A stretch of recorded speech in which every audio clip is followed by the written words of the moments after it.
It was an ordinary and calm day in the city, where nothing new was happening. From the supermarket, surprisingly, it was filled with shoppers, and in the background, a television was playing the news. A guy takes a bag of chips from the shelf, but it looks like it's defective, and the news says the sky is covered in dust and smog due to recent sandstorms. A little girl next to him says that he is a thief because he steals food that he hasn't even paid for yet, but he denies it.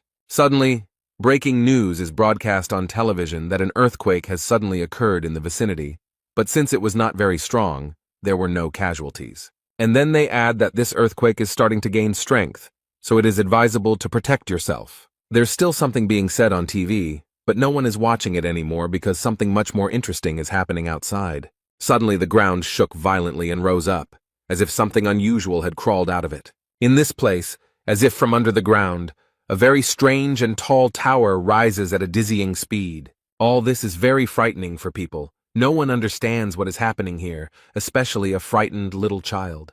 The whole store is shaking. People around are asking if everything is okay, if no one was hurt. The guy picks up the child and protects her from falling. He asks if everything is okay with her. The two of them look around and see what is happening outside, and the frightened child asks what happened. Meanwhile, a new unknown building appeared behind the shop window, frightening in its appearance. This strange building appeared not only in one place, it is also found in others, including England. In addition, this tower has disturbed people in Japan, as well as on all continents and countries of the world.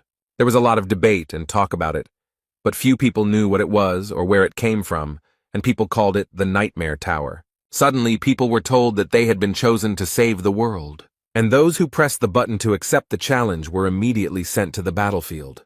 They were greeted by the system. It was all like a game. You could earn things and skills. But everyone quickly realized that this was not a game at all, and that everything was happening for real. Very quickly, this tower made itself known and caused unspeakable horror among all people.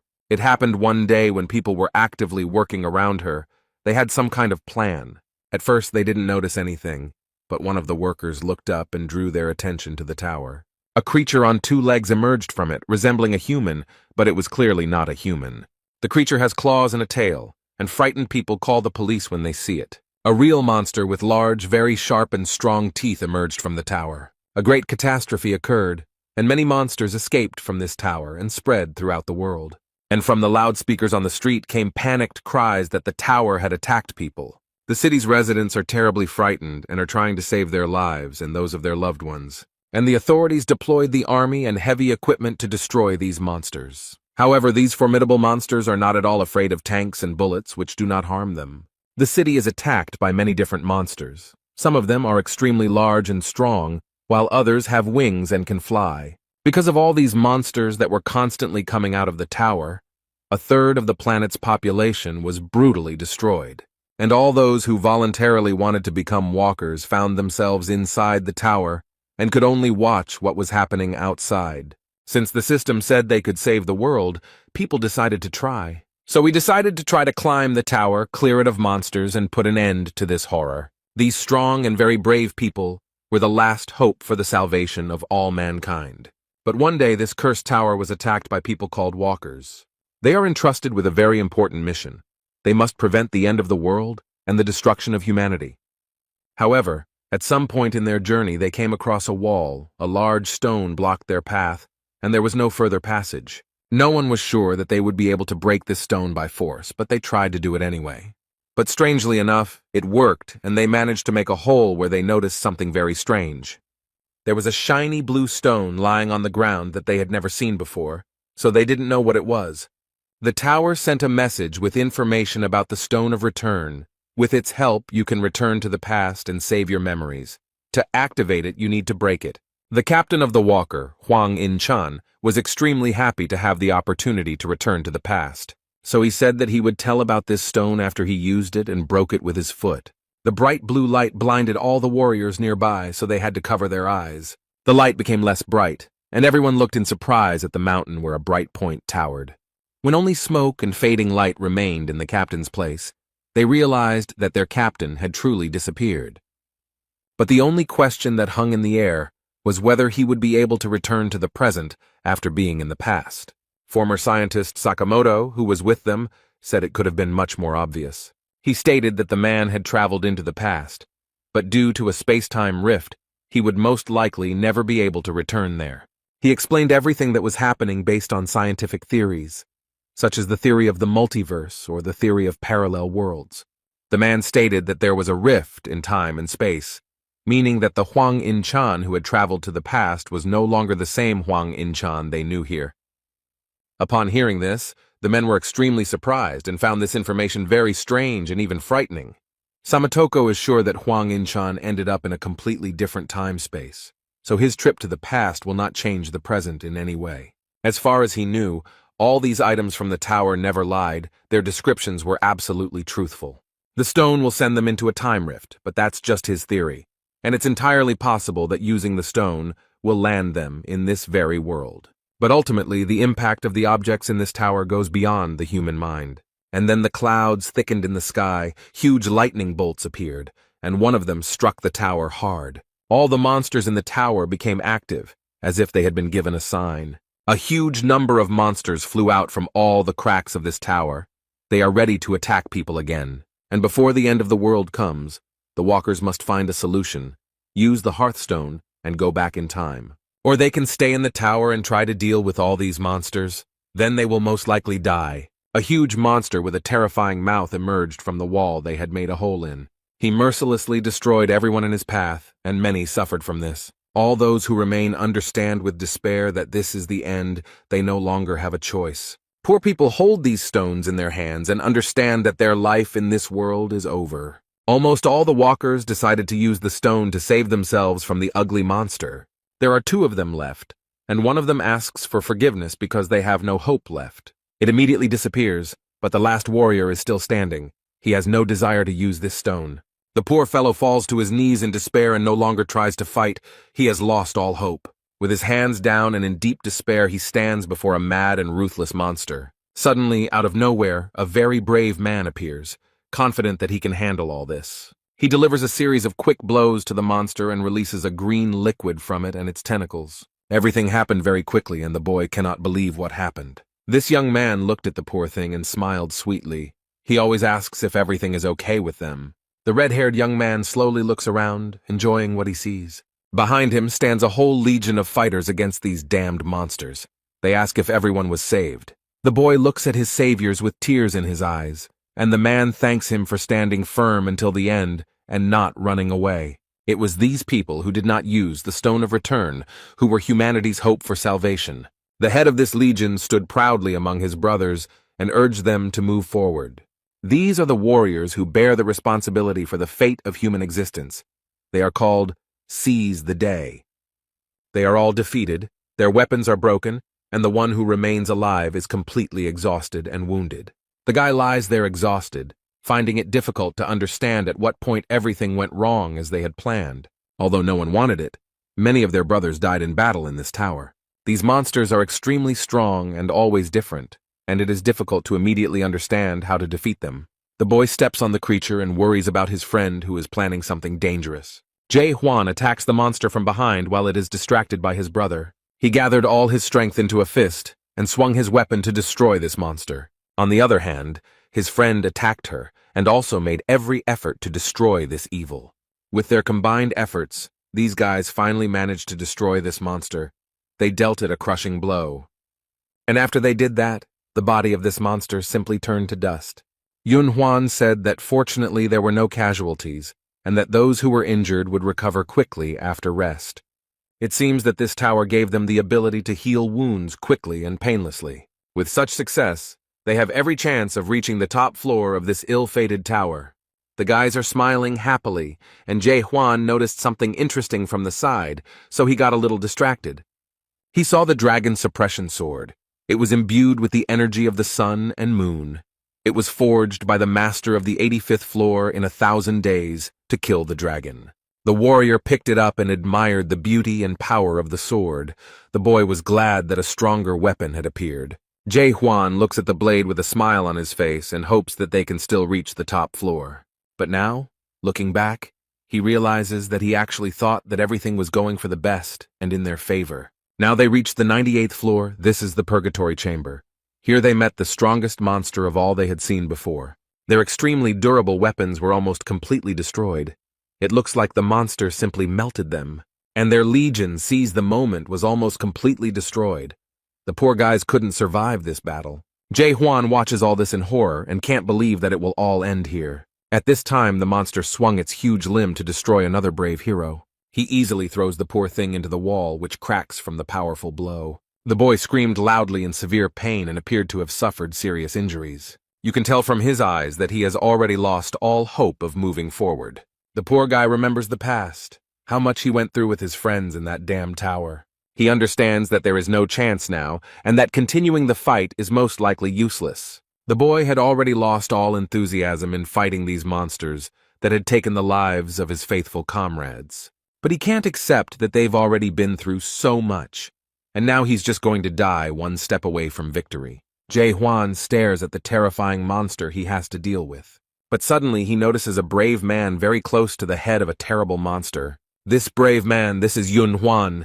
He gathered all his strength to finally destroy this monster. The Seize the Moment Legion warrior is very strong as he manages to pierce the monster's armor. He inflicts a lot of injuries, and does not give this creature the opportunity to destroy even one more person. Yun-hwan calls his friend and asks Jae-hwan to finally pull himself together. The guy tries to hold out as long as possible and inflict great damage on this monster that has taken many lives. He jumps high to deliver another powerful blow. This warrior is trying his best. The young man asks for help because he understands perfectly well that he cannot cope on his own. This terrible creature turned its red, burning gaze on the poor boy. Jae-hwan doesn't move. He still stands in place as if nailed to the wall. He is stunned by what he sees. His friend no longer holds his weapon as tightly as before. This terrible creature pierced a strong warrior of the Seize the Moment Legion. The young man could no longer fight. Jae-hwan screamed his friend's name in horror and despair. He couldn't believe that this actually happened. After this, for unknown reasons, the monster turned in the opposite direction from the guy. It's as if he's running away from something. Something very strange is happening to this terrible creature. The monster broke through the stone wall with its head. It destroyed it with its strength. The young man understands that all this is very strange. These creatures usually do not act like this, so it surprises him. Jae-hwan gritted his teeth and focused all his anger on the monster that took his loyal friend with him. The boy felt that he still had the strength to fight. He had to avenge all his brothers. So the last warrior gets to his feet and picks up his weapon from the ground. He still needs it. The young man doesn't want to let this monster go so easily. He speeds up and quickly approaches it. He doesn't know if he can survive the battle, but he does it for the sake of all those who fell in the fight to save humanity. The Legion warrior uses his power and, like magic ropes, wraps it around the monster. Suddenly he noticed a light on this creature. It seemed that these ropes were causing him irreparable harm. The guy adds strength and makes the liquid flowing inside the creature flow out. Jae-hwan now realizes that the monster escaped because it was already weakened and damaged enough to be easily destroyed. The creature falls to the ground with a loud thud, raising a large amount of dust. The walker puts in even more effort and approaches him at breakneck speed to deliver the finishing blow. The monster could not withstand this powerful blow and suffered a crushing defeat. The creature lies in the burning liquid that recently nourished it, and now suffers from it itself. The young man sighed in relief and turned to Yun-hwan, who explained that it was time for them to leave. But the boy was in no hurry to get up from the ground.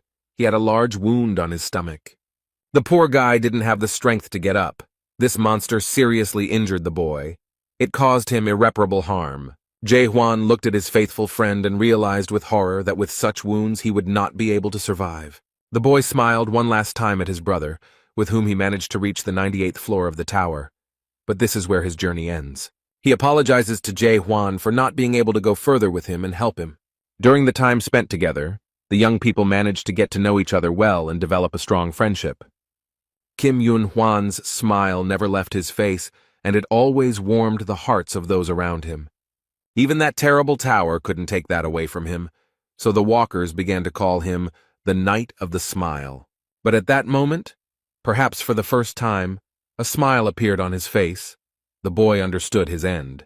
Jae-hwan's heart was breaking, but he turned away from his friend and asked him to leave. He doesn't want this brave and strong warrior to leave him, so he goes another way. The young man looks down and walks away from Yun-hwan with a heavy burden on his heart, leaving behind only the memories of his sincere and kind smile.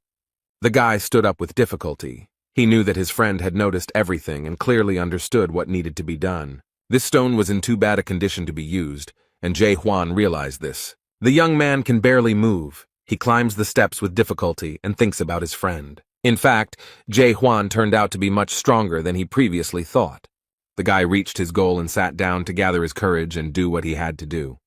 He thought that it was Jae-hwan who gave him the confidence that reaching the summit was indeed possible. Yun-hwan gave this world his last smile. He is sincerely glad that his friend stayed here and will be able to finish his work. Then he pushed off the floor with his foot slightly, and what was supposed to happen happened. He disappeared from this world, and now his smile will not be able to warm the heart as before. Jae-hwan will miss him very much. This guy made this world at least a little kinder and better. He will miss Yun-hwan very much and will try to go all the way to the end for him. And his friend will continue to live in the boy's memories until he himself dies. But now he has no time to grieve for his friend. He needs to move on. He must continue on his way because now the fate of all mankind is his responsibility.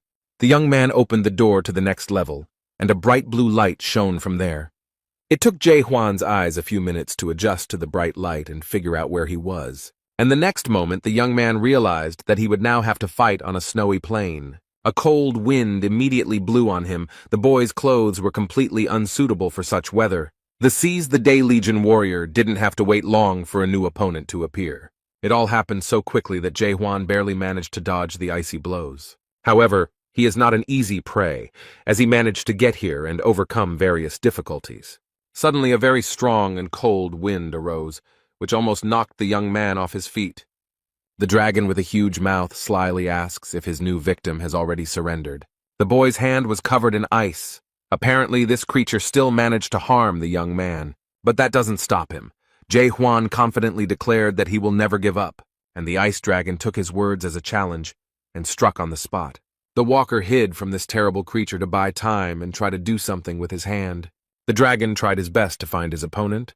Apparently, people don't come here often. The boy sits quietly in his hiding place. He can't let this creature find him any sooner than necessary. This monster has been sitting here for 10 years. He uses some kind of potion to heal his injured arm, the monster's blows causing him great pain. At level 98, Jae-hwan had faced many difficult challenges, but what awaited him here was far more difficult than what he had already experienced. The boss of the 99th floor of this cursed tower is the ice dragon Velhisus. He inspires fear with his strength. The breath of this dragon from the Forgotten Lands is difficult to withstand, even if you have a high level of cold resistance. The young man understood that if it weren't for the weapons and supplies of the dead walkers, he would have no chance of winning. On the 85th floor, he received the dragon suppression sword, and from Yun-hwan, the ice demon armor. The boy sadly bowed his head and remembered his faithful friends, for whom he came here. He gently touched the Fire King's bracelet and remembered from whom he received this artifact. This is from Han Shiel. He suffered so many losses, lost so many friends because of these damn monsters. He was extremely sorry that such wonderful people had to die such a horrible death. An image of a beautiful girl with a warm and gentle look appeared before his eyes. He regrets that he was not stronger and could not save her from death. She did not deserve it. No one deserves it. He remembers with horror how Han Shiel died, unable to survive a fight with another monster, and Jae-hwan couldn't save her or prevent her death, and it breaks his heart. The young man remembered another incident when he was sitting at the table and calmly drinking tea. The man asked him if he wanted to try again, and the young man replied without hesitation that he definitely wanted to do so. Then the warrior boldly and confidently declared that he believed that this time he would definitely succeed. The Atopos blacksmith, whose name was Jae, looked at the young man with interest and was glad that Jae-hwan did not give up. Atopos City was the last one to be recaptured after defeating the 50th floor boss, Alnimenes. People did not lose hope. Even when wounded or dead walkers were brought in every day, the priests founded a rescue squad to save wounded soldiers. In this city, blacksmiths worked to ensure that warriors had weapons and armor so that they could fight to save humanity. The guy thought for a moment and decided to note with sadness that Jae now seemed special to him, since he is the last blacksmith of Atopos, but the man asks not to remind him of this. However, he added that Jae-hwan was the only person he worked so hard for, and noted that weapons from the lower floors were no longer being returned. Jae explained that he had little ore left, although there was a lot of it a few months ago. The guy understood that this was to be expected, because there were almost no living people left in the village. He has lost track of time and doesn't even know what year it is. There have been more than 10 tremors since the tower was built. And at some point, people stopped coming to the first floor. It became completely empty. With sadness in his voice, Jae Hwan stated that, in his opinion, humanity had been destroyed after all. The last blacksmith in town looked down sadly and continued his work. Apparently, he too realized that the boy was right. He asked the warrior if he had studied the tower well and if he had noticed anything strange there, other than the fact that the tower always remained the same. This made the young man think, and he still remembered some rather strange things. He noticed something where the wall had been broken and where the return stones had been found. There he saw a very strange inscription which read, "A tower within a tower, a nightmare within a nightmare."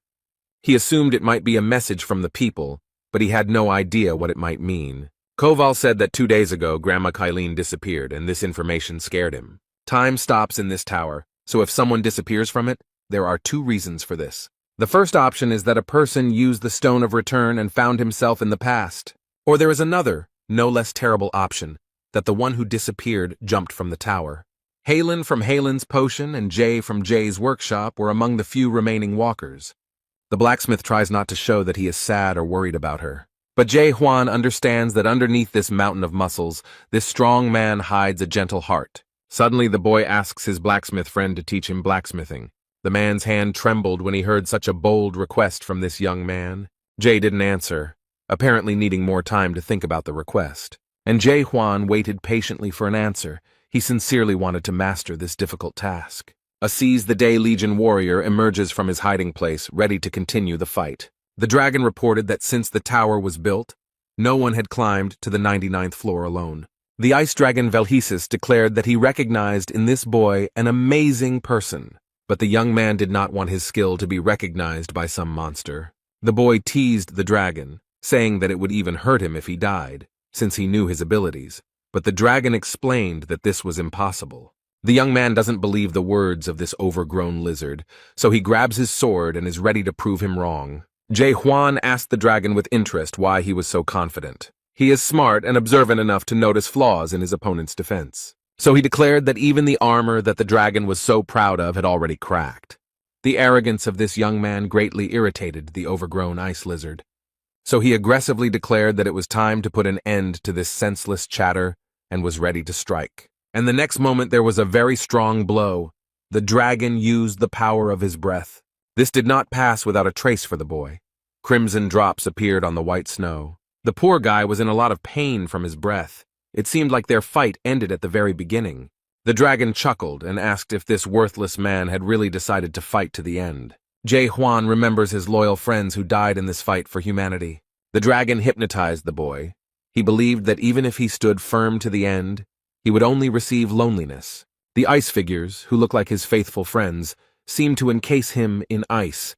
They do this at the will of the monster. This lizard-like echidna watches as the boy slowly dies in her clutches. The brave boy sighed heavily and declared that the dragon had been sticking out his tongue for too long. And then he put in a lot of effort and managed to free himself from the captivity of these ice sculptures. The dragon aggressively asks if this little man has decided to attack him again. He calls on the walker to surrender because he himself will never be able to defeat such a large and strong dragon. Jae Hwan went to the tower later than everyone else, so he missed out on a lot of different skills and hidden abilities. That's why he decided to give up all skills and focus on just one thing. His only skill was to attack the enemy, and he did it over and over again. Thanks to this lunge, he managed to kill over 50 million monsters, and his brothers gave him the second name, Lunge. Over time, the guy realized that his skills were changing. He was becoming faster, more accurate, and stronger, and as a result, he gained such strength that he became more effective than any hidden skills. This technique was not a skill that took away strength, so the boy did not get tired in battle. But despite this, it was still difficult for him.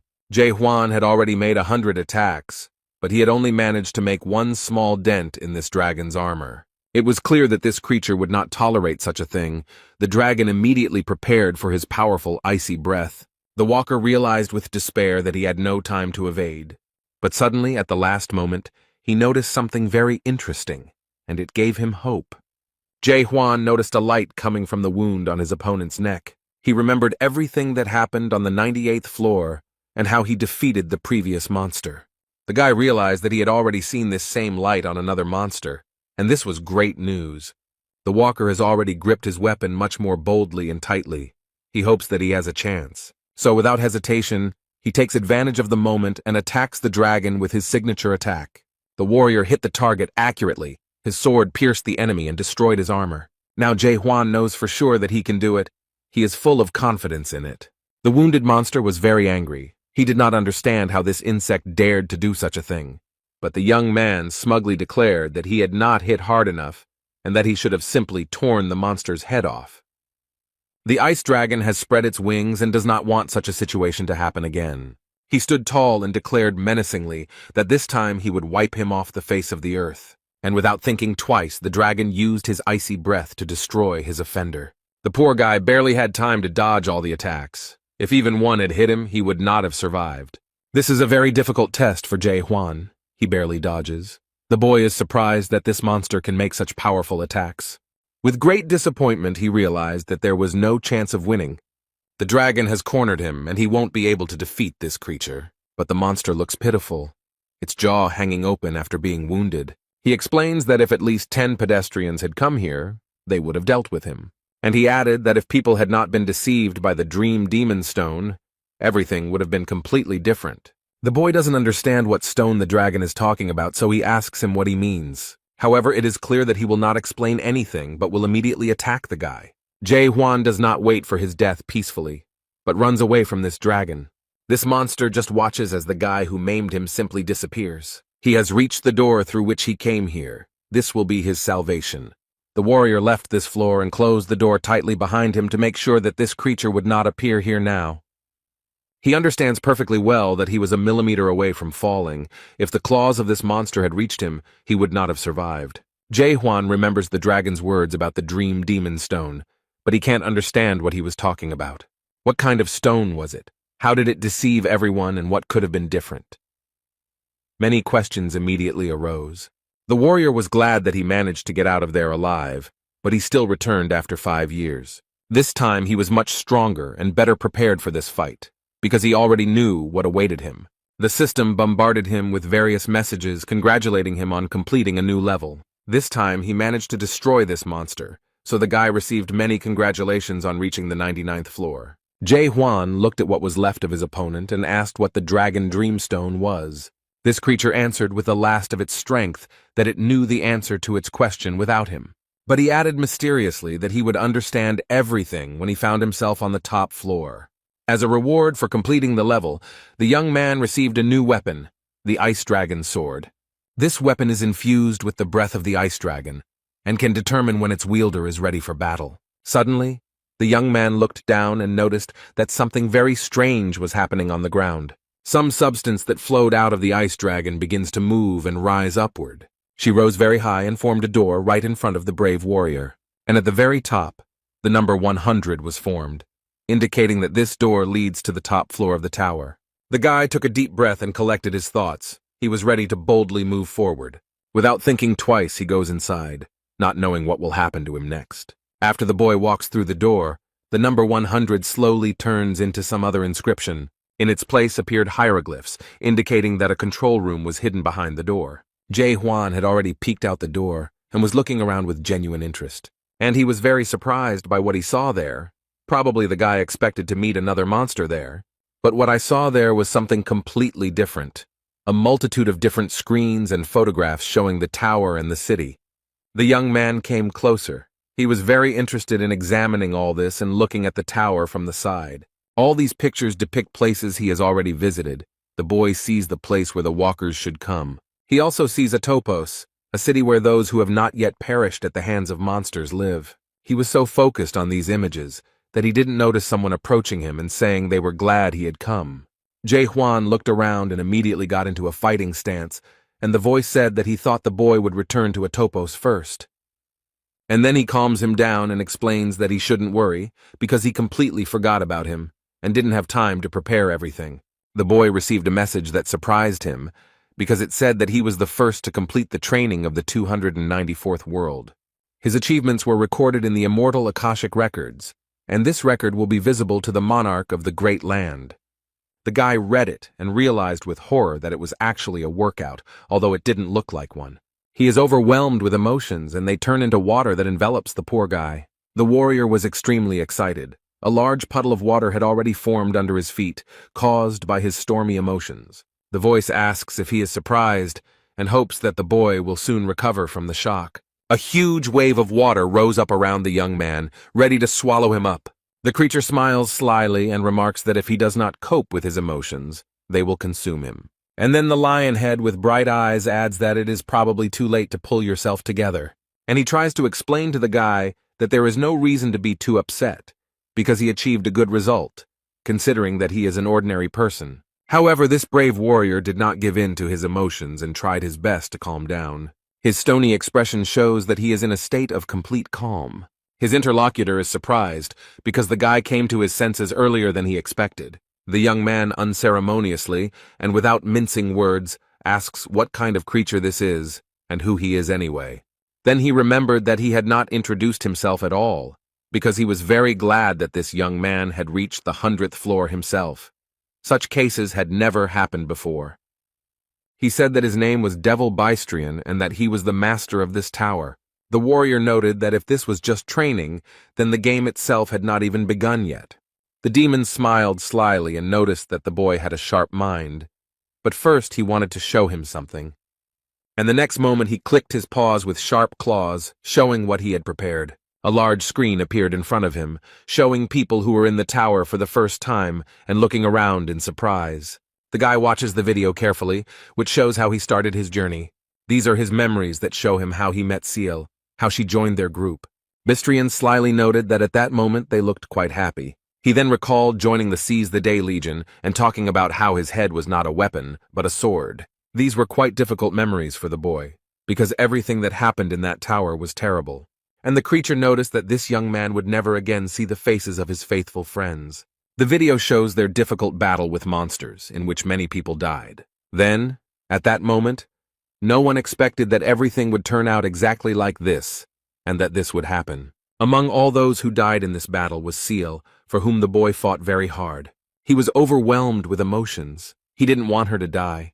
These were very difficult memories for him. And after that, he was shown a video of the death of his faithful friend, and the demon noted that it was a very touching story. He asks the young man how he feels and whether he has tears of anger or disappointment, and suddenly adds that she can give him a second chance, but the guy looks angry, not hopeful. The creature smiles ominously and explains that the boy will have the opportunity to play the game again. He tries to console the guy and adds that this is a great opportunity for him. Like a cunning snake, he convinces the boy that he will be able to relive everything, knowing what awaits him, and adds that in the world of people, this is only possible on the pages of books. Instead, Jae Hwan wonders in horror if this is the end because he expected all this horror to end someday. He doesn't understand. Wasn't he supposed to save the world after taking over the tower? Or was he really being deceived this whole time? Now the warrior understands that in reality humanity had no chance to save itself and survive. All this time they have been trying hard and very persistently to do everything in their power. All this time, people continued to try to capture the tower, dying one after another. All this was for the sake of saving humanity. They all firmly believed in it. They were convinced of it. And only now the boy understands that all this was just a false hope for salvation. The young man is under the power of this demon. He does not think long before answering his offer. The guy very confidently and loudly answered that he would never return to the past. This answer from this, as it seemed to him, pitifully worthy man somewhat surprised the owner of the tower. But suddenly he began to bare his sharp teeth and mock this young man with a grin. And this laughter turned into a loud and crazy laughter that filled the entire room. In fact, he was very amused by the boy's idea that he could go back in time. So he decided to explain one very important thing to this brave warrior. The demon stated that no object or artifact could send him back in time, and there was nothing powerful enough to turn back time. But Huang doesn't understand how this can be true since he himself saw the stone of return. And immediately after these words he understands what the ice dragon meant. The dragon's words echoed in his head, saying that people had been deceived by the dream demon stone. The guy remembers this stone and the description that the system gave him, and with horror he realizes that it was a lie.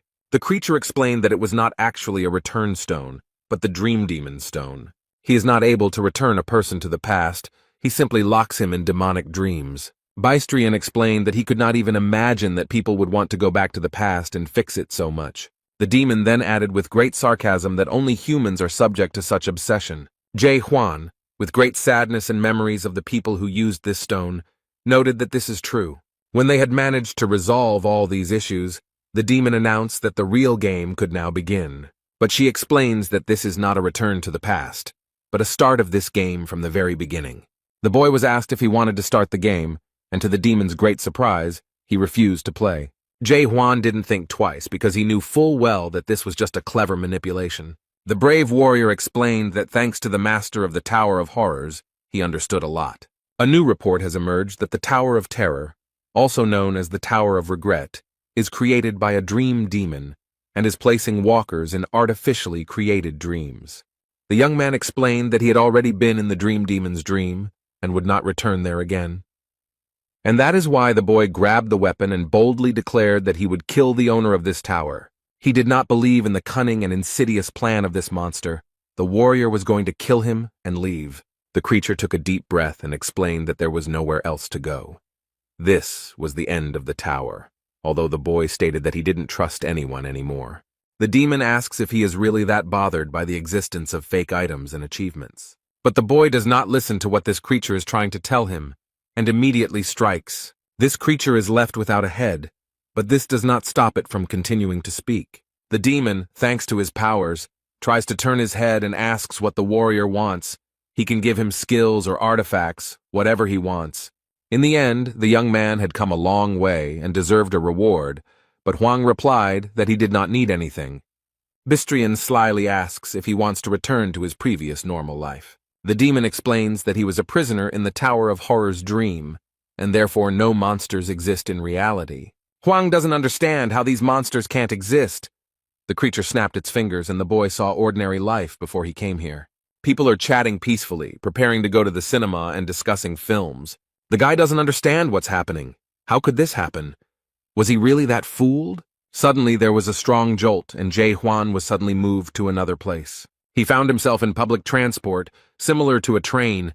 The guy was amazed by everything that was happening here. In reality, no one died, the earth did not turn into a desert, and most of humanity did not disappear. The demon noted that it must be great news for him that his friends and relatives were not killed. Bystrian snapped his fingers again to move again, and wanted to show him the most important thing. He saw many hospital beds where patients still lay, unconsciously connected to various machines. The young man moved closer to the hospital bed to get a better look at what was happening. He saw himself on the bed, connected to the machine. The guy was very impressed by this. The demon explained that decades had passed in the Tower of Terror, but not even a month had passed in the human world. The creature noted that the boy would never be able to defeat him because he could barely lie down during training, and he added that there was a huge gap between people and dragons that he would never be able to overcome. Jae Hwan boldly stated that it was a great relief to him to learn that the creature was a dragon. He announced his sword and said that he had fought dragons before, so he wouldn't have any problems. The demon was very angry. He did not like such impudence on the part of this pathetic creature. A brave warrior entered into a fight with a very powerful creature, and who knows how it might end. The heavy wooden door opened, letting a little sunlight into the dark room. Jae Hwan comes in completely exhausted and with severe wounds. He calls Jae and tells him that he's back. But the room where Koval was most often looks as if no one has been there for a very long time. However, the main character needs weapons to fight all these evil demons. So, using the knowledge his friend shared, he tries to make himself a good sword. 72 days passed. The warrior fought the dragon every day, but no matter how hard he tried, he could not leave even a scratch on it. But on the other hand, Huang didn't die either. For reasons unknown to him, the dragon didn't kill him. The control room shows a video of a guy working in a forge and thinking that no matter how long it takes, he will achieve his goal. The dragon watches this young man with great interest. He is very surprised and even amused by him. He believes that he should keep it for himself because it is a good product that can be sold successfully. This dragon had been cultivating for a long time, and this was the first time he had encountered such a situation. A farmer is a being who must ensure that the product is delivered to the mainland through secondary processing, that is, by sifting out the worst, the product becomes better. And it is during the training that the best products are selected. which are then turned into real games. But suddenly one product appeared that refused to move to the next stage. Anyone in the Tower of Terror can be killed without any consequences. Their souls are still alive in the real world, so it can be assumed that no one has died. But there will be a lot of problems if he accidentally damages the soul of his product. The Reapers, who are closely monitoring all of this, will never forgive him for such a mistake. Therefore, the dragon believes that he needs to sell it as soon as possible. It's time to move on to the next level, because he still has to pay off the debt for buying the tower. He is such a special product that even gods who have no connection to the demon world contacted him about this guy. Suddenly, at this moment, when the demon was calmly pondering these things, Huang appeared and attacked again. The creature easily repelled his attacks and stated that this guy was driving him crazy. He asks ironically if this war is not enough to continue this useless struggle. The demon remarked that he had better start the real game and spend his power usefully. The next moment he repeated his signature finger gesture and was ready to show off his tricks. Literally a second later, he disappeared from the boy's field of vision, and he does not understand how this happened and where the dragon went.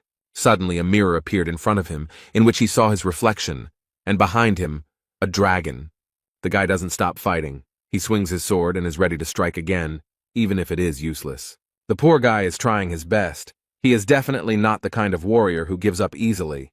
The next moment, this block, which served as a mirror, shatters into pieces from a strong impact.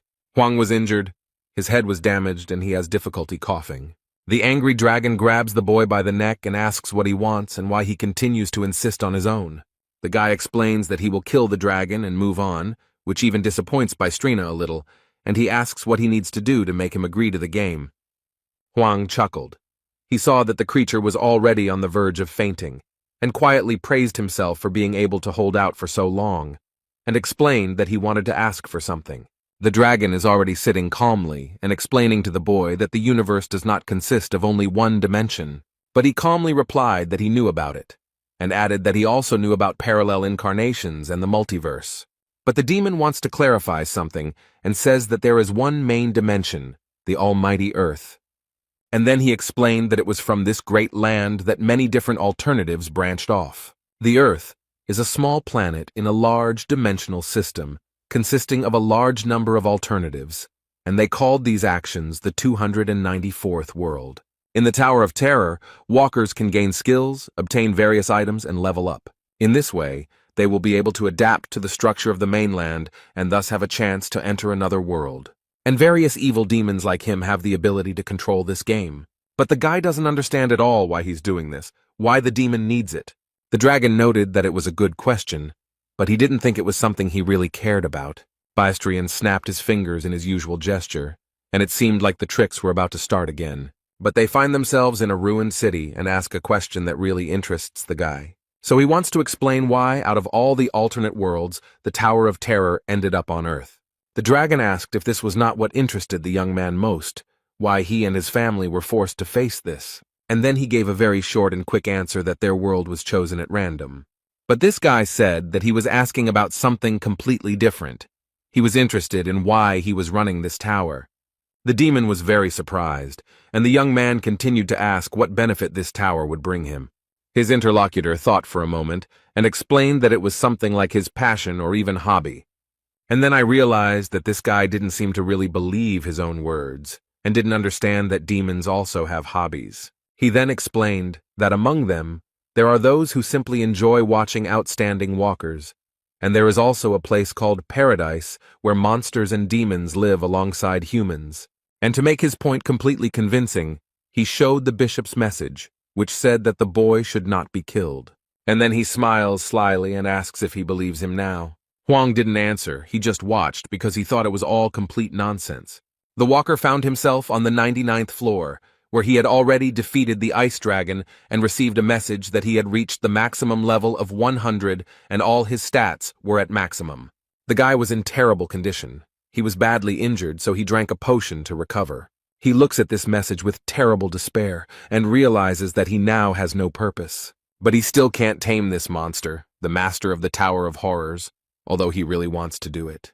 The warrior lay down on the cold ground in despair, wondering what to do next and how to understand what is real and what is not.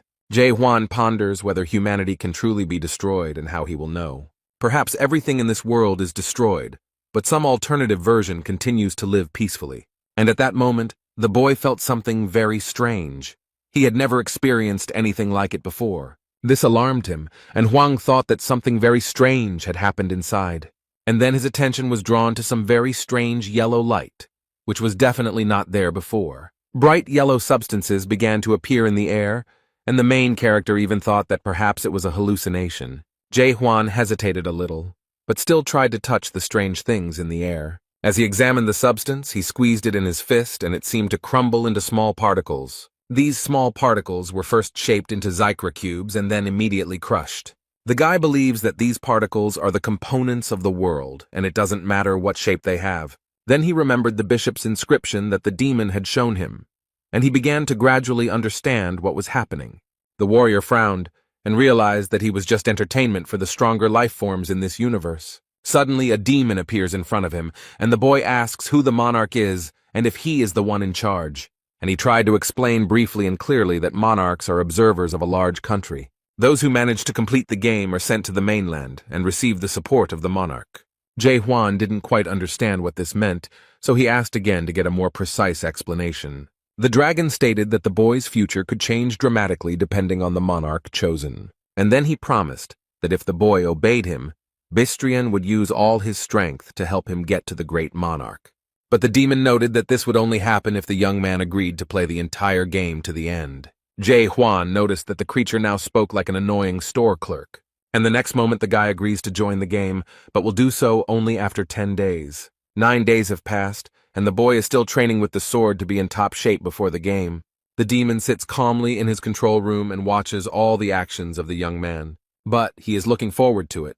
There is very little time left, and he remembers that he bought this tower because he was deceived. These memories made him angry because he remembered how false they were. He was told that the tower had been built by the Lord himself, and that it was so old that its value could hardly be overestimated, so it would definitely be a good buy. But he regrets that there is no function to voluntarily exit the game while keeping all your achievements. And now he himself is trapped in the tower, unable to exit the game because Hwang refuses to move on to the next level. He sat there in despair for so long and had already resigned himself to his unhappy fate. But finally, all this will end tomorrow when Hwang starts the real game. The warrior received a message asking if he wanted to return to World 294 without losing his memory and start the game. The dragon is looking forward to the moment when the guy confirms the application. He is very excited. But completely unexpectedly, the guy attacks him. The main character still wants to kill the demon. He asked with great surprise what was going on here and why Jae-hwan was doing this. The guy had been dreaming about this for a long time and had been training for a long time. He deliberately took his time in order to prepare well. The walker holds his weapon tightly in his hands and makes a remark to the demon, which he could have guessed. The young man, with a threatening expression on his face, explained to his enemy that from now on he would hunt him. With these words, he strikes his opponent again. The guy is very confident in his abilities. He noticed that after hallucinating these gold particles, it became more difficult for him to control the sword. But he explained that every time he tries to take a shot, he gets a very strange feeling. The guy thinks it's like waking up, like he's breaking this dream. Therefore, Jae-hwan does not intend to stop and stubbornly continues to attack this creature. The main character, with a smile on his face, waves his sword and declares that this is the feeling of life. However, a magical symbol appears under his feet, which the boy does not notice at all. In place of this symbol, a huge tree immediately grew, which the boy saw on the 91st floor. It is called the Black Iron Tree. The monster regenerates his arm and explains that this should have happened a long time ago, adding that he has never seen anyone like this guy. The dragon smiles slyly and watches with pleasure as they do this to the boy, paying a huge price for it. The protagonist finds himself completely trapped in the iron roots of the breeder tree and wonders what this creature plans to do with him next. Bistrian calmly replies that this walker will not be able to finish the game without his permission. The demon finally abandoned all attempts and hopes of convincing this stubborn warrior. But I decided to try again and asked why the guy decided that his studies should be continued. However, he added that the Tower of Horrors will automatically close after 100 days of training. The dragon explained that he needed the boy to survive, so he needed to complete his training and move on to the game. The boy has no intention of staying there alone, so he calls on the demon Bystrina to stay. The protagonist stated that on this vast land he is called the Sanctuary of Irritation. The guy knows a lot about this monster. He says that it lived 784 years and visited 128 worlds, and now continues its vile selection among the walkers. The demon cannot believe what he hears and has no idea how he knows all this information. Jae-hwan boldly asks if this bastard was planning to hand over his mathematics to the Black Monarch. The monster asks in surprise where he knows all this from. How can he know all this? The boy saw golden letters, a message from the demon to the Black Monarch that the selection would soon be over if he could convince the farmer. The main character explained with a sly smile that he was the one he had been waiting for so long. Suddenly a bright light appeared and the warrior managed to free himself from the shackles of the iron tree. And freed from the roots, the boy attacks the monster that imprisoned him there. With just one blow, the demon Bystrin lost his arm, but this time he was very surprised and frightened by it. Something very strange has happened. Will this guy really be able to defeat his opponent? The protagonist uses his power again, but this time the enemy defends himself. It seems that Jae-hwan managed to injure the demon the first time, so now the demon is holding his hand. He can't believe that this idiot managed to give him such a cancerous tumor on his arm. The expression on his face reflects all his confusion and shock at what happened. The walker holds a very strange sword in his hand that emits a blue light, as if it is enveloped in something. There are some very strange things happening around. It feels like the game has started to reboot. The guy looks very confident in his abilities, so he stands proudly and stares at the demon Bystrina. When he reached the 100th floor, he began to wonder what it all meant. The main character began to doubt whether this was really a dream. He then wondered if the demon really could not or would not kill him. Then he wondered if he could be reborn after death, and he had many questions. The elements of this world crumbled into particles and text appeared. The warrior watched the demon carefully. And now, after a long period of doubt, Jae-hwan has finally reached the stage of absolute certainty.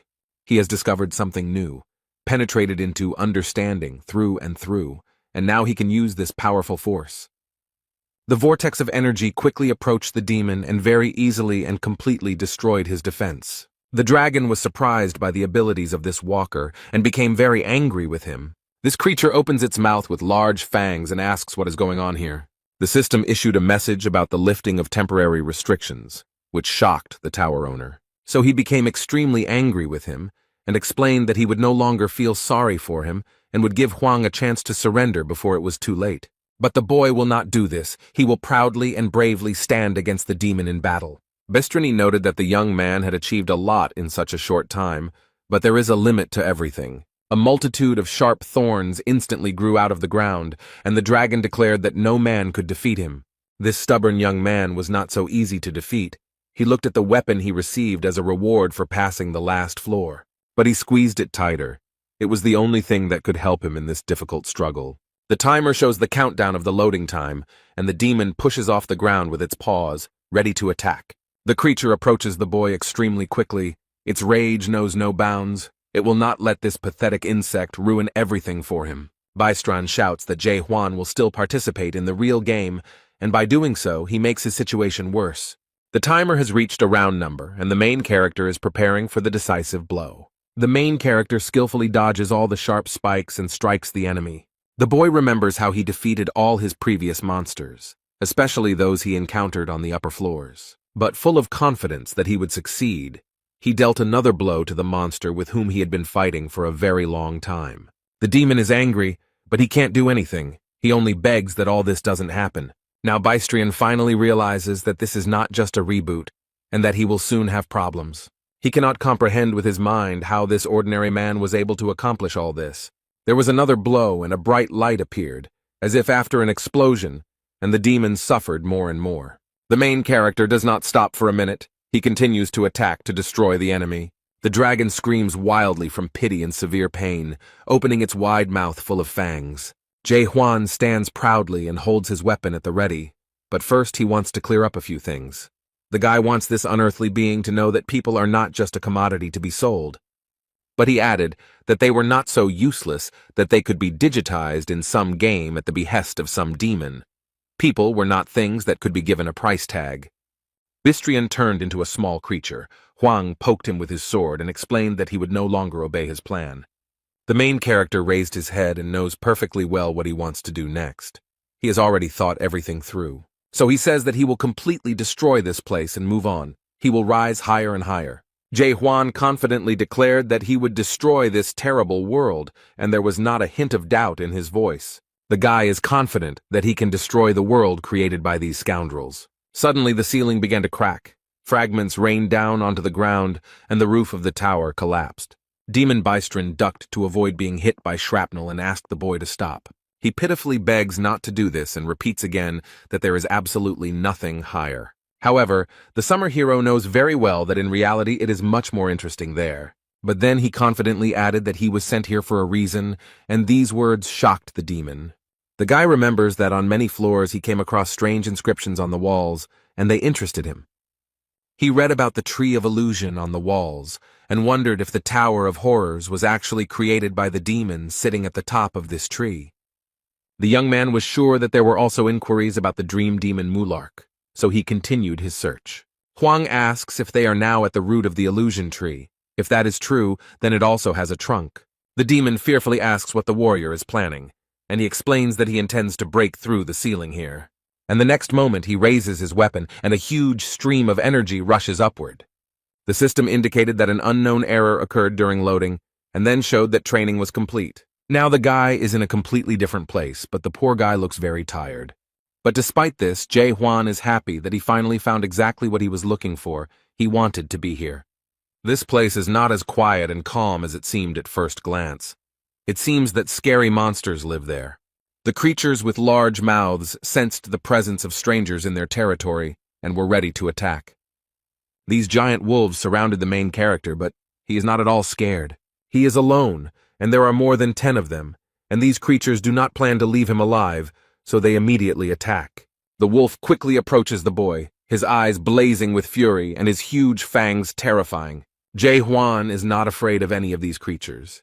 He makes a light lunge at it and immediately inflicts serious injury on it. He then looks back and sees another evil monster approaching him. This creature is extremely close to him, but this fact does not frighten the warrior at all. He can cope with it. The creature looks very bloodthirsty and evil, as if this creature was specially created to destroy everyone around it.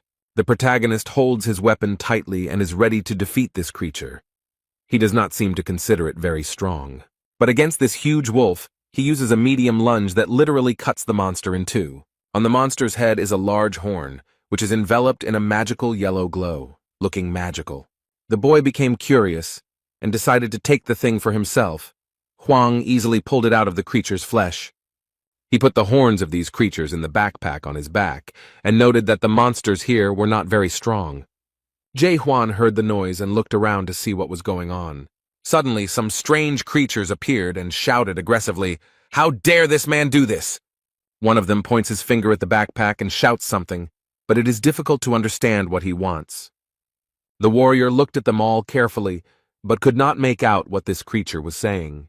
And then he realized that they were pointing to the horns behind him, so the young man offered to make a deal. He would give up all these things, and in exchange he would want information about what this place was. But the monsters didn't seem to even listen to him, and it was unknown if they understood him at all. They went on the offensive. One of these green monsters immediately dealt a strong blow, apparently thinking that this would be enough for victory. The young man got angry and said that now he would have to kill these scoundrels with bulging eyes. He is ready and willing to proceed with his promise. He does not mince words. Jae-hwan didn't have to spend much time and effort to neutralize them all, since all of his stats were at their maximum levels. Now he is trying to get at least some information from this monster. The young man needs to know what this place is. The guy grabbed 2 antennae sticking out of the head of this incomprehensible creature, and it screams in horror that this is a game. The walker is still trying to get at least some valuable information out of him, but all in vain. The creature uttered a few words incoherently, which were understandable. They said, "Human, kill, now." And the next moment he bit his tongue, and it looked very strange and incomprehensible. The boy tore off the antenna and the creature died. At first they seemed weak to him, but now he thought they were not so simple. Hwang looked at what was left in his hands with surprise and interest, trying to understand what function these things performed. But he decided not to think long and left the antennas on the ground, and went to explore the area. To get a little more information, The protagonist decided to look at other creatures. He saw a small bag and received an information message from the system that it was a small backpack for storing things with a volume of 2 cubic meters. After leaving the tower, the system stopped working, and he thought he would gain access to the other dimensional system. But this did not happen. But fortunately, he at least has access to information, and after examining the bag, he noticed many interesting stones there. The boy examined the stone and was informed that it was a spirit stone, and that it gave him the ability to increase energy. He collected them back into his bag, thinking they might have some value and wondering if anyone made them here. Having completed his search, the guy wondered what to do next and where to go, but he still didn't find out anything about this place. Suddenly, the sword he received as a reward for defeating the ice dragon made itself known. The guy sat down and looked at this thing in surprise, not understanding what was happening to it. And the next moment, the dragon's mouth appeared, as if a ghost was trying to get out of there, or it was a hallucination. It all ended as suddenly as it began. Nothing else happened, and everything just disappeared. The main character props his head up with his hand and tries to understand what just happened. After sitting like that for a minute, he was able to examine everything more closely, and noticing the crumpled paper, he suggested that it might be a map. The guy opened it and saw there a tree of illusions, as well as some other castles, possibly a settlement, and a strange inscription, Chaos. He remembered that the idiot in the tower hadn't told him about this place, so he would have to try to find out for himself. At first, this forest seemed like a very quiet and peaceful place, but these palm trees and greenery create a deceptive impression. A little further away from Jae-hwan, wolf-like monsters angrily open their mouths, ready to attack. Their opponents move towards these creatures fearlessly, quickly, and energetically. It is unclear what they are, but they look very human and seem to know what to do. The girl with red hair looks at the spores with confidence, but her eyes are unusually bright. She threw the blade, probably intending to hit one of the monsters, but something went wrong. Because she stepped on some guy's foot and apologizes, explains that it happened by accident, and promises to change her hunting location. He smiled at her, and when she turned around, it was clear that the man was angry, and thinking about how badly she must be handling the weapon that had accidentally hit him in the knee. The other boys looked in horror at what awaited them ahead and screamed in fear. A terribly angry bighorn, also known as a bighorn, is quickly approaching them. This terribly evil creature with huge fangs and an open mouth runs towards the girl, who does not seem to be scared at all. All this happens near a high cliff, and the people below are trying to prepare for a difficult fight. Huang watches them from above and comes to the conclusion that this girl looks much stronger than the others, but they don't seem to be very friendly. At this rate, they'll all just die. I wonder how they even got out of the tower with those skills. The man has gathered his strength and is ready to join the battle. He uses his skill, Breath of the Fire King. The girl screams that she will help him and immediately hits him hard on the cheek. She then smiles cheerfully and apologizes again, although this time the guy calls her a whore. The red-haired girl noted that it was very rude to call her that, because she just wanted to help. Hung Nim doesn't notice the monster approaching him with its mouth wide open while he argues with the girl. It seems that the protagonist realized that they would not be able to cope with this creature, especially if they were so careless, so he decided to help. Jumping down from the mountain, Jae-hwan used his sword, made a medium lunge, and easily defeated the monster with one blow. Han Nim seemed to be too close to the monster, so he got slapped quite a bit and he didn't like it very much. There was a lot of smoke, so no one immediately noticed the stranger, only his powerful weapon was visible. Jae-hwan wields a strong and large sword that emits a beautiful blue light. The main character stands proudly on his prey and carefully looks at everyone present. He didn't seem very impressed by what he saw here. These people didn't look particularly strong or smart. They discuss whether everything that happened here was legal and whether they can take Bighorn's body. The man tries to wipe the dirt from his face, and the girl watches the stranger with interest. Someone said that it would take at least 10 people to defeat this creature, and Huang thought about the fact that the previous creature had 5 horns, so the more horns, the stronger the beast. The girl is still awake, mysteriously and intently looking at the man who so easily dealt with the monster. She doesn't know who he is, so she plucks up courage and decides to approach him. The girl comes up from behind and threateningly asks who he is. The guy didn't expect such a reaction. She then explained that chaos is not a simple world, and no one can defeat Bighorn with just one attack. She asks again who he is and where he is from, but the young man only looks at her with interest. He remembered seeing the word on the map and not being able to figure out what it meant, but now he had a chance to get more answers. Huang turns around. They are standing too close. He stares at the girl and asks what chaos means. The red-haired girl was a little confused, finding herself so close to the stranger. After that moment, they all calmly moved together to new territories for Huang. Hyung Nim asks the stranger again and again. He asks if he is here for long. The guy answers in the affirmative. And then, surprised, he asks if he knows the local language, and the guy replies that he does. The man said, as if to himself, but out loud, that this kind of thing doesn't happen here often, and he found it all a little suspicious.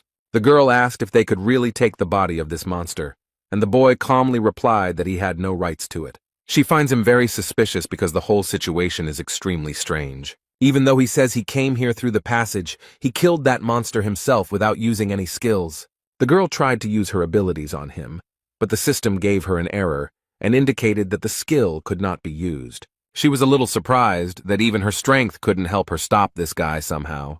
The system noted that verification was impossible, and the girl assumed that the guy was probably outside the system. She is very concerned about who this man is and why he came here, so she has several questions for him. So I decided to explain that chaos is not such a simple place, and no one can kill this monster with a simple attack. Then she bombarded the guy with questions, and he looked around with surprise and great interest. But of all these questions and explanations from the girl, only one word, chaos, interested the creator. However, this made the girl very angry, and she asked if he was serious or just joking. And then she decided that maybe he didn't understand what she was saying because she asked who he was. Was it really that hard for him to understand? But the main character explains that he understands everything perfectly and hears perfectly well what she asks him about. The boy remembers his life on Earth, his family and friends, and realizes that his whole life on Earth has lost its meaning after the appearance of the Great Tower. And then, during his life in the Tower of Terror, he made new friends and loved ones. He had many wonderful and very touching memories associated with these people, but after completing his studies, they disappeared like a mirage. All of these people are still alive somewhere on Earth, and he could retain all of their memories if he started the game over. But they won't remember him or their adventures, so this venture will most likely be useless, and they will have a hard time coping with the loss. The guy decided not to tell this whole long and complicated story, and decided to say that he simply didn't remember anything. The girl looked at the boy with affection and asked sympathetically if he really had amnesia, and then she aggressively asked if he really thought she would react that way, and if he could at least try to convince her that he had amnesia. The protagonist noted that he did not say that he had amnesia, and the girl was convinced that it was the same thing, but suddenly, someone asked if he was from the mighty abyss. Just as he was thinking about what they meant, his ice sword suddenly reminded him of itself. His weapon grew considerably larger and opened its dragon mouth as the boy rummaged through his bag. The girl looked at the sword in surprise and realized that this guy had a super weapon. So she comes to the conclusion that it's all about the superweapon and not its mighty power, while the guy is feeding the sword with iron blades. The men nearby look at the superweapon with great interest, as it is a very valuable artifact. The main character is fiddling with his weapon. He doesn't even notice that hungry eyes are watching him. Red is mad at Huang for ruining her assignment. She had a great plan, and she would have done a great job with it. As she thought about this, an idea came to her mind on how to turn this situation to her advantage. Now she talks to the guy differently, explains that she will no longer ask him questions and wants to offer him something. But with a sly expression on her face, she mysteriously asks if he wants to listen to her proposal. The girl introduced herself as Mino and told me in detail about chaos and how everything works here. And then they moved on to discussing the people around her, this suspicious crew of guys called the Red Fox. From her story and transparent hints, the protagonist understood that Mino wanted him to kill them. The girl noted that they would soon get to him, so there was no point in looking so closely at these scoundrels. One of the men noticed that it was getting dark, so it was not worth going further, so as not to disturb the monsters. So they decided to stay where they were and spend the night in the open air in the middle of the forest. Jae Hwan lies under a tree and looks at the map. According to the map, there is a settlement not far from here. The card magically turned into gold particles and disappeared. This is the advantage of the game. The boy lies quietly and plays with these particles. He sharply clenches his fist, trying to catch something. Through the system, the men saw that their guest was in the second stage of awakening, called knowledge, and his energy level was very low. They calculated that his energy level was much lower than their leaders, so they realized that he had defeated the monster only thanks to his weapon. But they know that super weapons can only be obtained in the abyss. These are the branches of the Tree of Illusions. Huang heard everything and realized that these scoundrels were up to something. They would be surprised when they found out that this was where he got this weapon. The tower owner said it wasn't a very impressive weapon, so they probably wouldn't want to hunt for it. The protagonist looks at the stars in the cloudless sky and thinks about how to get to the almighty Earth. The Red Fox Legion fighters were already confidently moving towards the boy. Huang realizes that they have already started to implement their plan, and soon everyone will be here. Mino is shocked and asks the guy why he is lying there so calmly, because those bastards are going to come for him now. The girl tries to convince the young man to use his powerful weapon against them. But Jae Hwan calmly turned to Mino and explained that he did not have any weapons with him. He explained that he had lent his sword to someone on the night shift, but the girl was furious and couldn't believe he had done that. He was surrounded by many people. The leader stated that he would find a better way to use his weapon, although the girl noted that even with this weapon, he was a complete zero. Mino is not as simple and sweet as she seems at first glance. She asks these idiots if they really want bloodshed. The main character looked at the girl with genuine interest, and now saw her true nature, and it seemed that he liked it. Instead, all these people follow the orders of their leader, who threatens to kill them. The redhead doesn't wait for Huang to do something. She knows how to stand up for herself. She uses her skills skillfully. The girl throws blades well, and the first two were all convinced of this. And the girl doesn't even think about stopping after them, and immediately finds a new victim. Mino is actually a very skilled and intelligent girl. She holds her weapon tightly and is ready to use it again. The dagger flies towards one of these villains with insane speed and force. The protagonist stands proudly next to her and does nothing, apparently believing that she can handle it herself. And that's true, Mino can definitely handle this bunch of losers on his own. They seem to already realize what they've gotten themselves into and probably regret their decision, but it's too late because they've already made her angry. She smiled sarcastically and stated that by their decision, they had doomed themselves to a terrible fate. Their leader stands behind the rest of the Legion and admits that he knew she was a witch from the start. This became obvious when she unceremoniously set the monster on them. The man frowned and asked aggressively through clenched teeth who had approached the ghost warrior. Mino smiled cheerfully and sincerely and playfully asked what difference it made to him who did it.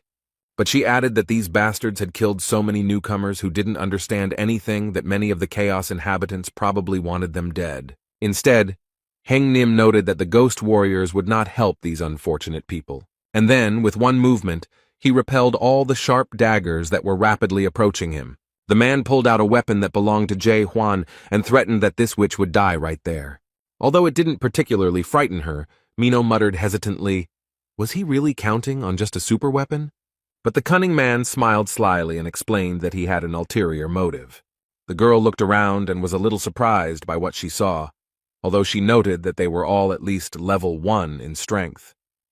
Now I could see even more people around, hiding behind trees and bushes, waiting for the right moment. The girl explained that she immediately felt that there were many more of them than it seemed at first glance. The leader asked if she really thought he would go into battle unprepared, especially if he had to fight a witch's ghost and a boy who had killed that monster with one blow. But he would have acted differently if he had known that he would get this amazing superweapon so easily. He wouldn't have gone that far or called so many people for help, but it's already been done. The girl asks in surprise if Black Fox is really here too. It seems like nothing interesting is happening in his life right now. This man, who just now stood out in no way, has now turned into a real monster. He declared with his huge tongue and fangs that she could consider this an honor. Black Fox Clan, who is the head of the Red Fox Clan and holds the 3rd degree, explained that more than half of the clan was gathered here. She is not very pleased with the honor done to her and asks them to wait a little, as they still have so much time to gather here. Mino feels that she can't handle this monster alone, so she turns to Jae Hwan. She doesn't want to admit it, but she has to admit that she can't protect him. So she throws a stone to the boy and tells him to grab it and run, and the boy realizes that it is a terrible stone. The girl explained that it was a return stone, and if you used it, you could move to the nearest fortification or fortress. But she added that she only has it, so he can use it without any problem, although the guy is a little confused. Now he realized that this stone does not return you to the past, it saves you in the present. He immediately remembered his friend from the Tower of Horrors, who did not use this thing.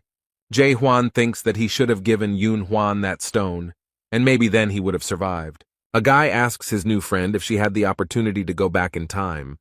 Would she do it? At first, she was angry because now was not the time to ask such questions, since their lives were literally hanging by a thread. And then she still answered that, of course, she would not return, and this greatly surprised the main character. The witch turned around and smiled cheerfully, noting that she had worked hard all her life. She has nothing to regret, and she will never return to the past, even if she dies in this battle today. This answer seemed to surprise Jae Hwan because he moved closer to Mino and placed his hand on her shoulder. The guy stood next to her and declared that she would not die today, and reached for his weapon. His reaction surprised the girl. She did not expect him to protect her or take part in the fight. Without warning, he threw something to the ground, sending up a column of smoke and blue sparks. Jae Hwan uses his strength and easily deals with the attackers.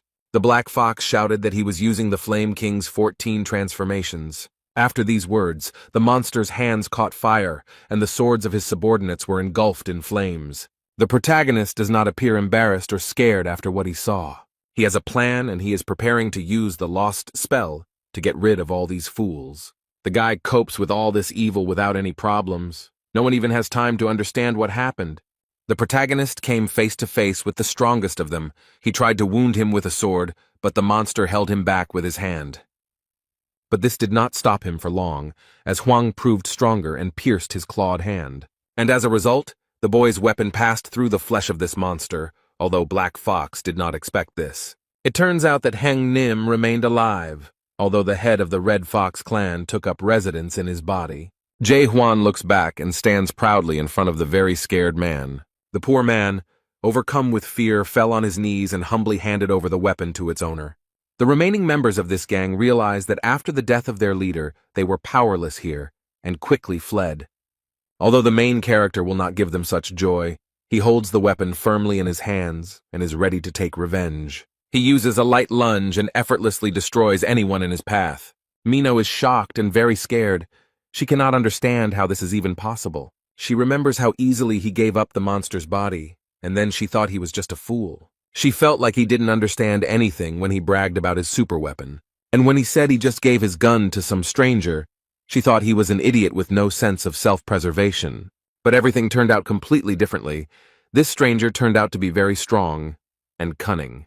When Hwang finished, he looked back and saw Mina with a very surprised expression on her face. She cannot understand who he is and why he came here, and asks him about it again. The guy is in no hurry to answer her questions directly. It seems he likes to maintain a sense of mystery. He smiles at her and cheerfully asks if she has forgotten about him.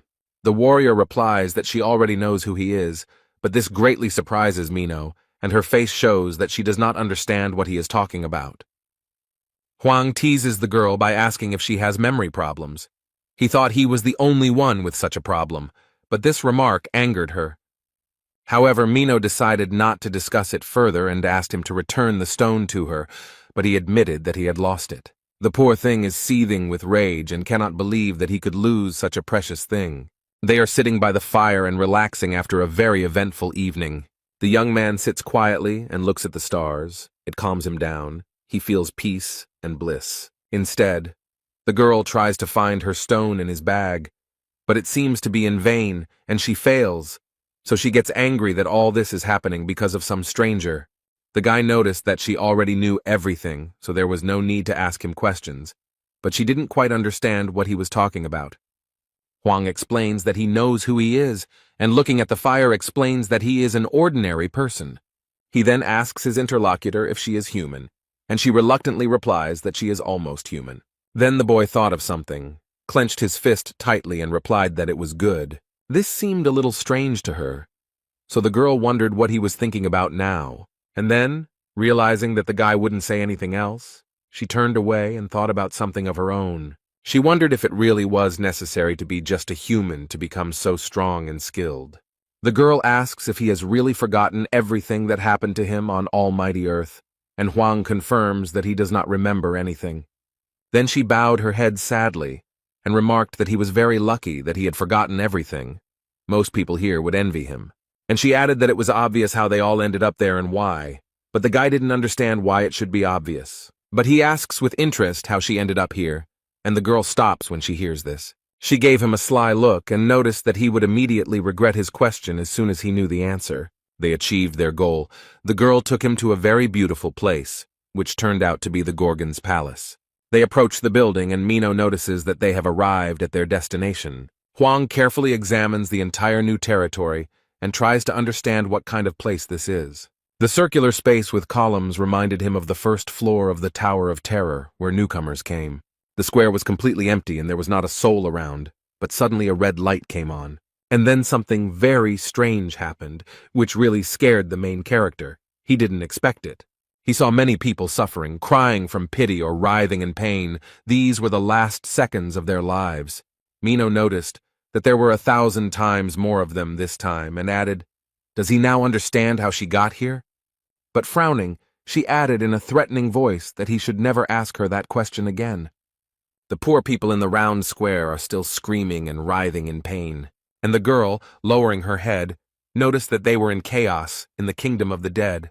If you die on the almighty earth, you will go to chaos. But if you die here, that's the end. The soul will turn into nutrients for the illusion tree. At this moment, men in white boots appear and rush to do their job. Their uniforms are white with gold trim, and the captain orders them to line up and escort. They rush to meet people who have just arrived. Their job is to welcome them.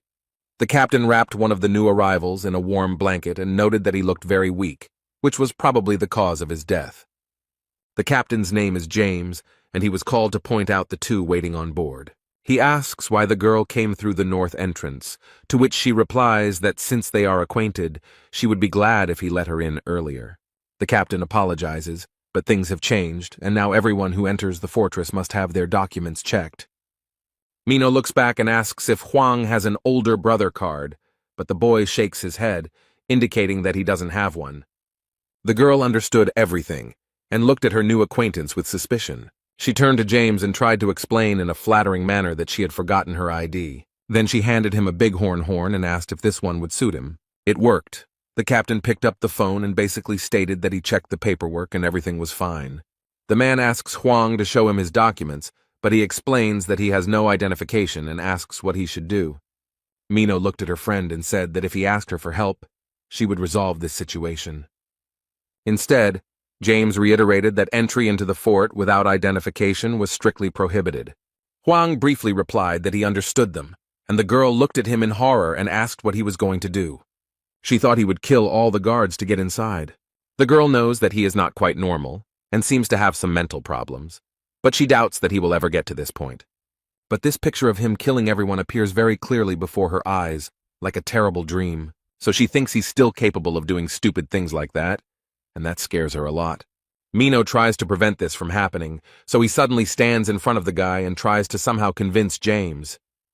Suddenly a voice comes from the fortress. Someone asks what is going on here. This really scares the man in uniform. The girl also realizes with horror that they are stuck and will now have serious problems. All the boys immediately lined up in a straight line and greeted the man in unison. He seems to be a respected and very serious figure in Gorgon's fortress if he is treated like that. Approaching them is the most famous checkpoint captain in Chaos, North Entrance Captain Carlton the Stubborn. He approaches James and asks him sharply what is going on, and James meekly tells him. The captain rubs his beard and thinks about what to do if this man wants to enter without permission. And then he categorically states that it is impossible. Huang asks why, but the man does not understand why he is asking this. His eyes lit up blue and he read Section 4 of Article 37, which states that if there are problems with identity verification, they have the right to refuse entry to the guest. He used the skill Law of Fortress, and everyone knelt and bowed their heads before the captain. Mino doesn't really like that he used that skill. It seems like those knots are giving her a headache. However, during the lesson, the protagonist holds the sword firmly in his hand, and this skill does not affect him in any way. Huang noticed that the girl was not feeling well, so with one movement of his weapon he easily cut the knots on her head and arms. The boy shouted sharply for him to stop teasing. The captain of the North Entrance, Carlton the Stubborn, could not believe what had happened. Jae Hwan stands proudly and stubbornly declares that he doesn't care about their laws at all. And then, without waiting for their reaction, he asks what should be in this certificate. The captain doesn't understand how he managed to untie the knots, but replies that the ID card must indicate the name, status, organization, skills, class, and spirit level. The protagonist replied that in that case he did not need an ID card, since he did not want to confirm his identity. Carlton tries to use the skill Law of Fortress against him again, but it doesn't work. Since this had no effect, the captain declared that he was forced to arrest him on the basis of paragraph 6 of the second article of the serfdom law. But he used another skill against the guest, which is called Silver Shackles. Jae-hwan is chained in silver, but he doesn't look scared. The guy dealt with them surprisingly easily. The chains broke and fell apart. The captain's subordinates are shocked that this guy managed to free himself from the shackles of their respected captain so easily. The man, no less surprised, asks how he managed to do it so easily, because it is impossible to get rid of these chains on your own. Hwang points his finger at Minho and asks if he can do the same as her. This really scared the poor thing, and you can see the fear in her eyes about what might happen to her as a result. She understands perfectly well that in this situation the horn was a bribe, and the chief captain will not like it. But besides her, there is James, who received the bribe, and 2 men who witnessed it. They were also seriously frightened, and cold sweat ran down their foreheads from fear. The girl tried to stop him, but Hwang had already thrown something at the captain at the north entrance. He caught the object in his hand easily and casually, and seemed a little surprised that the boy had done so. The man looks at something in his hand with interest and attention, and Hwang gestures for him to take it and throw it. James is incredibly angry, he shouts how this bastard dared to bribe the captain. However, the man stopped his subordinate and asked the boy if his name was Jae-hwan, and the young man answered in the affirmative. And then he looked him straight in the eye, called him a gossip monger, and said that he had been waiting for him. Minho was scanned by some device and told that her soul was more than 15% destroyed, so she needed to take medicine. The captain explains that her soul has been affected, so he assumes that she knows what to do in this situation. Hwang asks with interest what this destruction of the soul is, and the girl, having taken the medicine, asks if he really doesn't know or understand anything. Soul corruption is a chronic condition quite common among the inhabitants of the house. The soul of everyone who resides here gradually deteriorates and is eventually completely absorbed into the place. That's why the horn of this animal is so valuable, and in the meantime James reports that they have escorted all the newcomers to the village. The bighorn horn is the only thing that can prevent the soul from being destroyed, so this man was happy to receive it. The girl also remembered that thanks to him she received such a valuable horn for free. North Entrance Captain Carlton Stubborn pointed the device at the boy and explained that he would now test him too. It's like some kind of eye-shaped camera that scans a person's face and gives out all the information known about him. The protagonist stands obediently and waits for this thing to tell him something about himself. However, after scanning, she found some error. It seems that this device does not provide any information. The system only showed that the process of destruction of this guy's soul went unnoticed. James and the captain are shocked by this information, as everyone in this city is suffering from soul destruction. And this thing shows 0% destruction, and it makes them wonder who he is. Carlton thought for a second, then smiled slightly and said he understood. The man takes the boy by the hand and explains that he has checked his stone and can now take it back. Hwang asks in surprise if they really don't need this thing, since it seems quite valuable. He addresses him as a messenger of gossip, and explains that the spirit stone is not something to be given to just anyone, but the guy ignores the fact that he is some sort of messenger. But the captain didn't explain anything. He just smiled slightly, and noted that he knew about it. 2 guests entered the fortress, and the captain was asked if they could be let in. Instead, the man asked James if he knew what a spirit stone was, and he explained that it was something that increased spiritual energy. Carlton noted that this was not the only thing worth knowing about this stone, and showed his subordinate something quite shocking. When he took off his white glove, his hand was in a terrible state, and his subordinate asked if it was because of the stone. The captain explained that no one except the messenger of gossip has power over this stone, and only he can bypass the destruction of the soul. Although he doesn't think that this guy is actually the messenger of the gossip, he somehow managed to control the stone. James asks if they can really trust this guy, but the captain explains that he does, deep down. Carlton recalls how he was measuring the level of destruction of his soul, and his subordinate remarked that the device must have broken. But as far as the manager knows, the device is fully functional, and can only show this in one case. This can only happen when his soul is the purest of all that exist in chaos. But James does not understand how this is possible. It doesn't matter whether he is the messenger of the gossip. What matters is that he can control the spirit stone, and what to do with it will be decided by the fortress itself. James asked if this was related to the illness of the owner of this fortress, but the captain of the northern entrance doesn't know about this at all, so he has nothing to say. And then you add that I heard that someone tried to let them through by giving a bribe, and this scared the man. Now he doesn't know what to expect. Huang walks around the fortress grounds, looks around and thinks that the streets here are very confusing. He's also concerned about why this girl is following him and who is in charge here. The captain punished her for not showing her ID and for offering a bribe to a security guard. However, Jae Hwan asked to let her go, so the man complied with this request and let her go, wishing her a good day. The guy doesn't know anything about this city, so he decided to just ask out loud if anyone here knew a good blacksmith. He continues asking questions, shows his sword, and asks if he knows anyone who could help him. Instead, a cunning man appeared who seemed to want to profit from the fool. The walk through the city dragged on, and it seemed they had entered some dark alley. It seems that the girl is already beginning to come to her senses after the captain cast his spell on her. Finally, she feels better and asks how long they have been walking and living in this settlement. The protagonist is glad that she feels better, because finally she won't be following him everywhere, so he wishes her luck and says goodbye. But Mino can't believe that he's just leaving her like that and asks him to wait for her. Huang explains that he has entered the fortress and now he no longer needs help. He looks back at his friend and casually adds that now she will only be a hindrance to him. The guy explained that they were too different to turn their acquaintance into a strong friendship. So he suggests that she go her own way, and this is where their paths diverge. The girl froze in surprise. She could not find words because she was very surprised by his decision. It seems like she doesn't want to part with Huang at all, so she's in no hurry to leave him. Suddenly, a sharp and very loud scream of a girl was heard in the tunnel. She asked the boy to stop.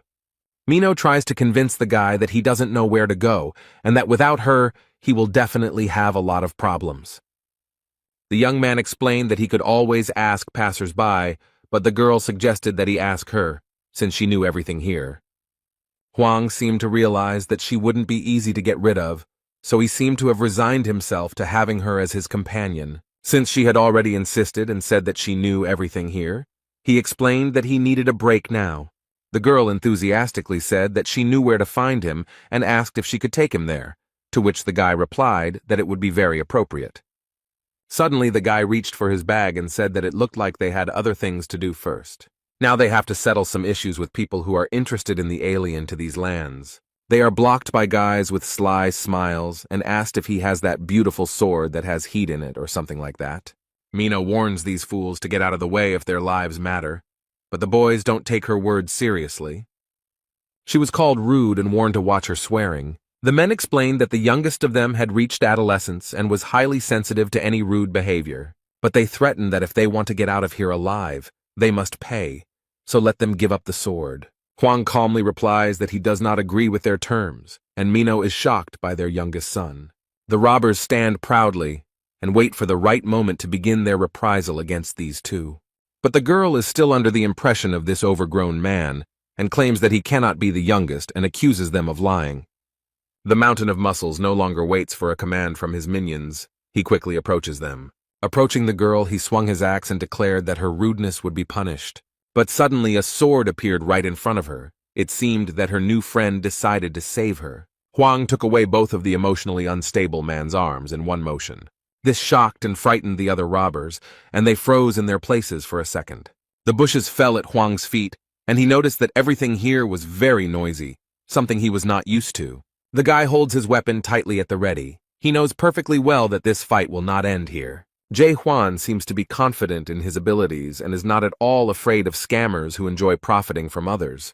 He stands with a cold gaze and a threatening voice, calling for them to come forward and begin the fight. Their youngest lies and whines in pain. He no longer poses any threat. The others scream in rage. How dare he raise his hand against their little brother? They are bombarded with threats and curses and promise that they will never forgive him for this. But everyone comes forward and shouts that they will show them what true friendship and support are. Instead, the protagonist stands calmly and waits for them to approach. He has no doubt that he will easily cope. It didn't last long. His sword was already dirty, and finally there was peace and quiet around him. The girl is delighted with how easily the guy dealt with the attackers. She is impressed and thinks about how strong his other skills are. but he explained that he only knows how to lunge. Mina was surprised at first, but then she remembered that her other friend also only used one skill, but in his case, it was defense. And then she asked why he blew off the roof of the house, because she thought that this blow was unnecessary. The protagonist recalls all these events and tries to collect his thoughts in order to try to explain them clearly. Hwang recalls that during the fight, he realized that one of the attackers was using an invisibility skill, and so he just wanted to scare him because he really irritated him. The girl asks in surprise what kind of normal person would destroy the roof of a house just to scare people, but the guy, in his defense, explains that, in his opinion, this is completely normal. They continued on their way, and along the way the girl suggested that the guy name his blows in a very pretentious way, but Hwang did not like it. They reached the Twilight Strike, the most famous and best forge in the entire settlement. They come closer, and one of the blacksmiths asks if they need help. Master Naven explained that they were very busy right now, and if they ordered anything today, they would have to wait a bit. Mino asks why they have so many orders, and the guy replies that only the deputy owner of the forge is on shift today, and they have a lot of work. However, he added that it would be easier for them to buy a finished product than to wait for the order to be ready. At this time, all the craftsmen are busy examining the dagger made from the horn of a quadriga, and they have to make a slot for the handle. His assistants shout to each other that they want to help with the work with such a legendary dagger. Michael Gernard, assistant forge manager, noted that the horn is not easy to break, making it a challenging task. But he decides to play a game with them, and makes a bet that whoever of them can make a hole for the handle in this dagger will become the owner of the forge's assistant for the whole day. The first volunteer is actively trying to do this. He has made every effort, but he is not succeeding. The assistants take turns trying to make a hole, but they can't do it. The horn is very strong. The deputy is angry that these guys are so weak and can't even scratch him. Hwang saw all this and decided to try his hand too, although Naven tried to stop him. He tried to convince the guy that he shouldn't go there, and Michael heard him. The main character boldly enters the forge and asks to be allowed to try his hand. The blacksmith thinks that the boy might think this is an easy task because his assistants failed to do it, but Hwang knows full well that this horn is made of materials that are difficult to work with. He added that it was not that they were losers, but that he was extremely experienced and had his finger on the pulse. What happened next left the deputy blacksmith completely stunned, and he was so shocked that he couldn't even move. The man can't figure out how this guy did it and what tricks he has. Jae Hwan didn't use any tools, but simply made a hole in the corner with his finger. The boy proudly asks if he can now become the deputy head of the forge for one day. But suddenly cracks appear around the finger on the precious and rare horn. The blacksmiths watch in shock, wondering if he could really destroy such a strong material with just one finger. Michael Gernard is furious. He can't believe this idiot broke this thing. He is ready to tear the guy to pieces and shouts that this is a very expensive thing, and how dare he break it. The protagonist justifies himself by saying that he thought he had calculated his strength, and Mino seems to be getting great pleasure from watching all of this. Now the guy understands that it is easy to break it, but difficult to make a hole in a certain part, and he replies that he is sorry. The blacksmith was still terribly angry. He asked if he really thought his apology would help them in any way. He tries to explain that it is a very expensive thing, and now he doesn't know what to tell his client. Hwang promised to compensate for his loss with an even better horn, but Michael finds it hard to believe. The guy put his hand in his bag and tries to find exactly what he needs now. He pulled out the real horn and handed it to the blacksmith, who was shocked to see it. But he explained that it was a horn with 5 horns, and as far as he knew, it was a little better than what they had. The man holds this amazing thing in his hands and realizes that it is a real horn of the 5-horned harnick. The protagonist asks if this is enough and explains that he doesn't have another horn right now. The blacksmith is shocked by all this and remarks that this would be quite suitable. The boy sighed with relief and asked if he could stay in their forge for a while. Blacksmith Michael looked at him menacingly and ordered his assistants to close the front door.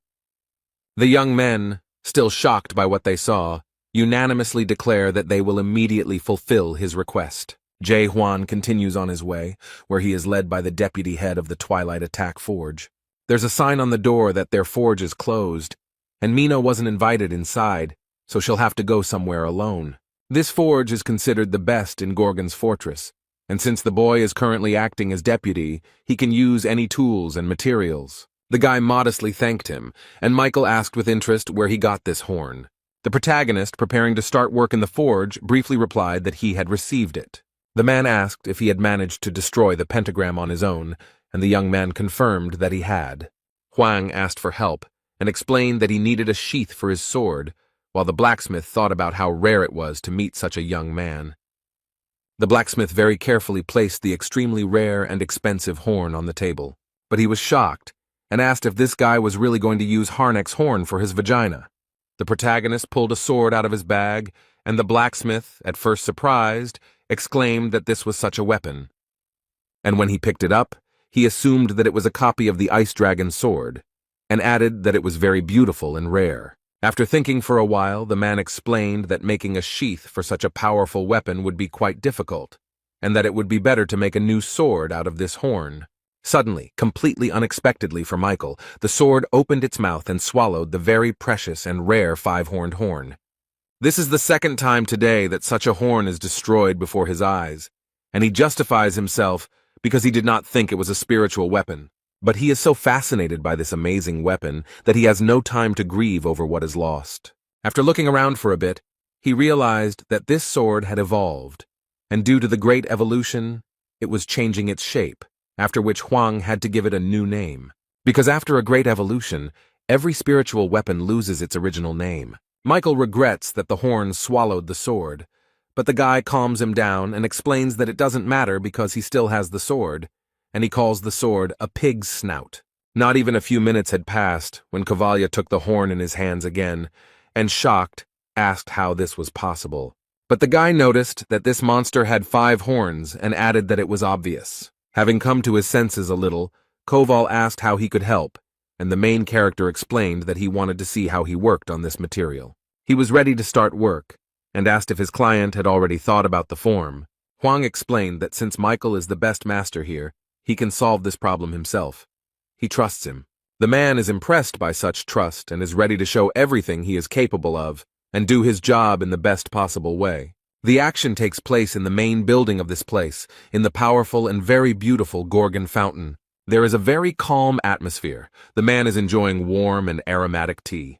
As he sipped his drink, his subordinate told him regretfully that he was very sorry. The man knelt down in front of the owner and told him that they had beaten up all the bandits, and then he lost sight of his target. Gorgon Fortress Minister Jurgen Jaeber thought for a moment about this guy's words, but he is interested in how he lost them. The man replies that it is difficult for him to say specifically. He only knows that he lost consciousness, and when he came to, he found himself on the roof. The minister asked in surprise if the target had been able to detect or somehow sense his presence. The man thought for a moment, since he was able to experience a high-level 3 invisibility skill, then he himself must be at least level 5. Jurgen Saber ordered his subordinate to gather as many people as possible and search the entire territory of the fortress. The man left the office, leaving the minister alone with his thoughts. Suddenly he felt a severe headache, frowned, and clenched his teeth. A strange sensation permeates his entire body. He feels every muscle tense. The table he was sitting at swayed and the tea almost spilled out of the beautiful porcelain cup. His legs felt like cotton wool. They didn't obey him at all, but on the contrary, they pressed tightly against the chair. The minister, exhausted, banged his fist on the wooden table and tried with all his might to pull himself together. Overcoming the unbearable pain, he asked the owner of the fortress to be patient and wait a little longer. Meanwhile, at the local bar, as usual, alcohol was flowing and people were drinking no matter what. People sit quietly at tables, eat their ordered dishes, and watch TV. The program Top 10 of this week is coming to an end, and the presenter is a little sad about it. But she still has the latest videos, and the girl assures that each of them has already heard about it. He became very popular in Little Brother, and this video is now being talked about by everyone. It talks about the lonely hero of the 99th floor. People are watching this guy on video and wondering where he is now because the Lord seemed to really like him. There are rumors in the bar that the tower has stopped growing plants, and it is assumed that this happened because the tower's owner was trying to cheat. It is said that the tower was completely destroyed, and its owner fled, although for the demons, this tower was worth a lot of money. The bar's patrons think it would be better to sell it at the market rather than destroy it, and in between conversations they order more drinks. Suddenly the door opens wide and Mino appears, looking very unhappy about something. She walks past all these drunk men. What an impression such a beauty makes here. The girl boldly walks past them and sits down at the bar counter with other visitors sitting nearby. One of them is already quite drunk and tries to flirt with her. He asks if she is alone here. The girl addresses him in a very threatening and aggressive manner, making it clear that she does not want to date anyone. The man immediately realized that it was better not to disturb this sweet girl now, so he moved away. Mino is in a very bad mood right now and can't understand why she is so sad. She takes out the money, gives it to the bartender, and orders herself a liqueur, hoping that it will lift her spirits and make her feel a little better. The girl asks the bartender for more. She wants to drown in alcohol and forget.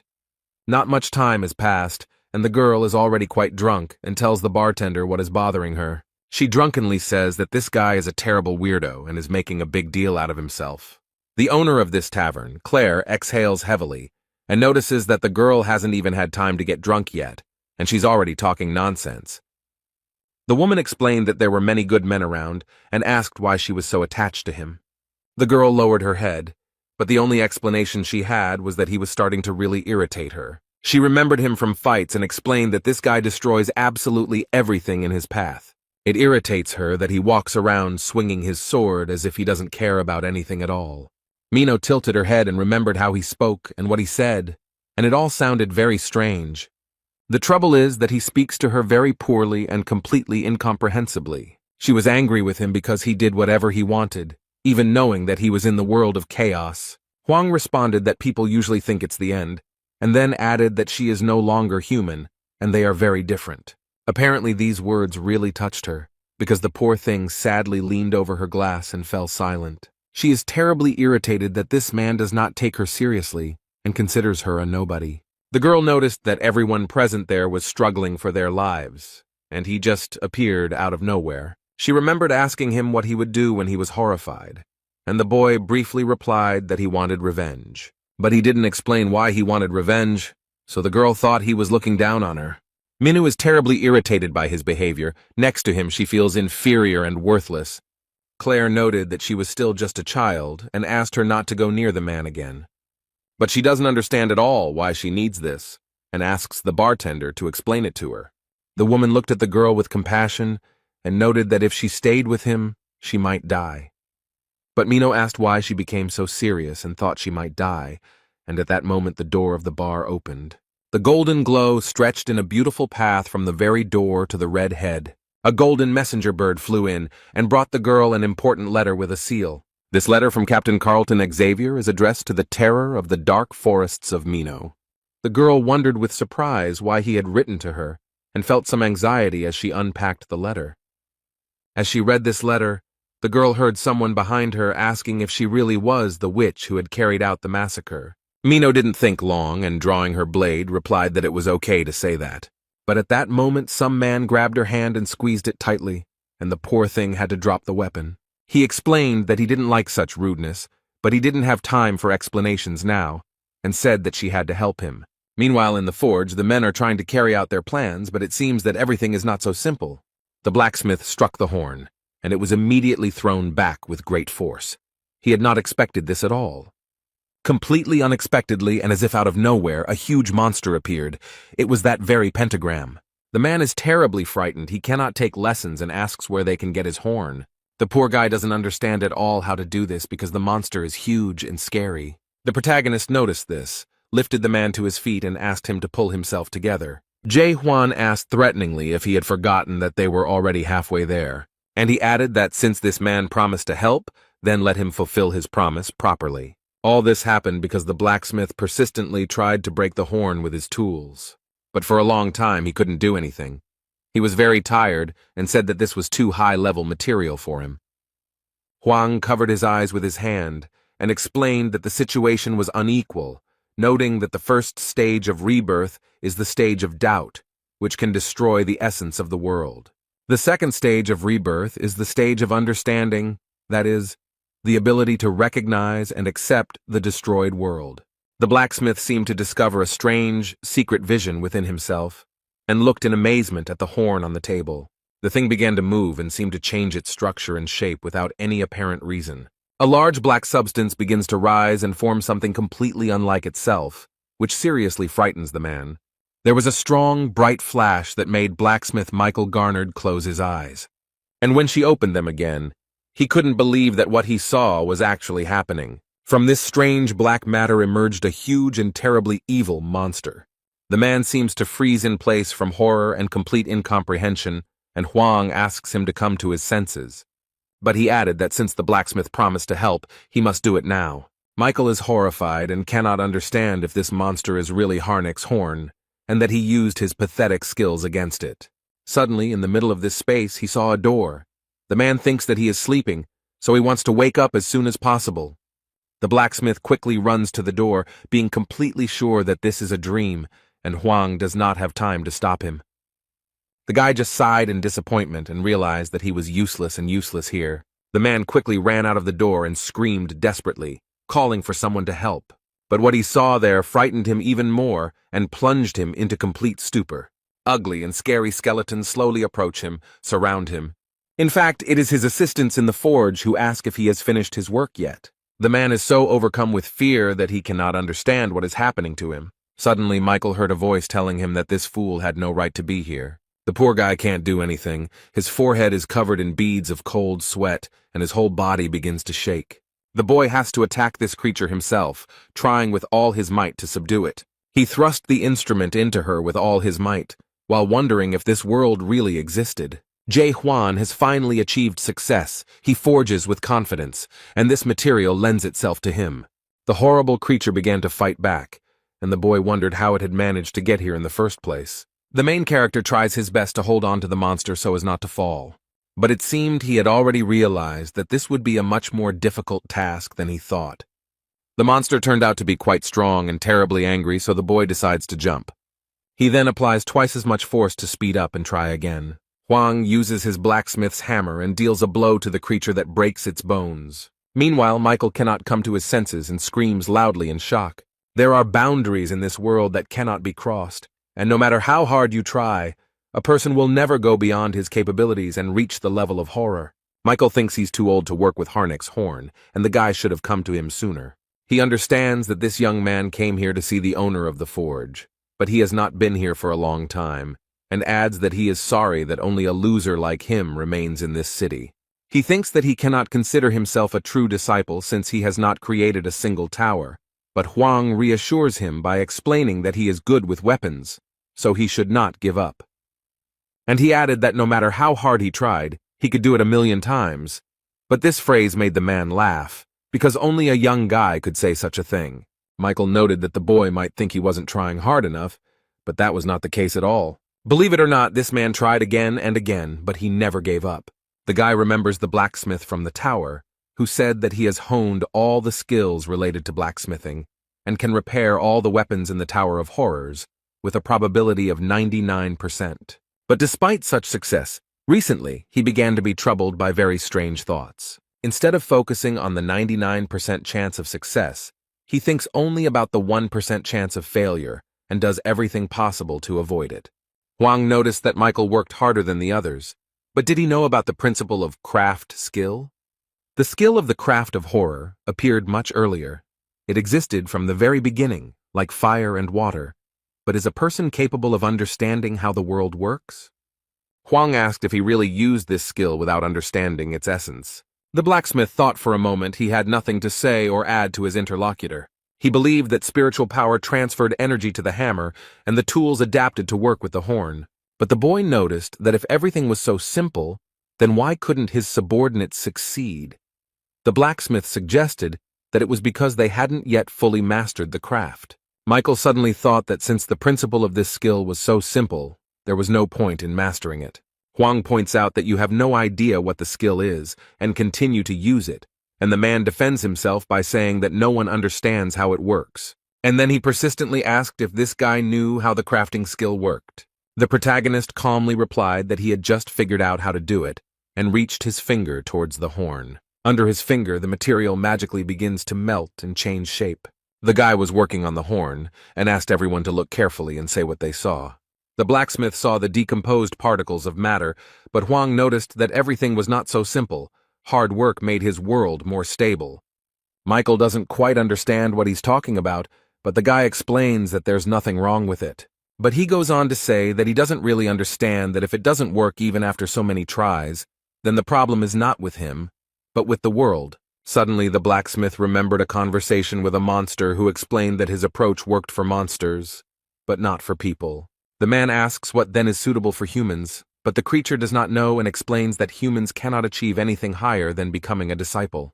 But he still worked hard and tried to achieve this mastery, and it was terrible. And now he doesn't understand what to do, whether this guy is really offering to challenge the world, because this world rewards all efforts. The result justifies the efforts. Huang asked if it was really good, since this world makes you believe in your own inadequacy. The blacksmith is no longer young, but he can still continue the fight. The protagonist asked him to take a closer look and not to believe blindly. The man trusted the boy and looked at the horn carefully.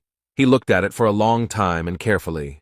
And now he saw it, understood the essence and how it all worked, and now it seemed to get through to him. Michael saw the boy fighting the huge monster again, and wondered if he had always known about the existence of this world. This world without deception, where all ranks, skills, and levels don't matter. He finally saw everything for what it really is, and he can't understand how Huang didn't go crazy from this.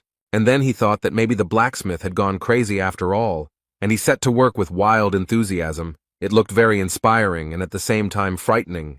His tools cut into the extremely hard material, causing sparks to fly from his work. After some time, the work was completed, and Jae Hwan had to continue his journey. Here he got everything he wanted, so it's time for him to leave, because the main character still has many adventures ahead. The sword seems to like the scabbard, otherwise it would have eaten it, and Michael asks if the boy has come up with another name for it. But he added that if Huang hadn't thought about it yet and didn't mind, he wanted to offer his own version. The man explained that he was inspired by martial arts and thought the name he came up with sounded cool. It is associated with the ability to enjoy solitude, and it seems that only one name suits this sword: Lonely. At this point they said goodbye. The blacksmith Mikhail kindly wished him a safe journey.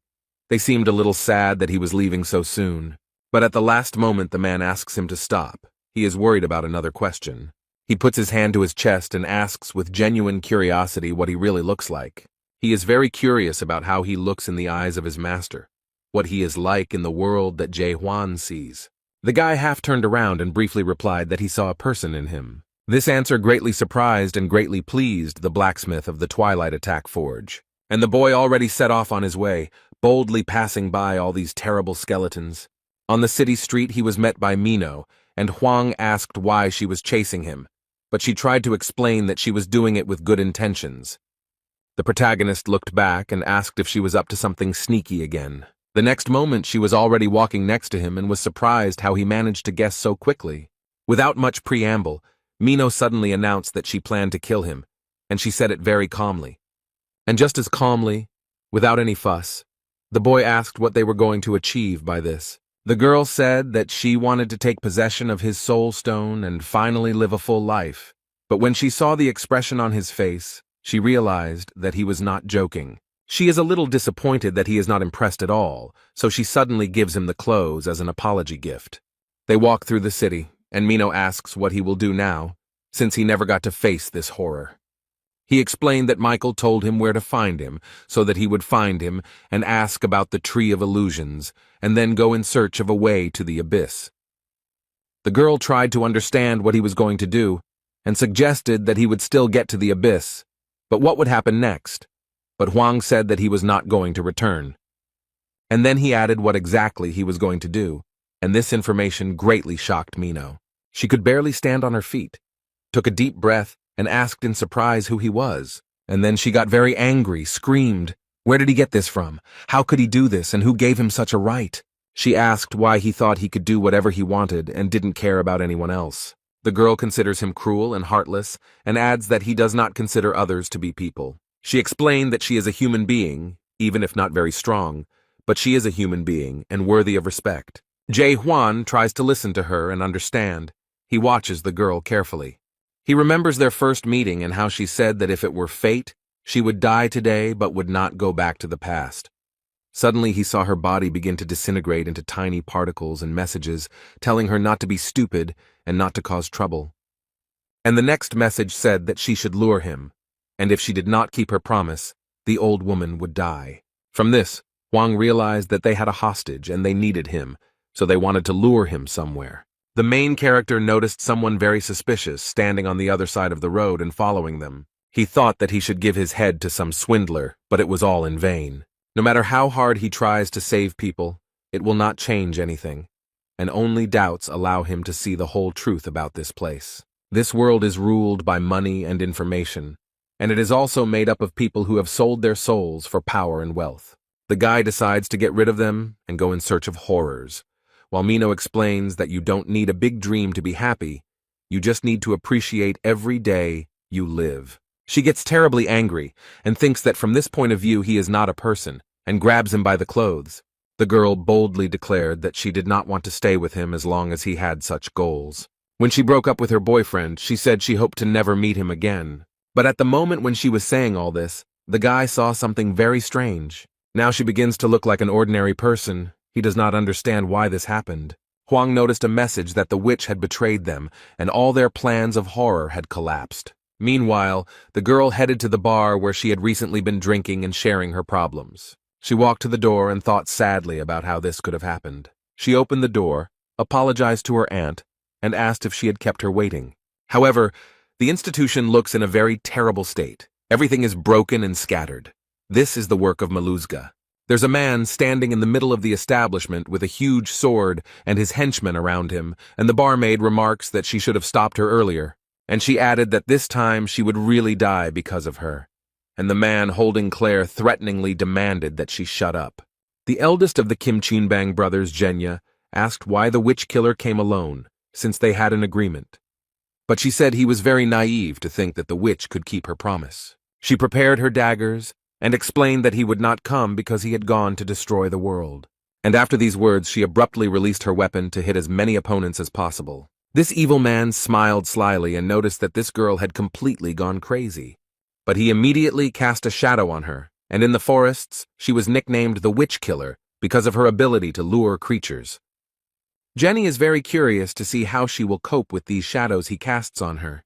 It looks like he wants to see an interesting show. Meanwhile, Mino is doing well. She has learned to avoid the shadows and not give in to any of these creatures. These creatures are no match for such a strong witch. The girl does a somersault and throws her daggers. The man realized that if he wanted to win her over, he would have to put in some effort. So he decided to use his powerful weapon and made several powerful attacks with it.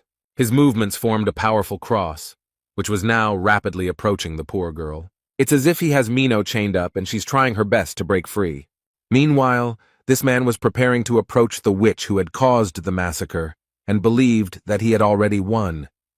The girl has freed herself from his power, but it is as if she has burned herself, and she regrets that this is happening far from the fortress. The eldest of the Kim Chunbang brothers noted that the soundproofing was good here, so there was no point in shouting. But she had one last chance to bring the boy here. But she is not going to do this, and threatens that the dark forest will take revenge on them for her. The man said that by the time the fort found out what they were doing there, they would both be dead. Mino used her skill, Akaram's 7 swords, and added ice defense. Such skill impressed her opponent, so he noticed that she looked good, and he didn't expect her to be so strong. But these skills mean almost nothing to him, and the man promises to tear his opponent apart with his bare hands. The poor thing can't resist his strength. She's in pain, and it's hard for her to keep from falling. The girl holds on with all her might, her eyes almost closing. She wants this to be the end. And the last thought that came to her mind was the question of whether she would go back in time if she had the opportunity. And only now did she realize that she wanted to return so as not to leave Huang again. She stood before her assailant, who was ready to take her life, and wondered if she would witness the decline of this world. As soon as the man raised his weapon, his sword was reflected in the blue light of the ice sword. Jenny's followers are surprised by what happened and did not expect anyone to stop them from doing their dirty work.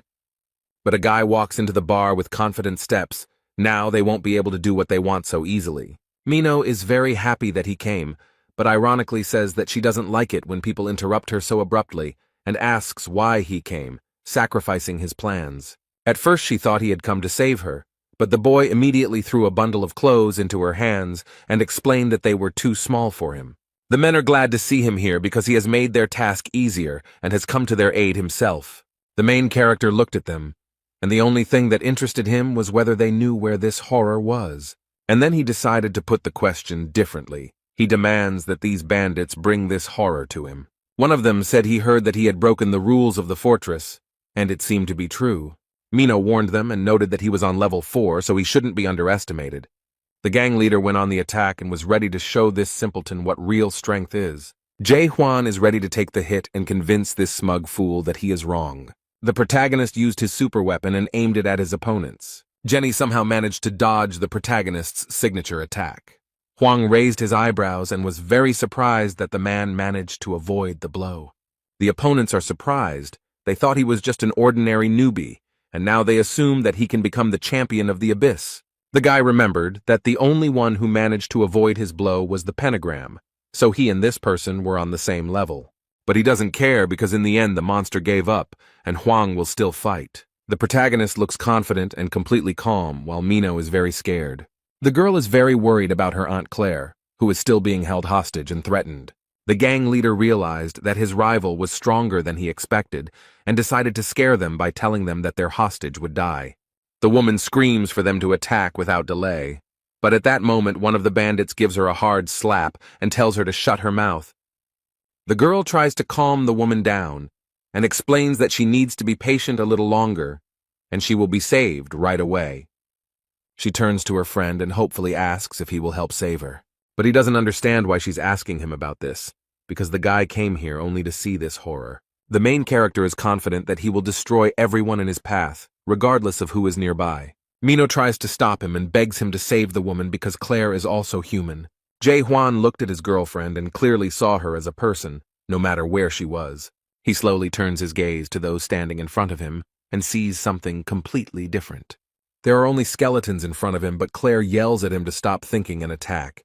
Suddenly he begins to see this woman as a real, normal person. It looks like he'll have to save her now, even though he didn't plan on it at all. He then decides to raise his sword and direct all its power upwards towards the roof of this building.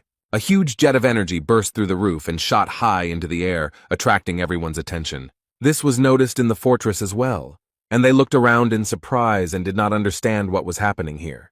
The captain of the north entrance also noticed it and seemed very interested in what it was. So he immediately orders his subordinates to head to where this light is coming from. It turns out that there was some strange magical dome above the house, created by the smoke of the villains. They realized that they were now in trouble because Hwang had broken the barrier of silence. Immediately after this, people in uniform appeared and were ordered to cordon off the area. The captain and his subordinates suddenly burst into the almost destroyed bar and arrived here very quickly.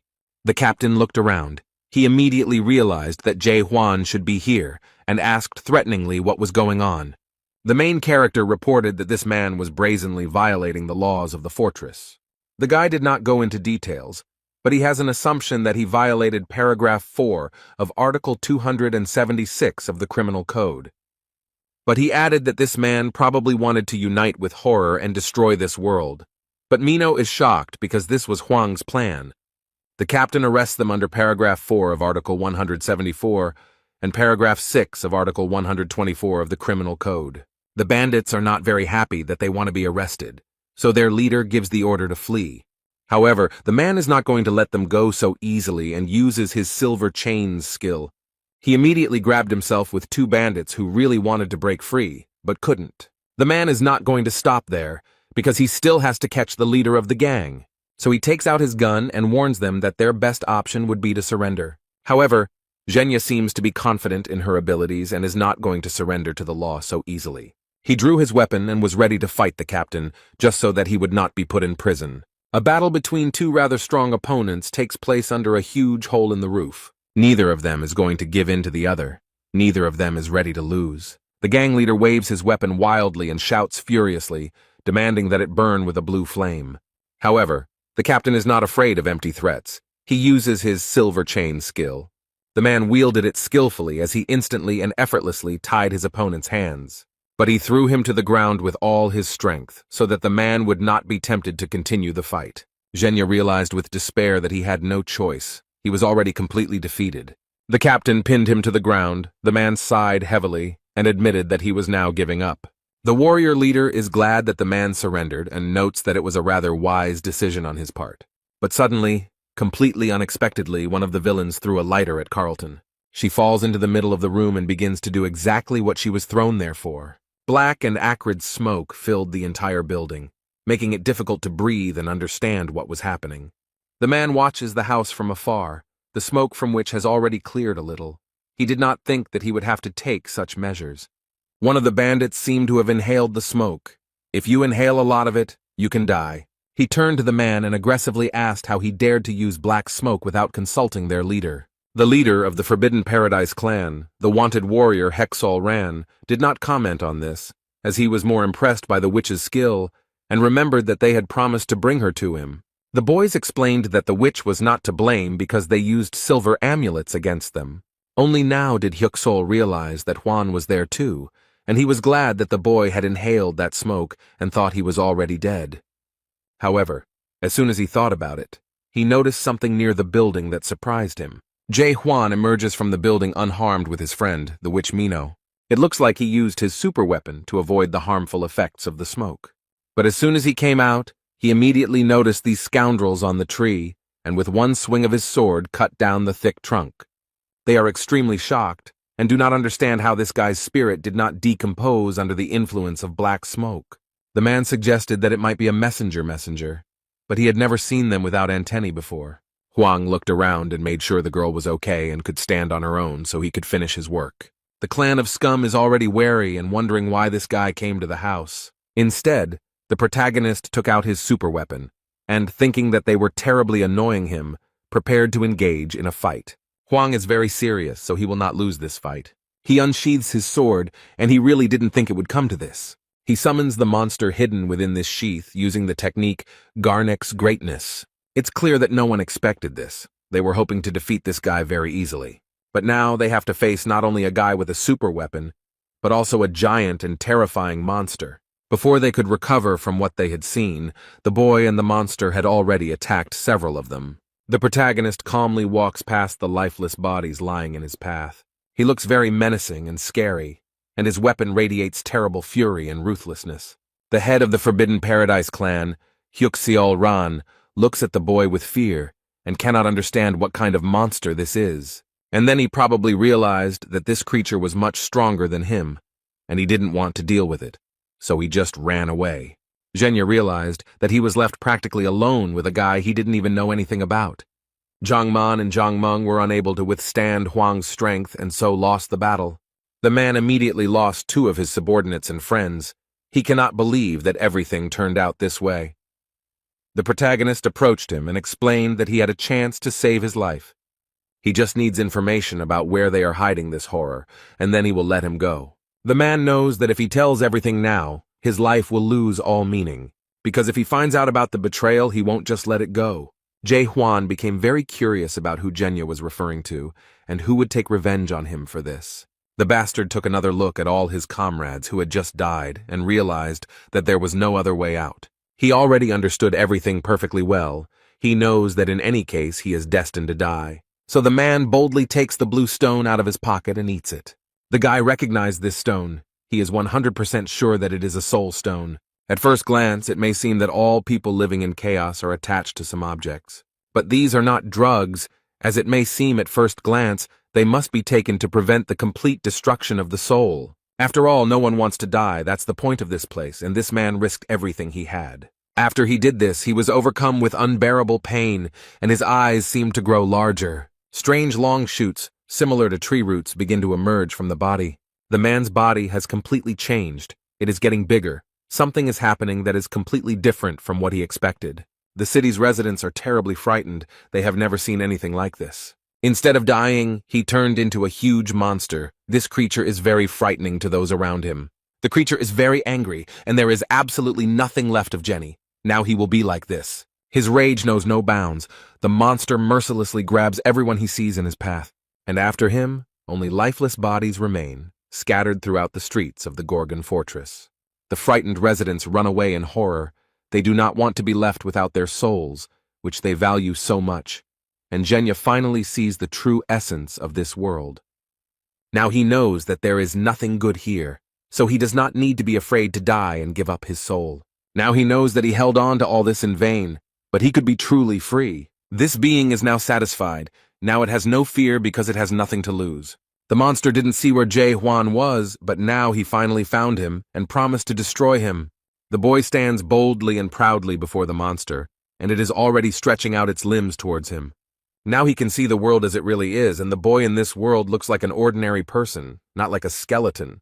Zhenya is surprised that he is a real person, and does not understand how he could end up here. Instead, the protagonist stares at the creature and has no idea what is happening to it. Hwang tried to use his doubt skill, but it didn't help him figure out who he was. But now he doesn't have time to think about it.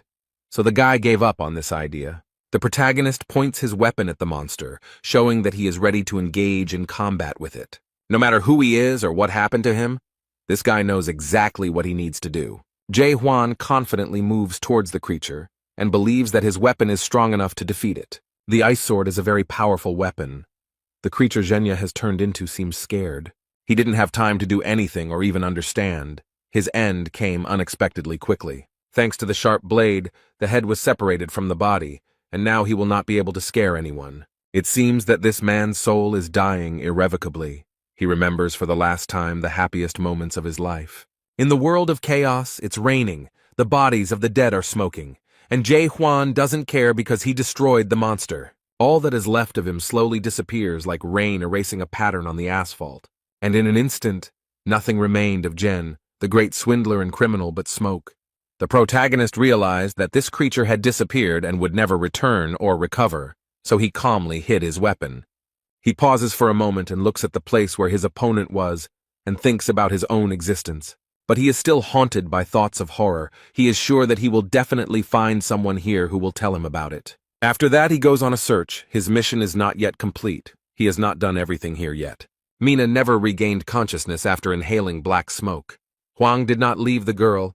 He returned to her, and in the meantime, his subordinates were worried about the condition of their captain. Carlton is also feeling unwell, but he manages to explain that they need to warn the fortress. He approaches the girl. She is very sick. Mino believes that she cannot be saved in any way, so she asks him to kill her while she is conscious. The guy is surprised to see the girl in human form. He doesn't know why this is happening to him. He sat down next to her and looked at her with sympathy. Perhaps he had some feelings for her. The young man tries, but cannot use the skill doubt against her. This worries him a lot. Why can't he see her as she used to be? There are so many questions, so many unknowns in this city. But he is ready to accept Mino's last will and do as she asks, so the guy reached for the weapon. He understands that good emotions cannot exist in this terrible world. There is simply no place for them here. But suddenly, very abruptly, someone grabs his arm and tells him to stop and not do it. Claire convinces her that there is still a chance. The girl needs to be taken to the hospital as soon as possible, where she will be taken care of. You just need to hold on a little longer, and the chance for recovery will definitely appear. The hospital in these parts looks like a field hospital, with wards instead of wards. Mino lies motionless on the bed, while someone explains to her that if the grinding process does not stop, she will have no chance of survival. Suddenly there was a very sharp and unpleasant sound, signaling some kind of warning. Announcements appeared all over the fortress that the dead had appeared on their territory. In order to save themselves, the leadership asks all residents to immediately leave the fortress, which causes great panic. One young man, in a panic, tried to get at least some information from the guard and asked where they should run. But when the guard turned to him, it turned out to be a terrible monster, from which everyone ran away. The poor thing has no chance to escape. It's too late. The creature has stretched out its limbs towards him. On the territory of this world, there is real devastation and anarchy, and a mad scream is heard. People are trying their best to save themselves. They all want to live. That's how this world works. And now they have very little chance of survival while such monsters roam the streets. Suddenly, as if from nowhere, warriors appeared, destroying these monsters one after another with one blow. They finished their work quickly, so now they look as proud as possible. Hwang calmly watches these events from the room where his girlfriend is located. Claire remembers everything Mino told her about him and asks if he really decided to go against all the rules of chaos. She believes that this person judges the world by himself and decides for himself who has the right to be called a good person. She understands him very well, because when you get here, you adapt not because you are stupid, but because there is no other choice. The guy suggests that people here simply don't have the courage to change anything. But Claire was skeptical of his words and asked what all this courage was for. Huang tries to convince the boy that it takes courage to step outside the box. Only with courage can one break accepted laws and rules to see a new path. The woman noticed that he was one of those people who always strived for something. Perhaps he was right, but she could not understand him because he had such courage. Claire raised her head, looked at Huang intently, and stated that she knew one thing for sure. She understands perfectly well that this guy is dangerous, so it is better to stay away from such people. Mino hopes he won't leave now, but Claire has made it clear that she wants him to leave. And this is not because of her personal dislike or desire, but because he gives people hope. And then he drives people to despair. It's terrible and very cruel. It's better for him to leave. The woman is angry with him. Before his arrival, everything was relatively fine, but now everything is going wrong. Instead, Mino asks Huang not to give up with a sweet smile on his face. The main character is lost in his thoughts. He looks at the poor girl and feels sorry for her. Most of the doctors and guards surrounded the captain. They found that most of the medicine had been used for the master of the fortress, so now they had little left. James shouts out an order to immediately bring all the medicines that are in the fortress. Jae Hwan watches all their actions carefully and thinks about how to help Mino. He noticed that the monster's horn was crushed in the bowl. Now it became clear how they used it. They tried to give it to their master, but even the horn of the cocked hat could not correct the situation. Huang asked if they could bring him back to life after he turned into a corpse. The man is very irritated by this question because he does not know the answer to it, so he answers like this. The protagonist grabs the captain by the shirt and lifts him up to shake him slightly. He slaps him and asks him to wake up, while his subordinates complain how he can behave like this to their master. However, the method seemed to work, as their attention shifted from the boy to the captain. He barely opened his eyes and said Jae Hwan's name, a little unclearly and very slowly. He holds his hand tenderly and has only one request. He wants the young man to kill him. But the boy asked incredulously, "Don't people usually ask for salvation?" The captain explained that according to Article 4, Section 1 of the Gorgon Fortress Law, this was exactly what should be done in this situation. The boy bowed his head over the man and looked at him with compassion. This man was so dedicated to his work. If he had had at least a few people like that around him, he wouldn't have been stuck in the tower for 40 years. Suddenly, the system reacted and reported that the captain's soul destruction level had reached 94%. This is already a very large percentage, and it seems that there is no chance of salvation at all, because the decomposition process will soon begin. There is some noise in the street, and all the guards are ordered to step aside and make way for him. The same man who, a few minutes ago, destroyed the dead monster that was wandering the city streets, enters the tent. James realizes with fear that this is the captain of the demonic extermination squad, Jahir, who has the 5th degree. He drew his sharp sword and declared that he must do his job in accordance with Article 4, Section 1 of the Gorgon Fortress Law. He has to kill the captain of the northern gate of Carlton and a girl he still does not know. This man waves a gun and doesn't ask if anyone is against his decision. But Huang doesn't hesitate to stop his weapon with his bare hands. It seems he has other plans. This action greatly surprised the captain of the demonic squad, because no one had ever done anything like this. The protagonist explains that he will not allow this man to be killed because he still has a few questions for him. Jahir frowned and couldn't understand how this guy managed to stop his blade with his bare hands. He tries to calmly explain that very soon Captain Carlton will cease to be human and will turn into a dead man, and this will lead to terrible consequences. However, he added that they are doing this with good intentions and just want to avoid this event. Huang pulled out Harnek's horn and asked if it could help him, and from the doctor's expression it was clear that it was exactly what he needed. Therefore, the guy, without thinking twice, crushes such a valuable item right in his hands. He did it to separate 2 sick people. The guy tries to save them both. Jaime sat down next to his captain and explained with relief that his numbers had stopped deteriorating, so there was hope. However, the result of Mino's treatment was completely different. These drugs did not help her as much. Its endurance level is very low, so the decomposition process does not stop, but on the contrary, accelerates. The level of destruction of her soul has reached 90%. It seems that they can no longer help her. However, Claire is still trying to save the girl. She asks to call Chan Ho, because he knows how to do dead man's strike. She insisted for a long time and explained that this blow could stop the destruction of the soul. The captain explained that they could not call upon the divine physician for such trivial matters. But after that, he calmly approaches the bed where the girl lies to finally do what he came for. However, Huang blocked his way. The captain politely explained that he did not want any arguments and asked him to disperse peacefully. The main character doesn't seem to be planning to do this. He has a very confident expression on his face. The guy has something in mind. His hand reaches for the sword, which is already ready to do its job. And then he explained that he would kill this girl because she asked him to do it. Jae-hwan approached the girl and tried to use the doubt skill on her again, after which he saw the world as it really is. Claire is still screaming at him to stop and not do anything stupid, but the guards are holding her back.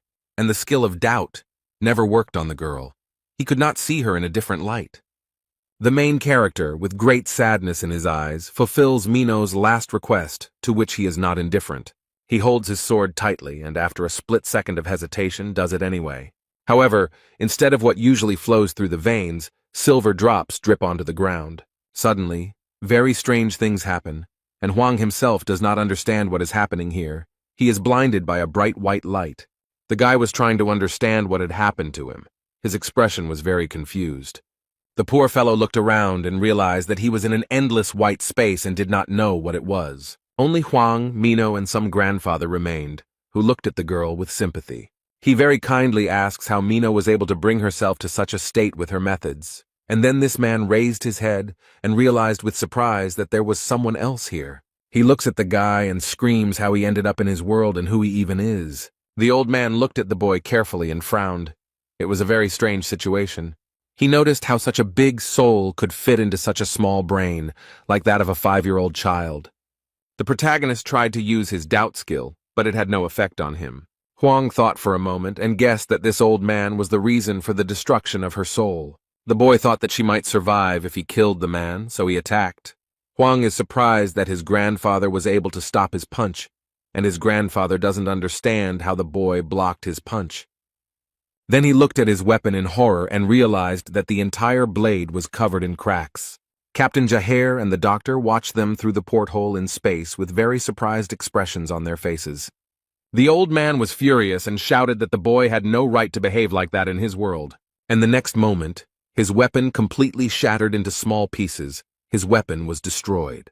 He suffers. For him, it was a very important weapon, his favorite cocked hat. The main character didn't seem to do it on purpose. He didn't expect it to happen. In fact, this old man is a divine physician named Chang Ho, but he seems to be offended. The captain asked what he was doing there, if he needed to treat the owner of the fortress.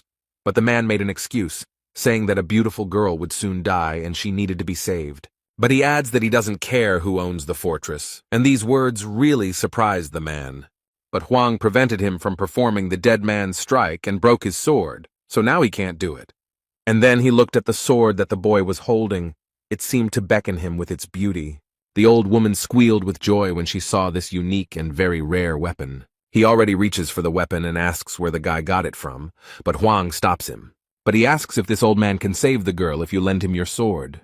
Chang Ho smiled contentedly and promised that with such a weapon he would definitely succeed. The main character, without thinking, gives his unique weapon to almost the first person he meets. Now he slowly watches what the old man will do, and it seems that this grandfather is confident in his abilities. The doctor examined the weapon and noticed that the sword had exactly the same aura as its owner. Meanwhile, everyone in the room watches what is happening with surprise and fear. The divine doctor is preparing to perform his signature dead man's punch and looks very stern. He smiles with satisfaction and declares that he is ready to see what this weapon is capable of. Jae-hwan looked around and didn't understand what he was seeing or if it was some kind of hallucination. He thinks it's a bit like the effect of the doubt skill, and in the meantime, Grandpa is doing his job. Now the boy understands a little better what world this old man belongs to. The doctor tried to perform a dead man's strike, but suddenly something went wrong, and the sword fell out. Suddenly the old man fell, exhausted, and now lies on the ground near his weapon, unable to rise. The main character is wary. He does not understand what is happening and is worried that the ritual is not complete. Chang Ho had exhausted almost all of his magical power, as he had previously healed the master of the fortress. The guy can't believe that it's all over, but the girl still couldn't be saved. He realizes with horror that this world is collapsing and soon he will have no chance. The old man was drawing a girl with a sword, but he couldn't finish it, and now everything is crumbling and disappearing. He apologizes profusely and explains that he is very sorry that this happened. The protagonist quietly approaches the man and, without saying anything, takes the weapon from him. He has a very concentrated look on his face, and his grandfather says that this is a stupid idea because he doesn't know this world and won't be able to repeat his hit. Jae-hwan gave the man an angry look and explained that he didn't know how to punch. The guy holds the gun with both hands and wants to do it, although he won't be able to do it exactly the same way as the doctor. Chan-ho, horrified, asks him to stop because the dead man's kick is not that easy to perform. They think he is being stupid and wrong to think he can do this.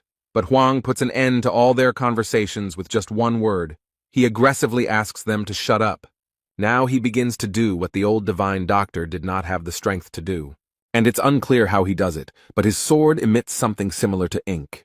And the boy uses the sword for the first time to save a person, not to kill. The old man looks at the boy with wide eyes and cannot believe that he can do this. Instead, the protagonist concentrates and tries to remember what his girlfriend looks like. He thought for a moment, and the next moment he began to actively draw her as he saw her. The guy knows that the life of an innocent girl now depends on his actions. He remembers everything he knew about her, how sharp and stubborn she was, but too sensitive to be a killer. He also knows 100% that she will never betray her neighbor. This is a very noble trait. Hwang actively tries to impersonate a girl and looks like he's doing it while dancing. The guy looked closely at the portrait and realized that he had forgotten one important detail. He added the final touch by remembering how they met and how she protected him, so he added that she was very trusting. The main character completed work on the portrait and managed to make it very accurate and beautiful. Words of gratitude could be heard from the patient's bed. Mino thanked her for remembering something good about her. The young man looked at the bed with hope and realized that his friend was finally feeling better. They began to look much better, and now the girl smiles sincerely at her savior.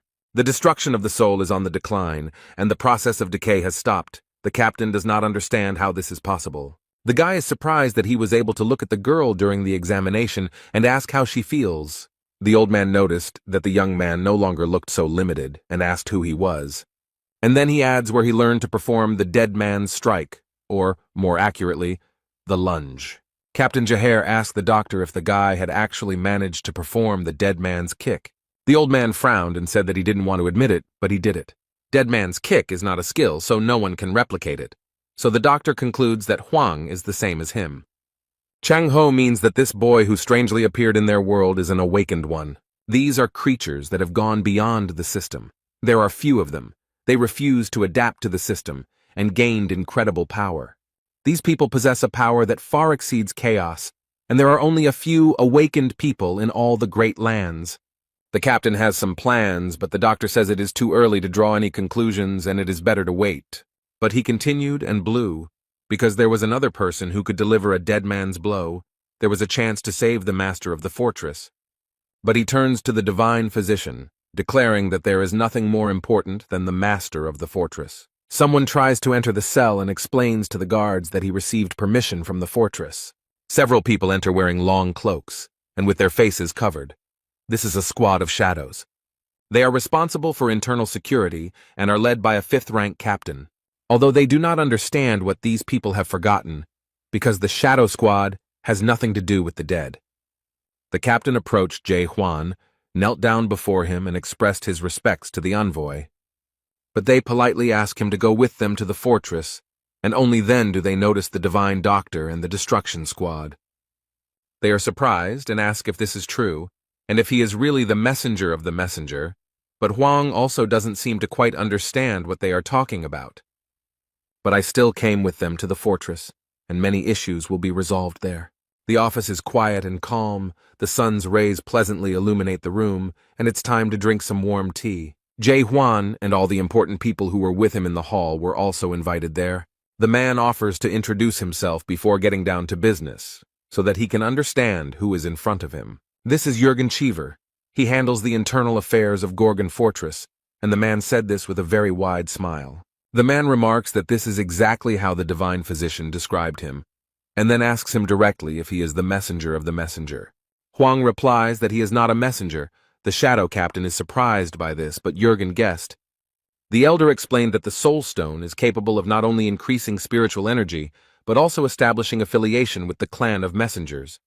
He added that if he didn't belong to that clan, then where did he get that stone and why didn't his soul break when he held it? But Hwang briefly replied that he found it. He was asked what happened to the owner of the stone, and he replied that he died. But the captain asked who dared to kill one of the 5 squads of the Great Land. The main character does not hide anything and calmly admits that he did it, but this really irritates the man. Jurgen asks him to calm down and explains that the guy probably had a good reason for doing what he did. Hwang said that they attacked him first and wanted to steal the horns he had gotten himself, so he simply gave up. This man knows that messengers of messengers can be very greedy when it comes to materials. And then he asks Jae-hwan to tell him in detail how he ended up in chaos with them. The main character honestly told everything as it happened, and Jurgen Cheever wants to sum up everything that was said. So this young man claims that he ended up in chaos by accident and accidentally received the Soul Stone. Then, just as by chance, he entered into a fight with the divine physician and managed to repeat the dead man's blow that he had seen for the first time in his life. The young man listened to all this and did not make a single comment or excuse because everything was really so. Chang-ho looked at the leader with wild amazement and could not understand why he believed his words. The man tries to explain that in order to win someone's trust, you need to learn to trust yourself. He then turns to the boy and asks if he can ask him one more question.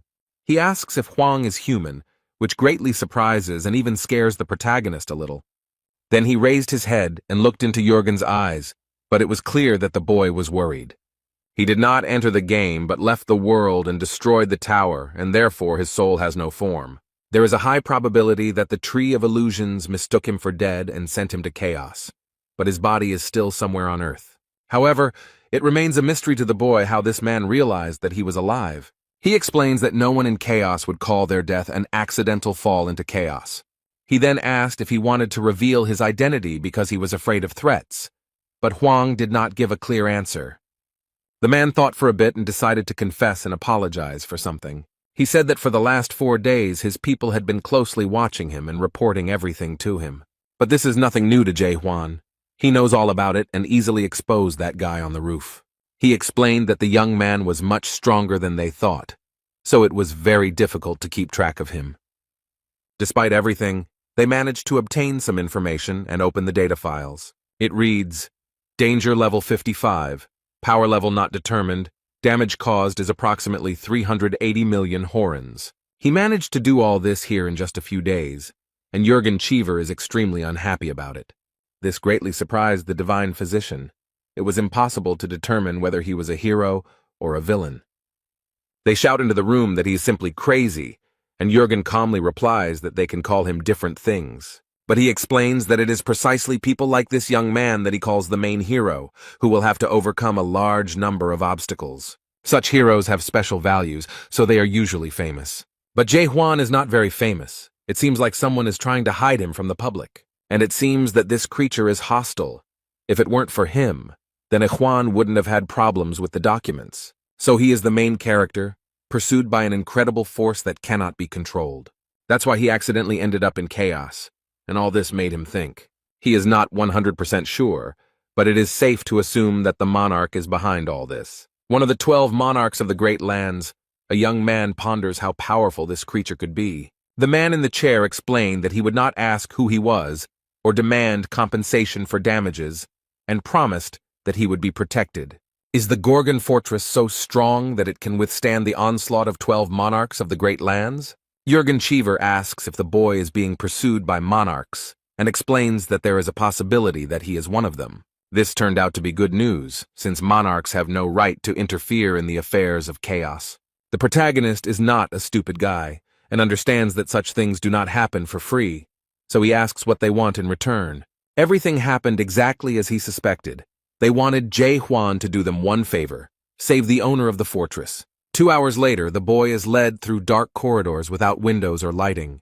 Meanwhile, the North Gate captain and the girl are still recovering in the hospital. He is being taken to the training field, instead of being able to rest peacefully in the guest room. Old Jong-ho noticed that he had a lunge and a punch, so he wanted to test his strength. And then he adds that this guy also cleaned the master's tower, and these words really surprise the guy. He asks what this old man knows, but he calmly replies that he knows a lot. They walked along long corridors, went down the stairs, and found themselves in front of a large and strong door. They enter the room and the man explains that if Jae-hwan wins, he will answer any questions. And then he adds threateningly that it is impossible to defeat him. But such words only fuel the boy's desire to fight. Some time had passed since their fight, and some things in the training room had gotten a little damaged. The protagonist looks down in surprise to see where the shorty is hiding. From the hole in the ground comes the voice of the divine medic Jung Ho, who barely survived Huang's blow. But he is very persistent. The old man has not yet managed to climb out of the hole, and he is already demanding revenge. The guy looks around the almost completely destroyed room and explains that the old man has already lost. But he justifies himself by saying that he didn't have time to use his most powerful move, and he didn't use it earlier because he was afraid that Huang would die from it. The guy remembered that his opponent had already said this, and then he was asked how old he was. Huang thought for a moment, and then said that he was about 60 years old, but oddly enough, he did not know the exact number. And the old man boasts that he has 1,000 of them, and 60 seem like a pitiful little thing compared to his 1,000. The protagonist wondered if this man had really only been doing this for 1,000 years. He replied that it was true, and the young man remarked that it did not seem true, but rather that he had been doing this for about 10 years. This certainly hurt his opponent's immense pride, so he became very angry. That's why he immediately and very abruptly climbed out of the hole into which Jae Hwan had shamelessly pushed him. It turns out that he still has the strength to fight and call the boy a fool. He is ready to give him the strongest blow, and the old man wonders what this guy will say about it. The old man had lived in the afterlife for so long, but he had never been defeated like this. He doesn't want to give up because he can't believe that anyone can be stronger. Jae Hwan has no choice but to enter the battle and try to defeat Jung Ho again. Their struggle continued, and who knows how much time they spent in the training hall. But they continue to fight with stubbornness and stupid obstinacy, and it seems that it will never stop. His opponent used all his strength, so it was a little difficult for the young man to resist him. The boy was thrown back by the impact and barely managed to keep himself from falling with a dull thud. The medic is on the other side of the room and seems to enjoy competing with Huang.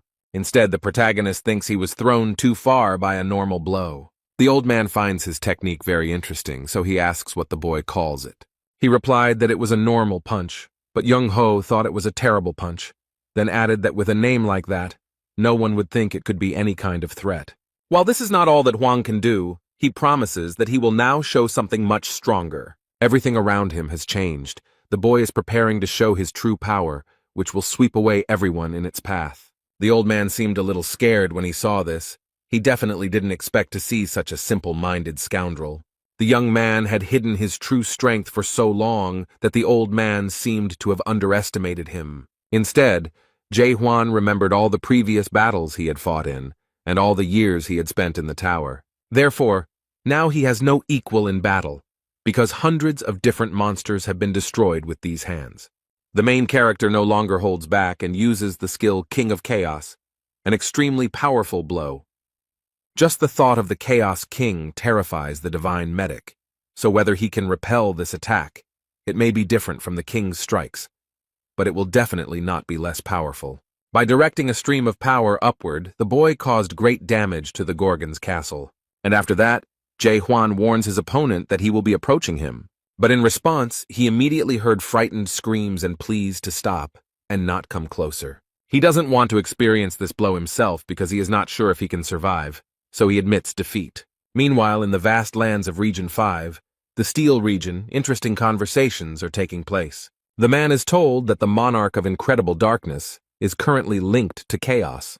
The Steel Monarch, nicknamed Unbreakable Steel Huo Yu, asks why he is doing this.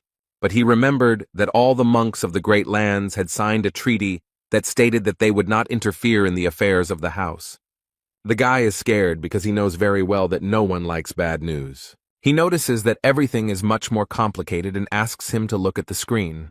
Huo Yu explained that the video, titled Hero of the 99th Floor, recently went viral and wondered if it could be fake. His subordinate knows that the Monarch of Total Darkness was going to participate in the development of this product. The Steel Monarch asked where he was now, and the subordinate tried to explain this difficult situation, that he refused to join the game and broke through the roof of the tower. And he says that he escaped to the house. But Ho Yu does not understand how this is possible, because on the 100th floor there is a spellcaster following them.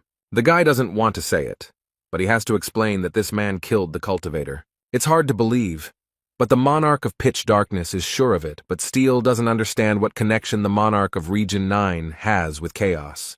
The subordinate explains that they had been thinking about this too and had only recently learned some very interesting information.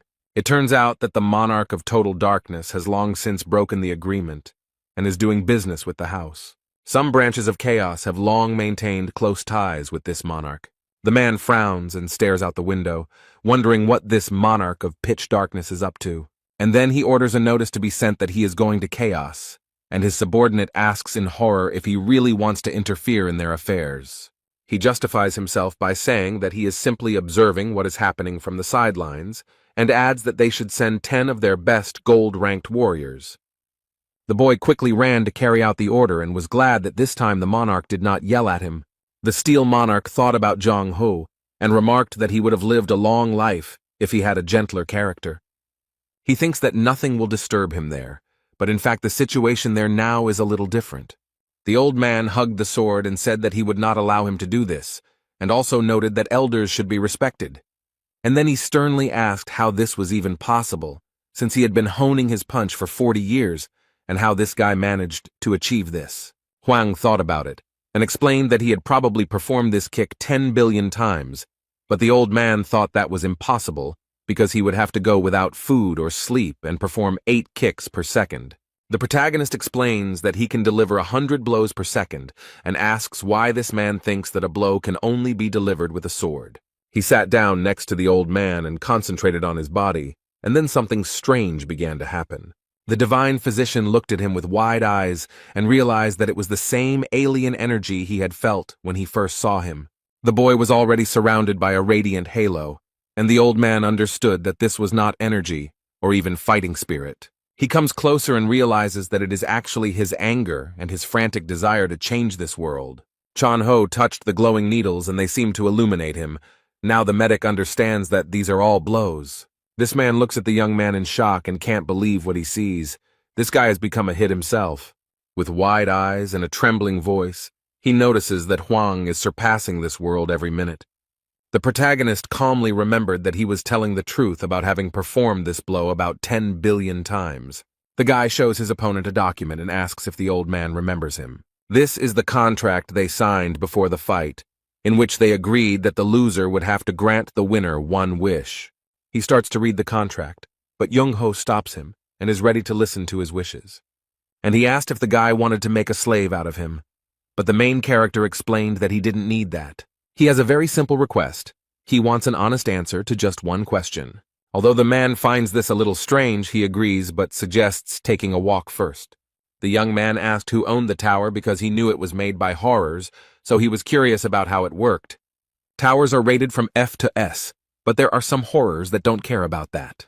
A master is someone who has already built an S-rank tower while still an apprentice and has become an exemplary master. But if a tower is built by a master, it does not mean that it belongs to him. Only the special tower can be considered the master's tower, which has nothing to do with cultivation, but Huang asks what these towers are for. His interlocutor does not know this, because no one can understand what the masters are thinking, but one thing is known for sure. Among those who cleared the tower, sometimes awakened people appear. The protagonist asked if this was the tower that Jung-ho was from, and he replied that he was from the 4th Melville Tower. This tower is also called the White Whale, because on the first floor, where newcomers arrive, a white whale suddenly appears. He turns everything into sheer horror and begins to hunt for frightened and defenseless people. Now this may seem like something frivolous and trivial, but at the time it was a real disaster. The man remembers with horror his past and how many soldiers died in this tower. He thinks it's some kind of miracle that he managed to reach the 100th floor and leave the tower. These creatures are extremely scary. If they don't kill you, they will leave a scar for life. Jung-ho realized that the young man was also from the master's tower and asked whose tower he had cleared. Huang remembered that his name was Mularka. This greatly surprised the divine physician, and it seemed that he knew something about him. However, he noted that it was difficult to believe that there was an awakened one who cleared Mulark's tower. The boy asked if this grandfather knew Mulark, and he replied that he knew him well because he had traveled with him. The main character did not expect to hear this at all, so this information surprised him very much. He stopped and couldn't believe it was true, so he asked if he was really traveling with him. Young-ho probably decided not to go into details, so he briefly replied that it was a long story. And then, realizing that he was standing, he looked back at the guy and invited him to walk a little further. They reached a place that was very beautifully decorated with flags and lanterns with a warm yellow light. People sit at tables, drink cold beer, and noisily discuss their affairs. A fragrant and very appetizing-looking plate of meat and vegetable kebabs was served on the table. The old man sarcastically asks Claire if she will sell on the street like this from now on. She abruptly put the beer down on the table and responded aggressively that some guy had completely destroyed her building, hinting at Huang. The man noted that after everything that had happened, she had finally found the strength to open the bar again, so she really needed the money. The main character looks worried about something. He lowered his head and stared at the table. He looks closely at the plate and everything on it, and various thoughts come to his mind. And despite it, the inhabitants of the house walk back and forth, thoughtful and perhaps a little sad. He seemed to sense that something was wrong with the place and that everything around him looked very strange. The old man drinks beer and says that everything here looks somehow bland, and why eat in a city where you don't feel hungry? The man also thought for a moment and looked at the contents of his kitchen, at what he was drinking. The divine physician considers chaos to be a blessed world for the souls of all these people. In this place, souls tired of wars in the great lands will finally have the opportunity to rest and live in a completely different way. It was here that the warriors were finally able to lay down their arms, and the musicians were able to sing not about war, but about peace. Suddenly, the main character is distracted by some kind of argument on the side. Someone calls him names and demands that this person watch where he is going. Two men are angry at each other, and it looks like a street fight is about to break out. The protagonist realizes that this is just a drunken brawl and returns to his drinking. But having tried the beer, he is surprised to realize that it is not alcohol at all, but ordinary water. The old man explains that this is not a drunken brawl because no one here can get drunk, hungry, or grow old over time. They are just pretending to be drunk. Despite everything, people on this blessed land miss their old life and try to behave as before. You can't eat or drink here, but you still have a body and a heart beating in it. However, there were people who went against all the rules, a team of madmen who dreamed of the impossible. Gathering together to return to life, these people called themselves a group of deep explorers. However, the main character does not understand why they needed to explore the depths. Young-ho calmed down a bit and replied that they wanted to find the fruit of reincarnation. This magical fruit only grows on the Tree of Illusions, so they set out to find it. The protagonist looked at the man in surprise and asked if the dead could somehow come back to life. The old man, with a suspiciously sly smile, replies that this is possible and explains further. The only way to return to your old life is to taste the fruit of rebirth. A team of deep explorers was created specifically to search for this fruit. Around this time, Chung-ho awakened and had nothing to fear. At that time, he was only 150 years old. Huang asked with surprise and interest whether Mulark had really taken part in this expedition. The old man explained that this is exactly what happened, and added that Mulark was the leader of this group. The divine physician recalls the events of that day and notes that Mulark was special. Then they approached the river, and Horror noticed that the awakening process was quite interesting. But he added that since Jong-ho had not fully manifested, the awakening process was not complete. He remarked that it must have been difficult, since the man had gone his own way, although the old man tried to deny it. Mularka continued to irritate him with his questions and suggestions that the man must be feeling unwell after cultivating the land. And because of this, he threw his sword and almost hit the body of the horror that created the towers. But he asked why the horrors go deep, since that is precisely why towers are built, which are afraid of enclosed spaces. With his purple hands, he pulls out the sword stuck in the tree and explains that he has nothing to say because his apologies won't fix anything. He justifies it by saying that it is simply his job, which he will have to do for the rest of his life, but despite this, he deeply regrets creating the tower. It was at this moment that Mularka confessed to Young-ho that he had plans to find the Tree of Illusion.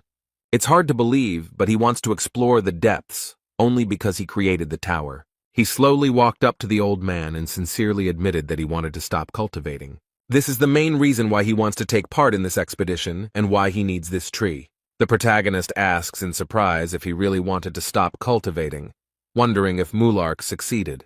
The doctor explained that he had not reached the end of the expedition and was only at the entrance to the depths. but it seemed to him that Mularka had reached the tree of illusions. The fruits of the illusion tree began to fall from the branches, and the squad was able to return not empty-handed. However, Huang is thinking that if this old man managed to obtain the fruit of revival, then why is he still here? And at that moment, Claire comes over and tells the man not to lie. She looked at him with disapproval and noted that he knew that this expedition had failed. However, the old man insisted and pointed out that she was not even there then, so she could not have known everything. They received the fruits, but on the way to the house of fortress, some people were already waiting for them. All the lords and chieftains of the great lands gathered and cunningly set an ambush for them. They did this because they themselves were afraid to go down into the depths and get these fruits. Unfortunately, even the owners of all the fortresses and legions that took part in the expedition were unable to offer resistance. The difference in strength was colossal. These attackers were from another dimension, and they still managed to take the fruit from them. After each death, they ate the fruit and were reborn again, and this continued for 900 years. They even had a whole rebirth castle, and any lord could be reborn after waiting their turn. Now Huang understands why all the people in this place look so sad and unhappy. They all know very well that they will never have the life they strive for, and will never receive their fruits. The main character wanted to continue the conversation and ask more questions, but the old man suddenly fell asleep. Claire explained that there was no use waking him up, as he was already drunk, and that he must be tired after all his 1,000 years of life. The woman explained that after this expedition, no one saw Mulark again. He said his last words and disappeared. Suddenly, someone from the outside responded that his last words were, "I lost and I won." James said this, and he also thanked the guy for his help, because if it weren't for him, the captain would have died yesterday. And then he added that if the boy ever wanted to come to the house again, he should come to the south door. Jae Hwan won't need to show his ID since James already knows him. And then he decided to make a joke and asked the guy to keep it a secret from the captain and continue doing his business. The main character didn't answer, but suddenly he heard some noise nearby and looked around. The man runs very fast and calls for the divine doctor and the boy who is with him. He runs up to the table where a young man is calmly talking to Claire and asking her about various things. Their conversation was unceremoniously interrupted by the captain of the fighter squad, who seemed to be frightened by something. Jaher can't get his thoughts together, so the only thing he says is that they're in trouble now. The full moon is shining brightly outside, but it is barely visible because of the thick, dark clouds. It seems that these are not clouds, but energy that comes from the owner of the fortress, the main character, and rushes towards him. Huang thought that the owner of the Gorgon fortress seemed to be dead. The spiritual pressure is 10 times stronger than what he had heard from the dead before, and is felt most strongly in the fortress, or rather, under it. The boy remembers the words that Jürgen Cheever told him and promised to forget all the evil he had done. But in exchange for one favor, they must save their master of the Gorgon fortress. He asks the captain if the tower commander is getting out of control, and the captain replies that the guy got it right. He suddenly got angry, which usually happens no more than once a week. The captain warns the boy so that there will be no misunderstanding, that their master is a good man, at least he was one before his decomposition, but he added that he was one of those who went into the depths for the fruits of the tree of illusions. He suggested that Huang could also perform the dead man's strike, since he had already done so, as the divine physician would not be able to do so. The boy explains that he was just repeating the movements, but the old man could teach him. They reached the fortress very quickly, but felt tremors. The men are surprised that there is an earthquake now. It could mean something bad. Everything around is moving dangerously, and the fortress itself is barely holding on. It seems like it will soon collapse. The captain of the destruction squad is worried about his master. He wants to save him with all his might. The captain of the Tower of Destruction and the captain of the Tower of Despair suddenly appeared in front of them and greeted the boys cheerfully. Jahir insisted that they retreat immediately because they had urgent matters to attend to, and they knew it very well. But the men say that no matter what problems arise, they have orders and will not back down. The man frowned sternly and asked if they were really going to go against the rules of heaven. But this phrase seemed very funny to one of the new arrivals and uninvited guests. And then they very confidently explained that their paradise was a forbidden paradise. The next moment where they stood, there was no one left. They were very fast. The warriors, without any warning, immediately went on the attack and found themselves on the man. He reacted quickly and pushed Huang and Young Ho away sharply so as not to hurt them. And a second later, an explosion was heard at this place. The floor collapsed, and pieces of stone flew in all directions. Despite the fact that the blow was extremely strong, the captain of the fighter squadron put up resistance. He was attacked by two super-strong opponents at once, but so far he is coping well with them. Jae Hwan appreciated his abilities and mentally praised him for doing such a good job. Instead, the man struggles and thinks about how he didn't expect that the fortress would have its own people from the Forbidden Paradise. The captain noticed that these guys had changed a lot during this time, but one shouldn't think that he too stood still. But he asks them to think carefully about their actions, because if they retreat now, the master of the tower will grant them forgiveness. But these people are not seduced by such a vain hope. They do not seem to take the owner of the fortress seriously. The tower captain asks contemptuously if he is talking about this coil that is underground. This man cannot control his powers, and has long since completely lost the ability to distinguish between good and evil. This man makes a great claim that they were not serving the heaven they had served before, and that much had changed. But he asks the squad captain if he really remains loyal, despite what is happening around him. But man is confident in what he believes in, and his faith is unshakable. He knows that the master will return. One of them said that this is why they do not waste time on unnecessary conversations and attack the man again. He didn't even notice the attack, which is why he was hit in the face with a huge hammer. There was another loud bang. The captain fell to the ground and stones and dust rose high into the air. They smile sarcastically and say that if he had been a little smarter, he wouldn't have had to fight. With these conversations and their actions, they only irritate the captain more, but so far they have not caused him any harm. He knows that they are on the 4th level and won't be able to defeat him even if it's 2 against 1. But he doesn't understand how they can be so fast and strong. It doesn't look like reinforcements at all. It looks more like decomposition. He suspects that something is wrong here and it could be very dangerous. That's why he turns to Jae Hwan and asks him to escape from here as soon as possible. But it seems that the main character has completely different plans. He hands over the divine doctor to other hands. Now the captain of the extermination squad will take care of him, and he is a little surprised by the actions of this guy. It seems that the protagonist realized that his friend was having a hard time dealing with these scoundrels, so they decided to take matters into their own hands. They repeat their question and wonder if this guy can really do a deadlift, and the young man replies that he can. They know this guy is not like them, so it's hard to tell if he's telling the truth or lying, but for some reason they feel like he's nowhere near their level, so he won't be able to land a proper punch. However, while this man was thinking, the main character did not waste time and was ready to attack. He quickly got behind his opponents and asked them what they thought of the blow, whether it was strong enough. They completely underestimated their opponent, so now they have no chance of avoiding the blow. The captain of the Tower of Destruction had already received his portion of conviction that his opponent was strong after all. He fell to the ground with a crash, along with his big hammer, which this time did not help him at all. The other tower captain looked at this with horror, and could not believe that this had happened. He didn't have to wait long for the protagonist to get into a fight with him and feel the same as his friend. Huang noticed that the man was too self-confident and confident to defend himself. But immediately after that, he delivers a powerful blow which his opponent did not even have the opportunity to dodge. He managed to stay on his feet and not fall. It seems he is stronger than the man with the hammer. He grabs his weapon and tries to point it at the boy, but Huang very deftly dodges it. Instead of hitting the enemy, his weapon hits the soulless stone. But he does not give up and does not stop trying to take the life of the main character, although he does not succeed. The boy dodges his large spear and now feels a much stronger energy. He looks at the man and tries to understand what this energy is, and realizes that it does not look like revenge. His opponent's mask was broken, and he asked if Huang really hoped to save the tower's owner. And at that moment the boy understood what kind of energy it was. The energy of fear. He wondered why they, with such weak abilities, came here to fight. He explains that he cannot save their master because the job belongs to the old man. The young man stops his opponent's spear with a light movement of his foot and wants to finally finish the fight with him.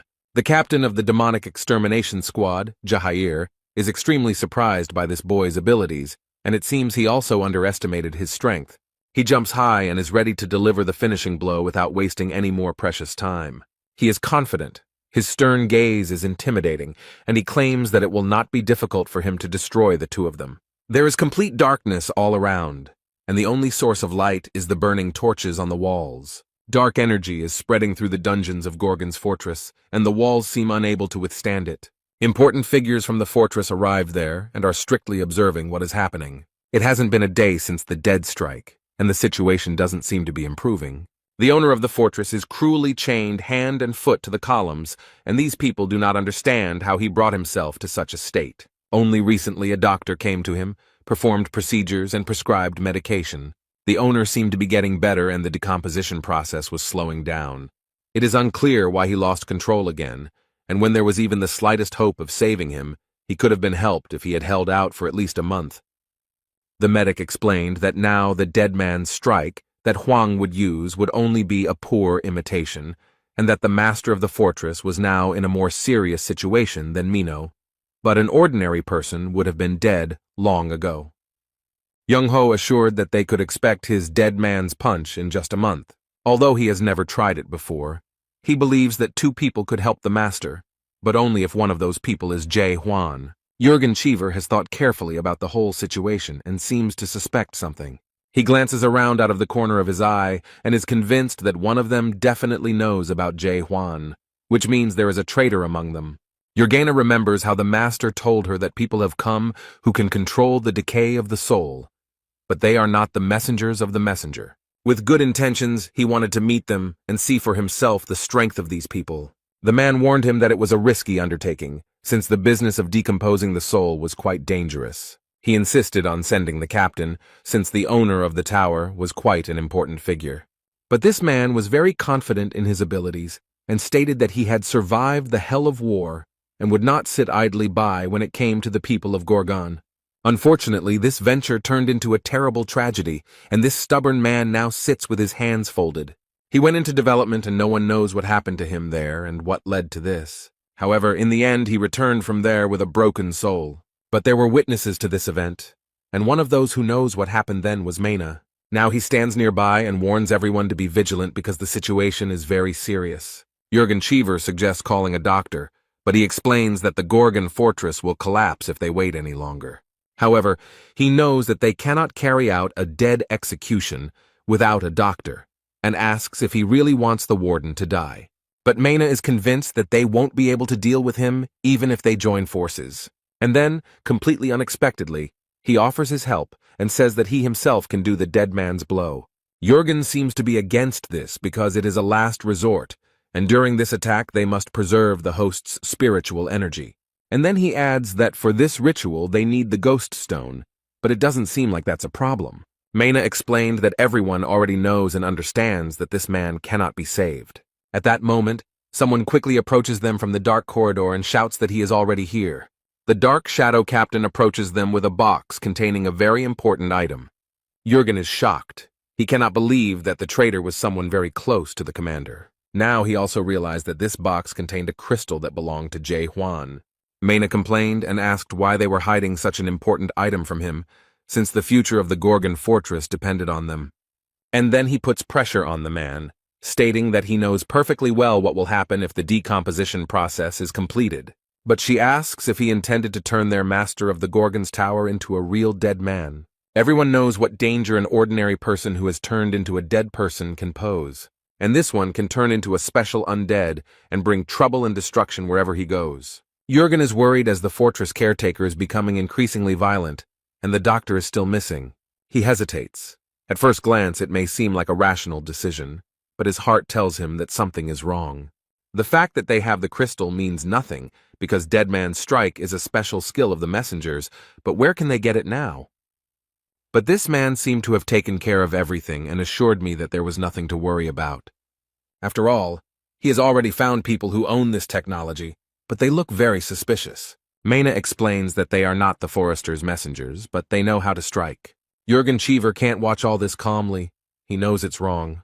But this does not stop anyone. Everyone actively begins to prepare for the ritual. However, if the blow is dealt in this way, the master's spiritual energy will be trapped within the crystal. Since spiritual energy does not belong to the house, anyone can become the owner of a ghost crystal. And whoever gets the crystal will be able to possess the spiritual energy of the overseer and become the master of the fortress. But if the crystal falls into the wrong hands, the consequences will be dire, and who, other than Jae Hwan, can use the crystal? The man remembered the owner's words that people had come who could control the decay of the soul. Jurgen realized that these were the same people who had begun the process of decomposition of his master's soul. 6 months ago, his soul began to decompose, and now he has almost completely lost control, so all this was part of the commander's plans. The man finally understands everything and gives the order to everyone to stop the commander immediately, and then he looked with horror into the faces of these people and lost his last hope. Now he sees that they were all together, and only Jurgen was loyal to his ruler to the end. From this understanding and disappointment in all these people, he fell to his knees, powerless. They're all in this together, and he knows he can't do anything alone. He took one last look at the owner of the fortress and apologized for how things had turned out. Jurgen Cheever was supposed to defend Gorgon's fortress, but he failed. He sincerely regrets that he couldn't save him because he was too blind for so long. Suddenly there was a loud explosion, and a large hole appeared in the wall of the dungeon directly above them. All the walls shook, stones rained down from above, and the torches that served as light almost went out. This explosion was heard throughout the entire vicinity of the fortress, and a large fog of dust rose up around it. No one can understand what is happening here and why the ceiling suddenly collapsed above their heads. Everyone present looks up in surprise and tries to understand who did it. Jurgen Cheever looks up with eyes full of tears and hope for the salvation of the master of the fortress. And everyone else is trying to pull themselves together after the explosion and a small rockfall. Meanwhile, moonlight penetrates the hole and a man confidently jumps into it. In an instant, Jae Hwan and the demonic destruction squad's captain Jahir approach them. He looks with pride at everyone present and shows with his whole appearance that he will not allow them to destroy the soul of the master of the fortress. They came here to stop this traitor from carrying out his terrible plan. Mena is not at all happy to be disturbed, so he asks who he is and why he came here. However, Captain Jahir demands that the steward stop and not do something he will regret. The captains fall at his feet, and the man explains that news of his terrible plans has already spread throughout the heavens. But he adds with irony that his traitorous accomplices have long since told everyone everything. The manager looked at them with a cruel gaze. He would not allow there to be traitors in his ranks. One of the beaten men understood this look and apologized, explaining that he was sorry. But this did not help him at all, because Mena mercilessly and with one movement destroyed him. This action frightened the men. They did not understand why this man was doing this. He smiles sarcastically and says that they probably chose to die for spreading the truth, and he simply fulfilled their goodwill. But this excuse irritates the captain even more, and he insistently asks the man to finally pull himself together and stop talking nonsense. And he calls on the others to prevent him from carrying out his vile plan, but they surround the poor man with swords. He asks in surprise what they are doing, but one of them explains that he is sorry. One of them explains that this is the will of the administrator and no one has the right to go against him. And he adds that they must remain in place until the process is completed. Huang remembers being promised that he would be safe if he saved his master, but he knows that it was nonsense and that they couldn't guarantee anything. And in order for everything to work out as they promised, the main character is ready to change the conditions. Jae Hwan very confidently promises that he will save the master of the fortress and destroy all the traitors. In return, he demands that they give him the divine doctor Jung Ho. The guy, with a serious expression on his face, explains that he plans to repeat the trip into the depths. But it is obvious that he is not alone. He demands that they help him with this, and such statements surprised everyone very much. The mine manager frowned and said incredulously that this was nonsense. But he adds that he has already heard different stories about a guy who killed a dead man with one blow. He always thought that these were just stories and lies, but it turned out that it was all true. Since such a situation has already arisen, he proudly and very confidently declares that he will go with them. And with these words he pointed at him, and all his henchmen rushed at the boy with swords. In addition to those inside, a whole squad attacked him from above, all armed and trying to kill Huang. The main character didn't lose his head for a second, immediately pulled out his sword and skillfully killed his enemies. Jahir still holds the divine medic in his arms and tries to avoid these chaotic movements with his sword. The guy skillfully copes with the onslaught of carnivores and leaves them without limbs. The man looks at everything that is happening with horror and understands that he will not get out of here alive. Instead, a new group of warriors jumps down from above, hunting only one man. The guy assessed the situation and realized that it looked like an endless stream of manpower. He is alone, surrounded by hundreds of experienced and highly trained warriors who know how to kill. Huang looked around and saw that not only the pawns, but also the stronger characters in this party wanted to join the battle. He quickly approaches the protagonist and looks very confident in his abilities. The guy makes a slight lunge towards him, so that the light from his sword fills the entire room. This man has no chance of blocking the punch because it is simply impossible. The force of this attack surprised the commander. Now he realizes that he was wrong about this guy.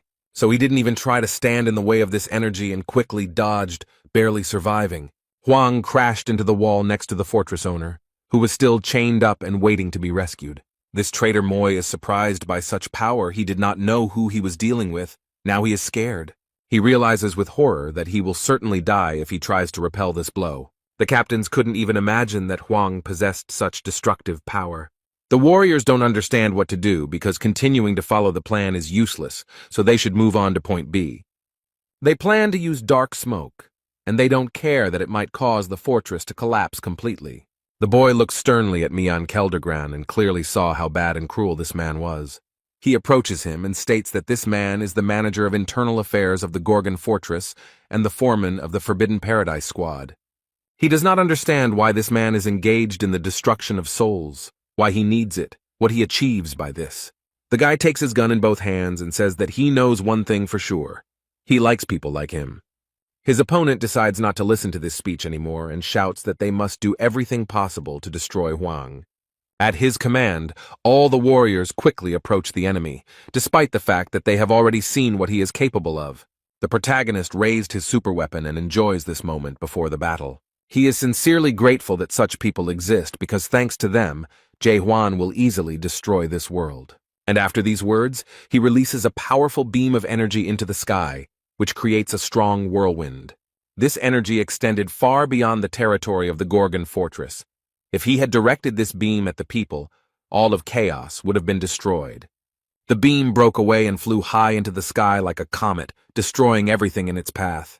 And then it seemed to explode and scatter its particles all over the territory of this world.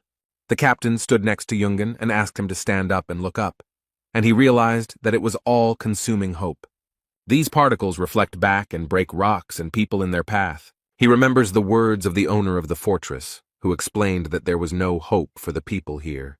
The master explained that strong hope will become a good support that will not be destroyed by any difficulties. The man cannot believe that the boy, in a world of destruction, sees this unshakable hope. Mine didn't survive after such a prank by the main character. He lies motionless, mortally wounded. But he still has the strength to say that Huang is a complete idiot, and perhaps it is the desire to say this that keeps him alive. And then he smiles slyly and declares that it is too late, and the Gorgon's fortress is almost destroyed. The protagonist did not plan to listen to these farewell speeches and mysterious words, so he sped up the process.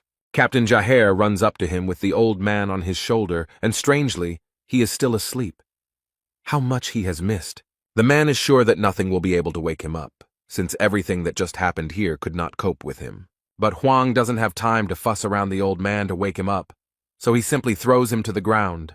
He immediately screamed that his back hurt, but the boy noted that he could have woken up on his own. Meanwhile, the owner of the Gorgon Fortress still sits motionless in his usual place. His hand lies on the ground, covered in signs of decay and transformation. But suddenly she moved, and the system showed that the destruction of the soul had reached 99.9%, and oppression began. Everyone is seriously scared, exactly what they have been afraid of for so long, and so much has happened.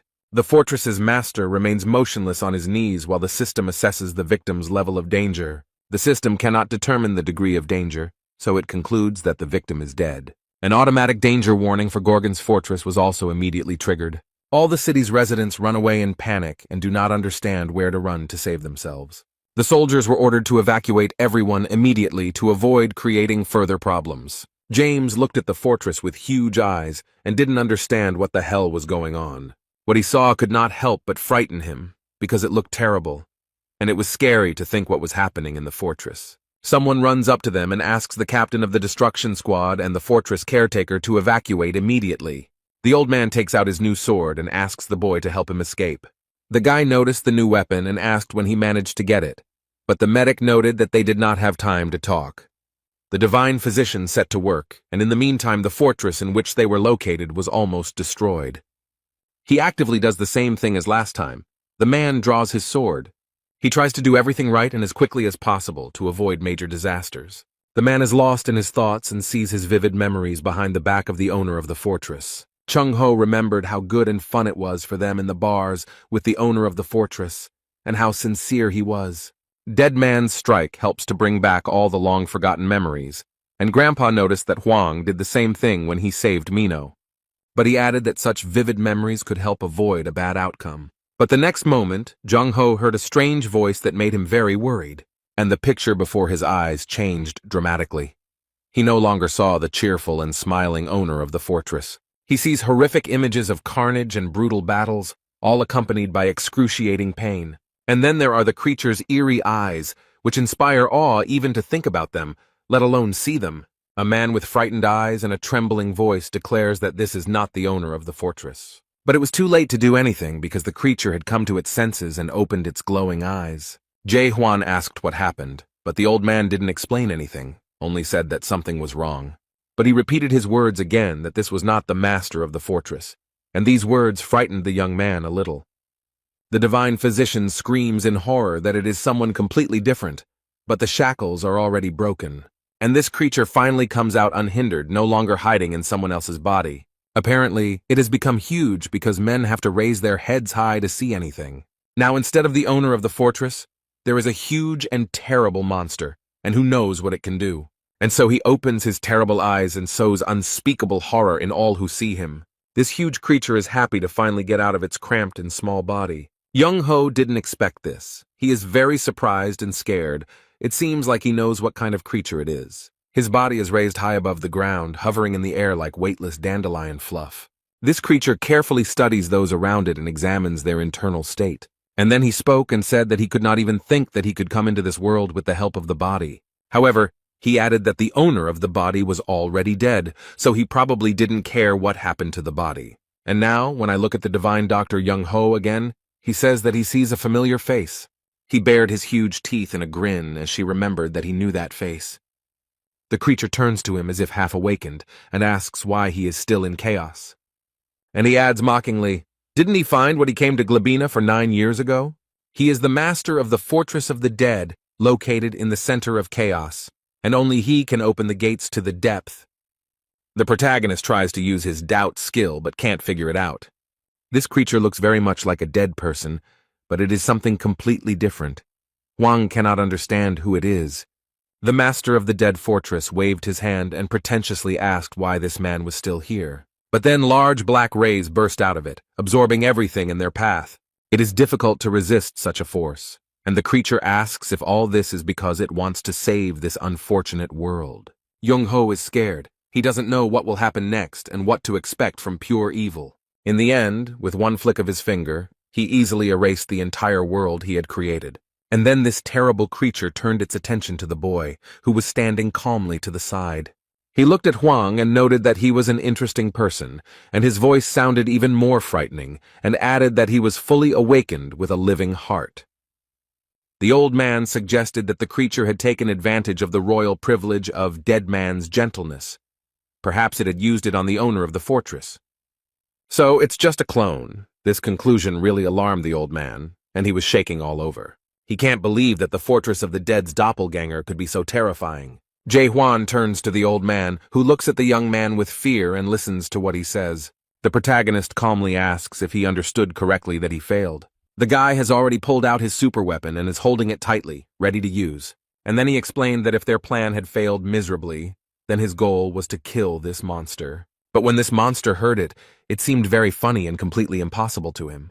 He asks again what the man is going to do and starts laughing even louder. King Catastrophe laughs madly, his voice penetrating your skin and making you tremble. Chung-ho tried to convince the young man not to do this, since he would not be able to do anything against such an opponent. But he added that even Mulark would not be able to go against him, despite the fact that he was just a brawler.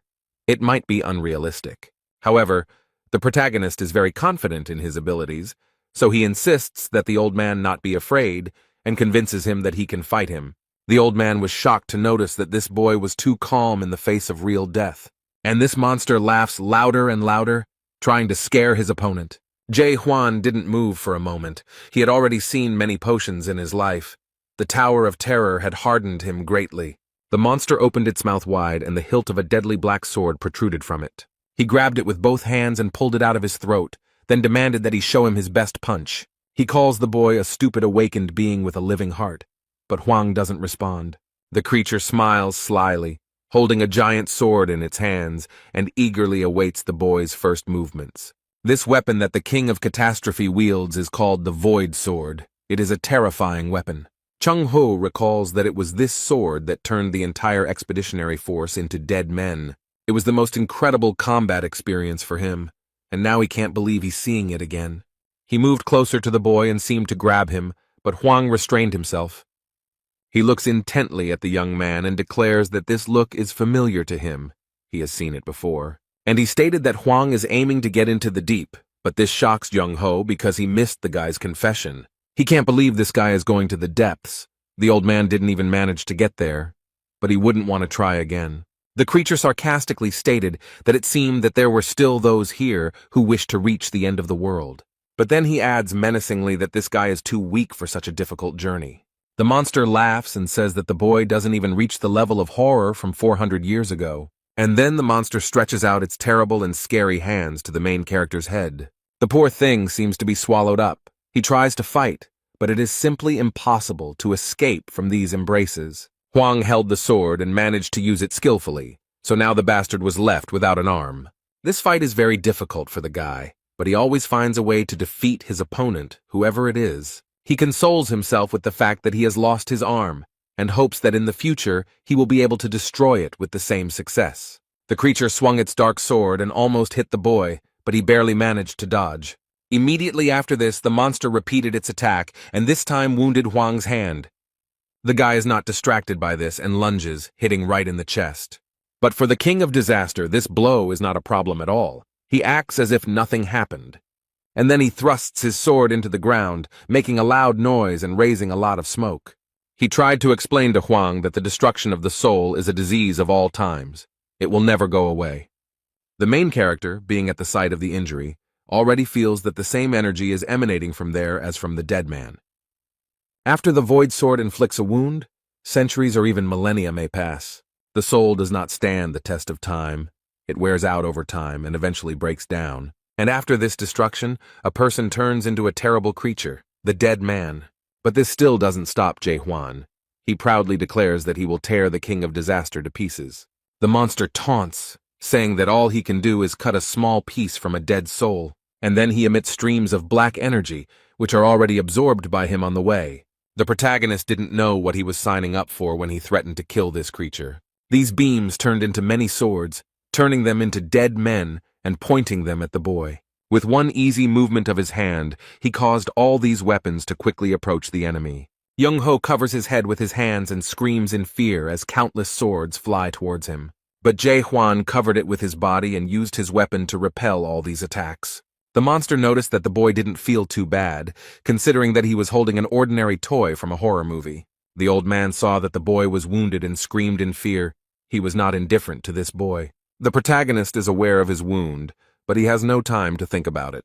After all, at this moment a monster is rapidly approaching him, wanting his death. They met in a duel and crossed hands at night, creating a powerful wave of energy. He is so strong that he sweeps away everything in his path, and even the divine physician cannot resist him. The monster smiles sarcastically and remarks that this guy's soul won't live long if he continues to fight like this. The main character understands that this monster is right, and at this rate he won't last long.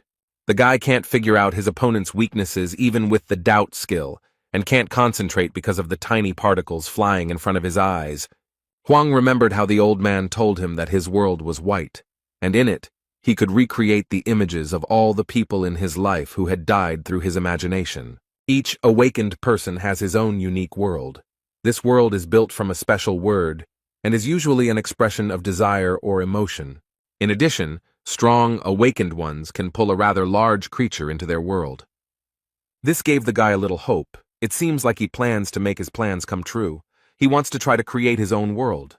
And this hope gave him strength, thanks to which the main character managed to repel the blow of the terrible monster. Jae Hwan has distanced himself from his opponent and is preparing to put his plan into action. He focuses and plans how it should look, and I have to give him an advantage in the fight.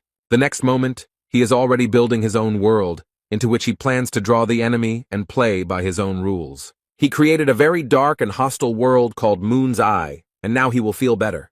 Chung-ho looked at it all carefully and immediately realized that it all looked very much like hell. The old man realized with horror that this boy had been living in such a terrible world all this time. It is a very scary world.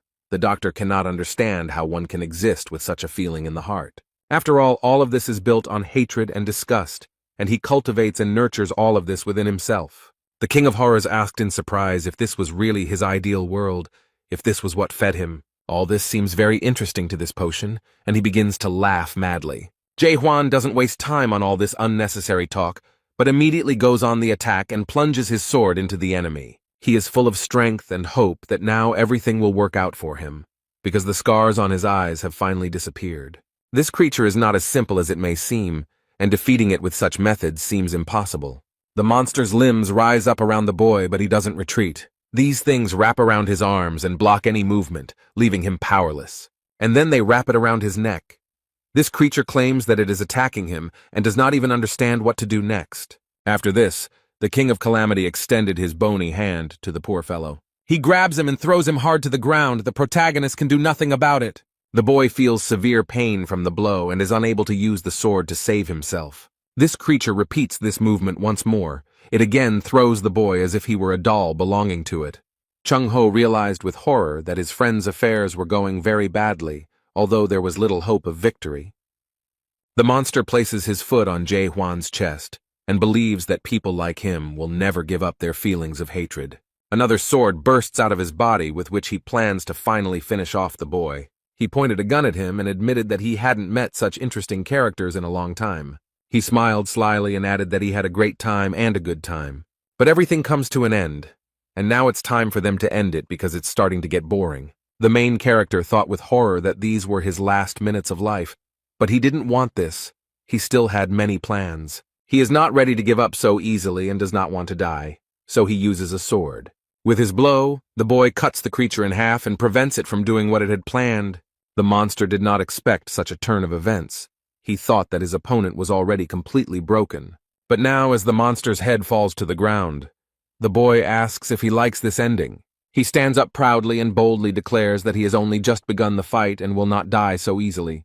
However, it's much more complicated than that, and the monster's head laughs, saying that this guy is a complete fool. He reaches his head with his work and explains that no one will be able to make a single scratch on his body. The King of Calamity caused a storm with his mighty power, and Hwang had to cover his face. The monster got angry and decided to show all his strength, so long spikes appeared on his forehead. The main character did not expect this. He hoped to finish the fight. This opponent is very strong. He looks at the creature in front of him and does not understand what kind of monster it is and how to fight it. The young man realized that this monster was very strong, so he needed to be faster and more cunning. In a fit of rage, he throws his black, all-consuming sword, and the protagonist barely manages to avoid the blow. Nothing stops the monster. It wants only one thing: a cruel death for its rival. The creature stretches out its arms to catch and destroy the boy who angered it so much. And then he throws him with all his might against the wall. Few people could survive such a blow. The poor guy was hit so hard that even the stones around him couldn't withstand the pressure and fell. But the main character is much stronger than it might seem at first glance. He coughed several times. The monster is not going to stop there. He wants his opponent to die in agony. But it seems he has lost count, as the protagonist follows him and moves forward. The young man picks up speed and is ready to use his sword against the king of disasters. But this terrifying creature senses him and uses its power to repel the attack. He stated that he had been observing the mejans of this world with interest for thousands of years. Everyone tried to reach the top of the Tree of Illusions to satisfy their curiosity. The monster noticed that the boy doubted everything and asked if he was trying to find answers to questions in his world. He strikes with his black sword with all his might and asks what exactly is bothering Jae-hwan. The monster tries to solve it like a riddle, and with crazy eyes screams that he understood something. The guy bravely withstands the sword attack and stands firmly on his feet. It is not so easy to defeat him. He grits his teeth and refuses to give in, but the monster taunts him and declares that Hwang's world is a matter of doubt. He wonders what his world really is and suggests that it might be destruction. Options such as destruction or complete extermination are also offered, which for the monster looks like a game. And then he bared his terrible sharp teeth and added in a terrifying voice that this world was coming to an end. He feels like this is the only word that suits him best. This world feeds on arrogance. The monster wonders if this ordinary man would dare to question the value of the Tree of Illusion. The King of Calamity has turned into a mad and very scary monster, and asks if the boy is turning to his world to find out his destiny. But the main character does not give in to his provocations and explains that he does not understand what nonsense he is talking. The monster still asks tricky questions to distract attention, but the boy is adamant. He is already very tired. This struggle has exhausted the young man, and he does not know how much longer he can hold out. But suddenly he unexpectedly remembered something, and realized that this had already happened to him in the past. The guy remembers such a terrible monster, and he defeated it then, which means he can do it now. The main character seems to have finally figured out how to proceed and how to stay alive. He remembered how Jong-ho had said that the fortress master's body now contained a double. The young man finally knows what to do, so he prepares his weapon to strike. Now he definitely has a chance. The monster noticed that something had changed in his opponent's eyes, and that a strong blow was awaiting him. Hwang exerted all his strength, and his blow was so powerful that no creature could resist it. The result was a powerful explosion that crashed down on the monster and lifted many stones into the air. But this creature is still alive. It is so difficult to defeat, and she noticed that its arrogance knows no bounds. He declares in a terrifying voice that this fool will never be able to defeat him. The monster then stated that he was bored and wanted to finally put an end to this. The main character froze in front of a creature that was tens of times larger than him and opened its mouth wide. It doesn't scare him. It seems like nothing scares this guy anymore. He looks very confident. Instead, this creepy monster grins angrily and rejoices that he will soon swallow his stubborn rival. But Hwang won't let that happen. He's preparing to deliver another powerful blow. He uses his doubt technique again, and this time it worked, and the protagonist saw it. He saw a long and bright thread connecting the double with his physical body. Now he knows where to aim, so he grips his weapon tighter and prepares to strike. Jae-hwan quickly approaches the monster, completely ignoring all of its wounds. He doesn't have the opportunity to think about it because the only thing he needs right now is to defeat the King of Calamity. The last blow caused damage to the double, as the young man used the decomposition technique. The main character does not stop fighting and increases his attacks in order to eventually win. The monster stated that the boy lived for the end and added that he would wait for him in the depths. This was his defeat. This was the last straw. The monster disappeared and Jae-hwan remained alive. Hwang, completely exhausted, leaned against the stone. It was even difficult for him to hold his head up. All this struggle had a big impact on his physical condition. His body was ready at 101%. But now he has had the opportunity to analyze the fight, and he realizes that he needs to become stronger. He understands that his lunge is not enough, despite the fact that it is a very powerful weapon. Strong Strike does a good job of crowd control. However, when it comes to one extremely strong opponent, this is not enough. The attack radius is too small to deal enough damage to win the fight. This time he used the lunge to distract the monster and buy time, but now he knows he needs to master the skills to fight especially strong opponents. The poor old man is lying on the ground.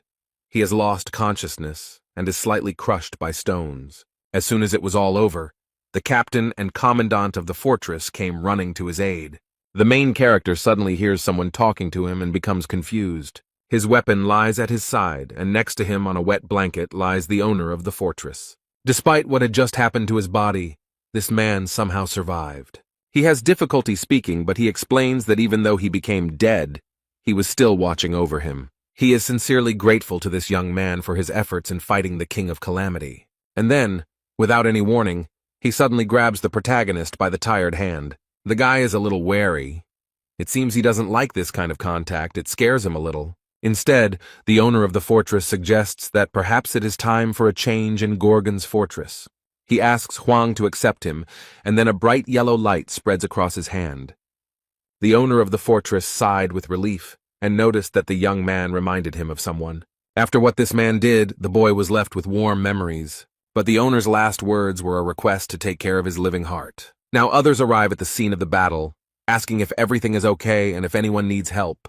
Jurgen and James looked back and couldn't believe their eyes.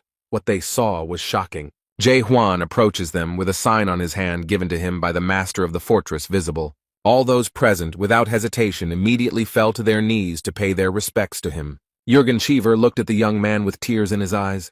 He realized that the overseer had died, handing over his power. He submits to the will of his master, and if he wanted it, no one would object. Jürgen dropped to one knee and greeted the new overseer and master of Gorgon's Keep. And now the main character understood what this seal on his hand meant, and it shocked him. 2 days have passed. The fortress is gradually being restored. Active construction work is underway. Huang is sitting at the table, and Jürgen approaches him and addresses him as the owner. But the guy objects and explains that he does not intend to be an observer.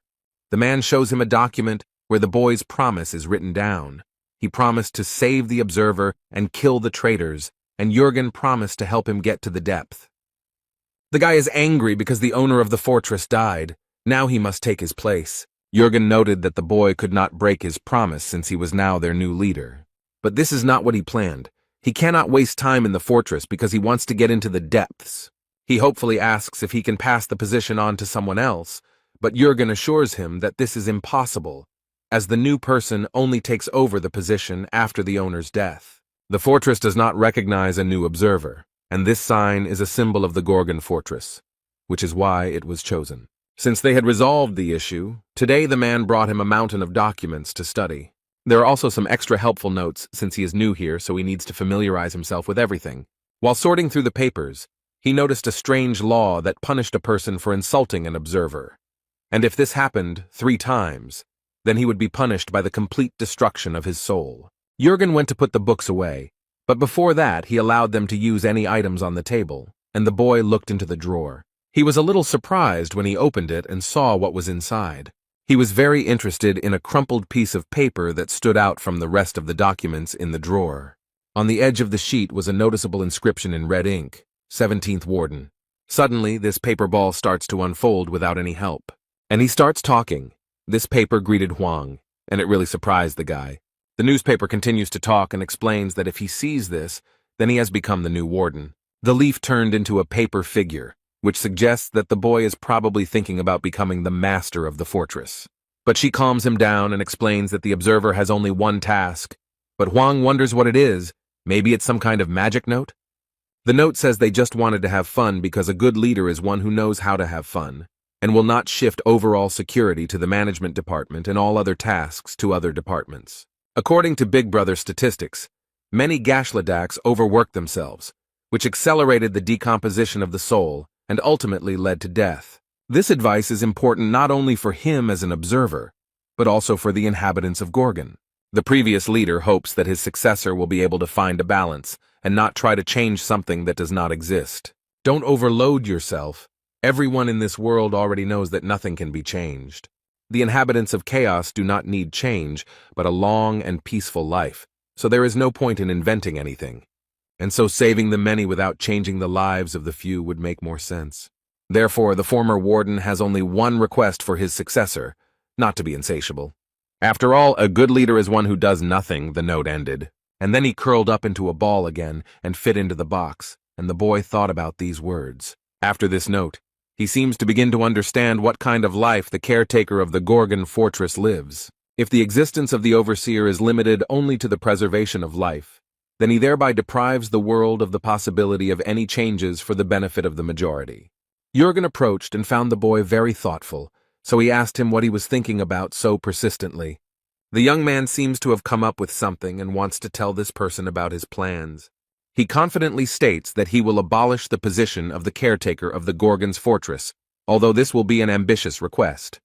Jürgen Cheever doesn't understand how this is even possible, so he asks what it is supposed to mean. The guy decided to start over and asked what a lock was. The man thought the question was strange. A castle is a fortress, and a fortress is a military structure designed to protect against enemies. And suddenly the guy makes a very bold assumption. There are no more enemies. But he asked the man what would happen if there were no more people willing to attack the castle. In this case, the existence of the fortress would lose its meaning, and the guard would no longer be needed. However, this all sounds very false. Jürgen is convinced that it is simply impossible. But the main character is firmly convinced of the opposite, and insists that this is quite real and possible. Jae Hwan proudly and very confidently states that this will happen because he is going to unite chaos. In chaos, people are not buried, but a soul flight ceremony is held to mourn the soul lost forever. During the ceremony, the soul is forgotten. During the ceremony, the life of the deceased is spoken over and over again until it is completely erased from the memory of chaos. This is the last thing the world of chaos can give to those who leave it, recalls Jürgen Emil Groschek. He is no longer there, so eternal memories will become fertilizer for the tree of illusions. This whole ceremony will last a whole week, and sooner or later everyone will forget about him. And during this week they will remember him and share their memories. They will talk about the dead man non-stop until there is nothing left. Huang stands there frowning, and now he knows the name of the one who so shamelessly handed him the position of fortress overseer. The protagonist overhears them discussing him. They are amazed that such a young man became a warden. Someone noticed that he was not even 100 years old and suggested that Jürgen was up to something.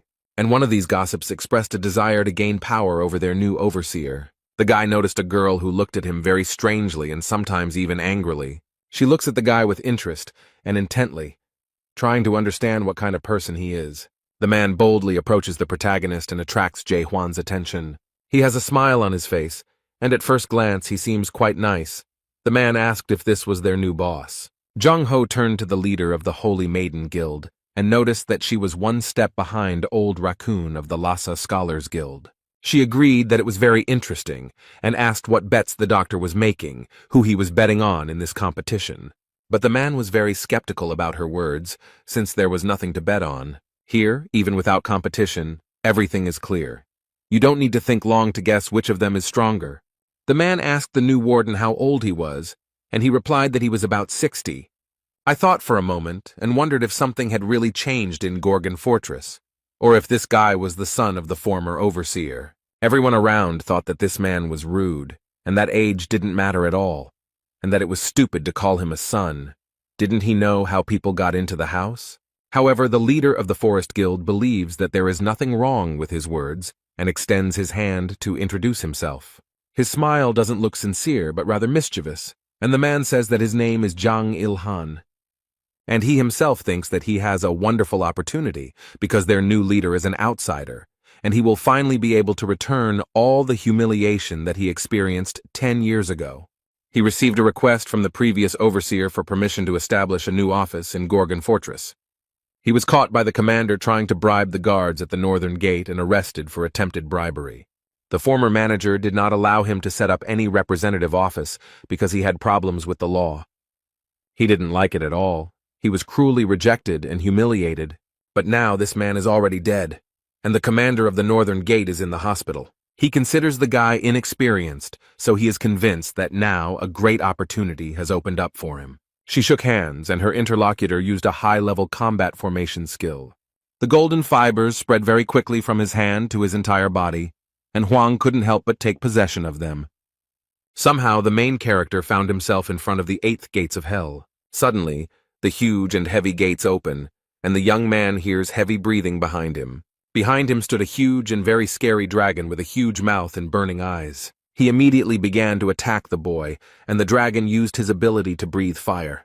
Everyone around noticed that the warden looked strange, and realized that this scoundrel had used the 8 gates of hell, which was very mean.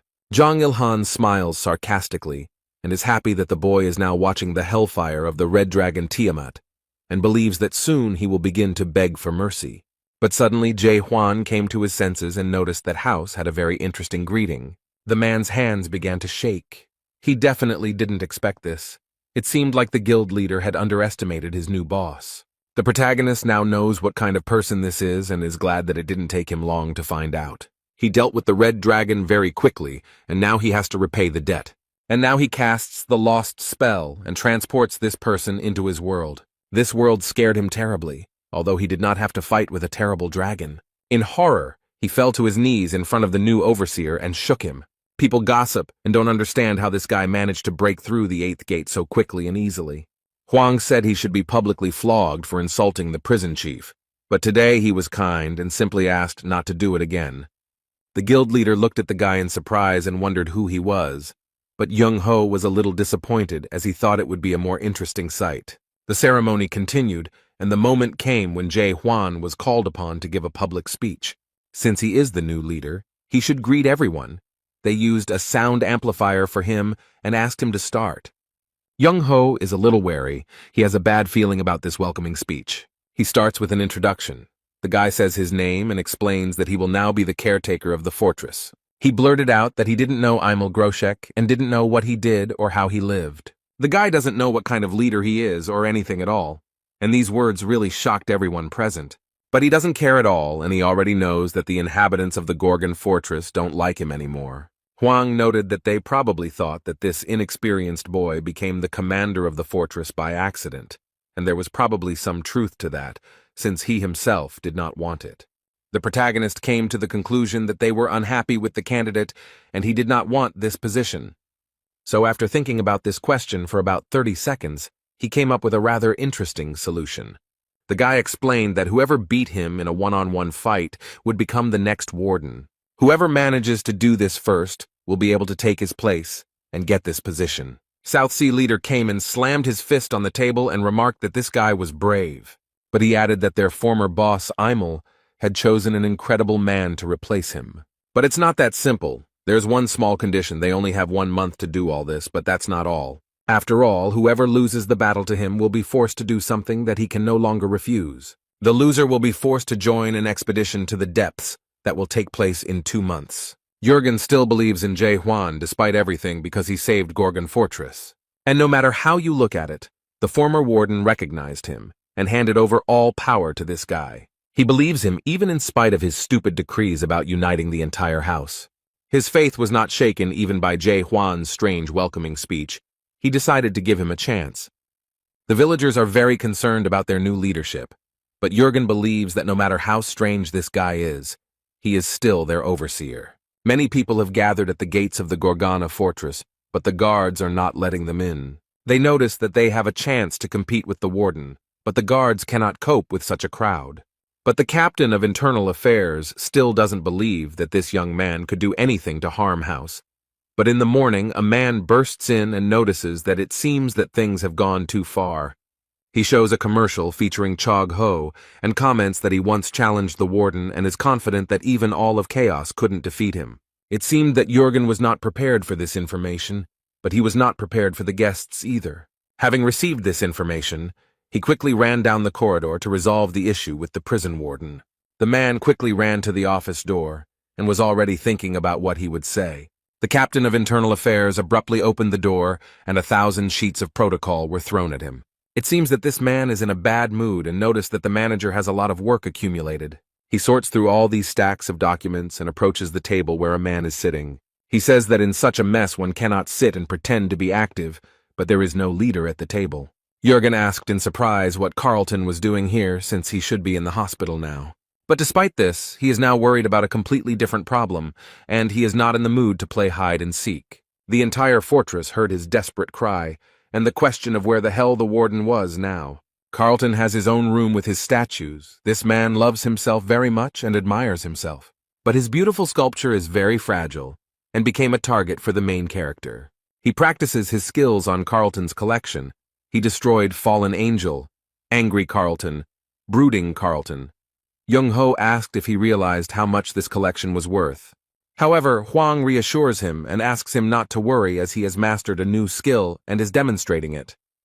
The doctor was impressed by the boy's posture and noticed that Hwang was encouraged by his strike, judging by the movements of his sword.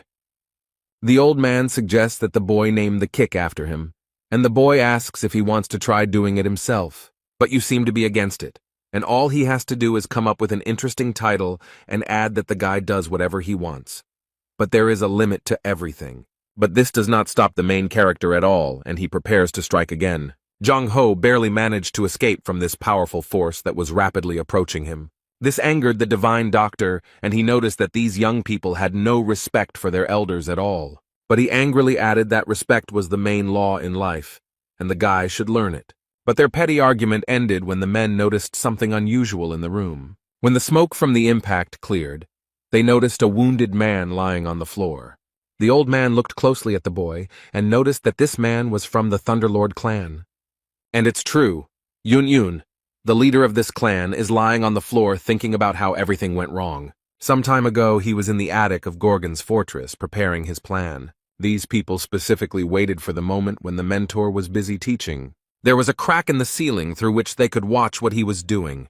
It was the perfect place to carry out his insidious plan. From here, he could see everything. He used his powers and thought happily about how he would become a leader today.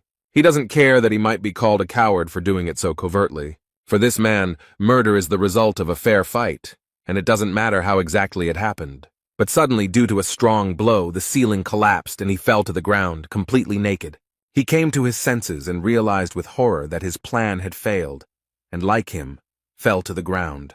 Now he stands like a hawk and screams in pain. His back hurts after the fall. But he comes face to face with the doctor, who is glad that their unexpected guest has come to his senses. The guy didn't expect to see him here, and Jung-ho stated that this idiot was always clumsy. And then Yoon gave Jae-hwan an angry look.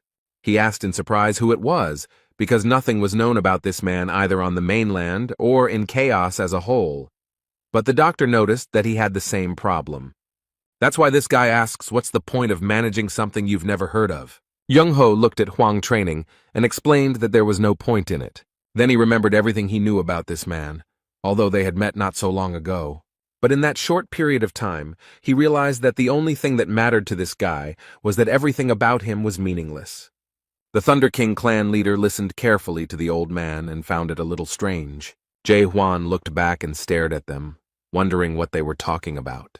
And Yoon-en immediately prepared for battle and was confident that he would defeat the warden. This time he won't attack from cover and will come out on top. Hwang doesn't mind the guy trying. So he waved his hand at him, inviting him to start a fight, and told him he could try again. The man frowned and tensed his entire body so much that his veins bulged. And then, like a bullet, he rushed forward and very quickly approached his opponent. The leader of the Thunder King clan uses his power and instantly attacks Jae-hwan. But the boy skillfully dodges his quick attacks, so he notices that Hwang is faster than he looks. He prepared a special attack and assured that it would be difficult to dodge, but the protagonist was not bothered by this. And the next moment there was a strong blow, but the main character dodged and the blow hit the wall.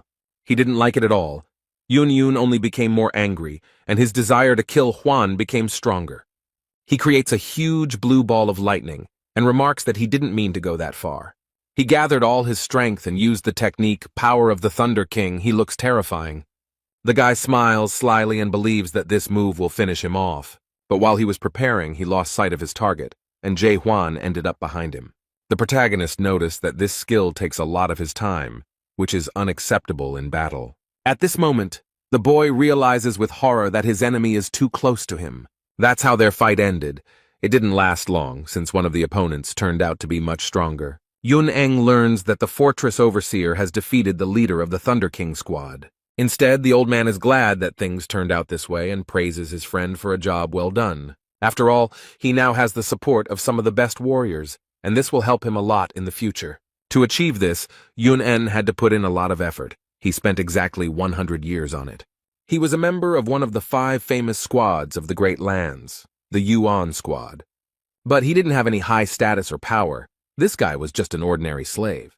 His life was very difficult. It was not what everyone dreams of, and he wanted to escape from it. Those players who cleared the tower also became members of the team, deciding to spend the rest of their lives together. But in the end, fate did not spare them, and they all died, some in battle, some in slavery. He worked for 100 years and saw his friends die, but he miraculously managed to survive. Thanks to the trust he had earned over all this time, Yoon was able to receive the official status of minister. It was then that he challenged his destiny because he was not going to live like this anymore. He wanted a better life. He betrayed the trust he had earned with such hard work and duty and stole Yuan's secret treasure. This is how he acquired his highest level of mastery, Lightning God. This treasure somehow miraculously rejuvenated his cells the moment he appropriated it. This clot of energy gave him knowledge and instructions on how to use the Yuan treasure. Apparently, Yuan's squad had been pursuing him for 20 years, and in the end they were all wiped out. And after being summoned to chaos, thanks to the skill Lightning God, he managed to take 9th place among the 1,000-year-old squads. But Hwang really irritates him, because he hasn't lived even 100 years. He hasn't had such a tragic and difficult experience. Yoon doesn't understand why he got such a high position, how he managed to do all this. It's just impossible. He recalls his conversation with the divine physician and finds his behavior strange. This man is familiar with the feeling of despair after an expedition into the depths, but when he talks about Huang, a smile appears on his face. The old man mockingly declared that he was very lucky because he met this guy before he knew real despair. Meanwhile, the main character looks with interest at the last surviving statue. The boy stares at Huang, and Jung-ho notices that he can't figure out what's so special about the warden. But he reported that a week ago, the Gorgon fortress was captured by a detachment of the Golden Heavens. The young man looked at his interlocutor in surprise and listened with interest to the continuation of the story. The old man, in despair, says that he cannot say exactly how they managed to win everyone over to their side. But one thing is clear. They had been preparing for this for a very long time and were close to victory. And it was this guy who saved the Gorgon fortress from complete destruction. Yes, those who defeated the mighty king who had taken possession of the body of the fortress guard. The doctor explained that for this, Jae Hwan received the fortress seal from the former overseer and became our new leader. The guy was surprised and complained why the doctor didn't warn him about this from the very beginning. But in his defense, he replied that Yun-en attacked very quickly and did not give him a chance to explain anything. But at that moment, someone entered. The strong man smiled cheerfully and proudly declared that he had come to defeat the warden. This is the leader of the Fire King's squad, Gang Hwan. He came with the leader of the South Sea squad, but he wants to go first. Jae Hwan noted that it is not at all necessary to stand in line and wait for your chance. Therefore, he proposes to begin the fight immediately and does not object to being attacked with a slashing blow. He explained that he was practicing new techniques and had a lot of free time, but this remark surprised the men. The divine doctor sighed heavily and thought that many people would suffer today. On the contrary, his opponents seemed confident in their own strength and even welcomed the opportunity to attack together. The leader of the Fire King's squad believes that the warden will later regret such a choice. And this man suddenly attacks Jae Hwan with his flaming sword, confident that victory will come easily to him. The fire engulfed the squad leader's weapon and sought to burn the enemy to the ground. This fire almost touched the main character, but he does not look scared or embarrassed. The guy easily dodges the fire stream, and now it's his turn to attack. The fire spread to the wall of the house and damaged it. It doesn't look like a suitable place for a fight. Jung-ho got angry and shouted as if he wanted to burn the entire hall down, but Yun-young noticed that the man in such a state probably didn't hear him. They met and crossed swords. They are quite strong opponents, but Gang Hwan still does not lose confidence in himself. He smiled smugly and noticed that the boy was afraid of his fire sword. However, Jae Hwan quickly convinces him otherwise and states that this is not true. And then he, with all his strength, with his bare hands, without any hesitation or fear, strikes with the fiery sword. Now the main character has grabbed the sword with both hands and is ready to strike again. The overseer of Gorgon Fortress is too powerful an opponent to be defeated so easily. He asks the leader of the Fire King's squad to tell him if he was scared by his blow. After these words, which slightly confused his opponent, he gets up and hits Gang Hwan hard. As a result, there was now a large hole in the wall, and the boy noted that he still found it difficult to use force. Yun-yun is shocked by what she saw, and the doctor is worried because he doesn't know how to explain all this to Jurgen. The leader of the Southern Naval Detachment struck the ground with his sword, and water appeared all around, which was very much needed here. After their fight, everything is on fire, so he decides to use his power to put out the fire. He looked at his friend and noticed that Kang Hwan was okay in case anyone was worried about that. The protagonist looked at him menacingly and repeated that he asked to attack simultaneously. In response, this man very laconically explains that he does not really like fire, and now that the leader of the Fire King's squad has been defeated, he is ready to try to win. He stands proudly and offers to fight, despite how easily Jae Hwan dealt with his predecessor. It's amazing that after everything he just saw, he still has such enthusiasm for the fight. The main character thought about how first there was white electricity, then fire, and now water, and it reminded him of Pokemon. However, upon closer inspection, this man turned out to be stronger than his previous opponents. But without further warning or prelude, Jae Hwan takes the first step towards his opponent. He went on the offensive, and the leader of the Southern Naval Detachment defended himself with weapons. The man frowned and no longer looked as confident as his predecessor. Both have large and powerful swords, and each of these warriors knows how to use them skillfully. During the fight, Huang noticed that this guy was different from his previous opponents. He doesn't just mindlessly rush into battle like the others, he finds it interesting. It seems that the leader of the South Sea detachment has taken control of the situation and has prepared his weapon to strike. Huang was right in front of him, so the guy swung and hit, but fell to the ground.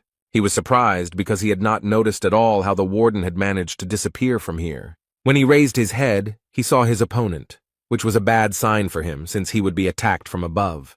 The protagonist gathers his strength. The golden rays of energy almost reach the squad leader. The man understands that his opponent has great strength and it is better to dodge this blow than to resist. So at the last moment he barely managed to jump back to avoid the merciless blow. It was a huge wave that destroyed the floor and scattered many stones to the sides. The squad leader looked around, assessed the whole situation, and came to the conclusion that the overseer was clearly stronger than him. He admits that if Jae Hwan had hit him, he would have been left in pieces. The guy has enough pride and strength to admit his defeat, which surprises the main character a little. Huang noticed that this young man had not yet shown all that he was capable of, but the squad leader was not going to continue the fight, because everything was already clear to him. Cayman smiles. Since he lost, he now wants to discuss the rats in detail. The Fire King squad leader is extremely angry and cannot believe that the Lightning God squad leader has lost. Instead, Young-ho asked why he was blaming that guy when he should be blaming himself for the loss. Now all three have lost, and the leader of the Lightning God squad wonders what they plan to do next. However, he added that since they had been defeated, they had to join the deep detachment of the expedition.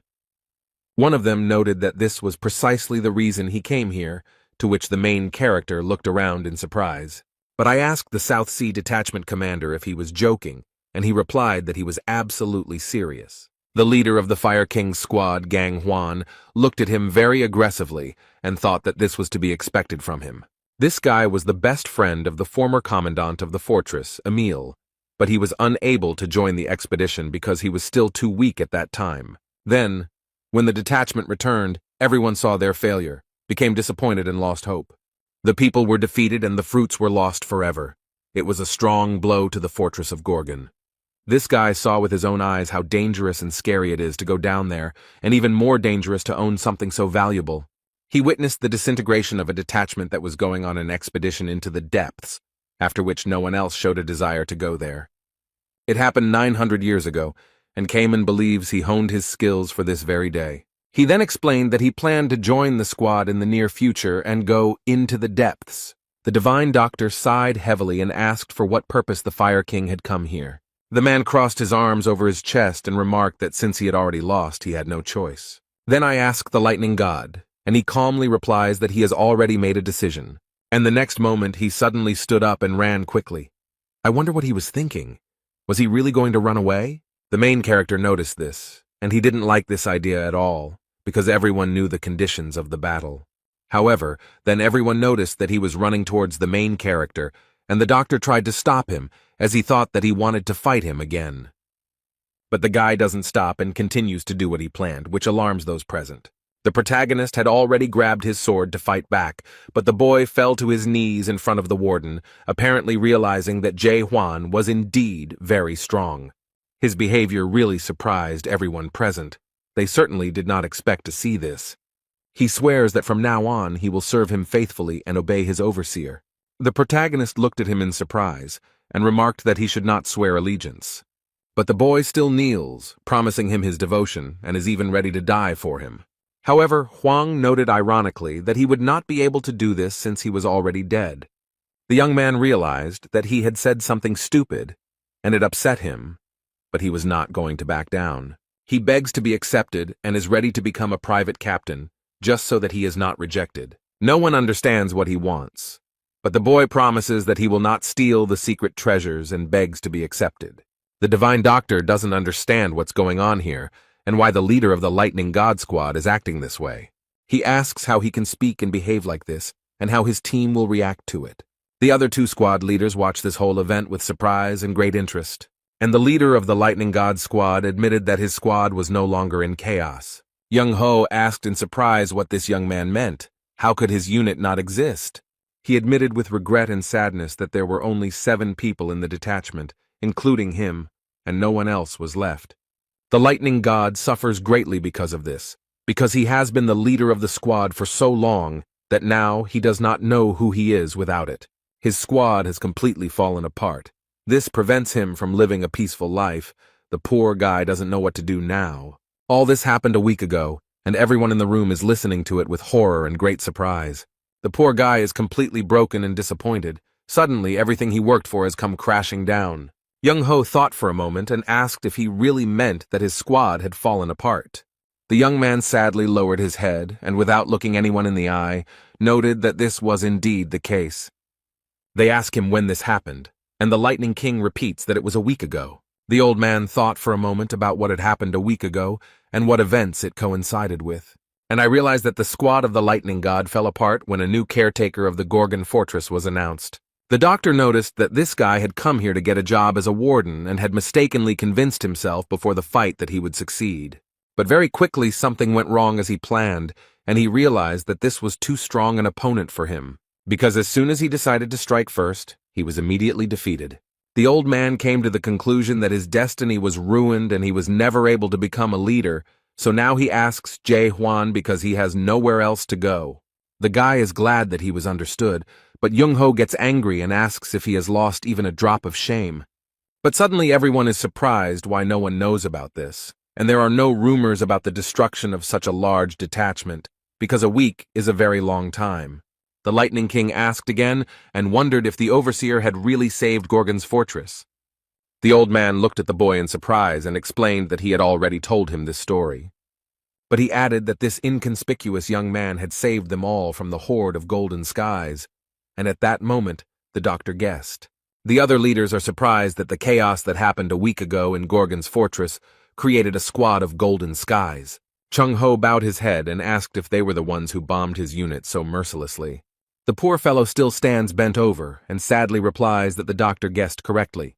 But he added sadly that his unit was not the only one to suffer from the Golden Skies unit. Along with them, there also existed the 3rd rank Shadow Squad and the 1st rank Dragon Squad. Although these troops were quite strong and there were many of them, none could resist the Golden Heavens Squad. This information really surprised and even frightened those present, because this is a serious request.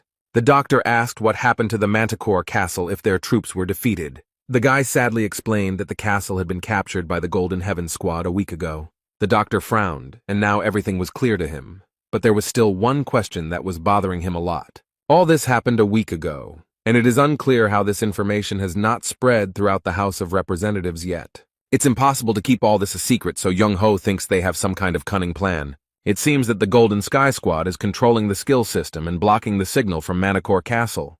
The leader of the Fire King's squad scratches his head and cannot understand how this could have happened. Were 3 squads destroyed at the same time by just one squad, Golden Heaven, which is ranked 10th? Cayman had heard that the unit was growing in strength, but it was unclear how they had managed to reach such a level in just a few years and take control of Castle Manticore. The protagonist had been keeping aloof all this time, but now he asked to explain how the ranks worked. He assumed that the lower the rank, the greater the power, but everyone was very surprised by this remark. Yun-en looked back at the caretaker of the Gorgon fortress and thought that a person in such a position could not help but know basic things. But with a hint of contempt or mockery, he asked if his boss had just realized it. However, it seemed that Jae-hwan sensed this hint of disrespect and became a little angry at his subordinate. Everyone present held their breath in horror and anxiously waited to see what would happen next. And now the poor fellow, scared to death, is trying to make amends and explain what he meant. The young man fervently begs his master to have mercy on him. He promises that he will explain everything. Hwang only nodded in agreement, and the young man sighed in relief when he realized that he was still alive. He then explains that there are 4 great castles, Gorgon, Manticore, Dryad, and Garuda, and there are also 10 house squads. Each squad has its own special power that it wields best, and its own rank from 1 to 10. First rank squad is the strongest, and the 10th rank squad is considered the weakest and is very different from all the previous ones. The Lightning God squad was ranked 9th, the Shadow squad was ranked 3rd, and the Heavenly Dragon squad was ranked 1st, and they were all defeated by the Golden Heaven squad, who were ranked 10th. Yuneng doesn't know whose support they got, but someone was definitely behind it because they managed to take over the castle. The protagonist reflects on this situation and remembers his meeting with the Golden Skies squad. At first, Jae-hwan thought that these were ordinary people who had retained a connection with the horrors. But these people tried to capture the fortress of Gorgon, and now they have captured the castle of Manticore. They seem to be storming fortresses one after another, perhaps pursuing the same goal as Jae-hwan. He remembered how the man had refused to tell him where this horror was, and remarked that if he found out that you had betrayed him, there would be no life for him. Then the main character became very curious about who he was talking about, and who he meant, who this he was, who this person was very afraid of. And now Huang wonders if there are horrors in this mysterious he in Manticore Castle now. Meanwhile, terrible things happen in the captured castle, and in such cases many innocent people usually die. It seems they wanted to get the guard's horn, but they failed, but this did not upset their leader. Now he sits on the throne, and at his feet lie the lifeless bodies of the previous throne holder and his subordinates. This man is the leader of the Golden Heaven Squad, Lim Jin Hong, and he is happy that his plan is coming to fruition so wonderfully. Meanwhile, Yonen decided to give an introductory lecture to those who had just entered Chaos. The main squads are also called the 10 Chaos Sects. They emerged 900 years ago when the first squad was assembled in the Depths. Each detachment has its own commander, and besides him, each detachment has a deputy and a foreman. They all remained in the shadows because Jae-hwan is very strong, but the leaders also have a lot of power. The leader of the South Sea Squad is rank 5, and the leader of the Fire King Squad is rank 8. The lower the number, the stronger the squad.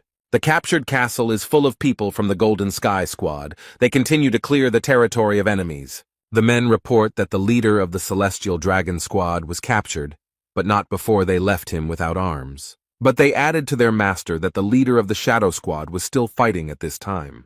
Meanwhile, their leader sits on his throne and plays with daggers, throwing them at now motionless targets. This man eats an apple and casually asks if they managed to catch the leader of the Lightning God Squad. One of his subordinates reluctantly reported that they hadn't caught him yet, and it seemed Lim Jin Hong didn't like bad news. The poor fellow with a dagger in his shoulder fell to his knees and began to beg his master for mercy. But the guy just smiles sarcastically. It seems like their leader is using all his power to the fullest. He asks if they know where the guy ran off to. His subordinates assume he's in Gorgon's fortress. Lim Jin Hoon didn't think that the leaders would unite after he took over the castle. He thinks about what is happening in Gorgon's fortress, and remembers that great changes are happening there now. The squad leader heard that some madman had appeared there, who was gathering people for an expedition into the depths, while simultaneously playing the role of an overseer. He couldn't even imagine that there were still such ambitious people left in Chaos, but he sent a slightly smaller detachment there. But Commander Mena is on his side and is doing everything possible to strengthen his position. The guy thinks that now meeting with the monarch of pitch darkness seems somewhat pointless to him. Then Lim Jin Hoon wished for a screen to appear in front of him and show him the boy. He asks if the new leader's name is Jae-hwan, and the system confirms that it is. The guy leaned closer to the screen and noticed that the news viewer reminded him of someone. But the system can't say anything about this, and only shows an error without any interesting information. At this point, he is informed that a message has arrived from the Lord of Pitch Darkness, and the man assumes that he will again ask him to sort out the goods that went wrong. This made him angry, and he doesn't understand why they should be held responsible for the system's failures. But he seems to have no desire to conflict with the monarch of pitch darkness, so he asks to tell him that they understand everything. He sits quietly in his chair and notices that everything seems more and more pointless each time, but his wounded subordinate still stands in front of him. This poor guy is bleeding and struggling to hold on, and their leader doesn't seem to notice him. He discusses the guy who most likely managed to destroy the tower cultivator, and the subordinate looks at his colleague with pity, but is unable to help. He finds it completely insane that someone managed to clear out the entire tower, kill its leader, and somehow infiltrate the house. And after that, this heartless man shot the wounded soldier straight in the head. Lim Jin Hong looks at his subordinates through the screen, but he doesn't seem at all embarrassed by what he just did. He does not comment on the death of his man, but only believes that there is no point in such actions of the product. He thinks that this is impossible and simply absurd, so he assumes that this man has simply gone crazy. They ask him what to do with the leader of the Lightning God if he escaped to the fortress of Gorgon. Their leader asks to leave this weakling. He is informed that there are rumors that the leaders of all 10 squads have begun to gather in the Gorgon fortress. This happened after they heard the news about the new prison warden and his tempting offer. The squad leader states that he will still deal with them for the sake of uniting the chamber, so it is even in his interests. The leader of the Golden Skies squad has a terrible plan. He noted that soon the Gorgon fortress will be filled with the dead. Lim Jin Hong knows that a very evil creature appeared in Gorgon fortress a week ago, and this man is 100% sure that the king of disasters appeared in the fortress. Traces of his presence quickly disappeared, but the squad leader knows that the arrival of an evil force is not the worst thing. After all, the dead call upon their own kind, and now the inhabitants of the fortress will understand why the king is called a catastrophe. Meanwhile, in Gorgon's fortress, the overseer and squad leaders try to figure out who is supporting the Golden Skies squad. One of them boldly suggests that one of the monarchs of the Great Lands may be behind all this. Although they are prohibited from interfering in the affairs of the House of Representatives, no one else can finance such a powerful and large organization. The Fire King heard that there was a war going on in the Great Lands, so someone could easily take advantage of this situation and interfere in politics. That's why he suggests turning to the Renaissance Court, and this suggestion somewhat frightened the leader of the South Sea Squad. This is the place where the resurrection ritual is performed by the monarchs, members of the 5 noble families, and members of the organization that owns the fruits. Zhang Ho was asked if any monarch was involved in this. Does that mean he broke his oath? The old man reminded everyone that in exchange for receiving the fruits for the Court of Revival, the monarchs and members of the 5 noble families swore not to interfere in the political affairs of chaos. The Fire King is furious and believes that this issue should be raised publicly. However, it was rightly pointed out to him that none of them had direct evidence of the monarch's involvement in this. In addition, the leader of the South Sea Squad is against asking outsiders for help, but he asked what they would do if the Renaissance Court did not side with them. It seems the Divine Doctor wants to intervene in the conversation. He has a few questions. Young Ho notices that the situation looks much more serious than it seemed at first glance, so he asks the prison warden what they should do now. Eventually, Castle Manticore is captured, and 3 of the 10 squad leaders are captured by the Golden Heaven Squad. He suggests that if this continues, a major and brutal war could break out. However, their leader noted that none of this mattered, since they still remained their enemies, whom they would have to fight sooner or later. The doctor recalls being told that Jae Hwan has plans to unite the house and get rid of all enemies. In this case, he will be able to leave his post, because if there are no enemies, then there is no need for security or a fortress. Now he asks the guy if he really wants to unite the house, and explains that it's not the same as capturing 4 fortresses. The doctor adds that the Renaissance Court is a much more dangerous and terrible enemy than all 10 squad leaders combined. The old man believes that the boy will not succeed with his abilities. He believes that there are many things in the world that are simply impossible to do alone, even if you are very strong. The clouds in the sky have parted, and rays of sunlight are penetrating through a hole in the ceiling. He filled the whole room with his warmth and bright light, and the boy noticed that none of it mattered. But he added that this is precisely why the old man is here, to help when needed. The main character looked at the Divine Doctor with hope and respect, because he had a lot of experience. However, it seems like he didn't like this hope at all. Young-ho looks a little shocked. The caretaker of the Gorgony fortress noted that he was quite young and did not have much experience, but this did not matter as long as they had a doctor with them. But Young-ho got angry and asked why the guy thought he would go with them too. But Jae Hwan looked at him and said, "Isn't that so?" The straightforwardness and spontaneity of this young man simply amazed him. Young-ho can't believe he was so easily seduced by such a green and frivolous guy. The protagonist looked at the squad leaders and decided that it was time to tell them about his plans. It consists of several points, the first of which is the unification of chaos. But Hwang does not specify how exactly this will happen. After that, he plans to destroy the Court of Rebirth that stole the fruits 900 years ago. And only after this will their expedition into the depths begin.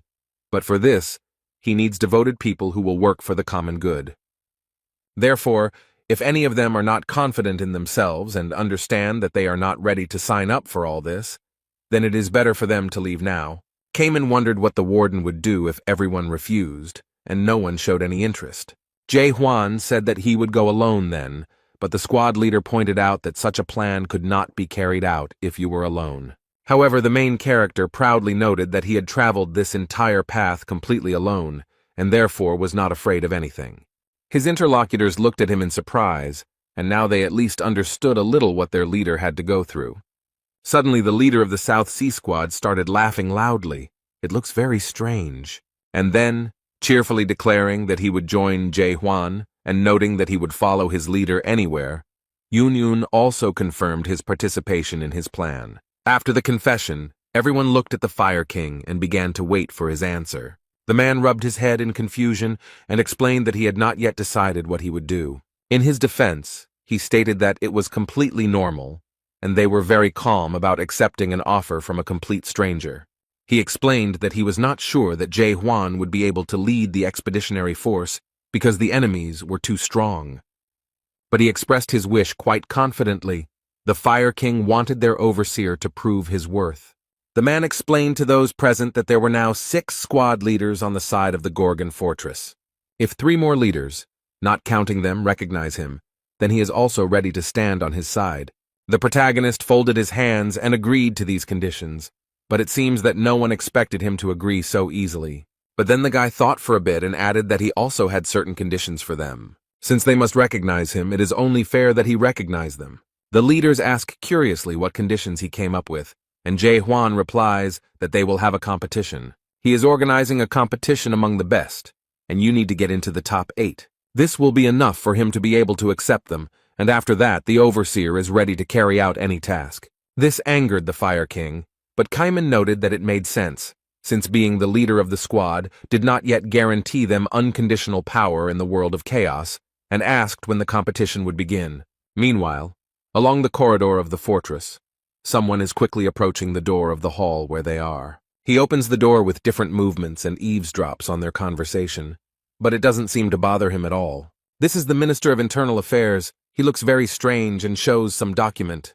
The guy looked at the man and realized that something was wrong with him, so he said that he thought the competition would start right now. And the man shows an announcement that anyone who wants to become a leader can come today and take part in the first stage of the competition. Not long before this, a management meeting was taking place in one of the fortress's offices. The Interior Minister appears extremely upset by the whole situation. They ask him what the fortress commandant's plan is because it seems he has something in mind.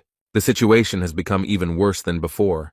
The outer borders of the fortress are overcrowded, and the guards are having problems checking people. Carlton noted that the minister did not seem to like what the warden had proposed. He noted that it was a matter of principle, but Carlton did not understand why formalities could not be avoided in such an extreme case, especially if the majority supported it.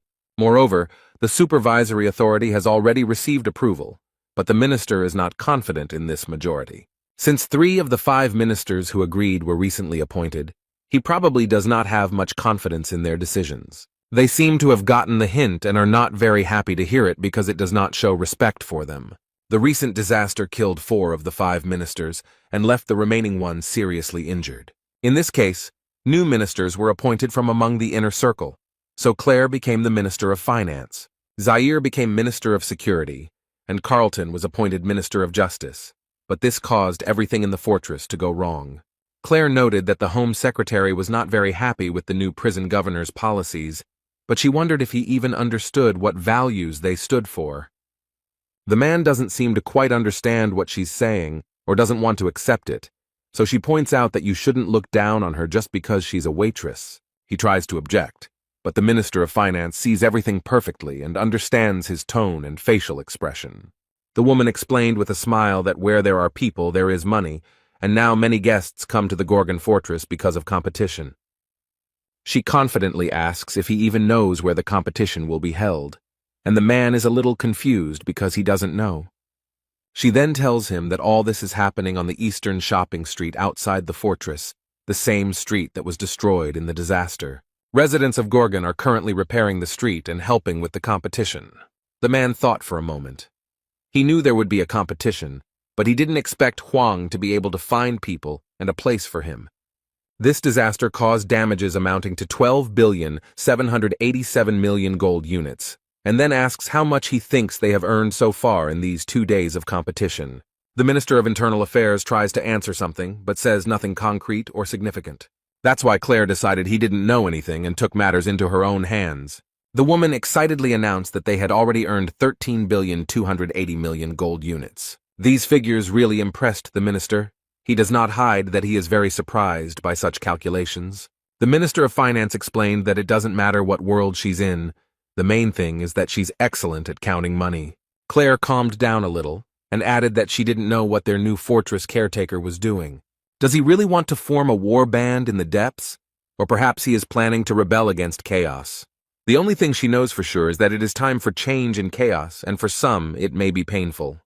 Whether these changes will be positive or negative will become clear later. Somewhere far away, in the southern part of chaos, everything is very quiet and calm. Peace and harmony reign here. In this part there are endless sea spaces, beckoning with their purity and idol.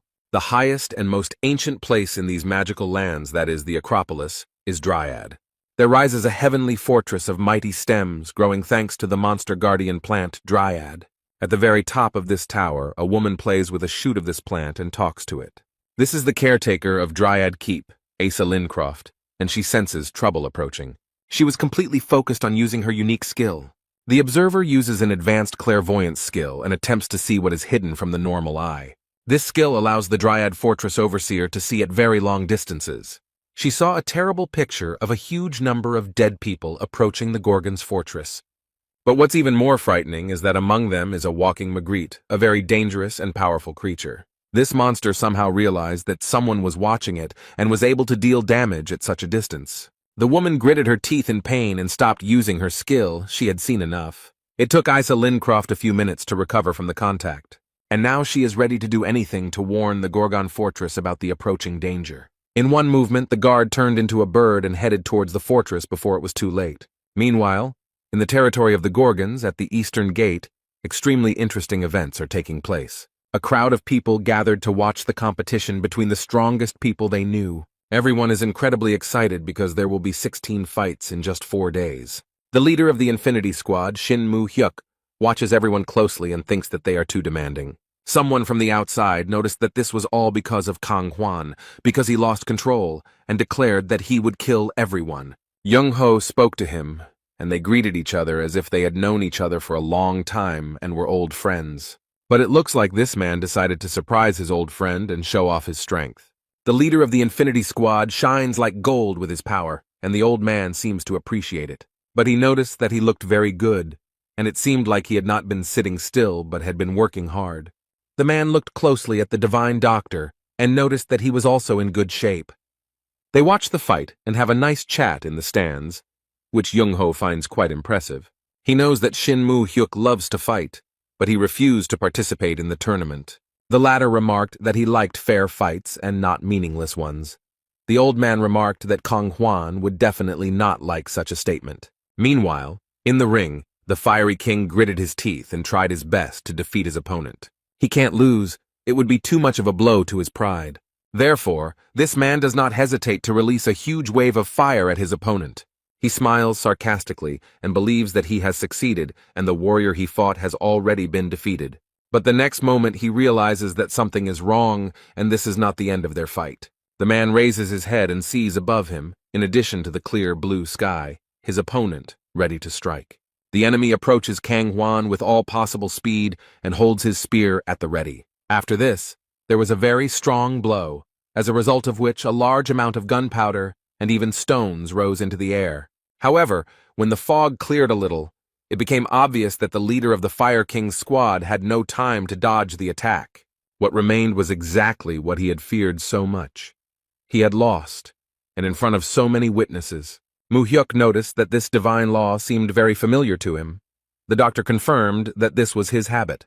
They talk about Ha-yu, the Steel Lord of the Green Winds, and he seems very powerful. The men looked at him in surprise and did not understand what he was doing there and why he needed all this. But Jong-ho can say with certainty that many lords are interested in this tournament. The 16th round is now complete, and the long-awaited battle between the top 8 will now begin. Shin Moo-hyuk noticed that everything was happening very quickly, and the doctor explained that their new leader did not like delays. Someone confidently enters the arena, and the crowd is already going crazy with impatience. Finally, it's the turn of the leaders of the followers, and the people in the stands are happy that they've finally waited for the most interesting part. Yagello Man entered the arena. He is the leader of the followers, and is considered the best fighter in all of Chaos. Young-ho watches this man with interest and finds him very strange. Yago looked at the doctor with such contempt and arrogance that no one would have liked it. He was seething with anger, but he noticed that this guy was very arrogant and needed a good spanking to bring him down to earth a little. His interlocutor asks him to calm down a little, because he is only 400 years old, and in the meantime his opponent enters the arena. Young-ho is looking forward to the events and smiles sarcastically because he knows what awaits this idiot. He noticed that the young man was now teaching the leader of the followers a lesson in a way that made him feel almost uneasy. The protagonist stands proudly before his opponent without a drop of fear or hesitation. The man smiled slyly and said that he had heard of his plan and considered it useless. Shinmu Hyuk leaned forward to get a better look at the new caretaker of Gorgon Fortress. He seems a little surprised to see such a young and seemingly inexperienced guy. In the arena, fighters prepare for battle and will show their true strength and courage. However, Mu Hyuk is not confident that Jae Hwan will be able to defeat Jaegyul Mang, as he is a very strong opponent. The man looked closely and thought that this guy reminded him of someone and asked if he was Young-ho's student. But the old man just smiled and decided not to explain anything for now, but to enjoy the battle. The main character takes out his weapon, which means that he is ready to start, because he does not like to delay this for too long. And the next moment, the people in the stands open their mouths in amazement and surprise. But this doesn't only apply to ordinary people. Even experienced fighters who know well how much strength is needed for this are surprised. The ministers of Gorgon Fortress are also seriously stunned. They probably didn't think that things would turn out this way. It only took Jae Hwan a few minutes to defeat one of Chaos's strongest fighters. Everyone was surprised at how easily and naturally he did it. It seems that now everyone will at least approximately understand how strong their leader is. Jae Hwan didn't get a single scratch and didn't even seem to be very tired in this fight. Jong-ho looked at the boy with pride and asked his friend if such a person could become his disciple. After all, he is not an ordinary person at all. Inside him there is a real monster that no one can defeat. This time Jurgen will give a mini lecture on what the 4 fortresses of Chaos are. On each of the 4 sides of Chaos there is a fortress. Gorgon in the east, Dryad in the west, Garuda in the south, and Manticore in the north. Fortresses were built to protect souls from the dead and prevent them from entering the castle. That is why the fortress's first priority is to get rid of all the dead that have appeared in the fortress. Zaire tried to destroy Carlton, who almost turned into a monster, because it was his job. Each fortress has its own overseer, and each of the 4 overseers has its own special sign, also called a talisman. Yagelman fell heavily to the ground and remembered that his opponent was not on the list of semi-finalists. This man has had a hard time with Jae Hwan. He is all beaten up and his body barely obeys him. When he learned that his opponent would be the warden, he was very happy about the news. In the end, he decided to take part in this stupid competition only to appease the fortress commander. This has happened before. People gained hope and began to make plans for a long-lost life, but unfulfilled hopes led to great disappointment. He came here precisely to destroy this hope and prevent it from turning into disappointment, and he has been doing this for 400 years. That's why he can't lose, and this man is not going to admit defeat. If he loses anyway, it will mean that everything he has done for 400 years will lose all meaning. The man noted that Huang said that the fight would be one-on-one, but did not specify what kind of fight it would be. The protagonist remembers that everything was exactly as it was, and does not understand what his enemy is leading him to. He smiles slyly and says that he wants to have a battle of terms. It seems that in this case he will feel a little more confident. The people in the stands are outraged by his choice because they think he is pathetic and too weak to admit defeat. Young-ho frowned and guessed that this man wouldn't be able to come to terms with something he lost so easily. His interlocutor could not remember anyone who could win in a battle of conditions, and the doctor suggested that the guy wanted to take advantage of the military advisor's trick. Then he calmly watches what happens next and how the leader reacts. The guy asked what kind of battle of conditions this was, and this cunning man does not miss the opportunity and remarks that he will assume that the guy agreed. The next moment everything around changed. The main character did not expect this. He did not understand at all what his opponent was talking about. Somehow, an unfamiliar landscape had opened up before him, and now he had to figure it out. He stood on the green grass and looked around so as not to lose his advantage due to his confusion. It looks like some kind of simulated small world in which the main character is like a giant. The system informed him that this was a world of military strategy building, and since the guy was a newbie, it suggested that he familiarize himself with the rules of the game. Yagelman explained that the construction world is just a beautiful name. According to them, one of the 13 masters, the horror Maris, was inspired by military strategies when creating this game. The manager carefully studies what the system offers him. He must understand how everything works here if he wants to win. And his opponent noticed that all the strategists of the Great Lands love to play this game, and mentally added that he was one of the best players. He asked if his opponent needed time to understand the rules, but Huang said the game was actually easier than he thought. It seems that the main character has figured out how it works, and now he is not as confused as he was at the beginning. This game is built on the confrontation of 3 races that need to accumulate resources and train their troops. The main goal of the game is to destroy the enemy's defensive fortresses and capture it. Jae Hwan knows such games. On Earth, he actively played a similar game and knew absolutely everything about it. He was such an avid gambler that he played over 10,000 games. Now he wonders who these horrors are and if they just stole someone's idea, while his rival asks if this is the right place for him. The system reported that Yagelman had chosen the Lost Garden as his battlefield, and it was perfect for him. Jae Hwan chose the human race to fight as in the game and seems to be very confident in his choice. Instead, his opponent has chosen the race of the dead and smiles slyly, believing that victory is already in his pocket. He finds it very strange that this guy chose the human race out of all 3, and remarks that he acts arrogant when in fact he is just a newbie. The undead race becomes stronger in the second stage of the game, but can sometimes win during the game. He makes plans and wants to first train warriors, build fortifications and a base, and then go on the offensive with dozens of warriors. But while he was thinking about all this, his rival had already gone on the offensive and was destroying his race of the dead. The main character already has his own army and weapons. They use swords and arrows, and they easily destroy their enemies until they gain strength and become stronger than them. Yagelman was definitely not prepared for this turn of events. It seems he underestimated his opponent. He didn't think that Huang would attack so quickly and use the farmers as warriors. But while he was angry and waving his arms, something else happened that surprised him very much. The enemy starts building his towers on his territory and doesn't even notice when it happens. Jae Hwan's characters use bows as weapons against their opponents, and they do so quite successfully. They use these towers as defensive structures and actively attack monsters. Yagel is very surprised by everything that is happening. It seems that he cannot win here either. If he destroys the enemy's towers now, farmers with more endurance will rush into his territory. But he has no other choice. He must stop it, because he has no way to accumulate resources or build structures. He gets incredibly angry and shouts that this is an unwise strategy, but the protagonist is absolutely sure that he is doing everything right. This strategy is very popular in Korea and is extremely destructive to the enemy, so it is usually frowned upon by society. However, now the spectators in the stands are pleasantly surprised by the success of the caretaker of the Gorgon fortress. The doctor and his friend watch the battle closely and worry about Jae Hwan. Yagelman understands that soon he will not be able to continue this battle and will lose where he is the best in all of chaos. He got angry and shouted. The man asked if it wasn't customary not to attack for the first 10 minutes of the game. However, the main character looked at the man in surprise and asked what he meant. His opponent explained that players usually spend the first 10 minutes building structures and gaining strength before the battle.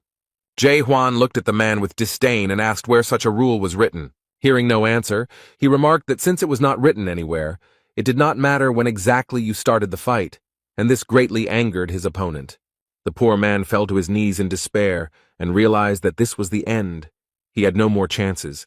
He doesn't want to admit it at all and doesn't understand who this guy is and where he came from. After all, this young man ignores all common sense and bypasses generally accepted rules and norms. Yagel looked at his opponent and was forced to admit that he had no more aces up his sleeve. He knows that he can do nothing to equalize their strength or gain an advantage. No matter how hard he tries, Jagelman knows he can't beat this guy. He bowed his head and thought that perhaps he had been waiting for this very moment for all 400 years. It's very hard for him, he doesn't want to admit it, but this is the end. He admits that he lost.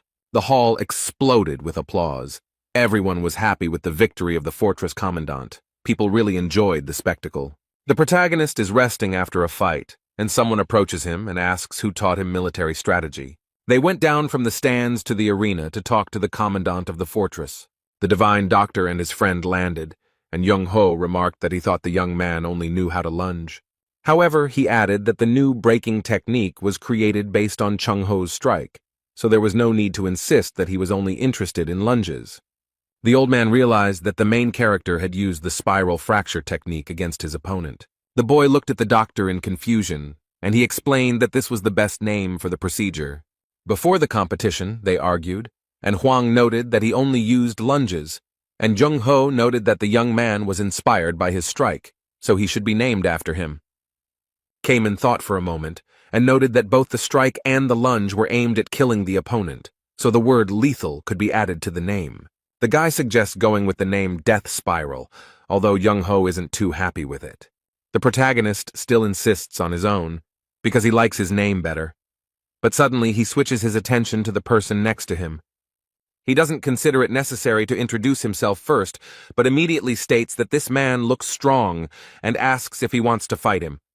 The man noticed that the warden seemed to dislike unnecessary ceremony, and his friend explained that the guy had no respect for his elders and even dared to give orders first. The guy exhaled and explained that experienced fighters had gathered here, so he saw no point in unnecessary ceremonies. For the first time in 900 years since the Deep Squad disbanded, Shin Mu-hyuk sees Jung-Ho actively participating in a conversation. Mulark was the captain of this squad and gave everyone hope, but in the end he left behind only despair. He wonders if this guy can be compared to Mulark, if he can replace him. Judging from the previous fight, this guy is actually very strong. He boldly suggests that Jae-hwan might even be as strong as Malarka. But he is not particularly interested in this. A person is more interested in his soul. After all, he doesn't see any loyalty or obedience to the rules in him at all. It's the complete opposite of Mulark's wisdom and caution. Shin Mu-hyuk looked at the boy closely and thought that something was wrong with him, that he was somehow overwhelmed with bloodlust. Thinking about all this, the man's eyes widened in surprise, because all this could only mean one thing, and the next moment he seemed to understand something, his mind putting all the facts together. He looks back at his friend and studies him carefully before asking a question. Mu-hyuk can't control himself and doesn't know how to ask the right question, so he decides to do it directly. He looks at Jung-Ho and asks if Jae-hwan is sleeping, but the doctor doesn't answer at first. And then he breathed a sigh of relief because his friend finally noticed, and noted that Hwang was fully awake. The announcer announced that the quarterfinals would now begin, and that we were in for some very interesting matches. The protagonist stood and thought for a moment, and then decided to enter the arena without an invitation. The divine doctor does not understand where the boy is heading, because his turn has not yet come. Meanwhile, Mu-hyuk looks at the boy suspiciously, still thinking about the fact that he is fully awake. He looks around and explains that he is tired of sitting and waiting for something to finally happen. So if he is fully awakened, it means he has passed the third stage of awakening. The old man looks at the boy with slight fear, because he has absolutely no idea what to expect from him. There is only one question spinning around in his head. It is impossible to predict what this young man has planned this time. He carefully studies those warriors who reached the finals. These are the strongest people of those who participated in the duel. It seems he uses his doubt skill to figure out who is who. He sees that everyone except Kaiman and Yun-en look like pretty strong opponents, especially the woman with the sickle, and even his skill cannot help him understand her essence. He cannot understand who she is. Zaire was surprised and asked the warden why he was here now, since his turn had not yet come. People are going crazy. They saw that the warden came into the arena and are waiting for some words from him. Journalists got ready, turned on their cameras and microphones so as not to miss anything important. Meanwhile, the main character has taken the microphone from the presenter, and it seems that he really does have some kind of announcement. First, he raised the microphone to his mouth and greeted the spectators in the stands, asking for a moment of attention. The guard of the Gorgon fortress reported that he had already managed to assess the strength of the participants and made a conclusion about each of them. The guy noted that he was bored watching this gray mass.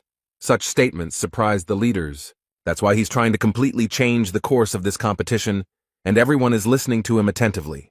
The leader of the priest clan, Ja Hekran, stopped him and asked what he meant, but she asked who gave him the right to change everything so abruptly at the last minute, and why he makes such decisions himself. Jae-hwan stated that he wanted to abolish one-on-one fights, and Ja Gukryong asked if he suggested holding fights in squads. However, she noted that this would not work as the distribution of participants would cause many problems, and it would also be difficult to determine the winner. The main character noticed that he was not quite understood, and now he would explain how everything would look. He does not plan to separate them. There will be only one squad consisting of 6 people. This rule update really surprised all the participants. They didn't expect it. The fortress overseer declared that he alone would repel the attacks of all 6 members of the squad. But he promises to hand over the post of overseer to the first one who defeats him. Such bold statements surprise Chung-ho and his friend. The guy never ceases to amaze him. The audience will not be able to contain their emotions. They will have a real chance to see how strong the warden is. One of the soldiers laughed merrily and remarked that it would be very interesting to hear what he would come up with. The guy looked at the person who said this, and it turned out to be the same mysterious woman with a sickle. She added that she had a feeling that something very interesting and unexpected would happen soon. The main character, having finished his speech that stunned everyone, returned the microphone. He carefully monitors the audience's reaction and whether they like his statement. He has a plan, and in order to carry it out, the boy needs the trust of his people. Hwang remembered the comrades he cleaned the tower with. He knows that trust grows through closeness. But it takes a long time to build close relationships with people. It doesn't happen overnight. Now, the main character has very little time to prepare to achieve his goal. The only way to gain trust in such a short time is to show how strong and invincible he is. The guy didn't even notice how, while he was thinking, a beautiful girl entered the arena. She stood too close to the fortress overseer to look decent. The squad leaders are so surprised by this spectacle that they cannot find words. It seems that not only the squad leaders were surprised, but also the ministers, and all the spectators in general. The girl came closer to Jae-hwan and noticed that she liked him. And she added that she would be very sorry if he died in this fight, but the guy did not react to her in any way. She did not continue the conversation, explaining that this was the end of her acquaintance with him. The girl turned on her high heels and walked away, waving her short skirt. Then she paused for a moment and added that this stupid competition would end very soon. And he appears. The warden listens and does not understand who she is talking about. The leader of the Lightning King clan happily raised his hand and announced that he was surrendering, as he didn't think he could defeat the fortress's overseer with his abilities. Hwang considers him a lying idiot who is willing to join the expeditionary force to maintain his dignity. The leader of the South Sea clan announces that as a loyal servant of the overseer, he also withdraws from the competition. He admits that he won't be able to even touch the warden's hair, adding that it's unfair to turn everyone against one person. In response, Jae-hwan gets angry at this behavior because with this decision they are ruining his plans. And now, even if everyone else fights him, his plan still won't work. The girl smiled sarcastically and noted that it seemed like things weren't going as he planned, so Hwang suggested that at least the 2 of them attack him. Instead, she responded that his arrogance knew no bounds and that everyone was just trying not to screw up. His rivals communicate secretly through the system in the hopes that Hwang won't hear, and one of them offers to show him what they can do. However, she noted that his strength didn't matter, as he wouldn't be able to repel multiple simultaneous attacks anyway. And she added that they did not come here at all to defeat the warden. However, the protagonist used his doubt skill and understood everything they secretly communicated about. And he was very surprised by the fact that they did not come here to fight him. Using this system, one of Hee-yeon's subordinates asked her what she was going to do next. One of them believes that it is necessary to observe how events will develop further, and wonders who will cover the Forbidden Paradise squad and force the Steel Overlord to make a move. Their captain noted that he could not tell everything, but they would do what they came for. Hee-yeon doesn't seem to like this very much, but she asks what she should do now. They explained to her that they first needed to understand who the warden was and what he did. The girl realized that they wanted to find out what kind of pawn he was and how he could be influenced. So she turns to the boy and remarks that they are not going to compete with the chief of the Gorgon fortress. The protagonist frowns and wonders if this means he's just giving up. However, the girl notes that this is not an entirely correct interpretation, since the unwillingness to argue and raising the white flag are slightly different things. Hwang then, to make sure he understood correctly, asks again if this means they won't fight. And then they announce to him that they wanted to voluntarily join his detachment for an expedition into the depths. Young-ho looks a little surprised and even angry. It seems like he doesn't like these guests. The squad leaders who had already sided with their boss were also surprised by his words. Quite logically and rationally, the protagonist asked what their motivation was. The girl sighed heavily and wondered what he meant by asking this strange question.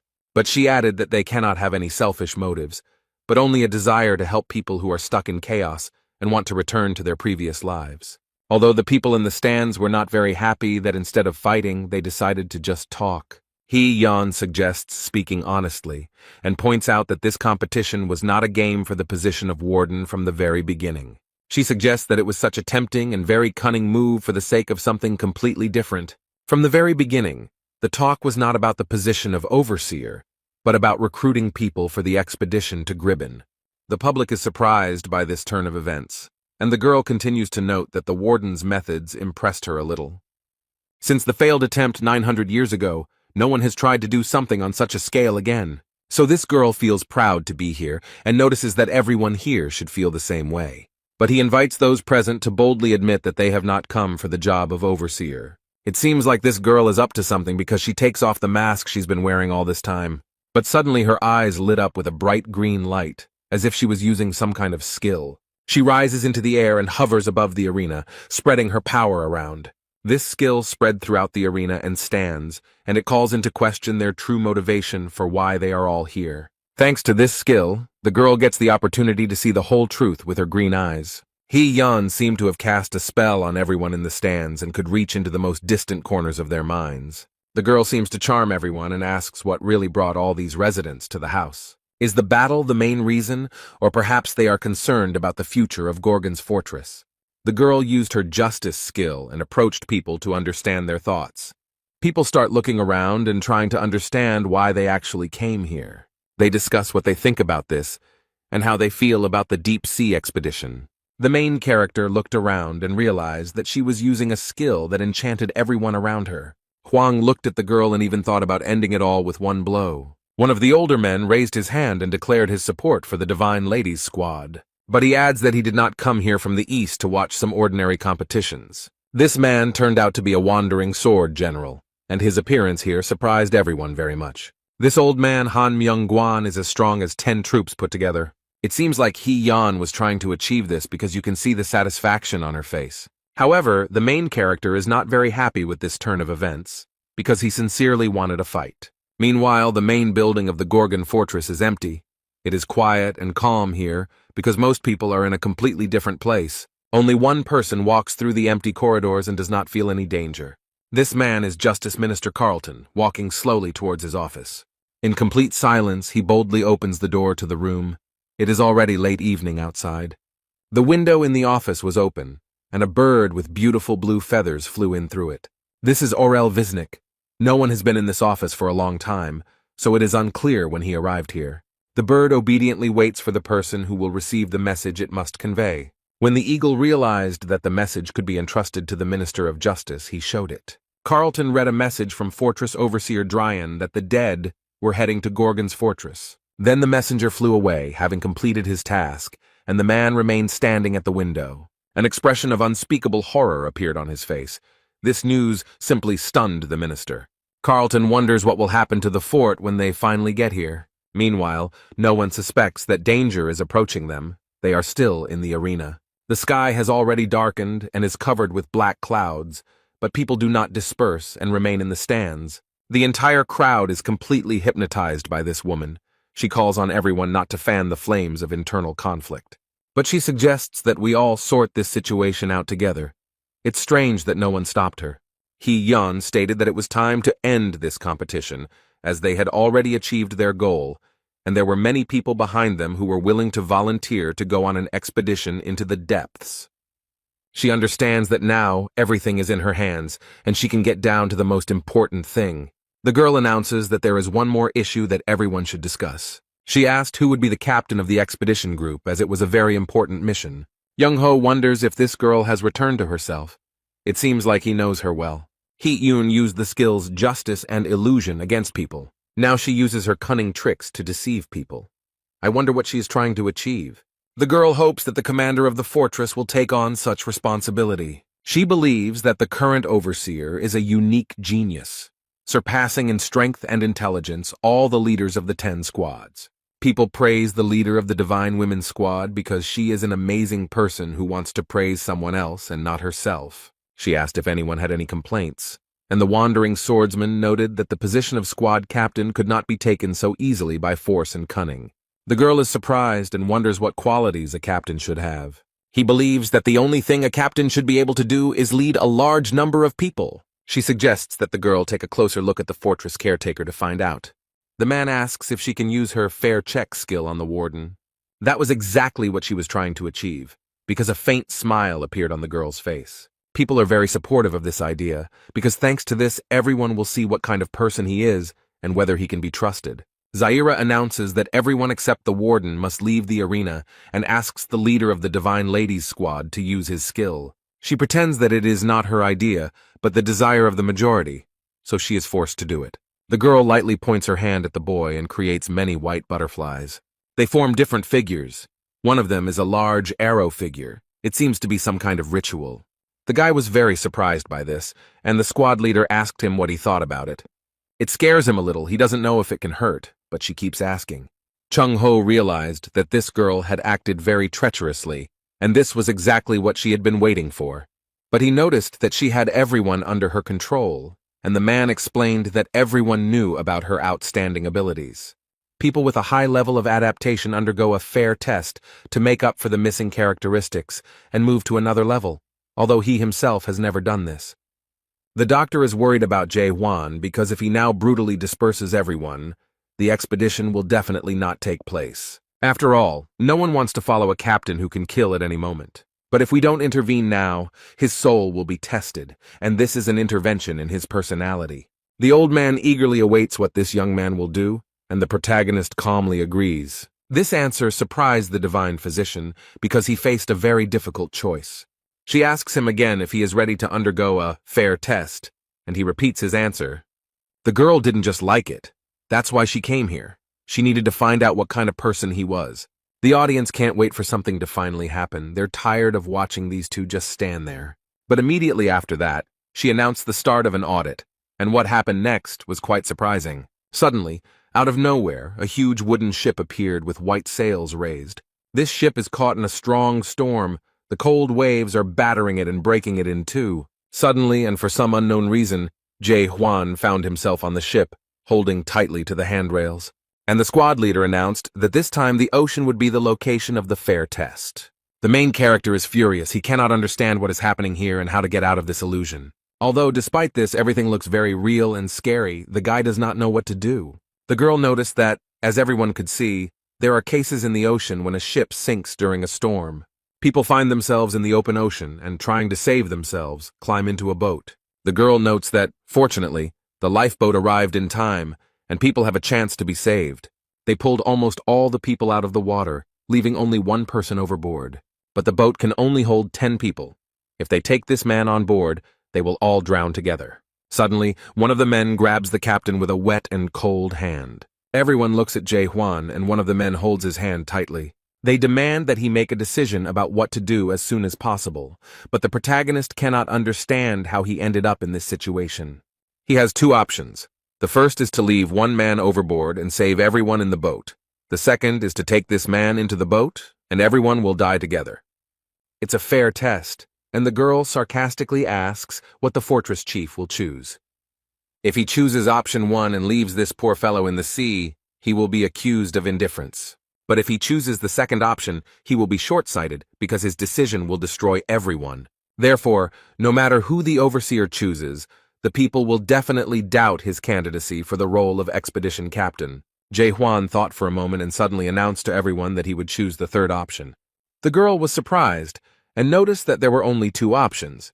She did not understand what the guy was talking about.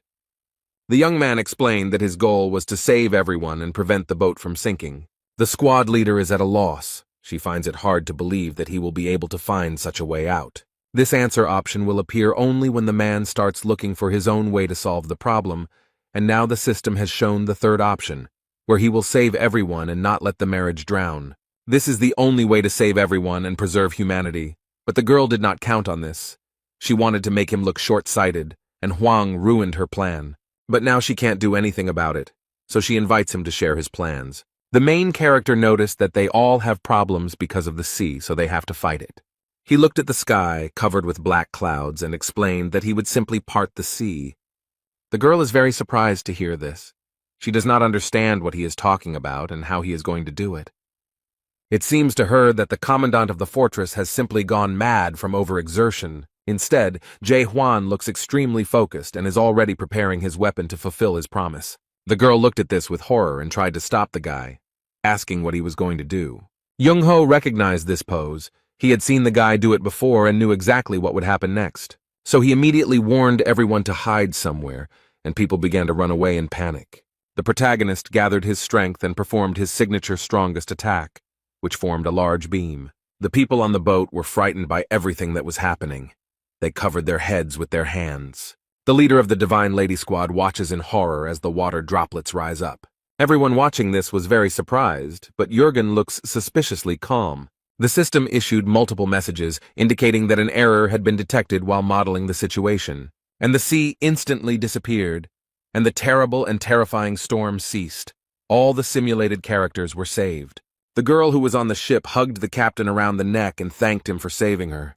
However, Jae-hwan is not very happy about this closeness and disgustedly tells her to stay away from him. Everyone thanks me with big smiles and slowly disappears, which looks a little strange. The main character, it seems, did not expect to see this. It even scares him a little. They are like characters in a game. How many strange and incomprehensible things happen here for him. This world constantly surprises him, and the system noted that he passed the fair test. The girl screams in rage, asking what the fortress commander has come up with.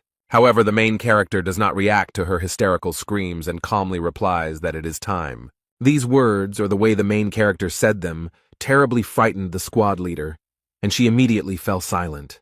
Now he looks as scared and furious as possible and remarks that it is time to put an end to this absurdity. The girl is afraid to think about what might happen now, after she so skillfully manipulated him and everyone around her. However, suddenly the system announced that the Gorgon fortress had been given the order to unite. No one can understand what is happening and why the siren went off. The fortress caretaker, without thinking twice, realized what this could mean, turned around and quickly ran somewhere. They announced that from now on, all events were cancelled and asked all residents of Gorgon to come out to the eastern street. Visitors to the city cannot understand what is happening, and local residents explain that dead people are approaching. The most powerful personalities present at the event gather together to plan their actions. They gathered on the fortress's observation wall to assess the situation and saw that Black Spot's squad had been completely destroyed. Most of the Lightning God's squad was destroyed in Manticore, and today they must face these fearsome monsters. But the Fire King laughs at his fear. In turn, the Lightning God noticed that his friend's knees were shaking with fear, and he could not remain silent about it. Instead, Young-ho looks into the distance, remembering events from his past and assessing the situation. He can't believe that a guy who didn't even live 900 years is in charge of Gorgon Fortress. Many strong people, the captain of the Southern Sea and the god of lightning, gathered here. A scientist with whom the protagonist fought and won in military strategy. The Fire King, ready to fight side by side with other squad leaders. Infinity, the faithful and longtime friend of the divine physician and a strong man. The very same leader of the detachment of divine ladies who never managed to set up the commander of the fortress. The 6 leaders gathered in the Gorgon fortress. The old man never thought that something like this could happen again. It all reminded him of the events of 900 years ago. His friend remembers these events well and knows what the doctor means. He is talking about the courtyard of the dead. He looks sadly at the divine doctor and notes that there really was something like this once, but he doesn't understand why they are all here. It's then that Young-ho realizes what's going on here. The dead are attracting other dead people. When mid-level undead appear, they attract other small monsters. When a large monster appears, it attracts mid-level monsters. And a week ago, a great catastrophe occurred in the Gorgon fortress. The real king of the dead appeared. This disaster forced all the fortresses to strengthen their borders and build huge walls. And now, because of this, the most terrible catastrophe is approaching chaos, devouring all living things. In addition to small and mid-level monsters, mega undead are approaching them. This terrible monster is called the One Who Walks Backwards, Magrig, and it inspires terror. A terrible darkness enveloped the city. Screams of horror and pain were heard from everywhere. It all began. People can do nothing against these monsters and only shout for them to go away. A terrible end awaits them. The monsters know no mercy. They destroy everything. The leader of the Divine Ladies Squad looks at all this horror with huge eyes. They are being attacked by a huge number of monsters that no one can cope with. They have no hope. The inhabitants of the Gorgon fortress scream in horror and die from the sharp claws of the monsters. Poor people have nowhere to go, no way to save themselves or avoid their death. The girl realizes with horror that this is the end of a huge invasion that no one can stop. People try to save themselves, but because of their weakness and helplessness, they fall to the ground. There is no point in running or hiding. It is too late to do anything about it. The monsters have already arrived, and they will do what they do best: destroy everything in their path. The Divine Lady understands that this man is about to be destroyed by the monster, but she froze in horror. The old man doesn't even try to run. He has already resigned himself to the fact that his death has come. Suddenly someone will run very fast. Maybe he will save him, and will be able to save many more lives. This is the wandering swordsman. He is definitely very strong and will help them get rid of this trouble. The girl gains hope. She sighs with relief and asks him to help them. However, this man does not touch the monster. He passes it by and allows it to continue its evil deeds. He doesn't even try to do anything, but gives up and explains that even he can't fight such monsters. The poor woman looked at her husband and despair overcame her. She realized that she could do nothing. Instead of trying to fight, the swordsman surrenders himself to the monsters because he sees no other way out. The squad leader believed that in this world, any choice you made would lead to nothing. There are tears in her eyes, and inside there is a complete emptiness that is slowly taking over her. She has become disillusioned with everything she believed in and lived by, and now she is unsure if justice can be achieved in this world. The girl stands motionless, looking at what is happening in horror, and does nothing. She looks at the monster right in front of her and realizes that there is nothing in this world but blind hope. However, suddenly someone in front of her destroyed this monster and did not allow it to kill the confused girl. The poor thing is in shock. All these events do not allow her to think clearly and perceive reality. The lightning god saved her by killing the creature with one blow. He doesn't look confused. On the contrary, this guy is trying to take control of the situation and asks the leader of the Divine Women's Squad to pull himself together. Cayman also holds his gun and fights monsters. He does not engage in philosophy and does not measure his chances of winning in percentages. The Fire King also bravely joined the Chaos Fortress rescue party. They all bravely went into battle with an incredible number of monsters that wanted to destroy them. However, the girl does not understand why they are doing this, because it can only stop the enemies for a moment. She is sure that they definitely won't win and looks at the guy. She thinks he is fearless, and this is probably because of his recklessness. Although upon closer inspection, she realized that he was actually trembling with fear. The girl suggests that it is hope that makes them fight and not give up. The squad leaders were scared. The monsters were surrounding them. They knew it wouldn't be easy. However, among them there is a man who can easily deal with all these monsters. Jae Hwan has his weapon ready and is ready to show who is the strongest here. A monster approaches him from the side, but compared to the main monster, this one is not at all scary. The protagonist doesn't even use a weapon. He grabs the dead man by the neck with his bare hands without hesitation. And then he clenches his hand into a fist and leaves this creature without a head. It looks very threatening. Their leader seems to be unhappy that a normal human can deal with these creatures so easily. And because of this, he destroys the buildings in the territory of the Chaos Fortress. The fortress will be seriously damaged by this invasion. The fortress's caretaker warned the creature not to destroy the buildings so carelessly. However, huge boulders fly straight at him, and the guy manages to retreat and escape. He stopped and tried to approach the monster again to destroy it once and for all. But this creature does not allow this to happen and stretching out its bony paw tries to catch him. Huang steps back again and assesses the situation and the creature's behavior to see how to deal with it. He had already noticed some pattern in his movements and understood his tactics a little. The monster destroys objects when the fortress guards approach it, which is a bit annoying, and if Huang increases the distance, the monster will take advantage of this moment and attack. He opens his huge mouth wide and releases a deadly beam from it. The main character decided not to block the blow, but decided to retreat, since he was not ready for it. As a result, the monster hits the wall and destroys it, and the stones fly in different directions again. The monster does not wait long and prepares to strike again, but this time it wants to hit the boy. The protagonist looks at the monster with contempt. Now he knows exactly what kind of creature it is. And he goes on the offensive without hesitation or fear. He simply has no time to be afraid or hesitate. This time he does not dodge, but stands boldly and is ready to repel a powerful blow. Divine Dr. Young Ho also wields a sword he will not hide or sit idly by. Although looking at the way his body is trembling, one can understand that he is experiencing great fear. He had seen this before and been on a similar battlefield, although he did not want to remember it. The old man thinks with horror that an ordinary person is truly unable to do anything in the face of real despair. And suddenly, in this complete, all-consuming darkness, the man saw a bright light, like flashes of warmth and goodness. He remembered the words of their previous leader, who said that people here needed hope. The protagonist has thrown the creature off the tower and is still standing there, ready to deliver the finishing blow. Jae Hwan resolutely plunges his powerful sword into the body of this monstrous creature and puts an end to its existence. People in this place need an all-consuming hope that nothing and no one can break. Life in this place is very difficult for people who cannot come to terms with the loss of their past, so hope is the only thing that makes them continue to live.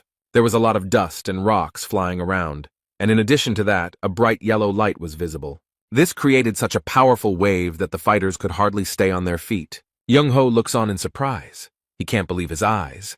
He's surprised that this actually happened. Through the thick fog, the man notices the faint silhouette of a monster with a sword in its chest. This is the final victory over him. This monster will not have to fight for long with the fortress overseer. The old man froze in surprise. He saw Huang and clearly understood that this guy had just achieved success. The main character is happy. This is his victory. And now he has definitely won the hearts of all the inhabitants of the Gorgon fortress. The divine doctor screams in shock. Who is this guy doing such things? But he noticed that there was more than one monster attacking him from behind. These monsters were everywhere, and were not going to stop. The leader of the South Sea Squad is very concerned about the condition of his leader and friend, so he shouts to warn them. Chung-ho saw all this, and realized with horror that the fortress guard was in great danger. Since he destroyed their leader, all these Traryuks will now attack him. Although the monsters are already very close to the young man, he does not look scared or panicked. On the contrary, Huang is very confident and tells these creatures to get out of his way. The protagonist, with one sharp movement, pulled his weapon out of the body of the monster he had destroyed. Now the boy points his sword at his enemies and is ready to brutally destroy them all. His eyes are burning and his sword is glowing. He is not going to think long or wait to assess the situation. There is no time to think at all. There is only one option to destroy all this evil. He uses his most powerful attack. Young-ho is extremely surprised that this guy has such strength. It's something incredible. Everyone does not understand much, but what they see amazes them. It is hard to believe that a person can have such power. There was a strong blow. Part of the fortress wall collapsed, but many monsters still remained. They continue to attack, and the residents are scared of everything that is happening here. The warriors look around in surprise and now understand how strong their overseer is. The warriors thought it was a bit careless, but Young-ho noted that he made the decision to protect this carefree creature. Everyone must have been impressed by Huang's strength, so they also agreed to carry out the mission of the divine physician. They are all ready to fight to the end with such a strong leader. Now they have no drop of hopelessness or despair. But they bravely enter the battle and defeat a much stronger and larger enemy. Even those who initially did not believe in Huang's strength and power join them. Now no one doubts their victory. They have hope. And now it helps them fight. The main character seems to have raised his fighting spirit. Everyone gives it their all and bravely destroys these terrible monsters that attacked them. Now these creatures have no chance to win because this team will not let them. They may seem to be full of strength and energy and can fight at this pace for a long time, but these creatures don't seem to be going away. You'd think it would last a long time. The Lightning King is doing everything he can and everything in his power to put an end to this undead. He uses his energy to destroy one monster after another, just like his friends, doing everything in his power. The guy dealt with the monster. He did a great job and he was happy about it, but not for long. The young man looked at his Fire King and realized that they were all a little tired. And these terrible creatures are getting closer and closer, and it seems that there are no fewer of them. The Fire King noticed that his movements began to slow down due to fatigue. At this rate, he would soon completely lose control of the situation, and it seemed like someone had noticed. The monster was already approaching the boy, but at that moment someone threw a stone at him. It's a girl. She did it to distract the monster and prevent it from destroying the warrior. It seems her plan worked. The creature was distracted enough to understand what happened, and when she saw the girl, she quickly went to her to take revenge on her for what she had done. The monster is already very close to the poor girl, and it seems that now she cannot escape and this is the end. But it seems that was the plan, and she screams wildly, loudly, and with tears in her eyes that now is the time to begin. And the next moment, Silver chains suddenly appear, quickly surrounding this monster. They completely entangle the monster and do not allow it to escape, which apparently means the end of it. Carlton was good at this ability, and he came to the rescue because the fortress needed him. But it was not only he who came, other powerful inhabitants of the Gorgon fortress also appeared. The Fire King liked this very much, because fighting with support is much more enjoyable. He easily, and even with a smile, destroyed the creature, which was already bound by magical chains. After this monster has no chance to survive. He is pierced from all sides. Despite being very tired, everyone does not give up their positions and continues to fight. And also the overseer of the Gorgon fortress, who bravely fights off the invasion of monsters that destroy everything in their path. Jae-hwan hasn't shown his full strength and power yet. He still has a few aces up his sleeve. The guy uses his legendary sword and is ready to deliver a powerful blow. He thrusts the weapon into the ground with all his might, and a blue light appears around him. It spreads throughout the entire territory of the Gorgon fortress and destroys all evil spirits. It's all over. 10 days have passed since the disaster that seemed to never end. After the great deceased Magritte and his company visited here, the city turned into ruins. I wonder what the biggest changes could be in chaos after everything that has happened. The guy was told that life has become better, but he doesn't understand what he's talking about, so he asks for clarification. 6 out of 10 hunting leaders have moved to the home, so there are more resources and horned monsters, which has increased the economy. Although Naven looked around, he felt that the situation here was not so good. He sees a completely destroyed city and thinks that the situation still looks pretty dire. But on closer inspection, he noticed that the population looked quite friendly. Blacksmith Michael Gernard noted that the guy thought the situation was dire precisely because he couldn't see the path of the wave. Then the black sea of monsters that were approaching and destroying everything around seemed to dissolve with one swing of the sword. And all who were with him at that time, as if enchanted, rushed to fight the monsters with great enthusiasm. Although the blacksmith noted that the only thing the fool could say was that life in Gorgon's fortress had gotten better. This guy simply wrote that after a huge tragedy happened, people can still live in chaos. Suddenly there was a loud explosion, and this sound terribly frightened and surprised the young man. However, Koval tries to calm him down and explains that this has been happening here quite often lately, and he shouldn't worry about it. The journalist believed that such an explosion could only occur when a high-level adapter collided with soul energy. Then he looked at the tall building and remembered that from now on, the leaders of the 6 squads were here. The journalist comes to the conclusion that there is a war between clans, and Koval notes that this can be said. Suddenly, a loud sound is heard again, and a real explosion is seen in the fortress, which looks quite frightening. They both look up and see who the blow was aimed at. 5 people, along with their weapons, were thrown into the air, and now they are falling helplessly. Some of the strongest squad leaders are defeated and simply thrown out of the tower. It seems they are not as strong as they thought. The blacksmith watches this very casually and habitually, as if it were happening suddenly.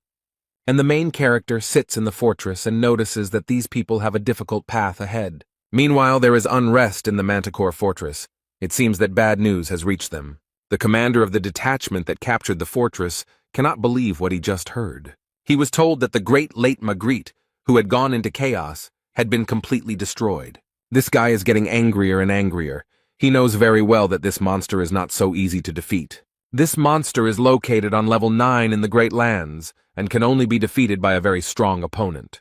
It could have been a general or someone even higher up, and he doesn't understand how they managed to destroy one of House's 3 unique dead men. Therefore, the guy orders his subordinates to immediately find out everything and report to him. He is 100% sure that this is impossible, so he thinks that this is some kind of mistake. 4 days later, news of the destruction of the Eastern Forbidden Paradise detachment at Gorgon's fortress spread throughout chaos. Meanwhile, completely different events are taking place in the Gorgon fortress. The main character notices that his subordinates are very weak. He looks closely at the leaders of the squad and asks what they have been doing all these centuries. The Lightning King is disappointed to think that this guy is completely unbeatable. Suddenly, he turns to Yun Yun, and the guy immediately replies that he is ready to listen. The protagonist notices that this guy has nothing but fast legs. Kang Hwan explained that he was strong but very slow, and Jaegyul Myung thought for too long. Divine Lady is very fast, has excellent reaction but very poor endurance. The guy explained to Cayman that he was the best here, had perfect command of the basics of combat, and had no particular weaknesses, but at the same time, he had no advantages either. Jae-hwan comes to the conclusion that they all have one problem in common. They somehow managed to achieve success without putting in much effort. Young-ho noticed that the warden had no mercy for the youth, and the protagonist was irritated that these old people had also achieved nothing, considering that they had already lived for over 1,000 years. 900 years ago, the 10 squad leaders were level 7 or higher. The Sky Dragon squad leader was level 9, and Mularka was stronger than all of them combined. The expedition turned out to be difficult, even for such strong leaders. The depths are a serious test. During the battle with the eastern squad of Forbidden Paradise, half of them found themselves on the verge of death. The main character noted that they didn't even attack their base, that is, Manticore. They barely managed to deal with one squad, so it is unclear how they will now be able to go on an expedition. Jae-hwan decided that from today onwards they would all undergo special training. Yagelman knows well how much work it takes to move from one level to another, so this news surprises him greatly. He explains to the manager that all the managers here are transitioners, and moving to a higher level is not so easy, and it usually takes a person at least 10 years to reach at least the first level. Then it takes 20 years to reach the second level, 40 years to reach the third level, and to go from the third to the fourth level takes a full 80 years. This is why anyone above level 4 is called a high-level adapter. Most people won't even live to that point. Hwang wonders what the leader means, and Jaegil-myung asks if the warden wants to awaken them. Everyone present was very surprised by such a request, because it is not so easy to do. The man explained that, as far as he knew, awakened ones do not accumulate power, but are able to move to the next level through sudden enlightenment. Jae-hwan is going to do just that, but only if they are willing to leave their homeland. The bosses can't believe their boss actually came up with something like this. It's so brave. Chung-ho decided to intervene and explain. He noted that in order to achieve full awakening, one must go through 3 stages, and he added that at one of these stages, they will have to destroy their own world. Anyone who can do this will destroy their world and learn its true nature. Hwang understands that the old man is talking about his questionable skill. The Divine Lady explained that they were talking about giving up status, which is an advantage in this world. The leader of the Lightning God's squad finally understood what they meant, and the girl was surprised at how this guy with such meager knowledge managed to occupy such a high position. However, he explained that despite everything, they are also absolute adapters, people who have a strong connection to the skills and the system. They can be 10 times stronger and 100 times faster than normal adapters. They are a minority that has received the blessing of the system. The 12 monarchs are also part of this minority. The Fire King called the boy a fool and remarked that everyone here was a real adaptable person. Instead, Kamen, the leader of the South Sea detachment, noted with great sadness that he was not part of that minority. But he added that he was willing to give up any skills if it would help him become stronger, and he felt nothing but hatred towards monarchs. The girl asked in surprise if he understood what he was talking about, since he was being asked to give up everything he had worked so hard for. She added that this may not be the end yet, and that everyone seems to have completely forgotten about the Great Disappearance. The main character doesn't understand what he's talking about, so the girl explains that it all started with the appearance of a fracture. 700 years ago, they began to appear on the mainland, fought with farmers, and a terrorist group known as the Rift was brutally killed by the monarchs of the 4 cardinal directions. The monarchs struck back, declaring that anyone who wished to awaken must travel to the Forgotten Lands and renounce the world. Then, in the Forgotten Lands, thousands of adapters of different levels gathered, but almost no one knows what happened that day. If you believe all the gossip that came out after all this, they simply ceased to exist. Of those who returned, only a small part remained. They said that they had awakened, but it turned out that they were only in the first stage of awakening. The protagonist crossed his arms over his chest and wondered what happened to these people. The girl didn't want to say it, but the truth was that the children were nowhere to be found, so she explained that they had all committed suicide. Due to the severe shock they had to endure, some of them went crazy and some lost their memory. Everyone had different symptoms, but they had one thing in common. They couldn't figure out who it really was. The caretaker of the Gorgon Fortress wants to clarify everything now so that unnecessary misunderstandings do not arise. Firstly, he has nothing to do with the breakup. but he understands perfectly well why he might be suspected of something. Secondly, he knows that awakening can be dangerous, so he is only willing to accept those who want to awaken themselves. The girl asked what would happen to those who refused, and Huang explained that he would still help them become stronger. He had to help them increase their adaptation level. But the Divine Lady reminded her that the leader of the scientist squad said that it was impossible to level up in a week. The protagonist is not too bothered by this. He notes that he will solve this problem and invites them to follow him. They left the fortress and walked outside, following their leader, not knowing what to expect. They came to a very strange purple tower that the workers on the mountain were still finishing building. Here they meet the blacksmith Michael Garnard, who looks very stern and even a little threatening. The man greets the boss, who immediately asks if he can activate the tower now. While they were talking, the Lightning King came closer and realized that the structure was made of horns. The blacksmith agreed to activate the tower, and the building immediately seemed to light up from within. The guy was frightened by the surprise and hastened to warn everyone that he had done nothing. The leaders received a message from the system asking if they were ready to take on the Tower of Terror's challenge. Zhang Ho looked at the message in surprise and couldn't believe that he was seeing the Tower of Terror again, and in chaos at that. They immediately moved to the center, and the Tower of Horrors greeted the Seize the Moment squad. Now they are all here, and Jung Ho is surprised that someone managed to create such a tower, and Cayman is very impressed with its appearance. Yagelman is excited, because he is not here to gain power, but to do without it. But the Lightning God is very happy to be here. Huang explained that now all their training would take place here. In this place, time flows 100 times slower than outside. That is, 1 day outside is equal to 100 days here.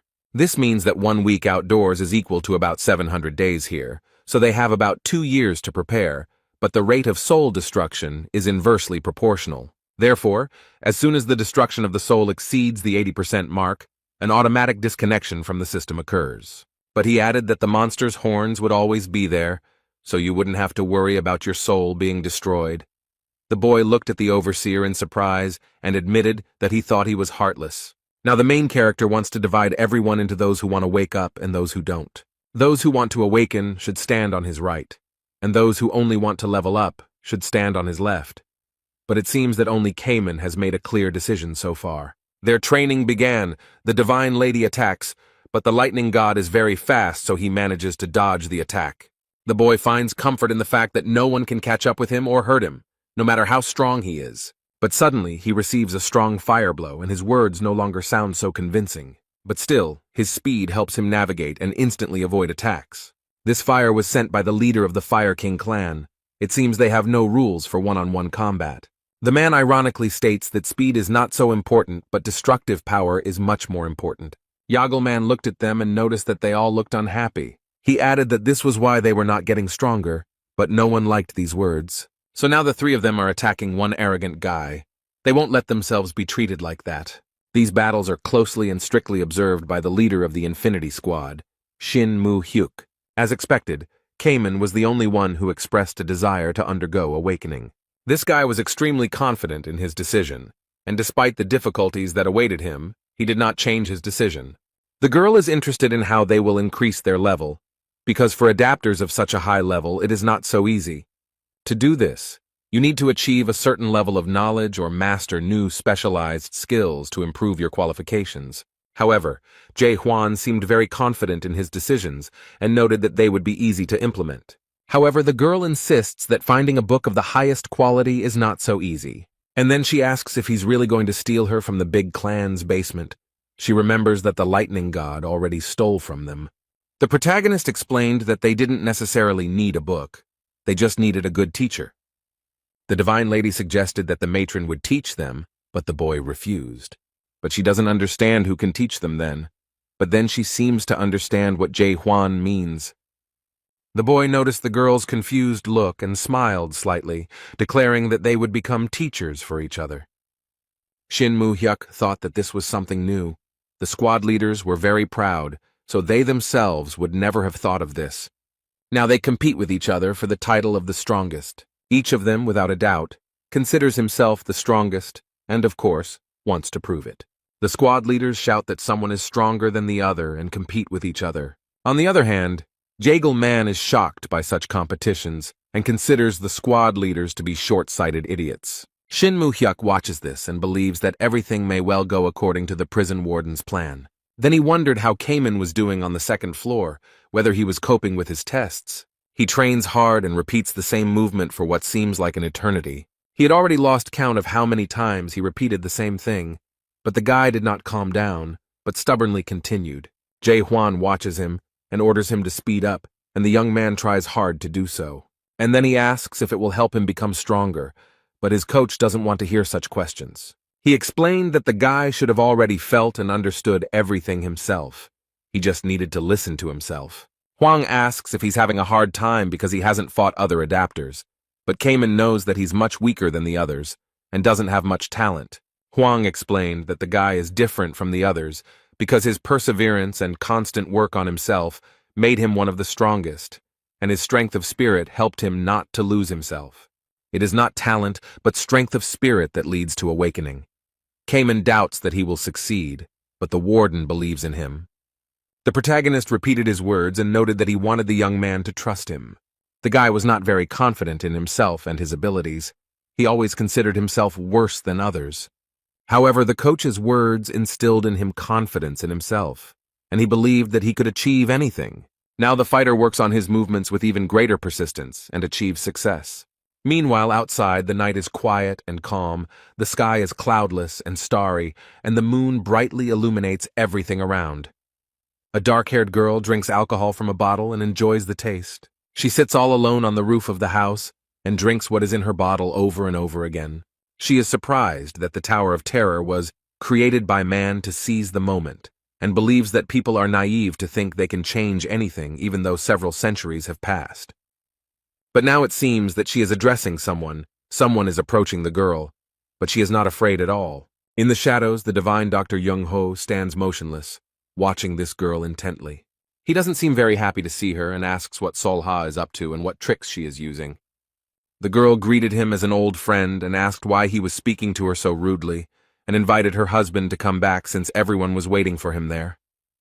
However, the man noted that he had said more than once that he would not return because he did not want to be with such inhuman idiots. Young-ho explained that they were fighting for humanity, but the girl noted that her friends were the only ones who did it sincerely. Sol-ha started talking about the breakup, but the old man interrupted her and pointed out that they were using people for their own selfish purposes. He explained that the break ended after the Great Disappearance, and they all became just a pathetic bunch of people who had lost all meaning in life. But all these words made the girl very happy, and she laughed loudly and joyfully. She leaned closer to Young-ho and apologized for losing her temper, and noted that she was very surprised by his words. She leaned even closer and said it was because he was also involved in the Great Disappearance.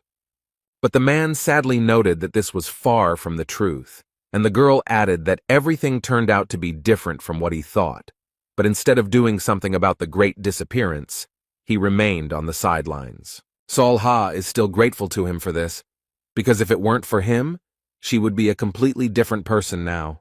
The girl said that there are people in the rift who are still trying to awaken using the Chung-ho method. They have no talent at all.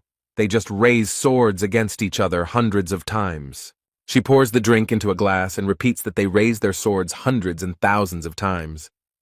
These people kill each other over and over again, and only a small portion of them can survive and take up arms again. They stop perceiving life and death and overcome human existence, thereby opening their eyes to what this world really is. Thus they receive the first key to awakening. This key is destruction. But the old man gets angry, turns around and notices that it is the wrong key, and they are going in the wrong direction from the very beginning. The girl looked at him calmly and was skeptical about his words, because he was not yet fully awake and did not know it. Young-ho created his white world around them, and Sol-ha saw that it had not changed at all. She explained that he was afraid of losing his humanity, so he could not draw anything in his universal world, which he created with great difficulty. But the girl added that she filled her unique world exactly the way she wanted. She also became the captain of the second squad of the Rift, and wants to show her old friend her world. Sol-ha seemed to have broken through the old white world with her chains and immediately created her own. Young-ho watches in surprise and explains that he heard that she became a captain. But he doesn't know something, so he asks if she has reached the third level of awakening. The girl smiled carefreely and noted that she would not just be on the third level. Suddenly, the divine doctor finds himself in a red puddle and cannot believe his eyes. The girl mocks his confusion and asks how he can see such things and if he knows what they are. And then, without waiting for Young-ho's answer, she herself answers that it is the day of the great disappearance. Sol-ha wonders what he feels when he looks at his creation, this red sea filled with bodies. She looked at her husband and said that nothing would change in chaos, and that she believed that Jung-ho thought the same. This world will not change. Everything will be as it always was, and it is useless to hope for anything different. So she smiled and kindly invited her husband to come back to them in a breakup. However, he noted that everything will change, and then repeated once again that the world will definitely change. This time everything will be different and everything will really change. He is absolutely sure of it. His interlocutor cannot believe that he still believes this, and remarks that Huang has had a huge influence on him. But she is sure that they will not succeed, just like 900 years ago in chaos, and 700 years ago in the Great Lands, and just like when he abandoned them and fled. The girl turns around and leaves, but the last thing she says is that they can do whatever they want, but the break will consist of watching them. The first stage of awakening manifests itself in doubt about this world. The boy is on the way to it.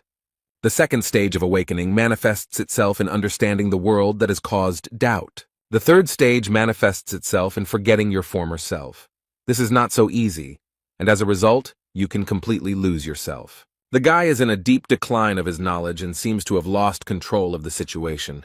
The main character tries to attract his attention and bring the poor guy to consciousness. He strikes close to Cayman to awaken him and set him on the right path. His plan worked. The guy came to his senses and can now continue to work on himself. His teacher slowly approaches from the fog and explains that he doesn't want to see him in such a pathetic way. Jae Hwan raised his sword and declared that his student must fight to the death, and his weapon was so close to the boy that he could have died at that moment. Cayman is surprised by such a sudden attack and is not sure he can do it. A very strange thing happens, as if the drops escaping from this space are protecting the young man. He can't convince himself that defeating the warden seems like a fantasy. After all, he doesn't even realize how strong his opponent is. Cayman is definitely weaker than him, so there's no point in even trying. But Cayman believes that it is worth starting from a completely different place, to find out whether the guy has become at least a little stronger. In the situation he is in now, it is very difficult for him to control his body and mind. So Huang tries to help him and asks him to forget about the limits this world puts him in. The Cayman seemed to have awakened from a long and deep sleep. He finally came to his senses. The third stage of awakening begins for him. The guy overcomes a difficult path and reaches the finish line. He grips his weapon tightly and feels the power rolling over him like waves in the sea. The third stage of awakening involves forgetting the old self, and Cayman had reached this point. He looked at the sudden surge of power and did not expect such a result. His strength is equal to the waves of the sea. He is Cayman, the king of the South Sea. The next moment the waves died down. The boy dropped to his knees and leaned on his weapon, and heavy drops of water fell to the ground. The main character greeted him. The guy raised his head in surprise from such words. Jae Hwan came closer, extended his hand to help him up, and noticed that Cayman had reached the third stage. He incredulously asks if he has really become stronger, and his teacher explains that he is now much stronger. But the fortress warden is also in the third stage of awakening. The boy doesn't think he can catch up with him no matter how many restrictions he overcomes. There is a meeting of the three fortresses in the office, and some of them say that the expedition plans are very shaky, and they are not sure that the overseer is a good candidate for the role of leader. Organizing a hike through the Gorgon fortress is a violation of the rules of the four fortresses, but others point out that these rules have existed for a long time, and there is no point in following them now. The lightning god noticed that the humans had been sitting idle before they organized the expedition into the depths, and now their judgment seemed very unfair. Jurgen tries to calm everyone down and explain that the topic of the meeting is different, and they gathered here to discuss what happened to the Forbidden Paradise squad, but everyone wants to continue discussing the expedition. The master of Garuda Fortress, the cold-blooded golden monarch Gal Huidon, took the floor. He wanted the captain of the expedition to be chosen after an honest assessment of each candidate. The mistress of Dryad Keep, Aisha Lincroft, believes there is some truth to his words, and people began to ask where the owner of the Gorgon Fortress had gone, because he should have been informed about this meeting. They received the news of this meeting when the warden left his place, and before they could even report the refusal, they received the news of the dispatch of the Garuda ambassador. By this time, the adaptation group had already returned, and the leader of the awakened group was still on the way, so now they were sitting without the person who was supposed to have the final say. Gal Huidong noted that they could trust a guy who was just over 50 years old and wanted him to become the squad captain. This man finds it absurd. He does not understand how the house can be handed over to this little girl. But these words did not go unnoticed by the leaders of the squads, and the owner of the Garuda fortress was surprised by what happened. The Lightning King quickly ran up to the man and prepared to protect Jae Hwan. He would not allow such insults. He put a gun to his neck and claims he is who he says he is when he does it. People look around and don't know what to do. They don't understand what's going on. The Fire King also stood up and stated that if they were planning to change the squad captain, they would have to deal with them first. Because no one has the right to change the captain, and they will stand by him like a mountain.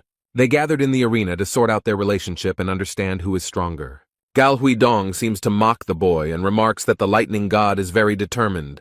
Instead, the guy in turn asks his opponent if he is afraid of losing. The master of the Garuda fortress smiled and generously allowed the boy to strike the first blow. The Lightning King runs around his opponent and adds that he was going to do it without his permission. The guy is confident in his abilities. He trained for a long time and spent a lot of time in the Tower of Terror. And now he can boldly confront such strong opponents as the master of the Garuda fortress. While Lightning Boy performs his maneuvers, his opponent simply stands and watches, doing nothing.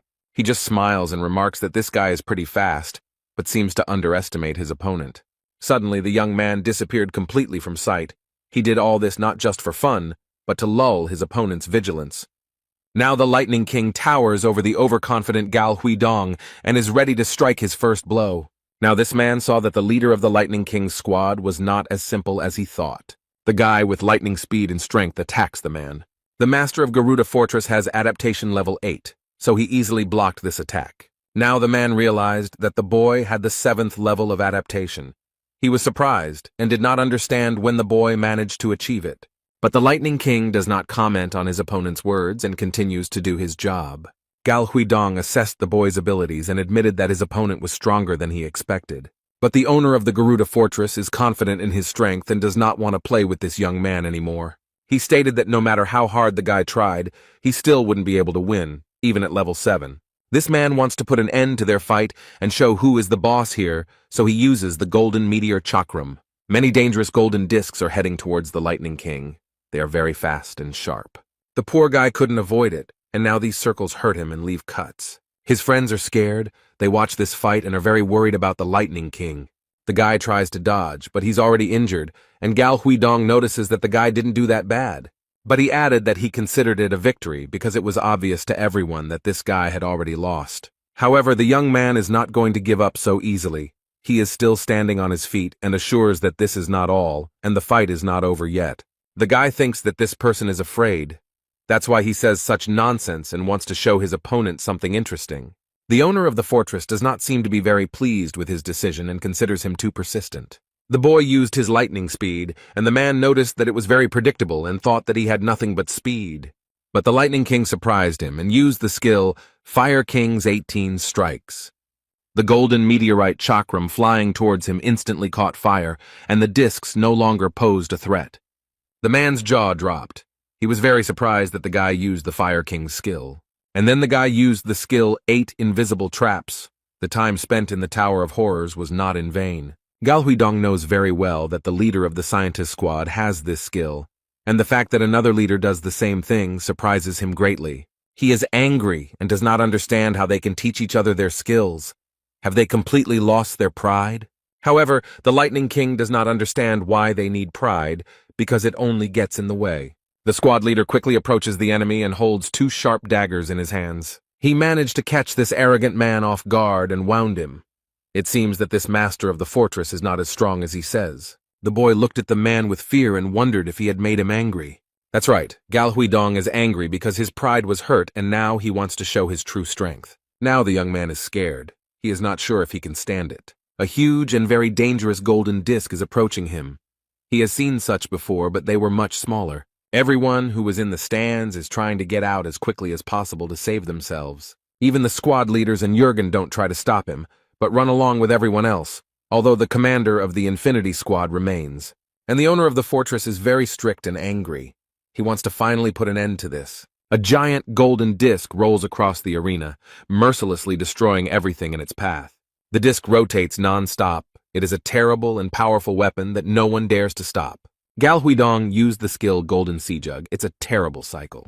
Besides spinning, it also picks up rocks and throws them in all directions. Aisha Lincroft can't believe this man is capable of such a thing, and is ready to use the most powerful weapon he has. The master of the fortress stands in the center, not knowing where the lightning god has gone, and arrogantly states that it will be interesting to see if he can escape. Everyone is actively watching their fight. The leader of the team of scientists cannot take his eyes off his friend. He is worried about the guy. However, the young man easily broke through this crazy storm and attacked his opponent. He is ready to deliver the decisive blow and put an end to this senseless duel.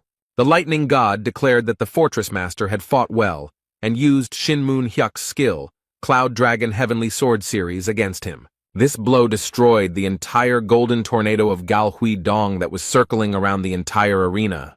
He didn't expect it, but the young man quickly approached and his blade ended up at the enemy's forehead. Shinmun Hyuk runs up and asks the god of lightning to stop, because it is already clear who has won here. He turns to the master of the Garuda fortress and asks if he thinks this battle is over. The man realized that the owner of the fortress was going to use the horned monster Garuda against the boy. But this weapon was created for the destruction of the dead, not for use in combat. He admitted that he had lost and noted that the lightning god had fought desperately and was very strong. Shin Moon Hyuk announced that Gal Huadong had lost to the god of lightning and asked who wanted to fight him now. He invites Aisha Lincroft to try to measure her strength and engage in a duel with him. However, she did not answer, so the man asked if there was anyone else willing to fight. Suddenly, the divine lady takes the side of those who want to change the leader of the squad in the depths. The squad leaders are very surprised and ask the girl what she is doing, but she looks very calm. Instead, she quietly and calmly noted that she had suddenly decided to cross to the other side. The men ask very emotionally what she is planning and why the leader of the clan of divine women is doing this. But I would like her to notice something much earlier than others, and understand that now the situation will change. And she briefly explained that, in her opinion, this team has a much better chance of winning. A gray-haired man enters the arena and loudly declares that he wants to fight him. Everyone turned around and watched carefully as the man approached them from the dark corridor. This is the Golden Monarch of the Jade Mask, Bang Chonggil, Adaptation Level 9, greeting them and noting that they haven't seen each other in a long time. Jurgen does not understand what the monarch is doing here and assumes that he was the real organizer of the meeting of the three fortresses. Shinmun Hyuk knows full well that this man is an enemy of chaos, as he stole the tree fruits from them and killed many souls 900 years ago, and aggressively asks how he dared to come here. But with a calm and kind expression, he asks Moon Hyuk to stop acting like this and join them because the Steel Monarch is waiting for him. However, the fact that this man served the Steel Monarch made him very angry. The Steel Monarch lives in the 5th region of Murim and has strong martial arts skills. It's all over with He-Ai too, and the leader of the Infinity Squad is shocked that he accepted such a scoundrel as Panjong-il into his ranks. The guest asked why he held grudges from the past and noted that He-Yi forgave him quite easily. And she encourages him not to be so heartless, because they have been through a lot together. But these words do not calm him down at all. On the contrary, he does not understand how this man dares to say such things if he betrayed Murim. The man attacks him with a sword, but unlike his opponent, the monarch uses his hand.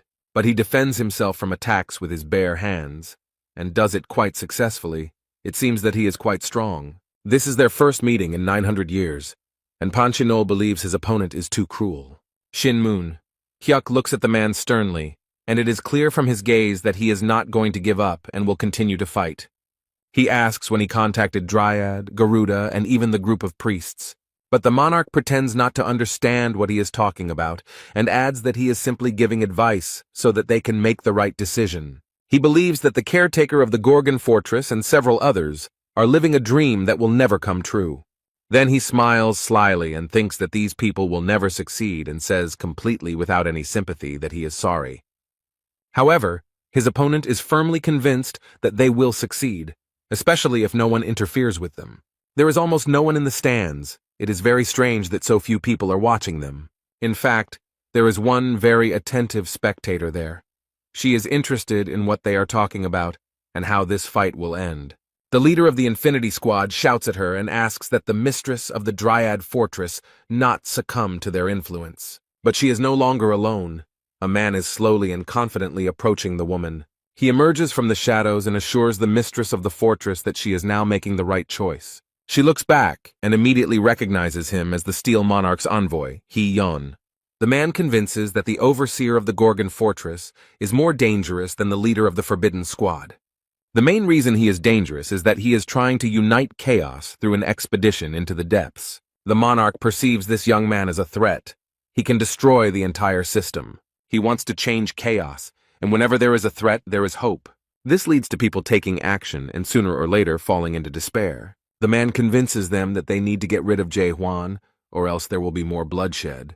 And since this woman is 970 years old, she remembers and knows well what happened in the past, and in no case does she want this tragedy to be repeated. He believes that this is why the mistress of the fortress should join them, and in a week a meeting of the three fortresses will take place in the Gorgon Fortress. However, the woman doubts whether she's making the right decision. Perhaps she should not be so categorical. Meanwhile, the fight in the arena continues, although the monarch suggests stopping it. But he asks if this man himself does not understand that he will never be able to defeat the monarch. Shin Moon. Hyuk still doesn't give up and continues to fight using the skill Holy Sword. The blade passed very close to the opponent's head, and he was even a little surprised. The man uses all his strength to get rid of the rival who irritates him so much. But suddenly the hand of the monarch stands in the way of his sword, and he notices that the difference in strength between the degrees of adaptation is great. And especially if it is the difference between the 8th and 9th degree of adaptation, the difference is of great importance. Moon Hyuk hoped that he could at least injure his opponent, but it looked like he wouldn't be able to. He took the man by both hands and said that he first needed to reach the 9th degree. It seemed like Ban Chenol had easily pushed away the leader of the Infinity Squad with one hand.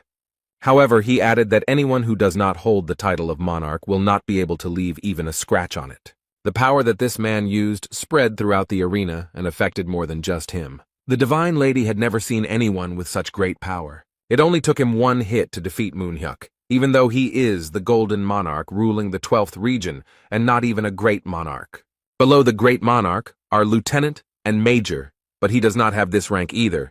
He is the lowest in the rank of Brigadier. The girl cannot believe that they are forming a team to go deep into the country against such powerful monarchs, and believes that they will not be able to win. The monarch also reiterates that they need to give up these stupid thoughts because they will never succeed. The monarch asks if what they have achieved now is not enough for them, since in the midst of chaos they have quite a good status. However, he added that they should not even try to reach heights that they cannot reach with their hands. The poor fellow, who seemed to have been completely defeated after the last blow. However, the hope in his heart did not die. He is firmly convinced that all this was not in vain. But unexpectedly for his opponent, he carries out another attack on him, simultaneously convincing him of their uselessness. The monarch asks what this man is doing. Is he really going to continue fighting? The group's leader claims that 900 years ago, this man was defeated by the resurrected court and stole their fruits. And they lost their friends and loved ones. Moon Hyuk will never forgive him for this. He will not forgive his opponent for what he had to go through then, and adds that times are changing. The squad leader raised his sword at him, but the monarch remarked that it was very sad that he had chosen his own death. Instead, Moon Hyuk doesn't listen to him and uses the powerful skill Holy Sword Riddle. The monarch was very surprised to see such a display of strength and power from his rival. The man doesn't wait and uses his next skill, Holy Destruction, ready to finish off the intruder. It is clear that he puts in a lot of effort for this and is ready to sacrifice it. Bang Jinyol raises his right hand and says that he is very sorry to do this, but it seems he has no choice. He uses the skill Bottomless Pit and many black rays come out from his palm. Moon Hyuk is very surprised. He didn't expect this at all. His opponent is really very strong. Instead, Monarch noted that this time, the leader of the Infinity Squad failed to reach the heavens. He couldn't do it 900 years ago, and he can't do it now. His face almost completely taken over by his opponents. Mr. Chinol had already grabbed his opponent tightly, and added that this man would not be able to change anything. His friends are shocked by how this quarrel ended and rush to help. And the monarch says that you better remove the caretaker of the Gorgon fortress for creating this stupid dream. Suddenly, someone from afar apologizes to Manhwa for being late, which surprises the monarch. He slowly draws his weapon and adds that Gorgon, the overseer of the fortress, will be a little late as he is very busy. Cayman took his place, and with pride and confidence declared that he was ready to join the fight. Jürgen, holding the Lightning King in his hands, is outraged that Huang did not come, because what could be more important than being here? Because the expedition into the depths will soon fail, although it has not even begun yet.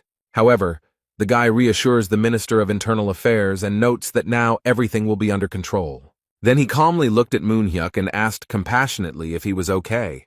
No matter how much the man wants it, he asks the guy to give up, because he is too strong an opponent, and it is not even worth starting with him. But the guy does not respond to such a request and explains that there is nothing to worry about. Cayman asks everyone to evacuate along with the fortress's residents, but the leader of the scientific team does not understand what he is talking about. But he notes that even Manhwa couldn't defeat him, and he believes that even if they join forces, they won't be able to win. But the boy approached the monarch and declared that he would fight him one-on-one. The head of the group of scientists is horrified and begs Cayman not to do this, because he himself has just seen how strong this man is.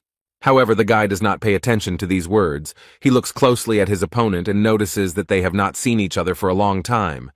Instead, his opponent tries to remember where he knows him from and when they met. And then he remembered that this was the same guy who couldn't join the previous expedition because his abilities were too weak. Cayman convinces the monarch that all this is in the past and that he has now changed a lot. The man remarks that if this guy is trying to stop him, he must really have gotten stronger. The young man pointed his sword at him and asked if he really wanted to see its power for himself. The monarch accepts the challenge and wants to see what this guy can do, and the fight begins. Cayman skillfully dodges the first blow and focuses completely on his opponent. However, they are not going to fight without their unique abilities, and Banchinol is ready to use them. The guy points his sword at him and is also ready to fight. He is confident in his strength. Their fight has begun. The Caymans will boldly begin the fight against such a strong monarch. But Banchinol didn't expect this. The boy turned out to be stronger than he could have imagined. And then the young man pounced on his overconfident opponent and threw him back with his strength. However, he still smiles and asks what skill it is because it looks really good. Cayman explains that it is weaker than a strong blow, but much stronger than a normal one. He didn't lose any confidence in himself, gripping the sword tightly and proudly declaring that it was a crushing blow. The leader of the South Sea team looks closely at his opponent and notes that he will have to try hard, because if he doesn't take this guy seriously, he could easily die at his hands. However, this man does not take his words seriously. He finds it difficult to believe that this young man is capable of such a thing. He asks if Cayman really thinks he can kill him because it sounds a bit ridiculous. And he added that this young man is just an ordinary weakling who is not capable of such things. He does not believe that such a thing can happen.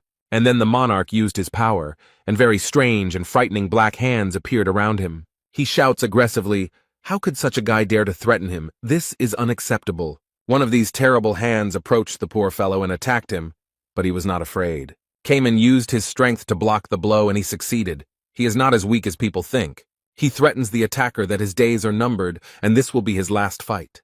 But Banchinol smiles happily in response to such threats, because he is a monarch, and this simple young man cannot do anything to him. He uses his power again and attacks the boy a second time, warning this arrogant young man to know his place. Cayman stands confident and ready to repel all these attacks. He has been training for a long time. The boy remembered how Jae Hwan congratulated him on reaching the 3rd level, but he couldn't believe that he had managed to become stronger in just 2 years. The teacher explained that time flowed completely differently on the 2nd floor than on the 1st floor, where everyone else trained, and asked if he really thought he could do 10 billion punches in just 2 years. The guy uses his skill World of Endless Ocean and repels all attacks with one blow. The monarch realized that Cayman had awakened, but he knew that only the caretaker of the Gorgon fortress had awakened. Meanwhile, the young man does not wait, but prepares to strike again to defeat his opponent. He points his sword at the monarch and uses powerful force to defeat him. Mr. Chinol noted that it was a very clever and unexpected move, as he initially underestimated his opponent. The boy released his power and potential, and created almost an entire sea with waves around himself. He is ready to finish off the enemy and focus all his strength on him. Cayman uses the skill Heavy Strike, and the entire wave of water is directed at the monarch. After the blow was struck, it became quiet, and only the sound of small raindrops falling from the sky could be heard. The awakened one thrust his sword into the ground and stopped to assess his opponent's condition. As a result of their fight, the arena received even more damage, and Bang Chenol is still standing. However, it is quite difficult for him.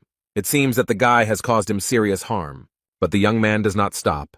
He is ready to deliver his powerful blow again and finally finish off the monarch. Suddenly, the divine lady stands up for the monarch. She does not want things to end this way. Cayman is extremely surprised because she trained with them and was on their side. The girl fired many daggers at the boy to prevent him from completing his task. The young man confesses that the commandant of the fortress warned him that the divine lady almost betrayed them. Instead, she asks the leader of the Southern Sea Detachment to cease hostilities. She warns that in 2 years of training he will not be strong enough to defeat the monarch. The girl warns him not to think about the consequences of his actions. But Cayman has not trained for 2 years. The guy explains that he trained on the second floor much longer than on the first. He had been practicing his kick for 200 years, and now he gathered his strength and performed a spiral kick against Bang Chenol. His friends who were watching this were forced to take cover, as it was a powerful whirlwind. Jürgen stares with his mouth open and finds it hard to believe, because just recently this young man was much weaker. And now he has made a huge hole in the wall and defeated an extremely strong opponent. The leader of the Infinity Squad, who recently fought the monarch and failed to defeat him, is extremely surprised by Cayman's success. The keeper of the Gorgon fortress foresaw everything. He sent Cayman here because he knew that chaos would not rely on him alone, but would rise on its own. Local news reported that Cayman, the leader of the Southern Sea Detachment, had defeated the Lieutenant General of Region 5. Isa Lincroft reads the news.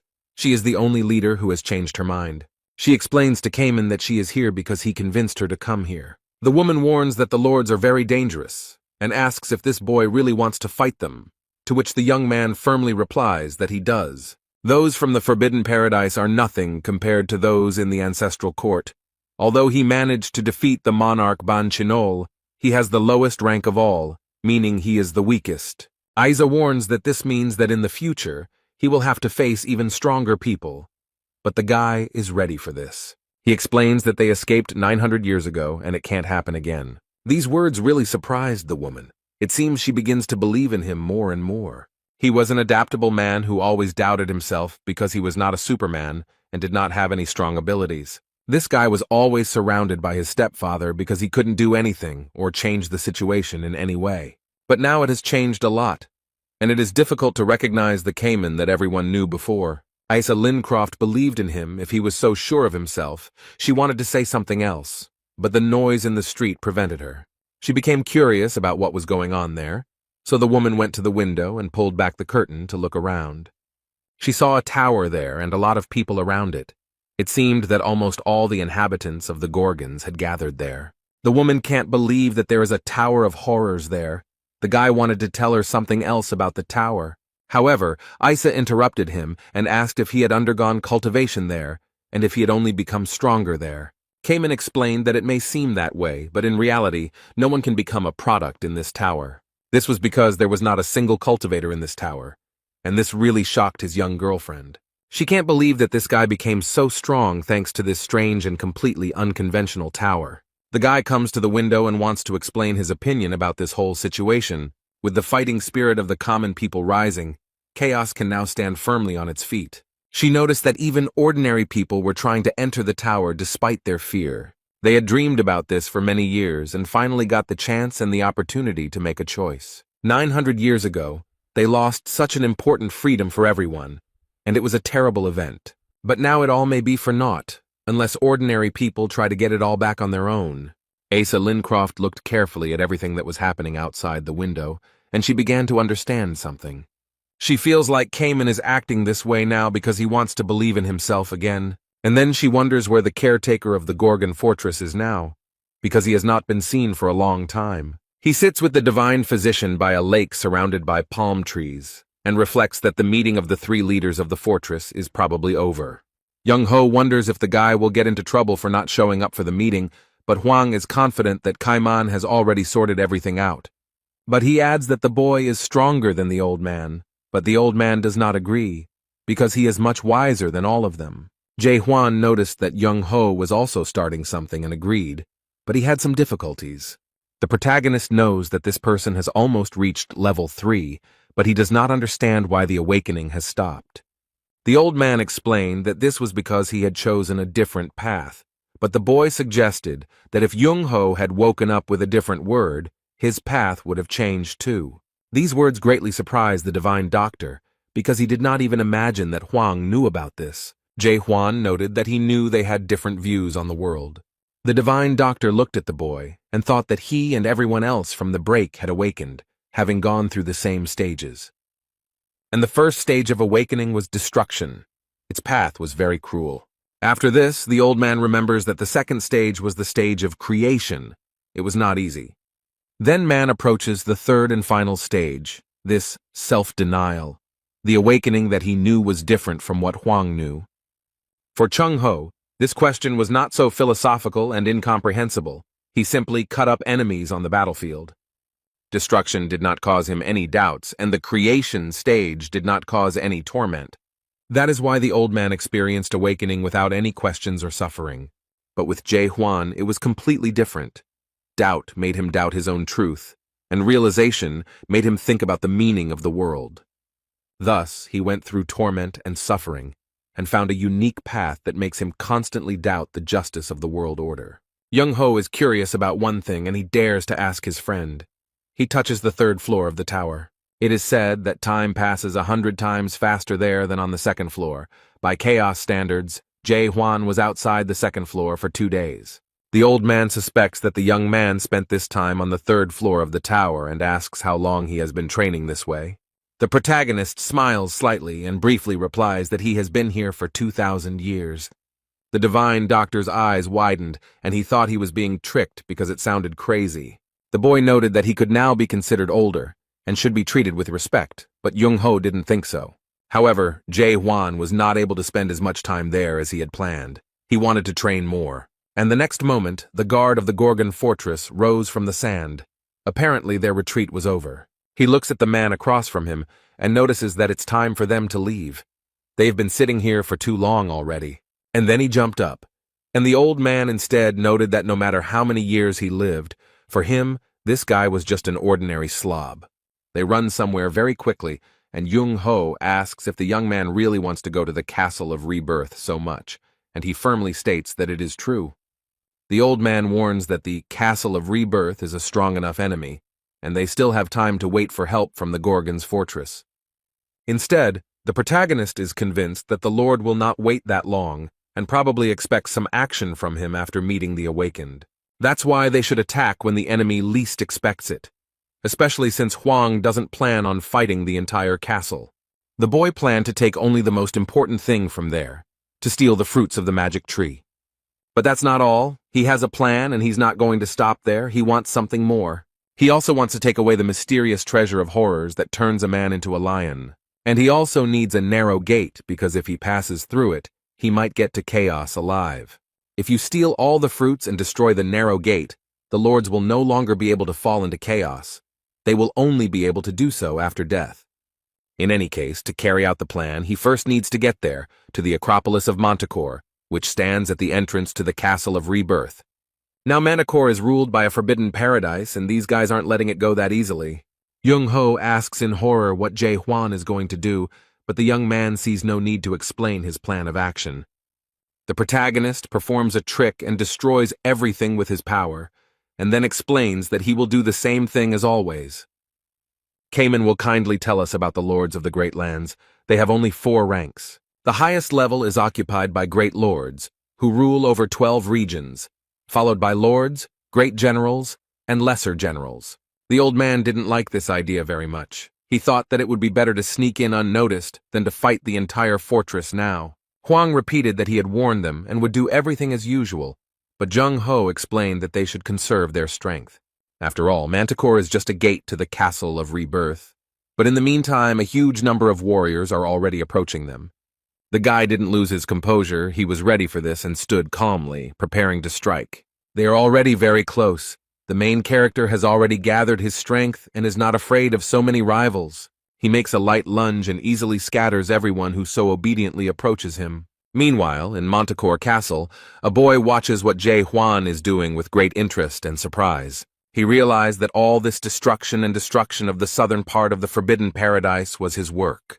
He finds it surprising that this very product wanted to find the monarch of total darkness. The guy only regrets that he didn't meet this amazing warrior earlier. Suddenly someone appears in the empty room and notices that he seems to be deep in thought. The girl notes that she gets goosebumps just looking at this amazing guy. And she also finds it surprising that he is being chased by the dark monarch of absolute darkness. A very beautiful girl appeared in front of him, who felt completely confident and comfortable next to him. They seem to already know each other because he calls her a siren and comments that she is dressed too revealingly. He asks her to come to his house in her vulgar clothes, but the girl does not want him to comment on her appearance. Serena explains that martial artists always consider Marim to be their base. Suddenly she noticed something interesting, and what the boy was watching seemed fascinating to her. The girl is fascinated by his technique. She is simply delighted with what she sees on the screen. She clearly sees how everything in his path literally flies apart with just one blow. Instead, the man asks why she came here, whether she just wants to annoy him, to which the girl replies that she came to tell him something very interesting. This really interested the man. His eyes widened in surprise, and he waited impatiently. The girl reported that a golden jade mask monarch had been spotted in the chaos, but the young man said that he had already heard about it. But the girl continues to say that all the troops sent to Garuda were destroyed. This was done by the golden monarch of the jade mask. He defeated Garuda and Dryad in exchange for help. The treaty by which the monarchs promised not to interfere in the affairs of chaos was still to remain in force. But first, the monarch of pitch darkness intervened, and now her subordinates, the Steel Monarch. All this looks very strange and resembles a war between monarchs of large lands without a declaration of war. But the girl happily reports that she heard about the destruction of the golden jade mask of the monarch. The guy finds it hard to believe. He asks who could have done this, because this is a very strong opponent. Siren reports that one of the 10 leaders did it, but the boy notes that even all of them together could not have done it. She tells us that deep inside there is an expeditionary force formed by the caretaker of the Gorgon Fortress, and it was one of the members of this squad, the leader of the South Sea Cayman Islands, who did this to the monarch. The squad leader can't believe it, because with his strength it's impossible to do this, even if he had some hidden skills or talents. The golden monarch of the Jade Mask, one of those protected by the Steel Monarch, one of the 12 supreme monarchs ruling the great lands. Any monarch above the rank of brigadier is a very important person, as the vast lands are the center of the struggle for power. The commander of the South Sea Detachment must know what the consequences of interfering in the affairs of the monarch of the Golden Jade Mask may be. Siren asks what he is going to do since the product he was supposed to be looking after has become the caretaker of the fortress due to his negligence. The monarch of pitch darkness will be very angry when he finds out that his product is behaving like this. The guy brags that he sent demonic undead, who can use the power of the dead, so he thinks there shouldn't be any problems. Instead, the protagonist easily dealt with the warriors who attacked him and believes that everything is over. However, the Divine Doctor suspects that something is wrong here because it is impossible for the Forbidden Paradise squad to destroy all the chaos with just one army. However, the main character thought about it and believed that perhaps in reality things are a little different. First he heard and then saw some suspicious people surrounding them on all sides. They confidently approached their goal without saying a word or giving any warning. A huge army of people has already appeared around them, but the Divine Doctor cannot understand who they are. But he also feels that there is a lot of evil energy coming from these people, as if they are dead. Suddenly someone turns to Jae Hwan and asks if he is the famous researcher whose name makes the entire house tremble. The boy raises his head to look at the man and see who he is. The man jumps up and remarks that he never even thought about meeting the hero of the rumors. And the next moment he lands smoothly in front of the main character and Young-ho. This man is also glad that he met the Divine Doctor here. It seems they are familiar. Instead, the old man doesn't seem to recognize his old acquaintance, so he asks who he is. Meanwhile, this man is even a little disappointed that he was forgotten so quickly. A huge wound was visible on his face, and he explained that he collected the horns for his own treatment and for transporting patients. At that moment, Young-ho finally realized who he was talking to, and it surprised and even shocked him. This is Heinz, a noble warrior. The old man remembers how sweet and kind this guy was in the past. Instead, He now looks completely different. His appearance may even be frightening, but he sighed with relief because he is still remembered.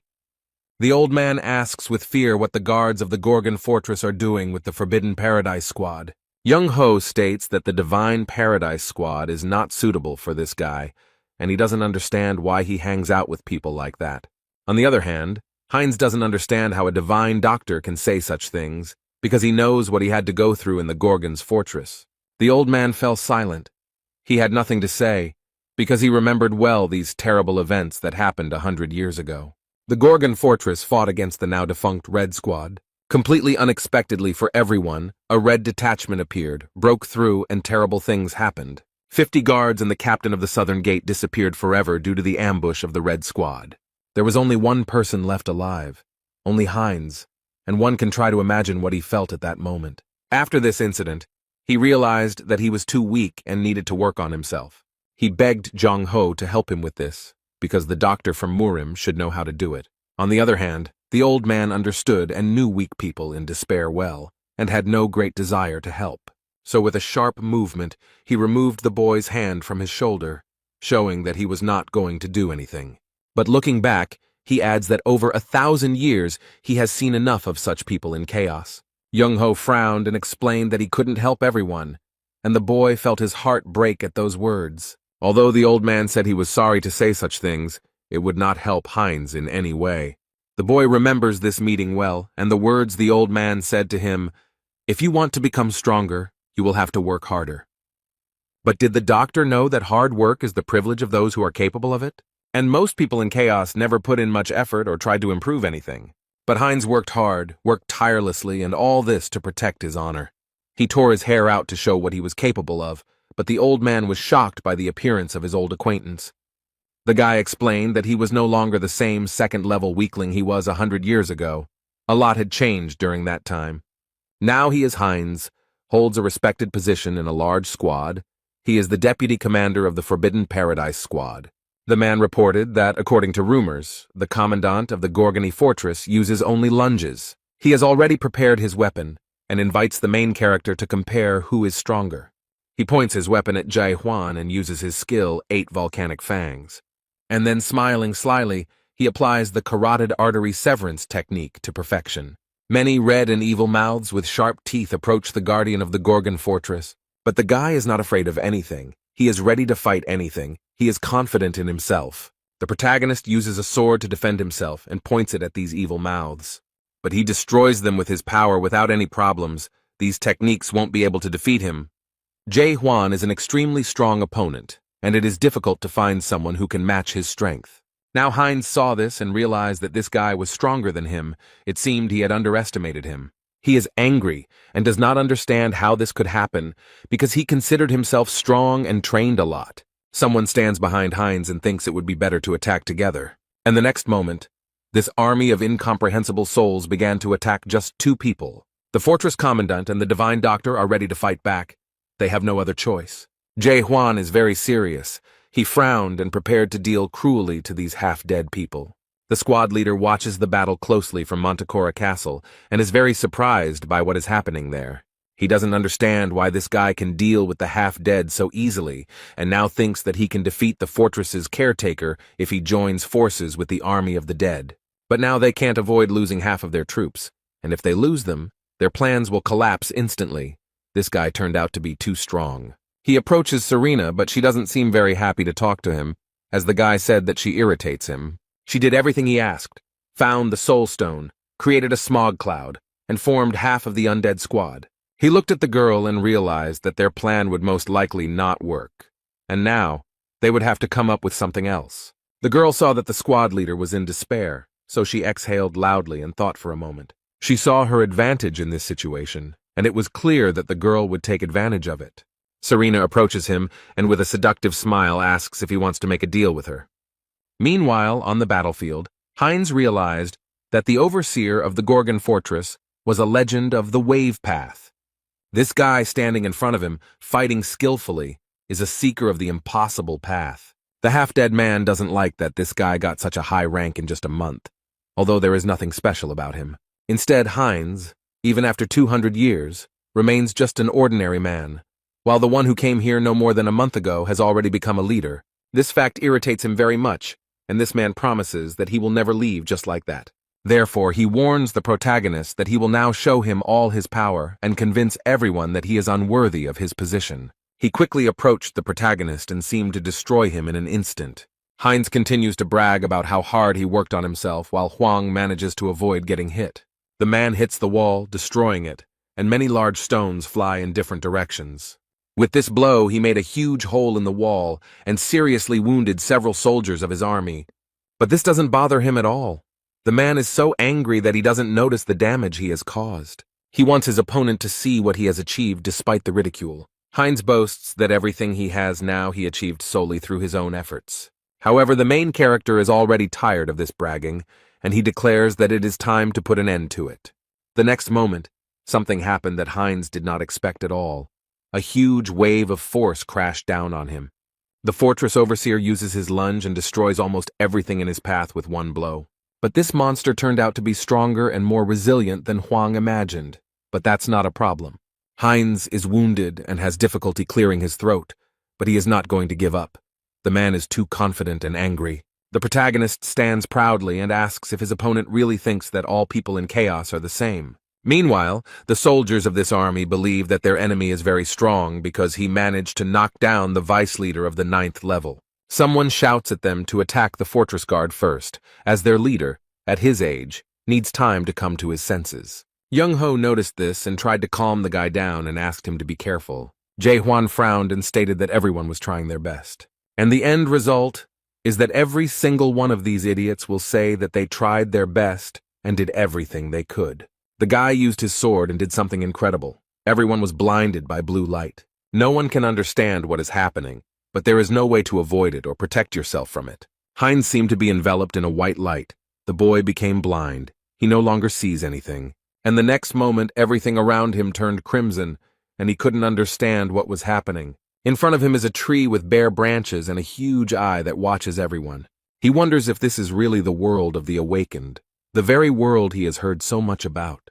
He can't believe that he now sees the same world as those who went against everyone. This eye seems to illuminate everything around it, noticing every tiny detail and observing the world. Heinz finds it surprising that the fortress commander is trying to go against them.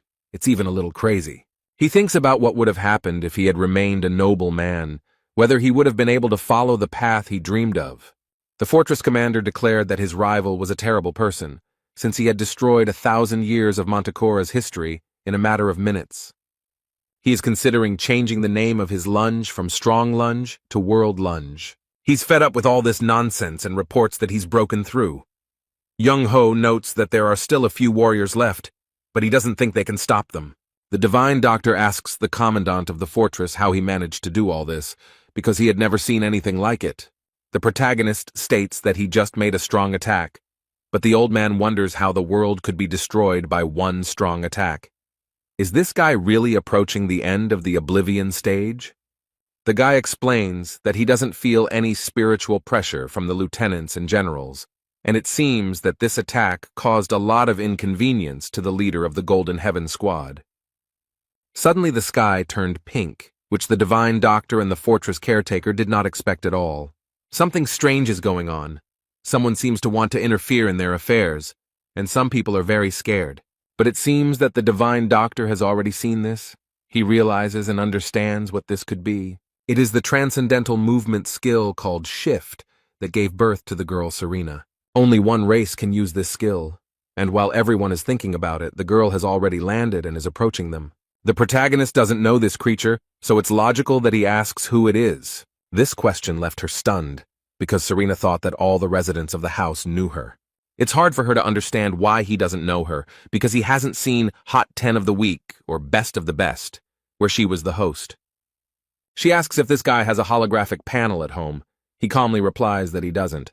The old man says that this woman is a real horror, and that every soul in this chaos knows about her. Meanwhile, the girl used her power and took the divine doctor's hat. She noted that the old man didn't seem to realize that a succubus wasn't exactly a horror. She explained that all the horrors come from different races, and it was very tactless to talk to her like that. The siren throws the hat back to its owner and explains that at his age he should know about it. And then she smiles sweetly, and says that her name is Siren Armelt, and adds that she is not just a horror.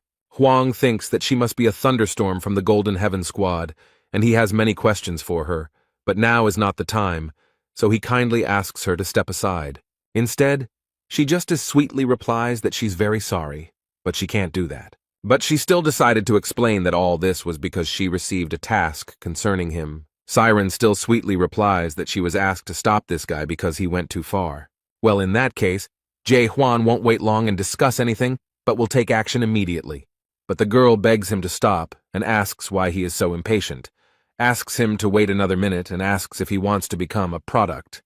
She explains that the one who asked her to stop the guy is now dying because of his blow. She agrees to forget about her promise, only if he agrees to become her product. But the guy is not going to listen to her and wants to destroy her immediately. Serena wonders if he will continue like this and does not understand the situation he is in. Huang noticed that the soul pressure here was definitely much stronger than outside the fortress. She probably had the same rank of Major General that he heard about. The girl states that the owner of the Gorgon fortress is being sought by complete darkness, and he really doesn't understand what that means, but she promises that she can help him. If he goes to her, she will make it so that no one from all 12 regions will be able to touch him with a finger. But the main character refuses such an offer. Serena wanted to resolve everything peacefully and not resort to such manipulation. But now she will have to use her strength, because she does not know how to take refusal. The girl proudly declares that since he does not voluntarily accept her conditions, she will force him to do so.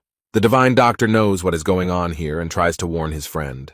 He sees Siren Armelt using divine terror magic and warns the boy to be careful. Meanwhile, she claims that the guy can tell her about it at any time if he changes his mind, because she does not want to waste her energy thoughtlessly. However, the main character is not afraid and is not going to give up right away. He enters the fight. Meanwhile, Serena is watching all this through the screen and is very angry at what this guy is doing. She orders these snakes to surround them, and the divine physician believes that there will be no end to this. Although the protagonist does not lose hope, he holds his weapon tightly and is confident in his abilities. He skillfully destroys all these snakes one by one, not giving them a single chance to get to him. Huang lifts up the sand to hide in it and launch a surprise attack. The girl noticed this and said that he was quite a smart guy because I wanted to hide. Meanwhile, the main character quickly dodges all the snakes and quietly but very quickly moves towards the siren. And the next moment he is already next to her. But the girl is not at all surprised, and she wants to explain something to him. Serena says it wasn't unexpected at all because she clearly saw him on the screen. The main character did not expect this. He thought that he had outwitted this cunning woman, but she turned out to be stronger. That's why one of those sand snakes swallowed the guy very quickly and sharply, and he couldn't do anything. Serena rejoices at her victory and asks him to calm down a little and think, because he understands that she is the only one who will lose from this deal. Meanwhile, the girl watches her videos, where she claims that her charming fire ranks first in the popularity ratings among her little brother.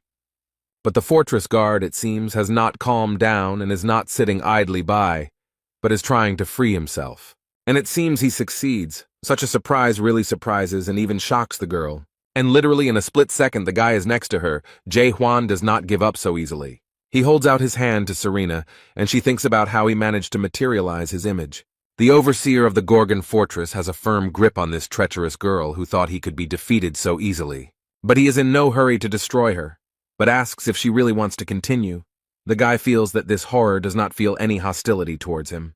He thinks that if he saves her life and listens to her, she will be able to help him on an expedition into the depths.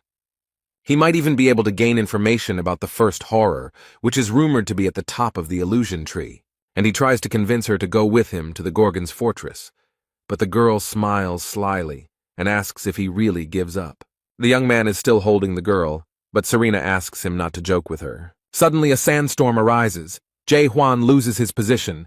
He will no longer be able to dictate his rules. The girl is already far from the main character and declares that she would never do this. The next moment, when the portal opens, the guy will no longer have the opportunity to get even one answer to his many questions. Siren Armelt waves goodbye to him and asks for forgiveness because she almost got to him. Jae Hwan is disappointed to realize that she simply ran away and avoided what could have happened next.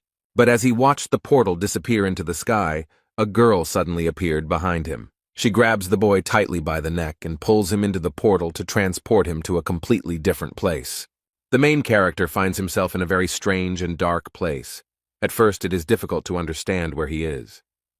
And then he realizes with horror that he is near the 8th gates of hell, and Huang was sent to hell. He stands in front of a huge door and remembers that he has already been in front of the gates of hell. A hologram of a siren appears and cheerfully asks if he is surprised, since he has probably seen something like this before. But she explains that this is a little different from the fake gate he had before. The girl stated that the skill 8 Gates of Hell was created by horror, and therefore it evokes pity when a person uses it. She opened the gates and announced that the first gate was the storm hell that he must survive. However, the boy dealt with the first 3 gates easily. The 4th gate is a hell of black chains. The main character looks very focused and confident. He doesn't get lost for a second. He easily manages to destroy all these chains that are approaching him at great speed. The guy handles the following task very well and without any extra effort. Beyond the 6th gate, called the Ice Hell, a dragon awaited him. But he got off easy. All this really surprises Serena. She didn't think it would be so easy for him. She asks if he is really a man and adds that she is very surprised by his strength. The young man does not react to such words. He simply asks if she has any other knowledge. She admits he's amazing, but promises the next attack will be very, very hard. The boy looks back and sees the gates of the next hell that awaits him. It's a huge gate that is held tightly by many strong hands, and it looks a little creepy. Then these hands unclenched and slowly opened the huge and heavy gates. Some liquid began to pour out from there, and soon it approached the main character. She quickly and decisively breaks out of there and looks like she's about to knock Huang off his feet. The liquid washed over his feet, and when the young man lowered his head, he was stunned by what he saw. The reflecting waters reflected his most painful old memories, the ones that were his heaviest burden. He definitely didn't expect this. All this really scares the guy, and he can't understand what it could mean. Serena smiles sarcastically and declares that even he will have a hard time from now on. Because since the creation of this skill, no one has been able to go beyond the 7 gates. The main character is confronted by many figures. This is himself from the past. He has to fight with himself. This turn of events scares Jae-hwan a little. He is not ready for such a fight. The 7th gate is hell itself. The young man looks closely at the figures and sees that they are all himself, just at different periods of his life. But he can't understand what's going on here and what it's all supposed to mean. All this looks very strange, but at the same time even interesting, although it is unclear what will happen next. These figures look gloomy and a little angry. It seems like they are all preparing for something. They seem to be attacking the protagonist, pointing their weapons at him. The young man noticed this, and the whole situation scared him very much, and he definitely doesn't want to take part in it. But Jae-hwan has nowhere to go. All these past versions of him are ready to attack the guy. He realizes that these figures not only look like him, but also have the same techniques as him. Besides, they can make the same decisions as Jae-hwan, and now they are studying him closely and trying to understand how strong their enemy is. He wants to make the first move to draw them into battle and compare technique and strength. One of them uses his weapon and makes a lunge, which is very familiar to him. Here everyone only knows how to lunge. It's expected and even a little disappointing that he can't do anything else. Now it's his turn. The protagonist swings his sword and wounds the attacker. Suddenly, thick purple smoke came out of his wound and spread everywhere. The guy noticed this and was very surprised. There are a lot of strange and incomprehensible things in this place. Everything has become less clear and very strange. This smoke is becoming thicker and bigger. It seems that it is not just smoke. It is actually distracting him from all these rivals who are quickly rushing towards him. Suddenly, someone appears from behind, sneaking up so quietly and unnoticed that the boy does not understand how it happened. But he has a quick reaction, so he looks around in time and doesn't think long about what to do. It seems that the protagonist hit the target straight on and destroyed it without any interference. But this number jumps high. It seems that they are not as easy to destroy as it seemed at first. The creature, falling, stares into Jae-hwan's eyes, and the boy's skin crawls from this. These deep and bright eyes inspire fear. This is the look of a man who has experienced terrible things and now carries them in his heart. When it fell, it turned into smoke, which spread very quickly and filled the entire space. The main character stands motionless. He understands little of what is happening, and the smoke has already completely enveloped him. Suddenly, he sees a man in a terrible emotional state and tells Corporal Jae-hwan that he is very sorry. The boy looks at everything around him with horror and feels great hopelessness and horror. There is a man with a machine gun standing at the door, and he keeps repeating that he is very sorry that everything turned out this way. He finds it difficult to collect his thoughts and say anything, but he claims that he really tried his best. These are Jae Hwan's memories from his life before the tower, before he got into all this horror. The man put the gun to his head and thanked Corporal Jae Hwan for everything as he left. And then something inevitable happened, a moment that would forever remain in his memory. He was a loyal man, his advisor and follower, and he certainly did not deserve such an end. The unfair humiliation towards him forced this man to destroy all his predecessors and top management in the middle of the night. Jae Hwan was shocked by everything that happened then. He had difficulty controlling himself. He was the only one who survived. All the leaders, commanders, and even the battalion commander were replaced. It was a terrible tragedy. And the young man thought only about how to save his friend. The boy was sent to jail for 15 days, but all charges were dropped because the video footage clearly showed that Jae Hwan did not participate in the abuse. This must have been when he started to hate the system. It started long before he was born. He realized that he lived in a large and cruel system that did not care about each person. The boy lived in a world where a huge system suppressed individuality for the sake of an obedient mass of people. All these memories are extremely irritating to the main character. He is angry at everything he had to go through in the past. The young man actively fights all these ghosts and at the same time sees his memories. Jae Hwan doesn't like all this. He wants to end it all as soon as possible. He remembers old friends thanking him for the time they enjoyed spending together. The young man thinks about his faithful comrade from the tower, with whom they walked this entire path. He also remembers the other faithful brothers he befriended on his way to overcoming this cursed tower. In addition, he has memories of a little me, crying from hurt and regret. All of this irritates him greatly. Jae Hwan is angry at his ex, at the system, at the fact that he now has so many painful memories. The main character just destroys everything he sees. He is nervous about everything and everyone.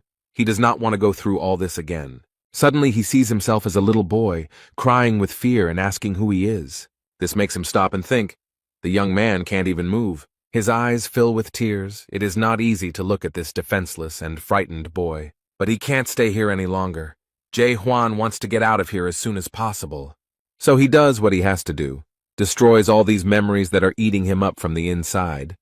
Salty tears stream down the boy's cheeks, and Serena asks how he feels after passing through the 8th gate of hell. The awakened ones say that self-denial is as possible as self-forgetfulness. But the awakened ones who have undergone self-denial are even more vulnerable in the 8 gates of hell. The girl adds that even horrors would like to commit suicide because they simply cannot cope with their big egos. The divine doctor tries to shout at the boy and bring him to consciousness. Siren holds Jae Hwan unconscious and wonders if his soul will be able to return in time after his self-denial. He left all his memories in self-denial, and this place is a real hell for anyone. It is a terrible world in which he must kill himself to be able to move on. From the gate, he heard a question about who he is. The guy can't answer anything. This place fully justifies its name. It's a terrible hell. His body became heavy, and the boy could no longer see anything. He was enveloped in complete darkness. Suddenly he sees a memory of Cayman asking what awakening really is. The divine physician explains that this is the ability to see the true essence of this world, its truth. The awakened ones see the value of the true creation of the world, and the ability to recognize the particles that create this world. Adapters are able to read information that is not accessible to the normal eye and see things completely differently. This is self-denial. But the awakened one should be careful with forgetting, because when you have the opportunity to see everything in such detail, you can lose your sight forever. The protagonist realized that he was now at that stage of oblivion that the old man had spoken about. He who sees too much will certainly go blind. He who feels too much will remain without any feelings. But it is difficult for him to understand any meaning in this. The protagonist knows that he has already done a lot. No one has ever managed to go so far. But in reality, he is just going through a hard time right now. He is that same whiny and offended child. He looked up and saw the starry sky and bright falling stars. It was mesmerizing. Jae Hwan can't take his eyes off the sky. He can finally clear his mind of all these thoughts for a moment. Memories came flooding back to him again, but this time they were happy, joyful moments of his life. He stands with his head held high and again hears the same question. Who is he? He holds his powerful weapon tightly and very firmly admits that he does not know who he is. Jae Hwan raises his sword and realizes that he knows for sure that he is here. Over 2,000 years of continuous training, he had countless memories. And the link between all these memories is him. It is his personality, the personality of Jae-hwan. Now something extremely strange happens, everything seems to disappear. The main character is very surprised. Serena is shocked by what happened. She did not expect this and could not even imagine it. Essentially, there is a rollback. Everything that was here simply disappears and returns. The main character has succumbed to the elements and seems to be floating behind all this. He no longer does anything, but simply waits. He waits to see what will happen next. All this happens against his will. The young man does not try to offer any resistance to this element. He just thinks that all this cannot happen this way, because his life expectancy is more than 2,000 years. Everything around them is raging and collapsing as if they were in the eye of a powerful hurricane. And the next moment everything became quiet. All this horror stopped, and the main character saw a bright light. He stands and thinks about what word should come next after the word self-denial. And now he stands before the 8 gates of hell and finally wants to get out of here. The guy thought for a moment and decided to open the door and go further to complete his journey. After what awaited him beyond the 7 gates of hell, Jae-hwan cannot imagine what trials may await him ahead. After the main character touched the doors and pushed them slightly, they caught fire. The door opened easily, and what the guy saw there surprised him a little. He expected something completely different. He saw an empty, very peaceful room with an endless view of stars that had a calming effect. But he was very surprised that there was nothing there, and even a little frightened that the room was completely empty. Bright stars fall on him from above, and the sky is painted in fabulous colors. All this is mesmerizing. Suddenly words begin to appear in the sky. Perhaps someone left a message for the fortress commandant. The link says that he has gone through all the gates of hell and now wants to tell the main character his story. The guy thinks that maybe these are notes left by those who created the 8 gates of hell. He then reads that the man still remembers the day the expedition team in the deep first split up. And Jae-hwan is very interested in the topic. It turns out that these references were left by Mulark Armelt and are a memory of his defeat. Meanwhile, while the boy is in hell, interesting events are happening in Montecore. In one of the abandoned buildings, a quiet noise can be heard that does not attract anyone's attention. Jae-hwan lies on the ground with Serena by his side as the divine doctor tries to wake the boy up. He thinks that the guy can't wake up because he has been unconscious for a very long time. He also drew a ghast here that used a technique against him. But it looks like it won't wake up anytime soon. But once the horror loses consciousness, the illusion should dissipate. But there is another problem.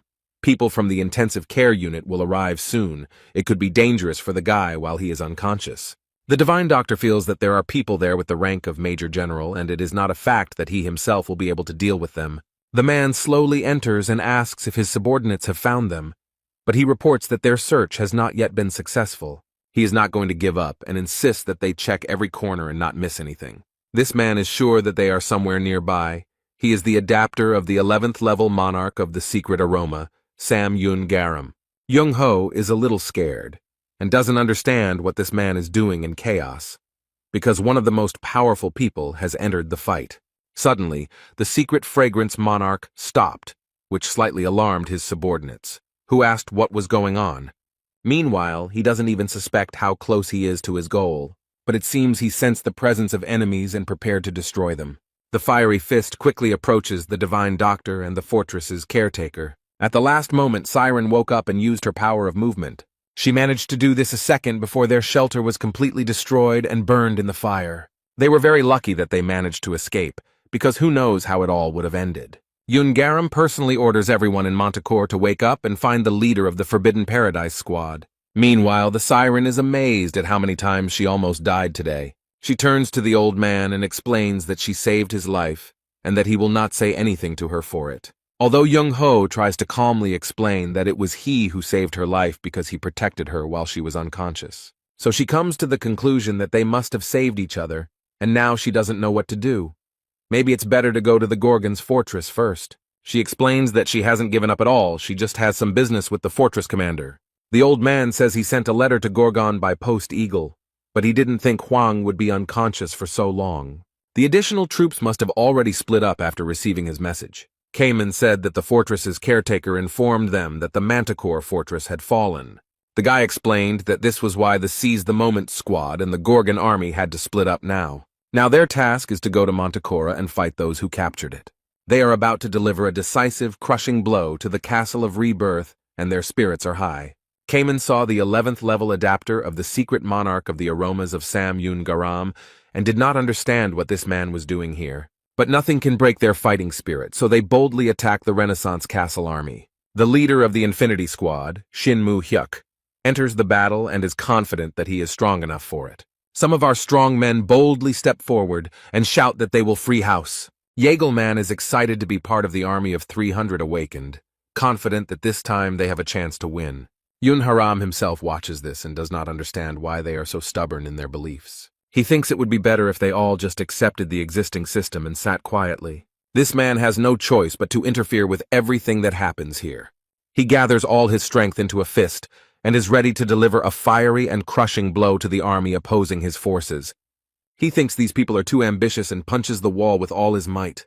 From this blow, many stones fall on the army of the Gorgon fortress, destroying people. Yegel is shocked by what happened, because just a minute ago he considered his army incredibly strong. And now a giant fireball is approaching him with great force, ready to destroy everything around. He was unable to avoid or defend himself from the blow and was seriously injured. He cast a lightning-like glance at him and realized with horror that his friend was seriously wounded. He understands that now, in such a serious and terrible battle, he will not be able to help in any way. It's worth noting that the secret sent monarch is also a little intimidated by the strength of his opponents. But he will stand to the end, so he confidently goes out to defend his army. The people of the house are scared because they saw one of the most powerful people coming against them. However, the Lightning King is not embarrassed. He is not going to give up, but boldly moves forward. He calls upon all his brothers to attack Sam Yun Garam, and they obey his command. This man is not at all afraid of such an invasion and is preparing to repel it with a light blow. He clenched his fist and called these people irresponsible and inadequate fools. And after that he strikes, light appears, and a strong wave of fire burns everyone. The guy feels all the power and strength of his opponent, but nothing stops him.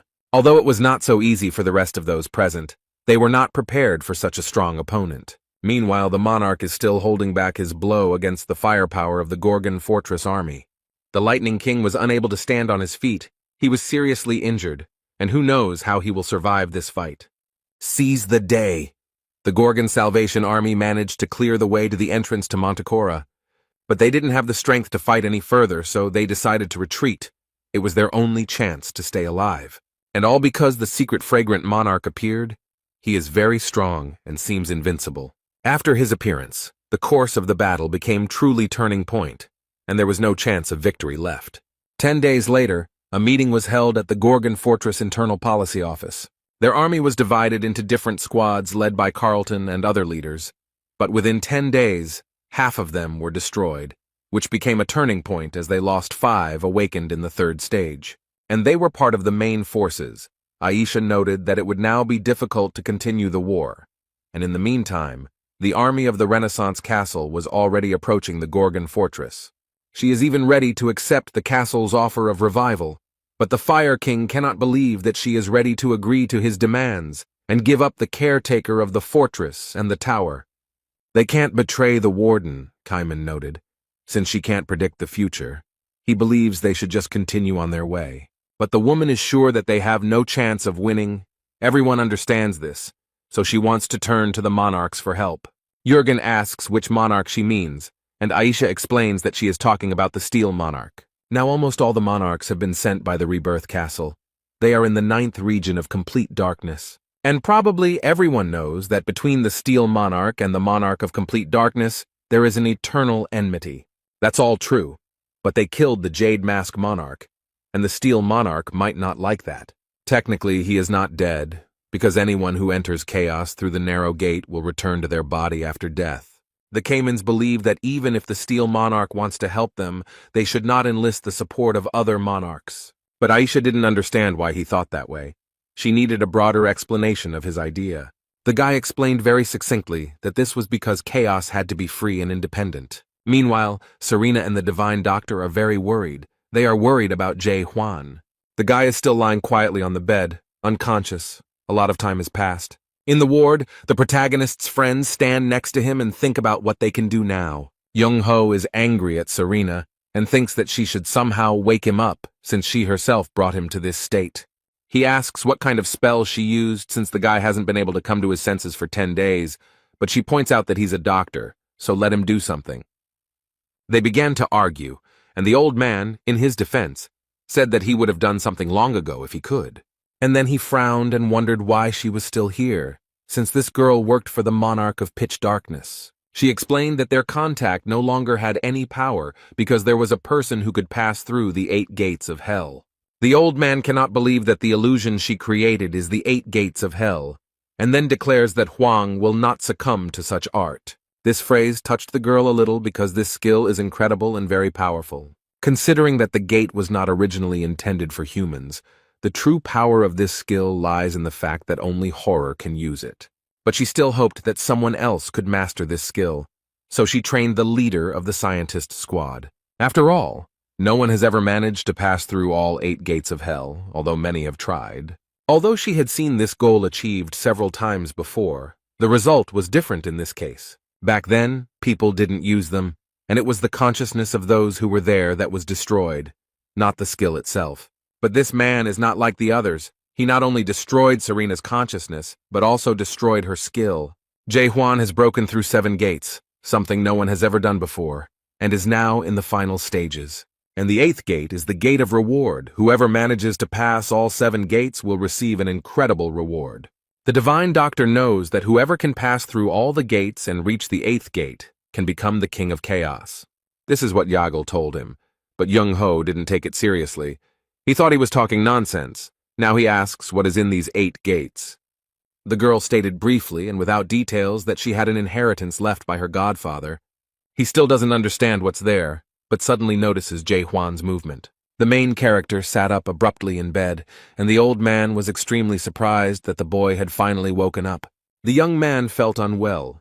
He grabbed his head and tried to understand where he was and what was happening. Some time had passed since he woke up. The boy needed rest. And then the Divine Doctor and the Siren shared with him everything that had happened while he was unconscious. When he had listened attentively, he stood up immediately. He was not going to sit there for long. He walked out of the room without saying anything to anyone. The Divine Doctor wondered what was going on and where he was going. Then the guy explained that he was heading to the conference room. But Young-ho warns the protagonist not to go there. It could be dangerous. The old man stood in his way and explained that there were people everywhere who wanted to give him the Castle of Rebirth. He warns that he will stand in his way no matter what, but Jae-hwan simply steps on him. Now he is shocked that the commander of the fortress simply walked past him as if he was not there. The doors to the hall suddenly opened, and the main character entered with his 2 companions. Everyone was shocked to see him here, especially since they had discussed his fate without him. The squad leaders are extremely happy that the fortress overseer has finally woken up. It is a great relief for them. On the other hand, Jürgen and Aisha cannot look him in the eye because they are ashamed to try to hand the boy over to the enemies. The guy stands silently for a while, carefully looking at everyone present and considering his decision. And then he decides to announce his intention to go to the Castle of Rebirth. This news shocked everyone. Cayman does not understand why he is saying this, and explains that it is not good to do this. Everyone is trying to convince the warden to think because he can't be sad. Jae-hwan reassures everyone that everything will be fine, but Yoon seems angry. He says that while he was lying in bed, they lost their faithful comrades. They would not have died if they had not felt hope and the taste of freedom. The young man claims that they didn't even have time to say goodbye properly, but Jae-hwan only says that he's sorry. The boy loudly declares that he hates the commander of the fortress with all his soul for giving him hope for freedom. But despite all this, they really need him, because without him everything will be lost. Everyone, with tears in their eyes, begs the commandant of the Gorgon fortress not to go to this castle and to stay with them. They decide to go into battle and die in battle, which greatly surprises the Divine Doctor, as he thinks that they want to betray him. This simple and unremarkable guy gave them something incredible and important, that now they are ready to protect him with all their might, even to give their lives for him. Jae-hwan looked at everyone present in surprise and explained that they must have misunderstood him. After all, he is not going to give up on the Renaissance. He has a completely different plan. Young-ho seems to have an idea of what the man is up to, and he doesn't like the idea at all. The main character loudly and confidently declares that he is going there to destroy everything there. This news stunned everyone so much that at first they couldn't even say anything. The divine physician thought only one thing: this guy is just crazy if he says so. The squad leaders ask if he has gone crazy, but Huang assures them that he is fine. They can't believe he's serious and ask when he'll do it. The protagonist calmly replies that he was going to leave immediately and carry out his plan. Serena finds him very strange. It seems to her that the word reality simply does not exist in his mind and vocabulary. She believes that people always have to just accept the circumstances and believes that no one will follow him. But completely unexpectedly for the girl, someone announced that they would also go with him. The people in the room, one after another, declared that they wanted to leave with the commandant of the fortress and asked him to take them with him. The girl cannot believe what she sees. It seems to her that they have all gone crazy. She does not understand why these people are rebelling. Previously, they were all peaceful souls and existed in chaos without any problems. And it is unclear why they suddenly became so concerned about freedom, real life, and liberation. Was it because of him that all these changes that had happened in Gorgon's fortress and to these people happened? Jae Hwan expresses his gratitude for the words of support, but this time he will only need 4 people, including himself. The boy wants Young Ho to go with him, and the old man is glad that the man needs him. He also chooses Cayman, and it is a great honor for the boy to go with the fortress overseer and help in such an important matter. The last one to go with them will be Serena, although she has shown no desire to do so. The girl looks a little embarrassed. She was not ready for this. She had no desire to go with him. Serena asks if he really meant her. Maybe there's some chance she heard him. But the main character looked at her intently to assure her that she would not back down. She asks why she needs to go there, but no one listens to the girl. The fire horn declares that 4 people will not be enough. She's already screaming that Huang should listen to her first. She doesn't want to go anywhere, but he's deliberately ignoring her. The fortress's commandant says that those who remain here will have much work to do, and he has already been bombarded with questions about what will happen after he destroys the rebirth castle and how chaos will unite. Aisha explains that not everyone will accept the Gorgon as the center of chaos, so they will have to plan it all out. The Lightning King thinks that perhaps it is better to put this planning off until later. After all, the lords will not be able to intervene if the narrow gate is destroyed and Siren is still fighting the old man. Huang asks how he can be so sure that if the gate is destroyed, the war with the lords will end, since the narrow gate is not the first path to chaos. Yun knows only one way into chaos, not counting the gates, and that is through death, but it seems impossible to him. Instead, the protagonist assures us that we must be prepared for any turn of events. Suddenly, Serena attacks him for repeating that she is not going anywhere, and the boy realizes with disappointment that the old man has lost. But when he asked her if she wanted to know what he saw beyond the 8 gates, she immediately calmed down. Huang promises to tell her everything he saw there if she goes with him and helps. It turns out that the girl has a personal laboratory, and it is a nice and very cozy place. In addition, there are many books and records, bottles with various liquids, and many other necessary things. The divine doctor holds one of the girl's strange things in his hands, and it seems a little strange to him. They look at her shirts, her dolls, and everything else, and come to the conclusion that, having become a sorceress, she has become very narcissistic, like all horrors. Serena gets angry, asks not to touch anything, and explains that it wasn't her who did all this, but her godfather. The poor thing can't believe she brought people into her personal lab, and she wouldn't have allowed it if she hadn't been asked to move them to the rebirth castle.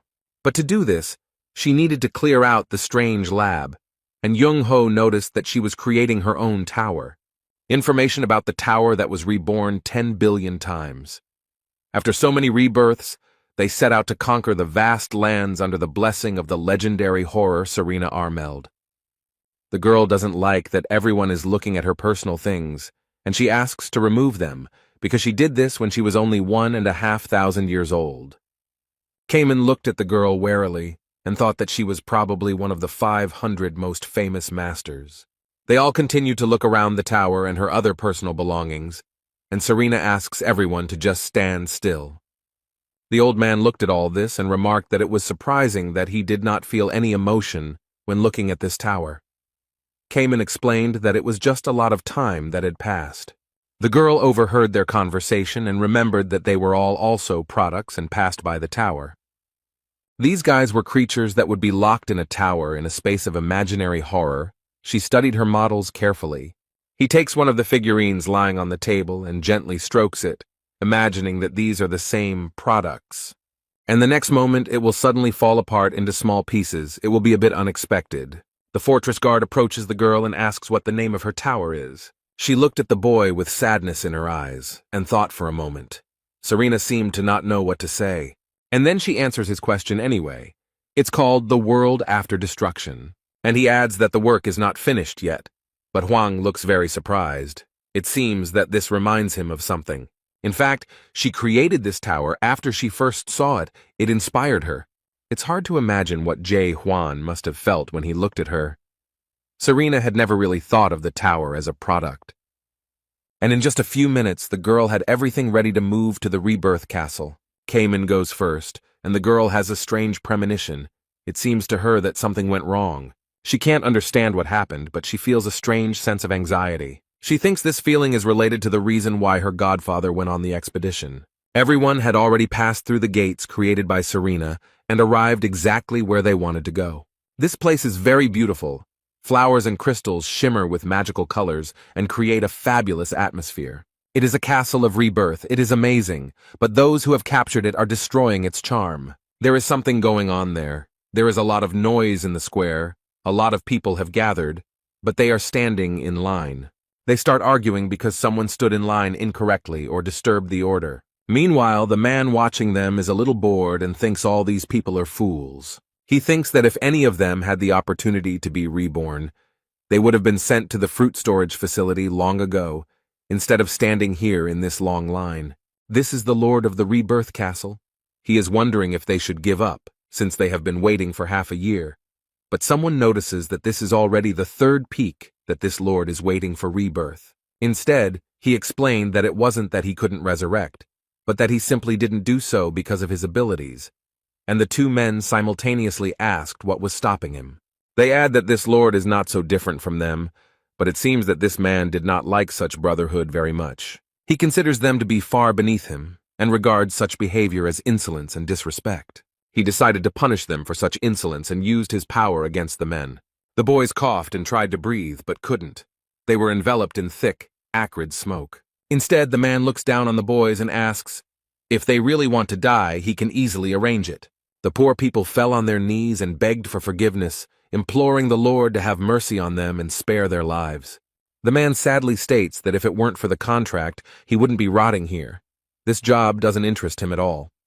Lords who died during the war and returned to the chamber assume the office of Lord of the Resurrected Castle, who must hold that office until the death of the next Lord to appear in the chamber. This man dreams of the next Lord coming along as soon as possible and relieving him of this duty, as he is already tired of sitting in this part of the house. He thinks about the rumors about Lord Jade Mask who appeared in chaos, but what surprised him most was that he was defeated by the one who had awakened from chaos. And somewhere deep inside, a squad is formed, the goal of which is to attack the Castle of Rebirth.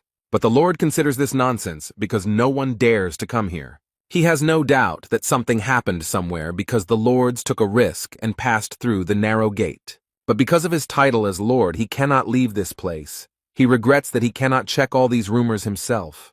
But while he was thinking about this, the gates of the Rebirth Castle creaked, and it seemed as if someone was trying to get through them.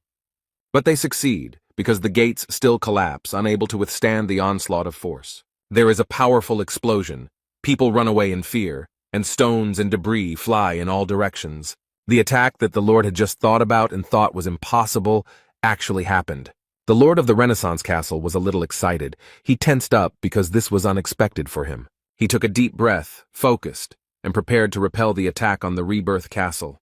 The man exhaled with all his might and created a furious whirlwind of air that had enormous power. The Lord confronts his rivals. Their forces clash. Now they measure their strength to see who is stronger. He realizes that the castle is under attack, so he must protect it. But the man already understood that his opponent was as strong as he was. That is, their strength was equal. This does not stop him.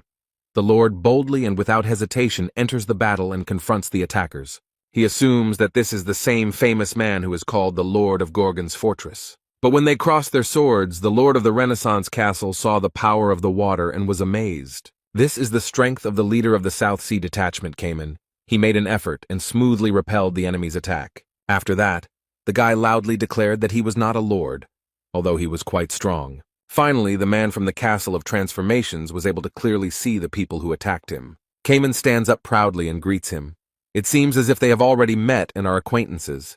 Standing confidently next to them is the Divine Doctor, who has happily joined this enterprise. And of course, the head of the Gorgon Fortress, Jae Hwan, who is absolutely confident that their plan will work. They are not verbose. The guy never doubts for a second the correctness of his leader's decisions. Young-ho is also confident that everything will work out because they are led by the strongest person he knows.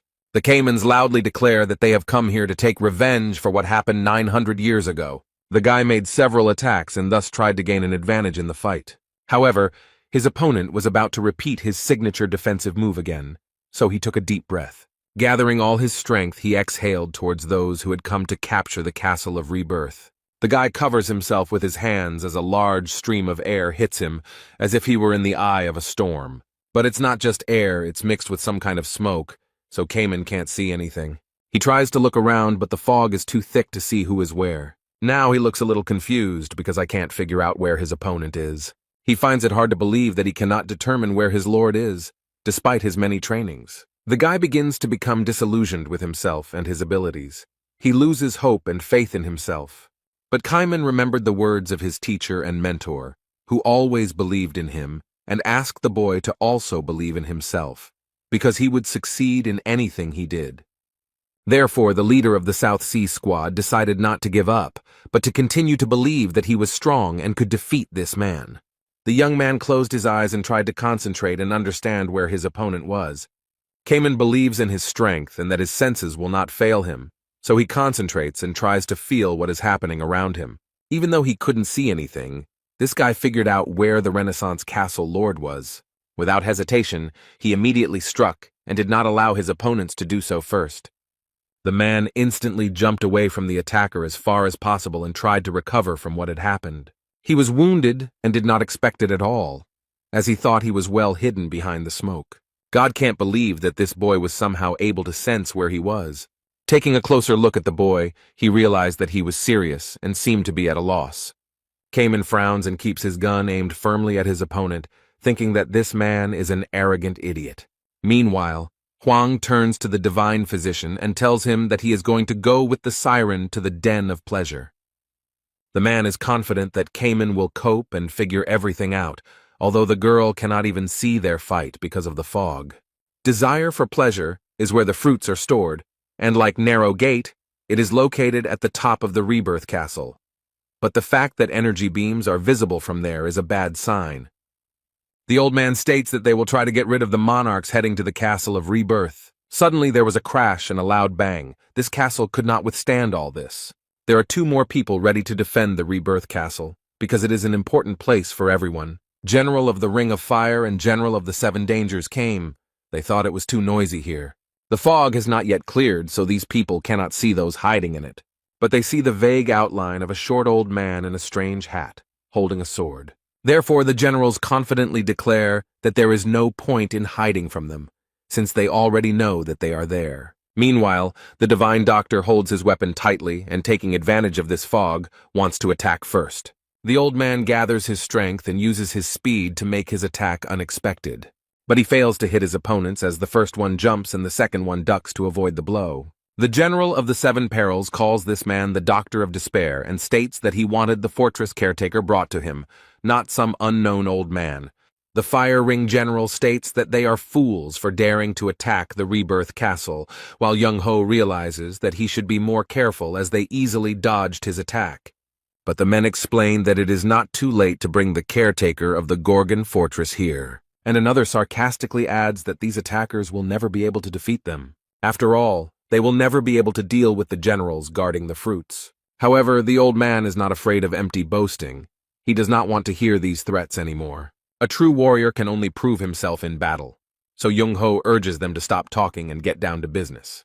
Meanwhile, in the Renaissance Castle, in its den of delights, it is quite noisy and cheerful. And of course, to make it more interesting, there are smiling and cheerful girls there. There are strong leaders here who want to relax and have a good time. Rat General Laika tries to very politely explain that there is some kind of fight going on at the gate, so he offers to come over and check what is going on. The second Dragon General remarked that it was not worth paying attention to, since Herkmeyer would take care of everything himself. while the fourth dragon general did not pay attention to it. He was enjoying the moment.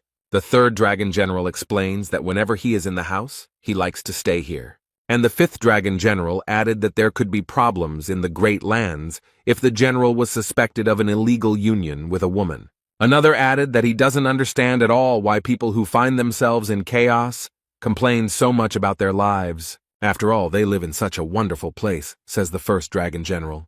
Meanwhile, the man noticed that the sounds from the yard sounded quite strange and even a little frightening. He again tries to ask someone to put aside their extremely important business and check what is going on there. But he is convinced that the Castle of Rebirth will take care of everything, and asks the rat general not to spoil the mood and fun. But this man is not calm and asks who will be to blame if something bad happens. He tries to explain that they are here to ensure the security of the Rebirth Castle, but he doesn't get to finish his sentence because a glass of wine is thrown at him. The fourth dragon general looks very menacing and notes that this man is very noisy. But he explains that it is better for him to keep his mouth shut and not bother anyone, and if he wants, he can go himself. He seemed a little scared, his veins were tense and his hands began to shake. The general smiles sarcastically and wonders why this man is still bothering them. The rat general is a little scared, and these strong-looking men let him know that they are very busy. Although they are brave, they are actually very weak in the face of their own weakness, so they will not go anywhere. The man understood from their look that now he himself would have to go and see what was happening.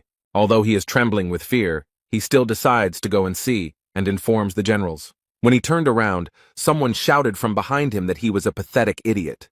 Instead, the rat general looked around and mentally called these people idiots. These people, who don't think with their heads at all, really irritate him, but he is much weaker than them, so he has to endure it. Suddenly, a powerful wave of energy was heard from the secluded room where the first dragon general was sitting. From there, a man slowly emerges with his head held high, accompanied by two girls. He looked at the man with a look that could scare anyone. It seemed that he had no respect for the rat general at all. He lowered his head and looked at the man with fear, not wanting to stay here for another minute. So he silently shouted that he would be back soon and quickly ran out of the hall. Now they can calmly continue their fun games with the girls, and no one will bother them anymore. They praise their older brother for handling everything with ease as usual. Instead, he remarks that he just doesn't like being bothered, but it seems like the whole situation has really scared the poor girls who don't seem to have a choice. So they continue to have fun and enjoy themselves, not noticing anything suspicious around them. To create a beautiful and romantic atmosphere, you need candles that burn calmly and evenly. But this atmosphere will soon end, as the overseer of the Gorgon fortress will rush to destroy it. The way Serena moved with Jae-hwan made the candle flame flicker. For some reason, these people were not so attentive, so they did not notice all this at once. One of the generals at first cannot understand what is happening and then freezes in shock. The main character, together with his friend Serena, are already approaching these people. Meanwhile, the generals are screaming in shock and do not understand how these people managed to break through here. Jae-hwan is ready to strike at the generals he has caught off guard. He has no intention of sparing them. Someone shouted for everyone to disperse, but no one had time to do so, as the attacker was already aiming at the center of the room. The first general gritted his teeth in anger and covered himself with his hand to protect himself from small stones and debris. Smoke rose and people found it difficult to understand where the attacker was and who he was. When the fog cleared a little, they saw the commandant of the fortress standing calmly with armor in his hands. This guy is very serious. He has a plan and he will definitely follow it. The first dragon general approached and recognized himself as the overseer of the Gorgon fortress. The young man doesn't say much. He just confirms that this man is right. The general is surprised that this guy came here in person and asks if he has gone crazy. He took a sip of alcohol from the glass, put it back on the table, and thought that the guy had decided to keep his word. However, the main character decided to disappoint his interlocutor and stated that he had not come to surrender at all. And then he added menacingly that he came here to get rid of all these clowns. It seems that his interlocutor does not like the way he is spoken to because he is not used to such disrespectful treatment. And then he smiled sarcastically and said that this guy was too confident in himself and his abilities. But he wonders how such a worthless soul from House dared to say such things, while he is preparing an attack from behind. The mouth of a red, voracious dragon appears behind him, and the general considers his interlocutor too arrogant. Serena is scared and tries to warn the boy that he is in danger. The main character was not prepared for such an attack, so he looks a little confused. The dragon suddenly approached the boy to destroy him, but Huang used his sword as a shield. And then he was thrown back with all his might and hit the wall hard. He tries to get up and pull himself together, but notices that he is already being attacked from above. For a moment he is frightened by what he sees above him. The boy is a little confused. He is attacked by two generals at once. They consider him a narcissistic scoundrel and declare that he had no right to even approach the Castle of Rebirth. Huang decided to act quickly and avoid these blows rather than resist them, so he jumped away from the spot. The poor guy landed hard on the ground. He probably thought it would be easier that way. But his opponents are quite strong and there are many of them, and he is only one, so it is not easy in such a fight. The first dragon general slowly approaches and asks the boy to stand up. But she declares that she will make him pay in full for ruining their fun and peace. There are 5 generals standing in front of him, and one of them is still threatening to hurt everyone he cares about. Instead, the protagonist says nothing, frowns, and waits to see what happens next. The first dragon general, in great anger, orders his subordinates to attack in unison. At that very moment, attacks rained down on him from all sides, but he still couldn't concentrate. Huang uses his sword and does what he does best. He performs his signature lunge. But the blow goes through, despite the target, and one of the generals smirks and remarks that strong attacks are pointless if they do not hit the target. The Gorgon Fortress overseer looked at them intently, a little disappointed that his attack had failed. Meanwhile, he is attacked from all sides and is not given a second of respite. This kind of struggle can become a problem for the main character. It's a little difficult for him now. One of the dragon generals wishes death on his opponent and swings his sword furiously. The fortress guard barely managed to dodge the blow and jumped back, which could have seriously injured him. But then 2 more generals appeared next to him, with whom he tried to deal. However, all this is not easy for him, because when several people attack at the same time, it is difficult to manage to repel all the attacks. Suddenly, another general strikes him and he rushes headlong towards the target. The guy noticed him at the last moment, and he didn't like it at all. It could have ended badly. He was attacked from 2 sides. He could not help but dodge and defend himself, as a result of which he was wounded. He is sure that no matter how strong he is, he still will not win this fight. Another claims that even General Mayan alone will not be able to repel all their attacks. The guy has a serious hand injury that could make his fight even more difficult, and he agrees they are right. And then he complains that it's hard for him to fight them off alone. The commandant of the fortress honestly admits that this whole situation irritates him greatly. The guy uses a sword and is about to deliver one of his most powerful blows. The dragon generals are frightened by the sight of this energy. They even feel a little dizzy. It is a powerful force. The protagonist states that he will simply blow everything up here if he cannot defeat them without him. Jae Hwan lunges forward with a powerful force, and the power and energy illuminates everything around him. The Rebirth Castle has a hard time withstanding such loads. These battles are taking a toll on it. The General of the Ring of Fire and the General of the 7 Dangers continue to fight the Divine Doctor. From this loud noise, Jung-ho realized that Wang was now fighting his rivals. Inside the castle, there was serious damage after the main character's blow. The walls of this fortress barely withstood the onslaught of all the people inside. The fortress commandant had spent a lot of energy, so he was a little tired and exhaled heavily. But when he finally raised his head to look at the success of his work, he was deeply impressed. Jae Hwan is told that he must be having a bad day today because things are not going as he planned. The young man cannot believe that after everything he has done, someone managed to survive. Or rather, not just anyone, but all 5 of his attackers, all of the dragon generals, standing before him without a single scratch. In the center stands the first general, holding his arm straight, apparently having managed to use his strength as a protective shield. Serena watched all this from under the dome of the castle, and everything that happened here really impressed her. She couldn't believe that this man had managed to block such a powerful blow. It seemed impossible. No one thought that the defenders of the Rebirth Castle were so strong. It seems like Jae Hwan is having some kind of trouble. The first general is outraged that this guy came to them and is trying to somehow win with these cheap tricks. This even offends him because it seems that the fortress overseer underestimated the generals. All this made the man very angry, and he is ready to show this parasite from chaos how far he is from them. He looks very stern and focused, the general trying to pull himself together and use his technique against Huang. Meanwhile, the others stand to the side and smile slyly. They find this whole action very funny. A huge vortex of energy has formed near the main character, which can even knock him off his feet. The poor guy is trying to figure out what's going on there and what he should prepare for, but it's difficult. Meanwhile, the general enjoys the process of creating all this and considers the fortress overseer pathetic. And then he adds that Huang should consider it an honor that such good technique is used on him. The protagonist raises his head and freezes for a second, shocked by this power. A huge dragon head looks at him, ready to swallow him whole without even chewing. The general laughs sarcastically and asks Jae Hwan to give it his all, although the young man doesn't know what to do now. But if he wants to survive, he cannot stand still. He must fight until his last breath. The guy jumped high and ended up above this monster. He wants to take advantage of the moment. The protagonist grits his teeth and gathers all his strength. He plans to deal a powerful blow to the dragon. A large, bright beam of blue energy collided with the face of the huge monster. However, this strong blow did not cause any harm to the dragon, which greatly disappointed Huang. The general grins and assures him that this loser won't be able to leave even a scratch on him. Huang jumps back and the dragon is now even more angry and determined to win. He directed his energy at the protagonist, who was barely able to stand on his feet. The guy no longer looks so confident in his abilities. Now his faith has been shaken. The dragon opened its mouth wide and formed a huge and very dangerous ball. The fortress commandant understands perfectly well what might happen, so he already has his sword at the ready. And the dragon has already managed to form this dangerous ball and directs it at his opponent. Huang tries his best to block the punch, but it's not easy when you have such a strong opponent.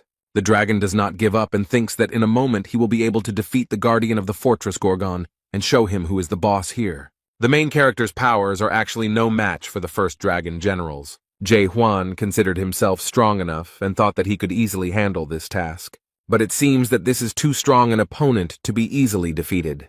The impact was so strong that the entire building shook and the floor shattered into small pieces. The Renaissance castle is crumbling before our eyes. The glass in the windows is cracking, and the walls are almost collapsing. After the impact, a fog formed, and it was difficult to see where Jae Hwan was. He was nowhere to be seen. Even though the creature was reaching out with its sharp claws, it must have somehow sensed where the boy was. He considers the commandant of the fortress to be a pathetic creature, too self-confident. And if he had sat quietly, then perhaps he would have lived a little longer. But now he will perish because of his pride. Although the protagonist is not going to give up, he will definitely fight until his last breath.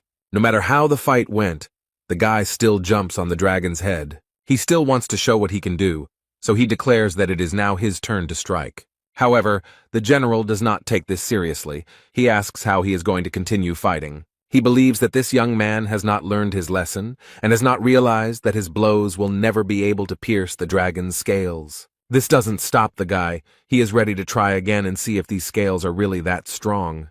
But then he launches a powerful attack. This time the young man tries to do it a little differently. He directs his blow specifically to one point. This can help break through this defense. The dragon realized his cunning plan and realized that it might not be safe for him. Therefore he tries with all his might to throw off this parasite and not allow this to happen. The dragon general is seriously angry and is not going to let him go unpunished. And then he tries to press the poor thing into the ground. It is clear that the general is irritated. Apparently, the general saw that the commandant of the fortress could pose a threat to him. But the main character is not at the scene of the attack. He has quietly dodged it, so the general does not understand where his enemy is.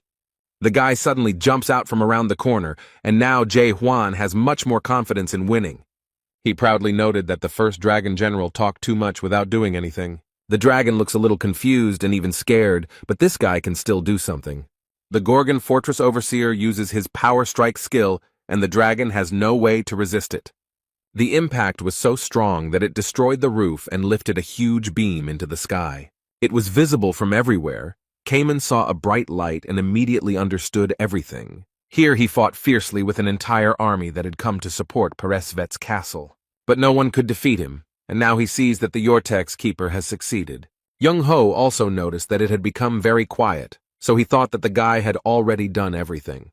The old man complains that trying to catch up with Jae Hwan exhausts him, and that his whole body aches after such fights. Meanwhile, inside the Rebirth Castle, the fog from such a strong blow gradually dissipates. The dragon is defeated and its body slowly disappears, leaving its master in its place. Jae Hwan holds tightly to the sword that has never let him down.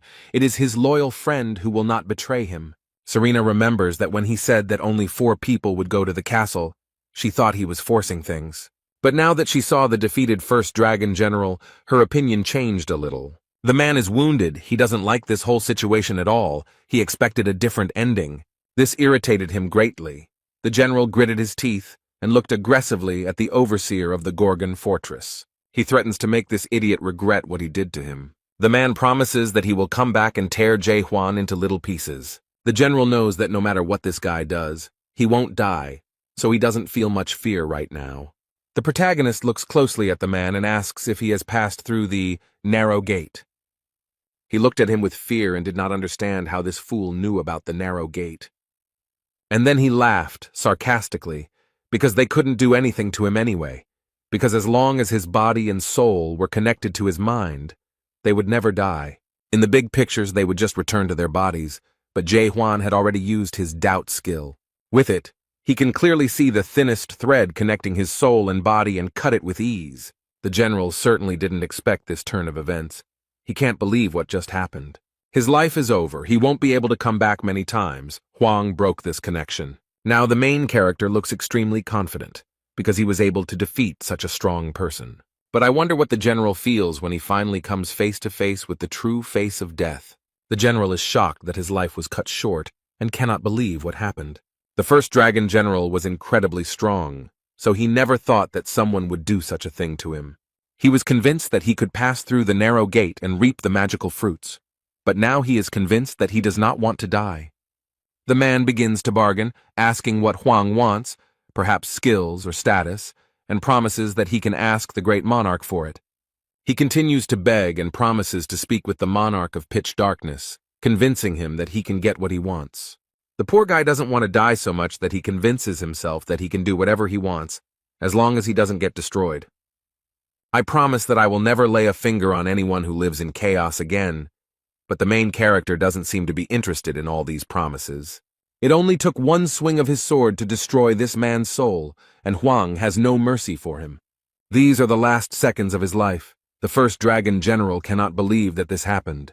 The rat general was watching all this from behind the screen, and he was shocked that one of the 5 monarchs had just died.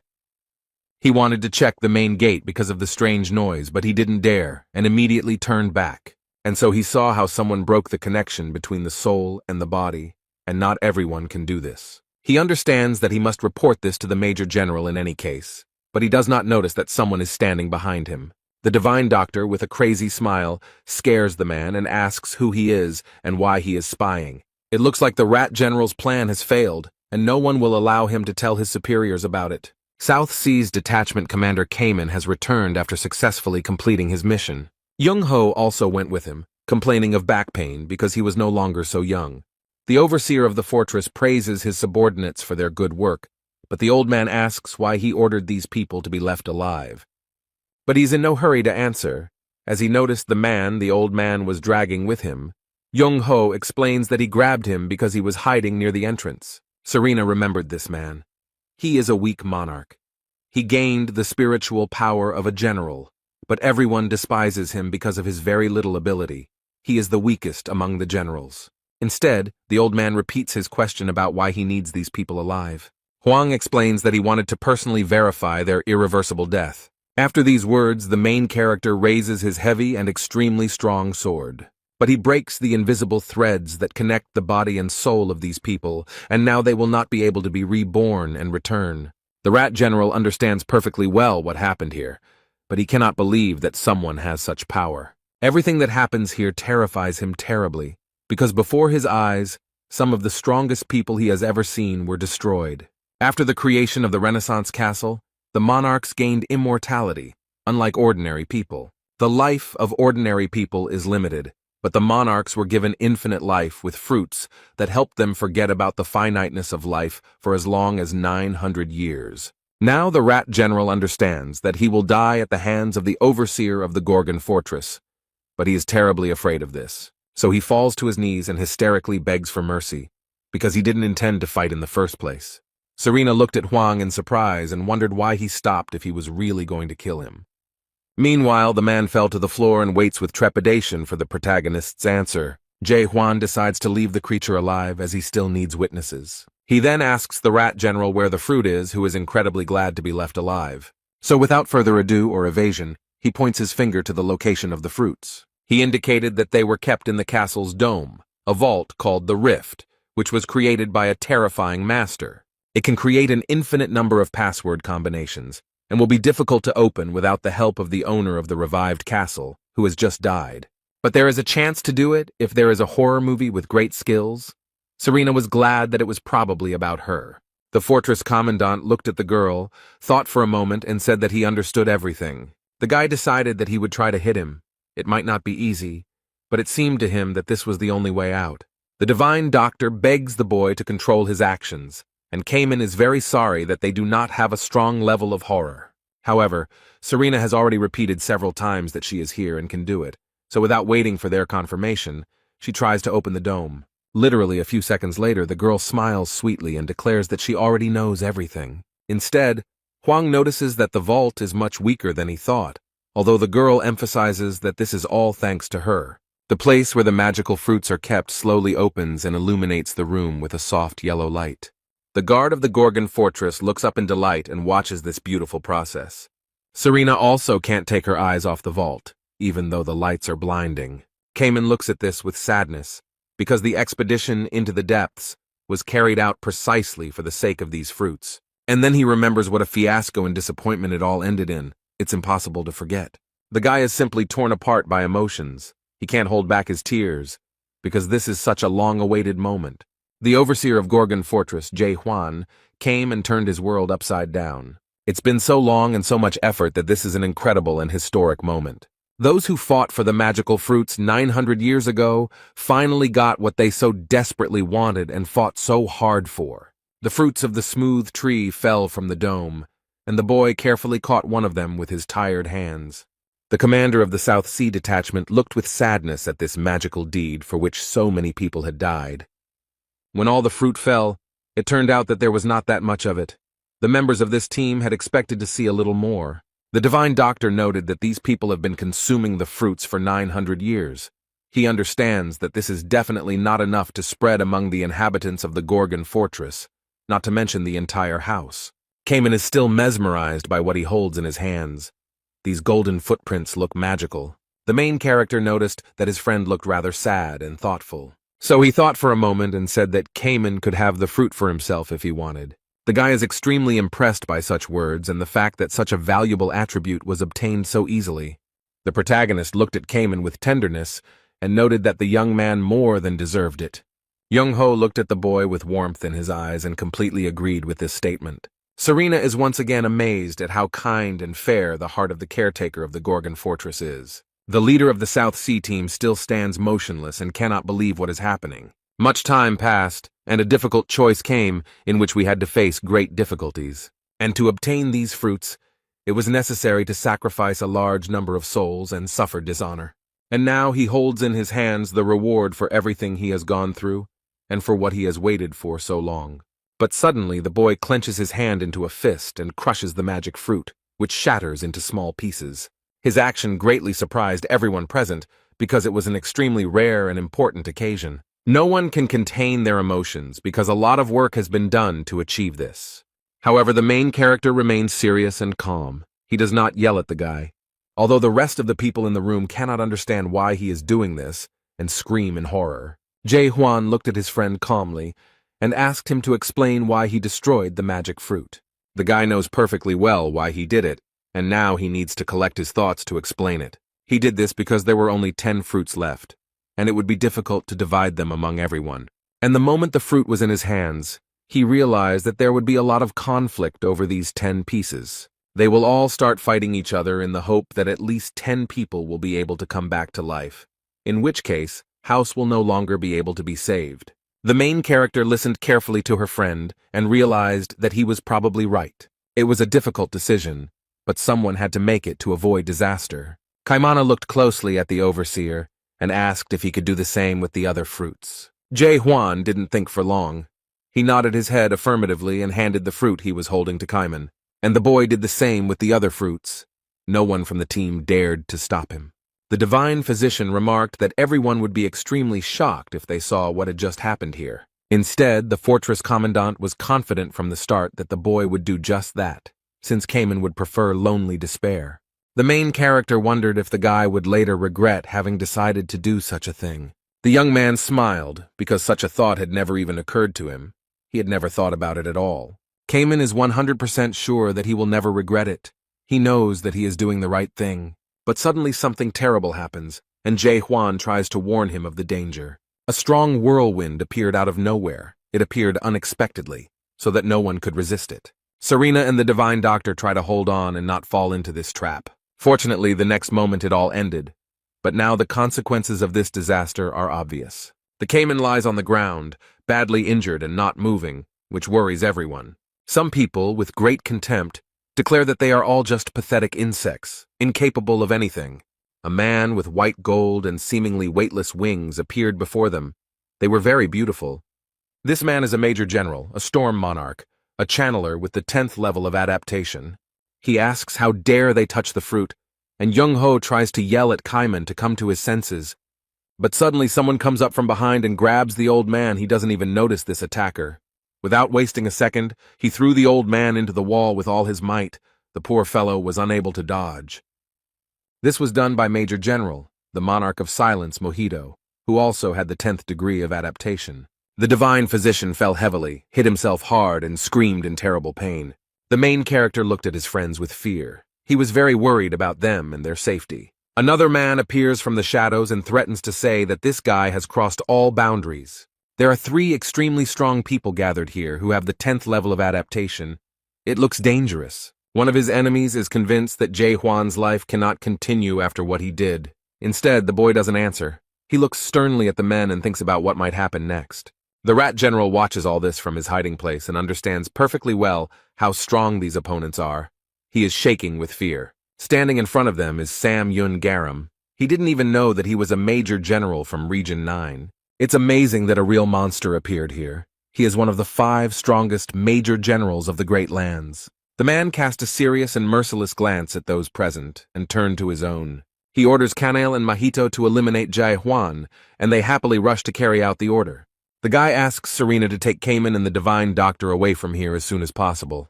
The Monarch of Silence remarks that he's not sure if the guy has time to think about others. Suddenly, black ropes appear from under the ground and completely wrap around the protagonist's legs and arms. Storm Monarch Kanail quickly approaches the boy and wishes him dead. After the man immobilizes the fortress guard, he attacks him furiously. Luckily, the main character manages to avoid the blow. He somehow strangely dodged it. But the monarch immediately attacks him, and he does not yet understand that he will not be able to hide from him. At the last moment, the guy barely managed to dodge to the side and block the blow with his sword. He understands that his opponent is quite strong and extremely fast in his actions. They continue to attack, and the protagonist thinks about how different these people are from all his previous opponents. One of the attackers explains that he had high expectations for the commandant of the Gorgon fortress, as there are many rumors about him, but in fact, he is a little disappointed. And the next moment, the monarch spreads his wings and sends a powerful wave of his power at the boy. There was a very strong impact, as a result of which the stone block hit its target and fragments fell off it. The protagonist was slightly injured by the blow, and now he too is chained in black ropes, from which he still has not freed himself. Hwang's powers don't seem to impress these 3 opponents. They speculate that perhaps he used all his power on previous opponents, or that he is just an insect that thinks it is something. Yun Garam himself considered the fortress overseer to be stronger, which disappointed him a little. They agreed that it was time to put an end to this fight and destroy this weakling. The Storm Monarch and the Silence Monarch have broken free and are rapidly approaching the protagonist. Jae-hwan looks very tired, as if he was chained to the wall with these ropes. But he does not give up under any circumstances. The fortress guard raises his head and looks sternly at these idiots. He remembers the old man remarking that the guy had divided Montecora's 1,000-year history into before and after. Young-ho considers his lunge not only powerful but also versatile, but he advises against using it too often. Awakened ones can use spiritual energy without limit, but in exchange they absorb a large amount of mental power. So, although using such powerful equipment is quite safe, problems can arise. These people are now at the same level that Hwang was at when he first came to Chaos. They need to be gotten rid of as soon as possible while they underestimate him. So he's going to end it all right now when these 2 monarchs attack him. The main character gathers his strength and is ready to deliver a crushing blow capable of destroying everyone. His sword changed color from blue to an ominous red, energy swirling around it. Jae Hwan used the technique of doubt. It helps him see everything as it really is. This guy looks very scary now, and his sword has opened its mouth to swallow his opponents. His eyes glow red and a mad and terrifying scream comes out of his mouth. The protagonist performs a 5-hit combo, which he calls a universal strike, which is very powerful. No one expected to see it, so they didn't have time to defend themselves and block it, although it's unlikely they would have succeeded. There was a large and powerful explosion, in which the two monarchs had no chance of surviving. Yoon Haram himself simply watches everything that is happening from the sidelines. He is also amazed. Serena, who is guarding the unconscious Young-ho and Kaiman, is shocked and scared. Haram is surprised that Jae Hwan was able to develop such strength through physical exercise alone. It seems incredible to him, and the guy is very tired after this attack. Unfortunately, it took a lot of his strength, and who knows if he will be able to defeat another person. Instead, Sam Yoon Haram can't believe his luck that after so many years, he finally met such a strong man. He remembered that long ago the monarchs of the 12 regions were persecuted by terror. He did not give up, even after receiving refusals from almost all monarchs. The last time he visited the 9th region, he wanted to see the monarch of pitch darkness. He had a plan to climb the illusion tree, so he asked to give him some strength. Mularka believed that the value of existence and the sublimity of life were abnormal, and it was important to remember the suffering you experienced when you were weak. He wanted to change this world. He believed that this could be done by destroying the first horror, which is at the top of the Tree of Illusions. However, Sam Yoon Haram did not share Malarkey's opinion and noted that he was very wrong, and after that he understood why the monarch of pitch darkness refused to meet with him. Garam believes that the Great Lands are a place only for the strongest, and if his guest wants to change something, he is ready to show that he is capable of it. He fought the horror Mulark for 3 days and 3 nights. It was a long and grueling struggle. This man wanted to experience the power of horror. On the 3rd day he understood everything clearly. He learned the truth of its power. Then Sam Yoon Garam thought that this horror was now so strong even without the use of magic. And no matter how much his power has increased with the help of magic, the monarch is now ready to talk to Mulark about the Tree of Illusions. After this, horror engulfed all of chaos, united them, and moved with them into the depths to change the world. But after the monarch stole the fruits, Mularka disappeared and was never heard from again. And as a result, nothing changed, so he is confident that nothing will change this time either. Jae Hwan lunges at Garam and slams into the wall behind his opponent, who stands motionless. The man stated in a cold voice that he acknowledged the fact that the attacks of the fortress commandant were strong. But he believes that this is not enough to defeat him, and dreams of changing the future of chaos. Their powers collided, and it became clear that these were two very strong people. Garam held off Hwang's attack. He notices that this boy has aces in his hands, but he doesn't know how to use them at all. Instead, the protagonist can't believe that his opponent blocked his punch so easily.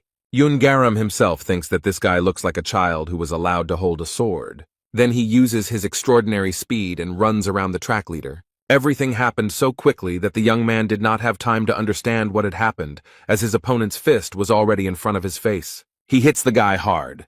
The poor guy is thrown far to the side from this blow. He cannot avoid it. This caused the main character great pain, and he could not hold back a loud scream. And then there was a powerful explosion, after which few people were able to survive. Garam stands proudly, while Hwang hides in the thick fog of gunpowder that rises from the impact. The man asks Hwang to get up on his feet and continue fighting because it's not over yet. The main character gets back on his feet. He still has the strength and desire to fight. He is not so easy to break. It is clear from his eyes that this is not the end, that there is a long and grueling struggle ahead. The enemy invites the fortress caretaker to come over and show how strong he is, since he dared to start a conversation about the Tree of Illusions. Jae Hwan realizes that this man is much stronger than all of his previous superheroes combined. But the most interesting thing is that he does not use any skills. Even if he tries to study it with the technique of doubt, he will only be able to see the accumulated experience. But this man is really very strong. The main character cannot understand what his strength is. He's bored. Maybe it's just the experience of creating such incredible physical potential. Meanwhile, Garam mocks his blow and hopes that this weak blow is not the only thing he can do. The fortress guard does not stop for a minute. He continues the attack and increases speed. In a matter of seconds, he disappeared from the enemy's sight, which greatly surprised the Major General. The protagonist suddenly found himself behind the man and momentarily gained an advantage in the fight. And then, right from behind, he performs the universal strike he just used to destroy the previous two opponents. But not only did it not destroy his opponent, it did not even harm him. He noticed that the guy was performing cheap tricks. And then he quickly turns to the boy and clenches his hand into a fist. This man is very strong because he defends himself from attack with his bare hands. The resistance is colossal. This is definitely the most difficult fight for Jae Hwan. He can't believe this man is doing the universal thrust with just his fists, without any weapons. Then Sam Yun Garam jumps up from his seat and uses his extraordinary speed. But in less than a second he finds himself in front of the fortress guards. Such speed would confuse anyone. The guy didn't have time to do anything, or even get his bearings, before he received a strong blow and fell to the ground. The Major General does not stop. He quickly approaches the boy and is about to explain the situation to him. The protagonist can barely breathe, and then a man comes up to him and explains that the spiritual power attack does not work on him. Garam claims that the spiritual power used by the fortress overseer is not supported by the system, but he knows that the awakened ones still continue to try to disrupt the structure of this system. The man comes even closer and grabs Jae Hwan by the head. The boy has no strength to resist. He lifted the boy above the ground and declared that this was a unique world created by someone. The young man wonders, is it true that his opponent's strength is much more natural than spiritual strength? Perhaps this world itself is the root of power. This is the true truth of this system. Jae Hwan looked at his opponent closely and tried to use his move. Despite being in Garam's hands, the fortress's caretaker uses the moon eye technique. But it didn't work. The man said the guy was still using someone else's non-fundamental technique. However, he explained that a unique world without original creation is no different from banal witchcraft. The Major General hit Hwang so hard that he could hardly breathe afterwards. And then, without giving him a moment's peace, he dealt him another extremely powerful blow. Many would not have survived such a test, but the commandant of the fortress is still trying to hold on. He's still trying to get up, and his opponent sadly remarks that he's disappointed in this guy. Yun Haram himself will not stop. He intends to put an end to all this, so he is preparing to attack again. He explains that the awakening he knows about is something completely different. The main character is in great danger, because this huge fireball is flying straight at him. The guy is a little scared. This fight is much harder than all the ones he had before.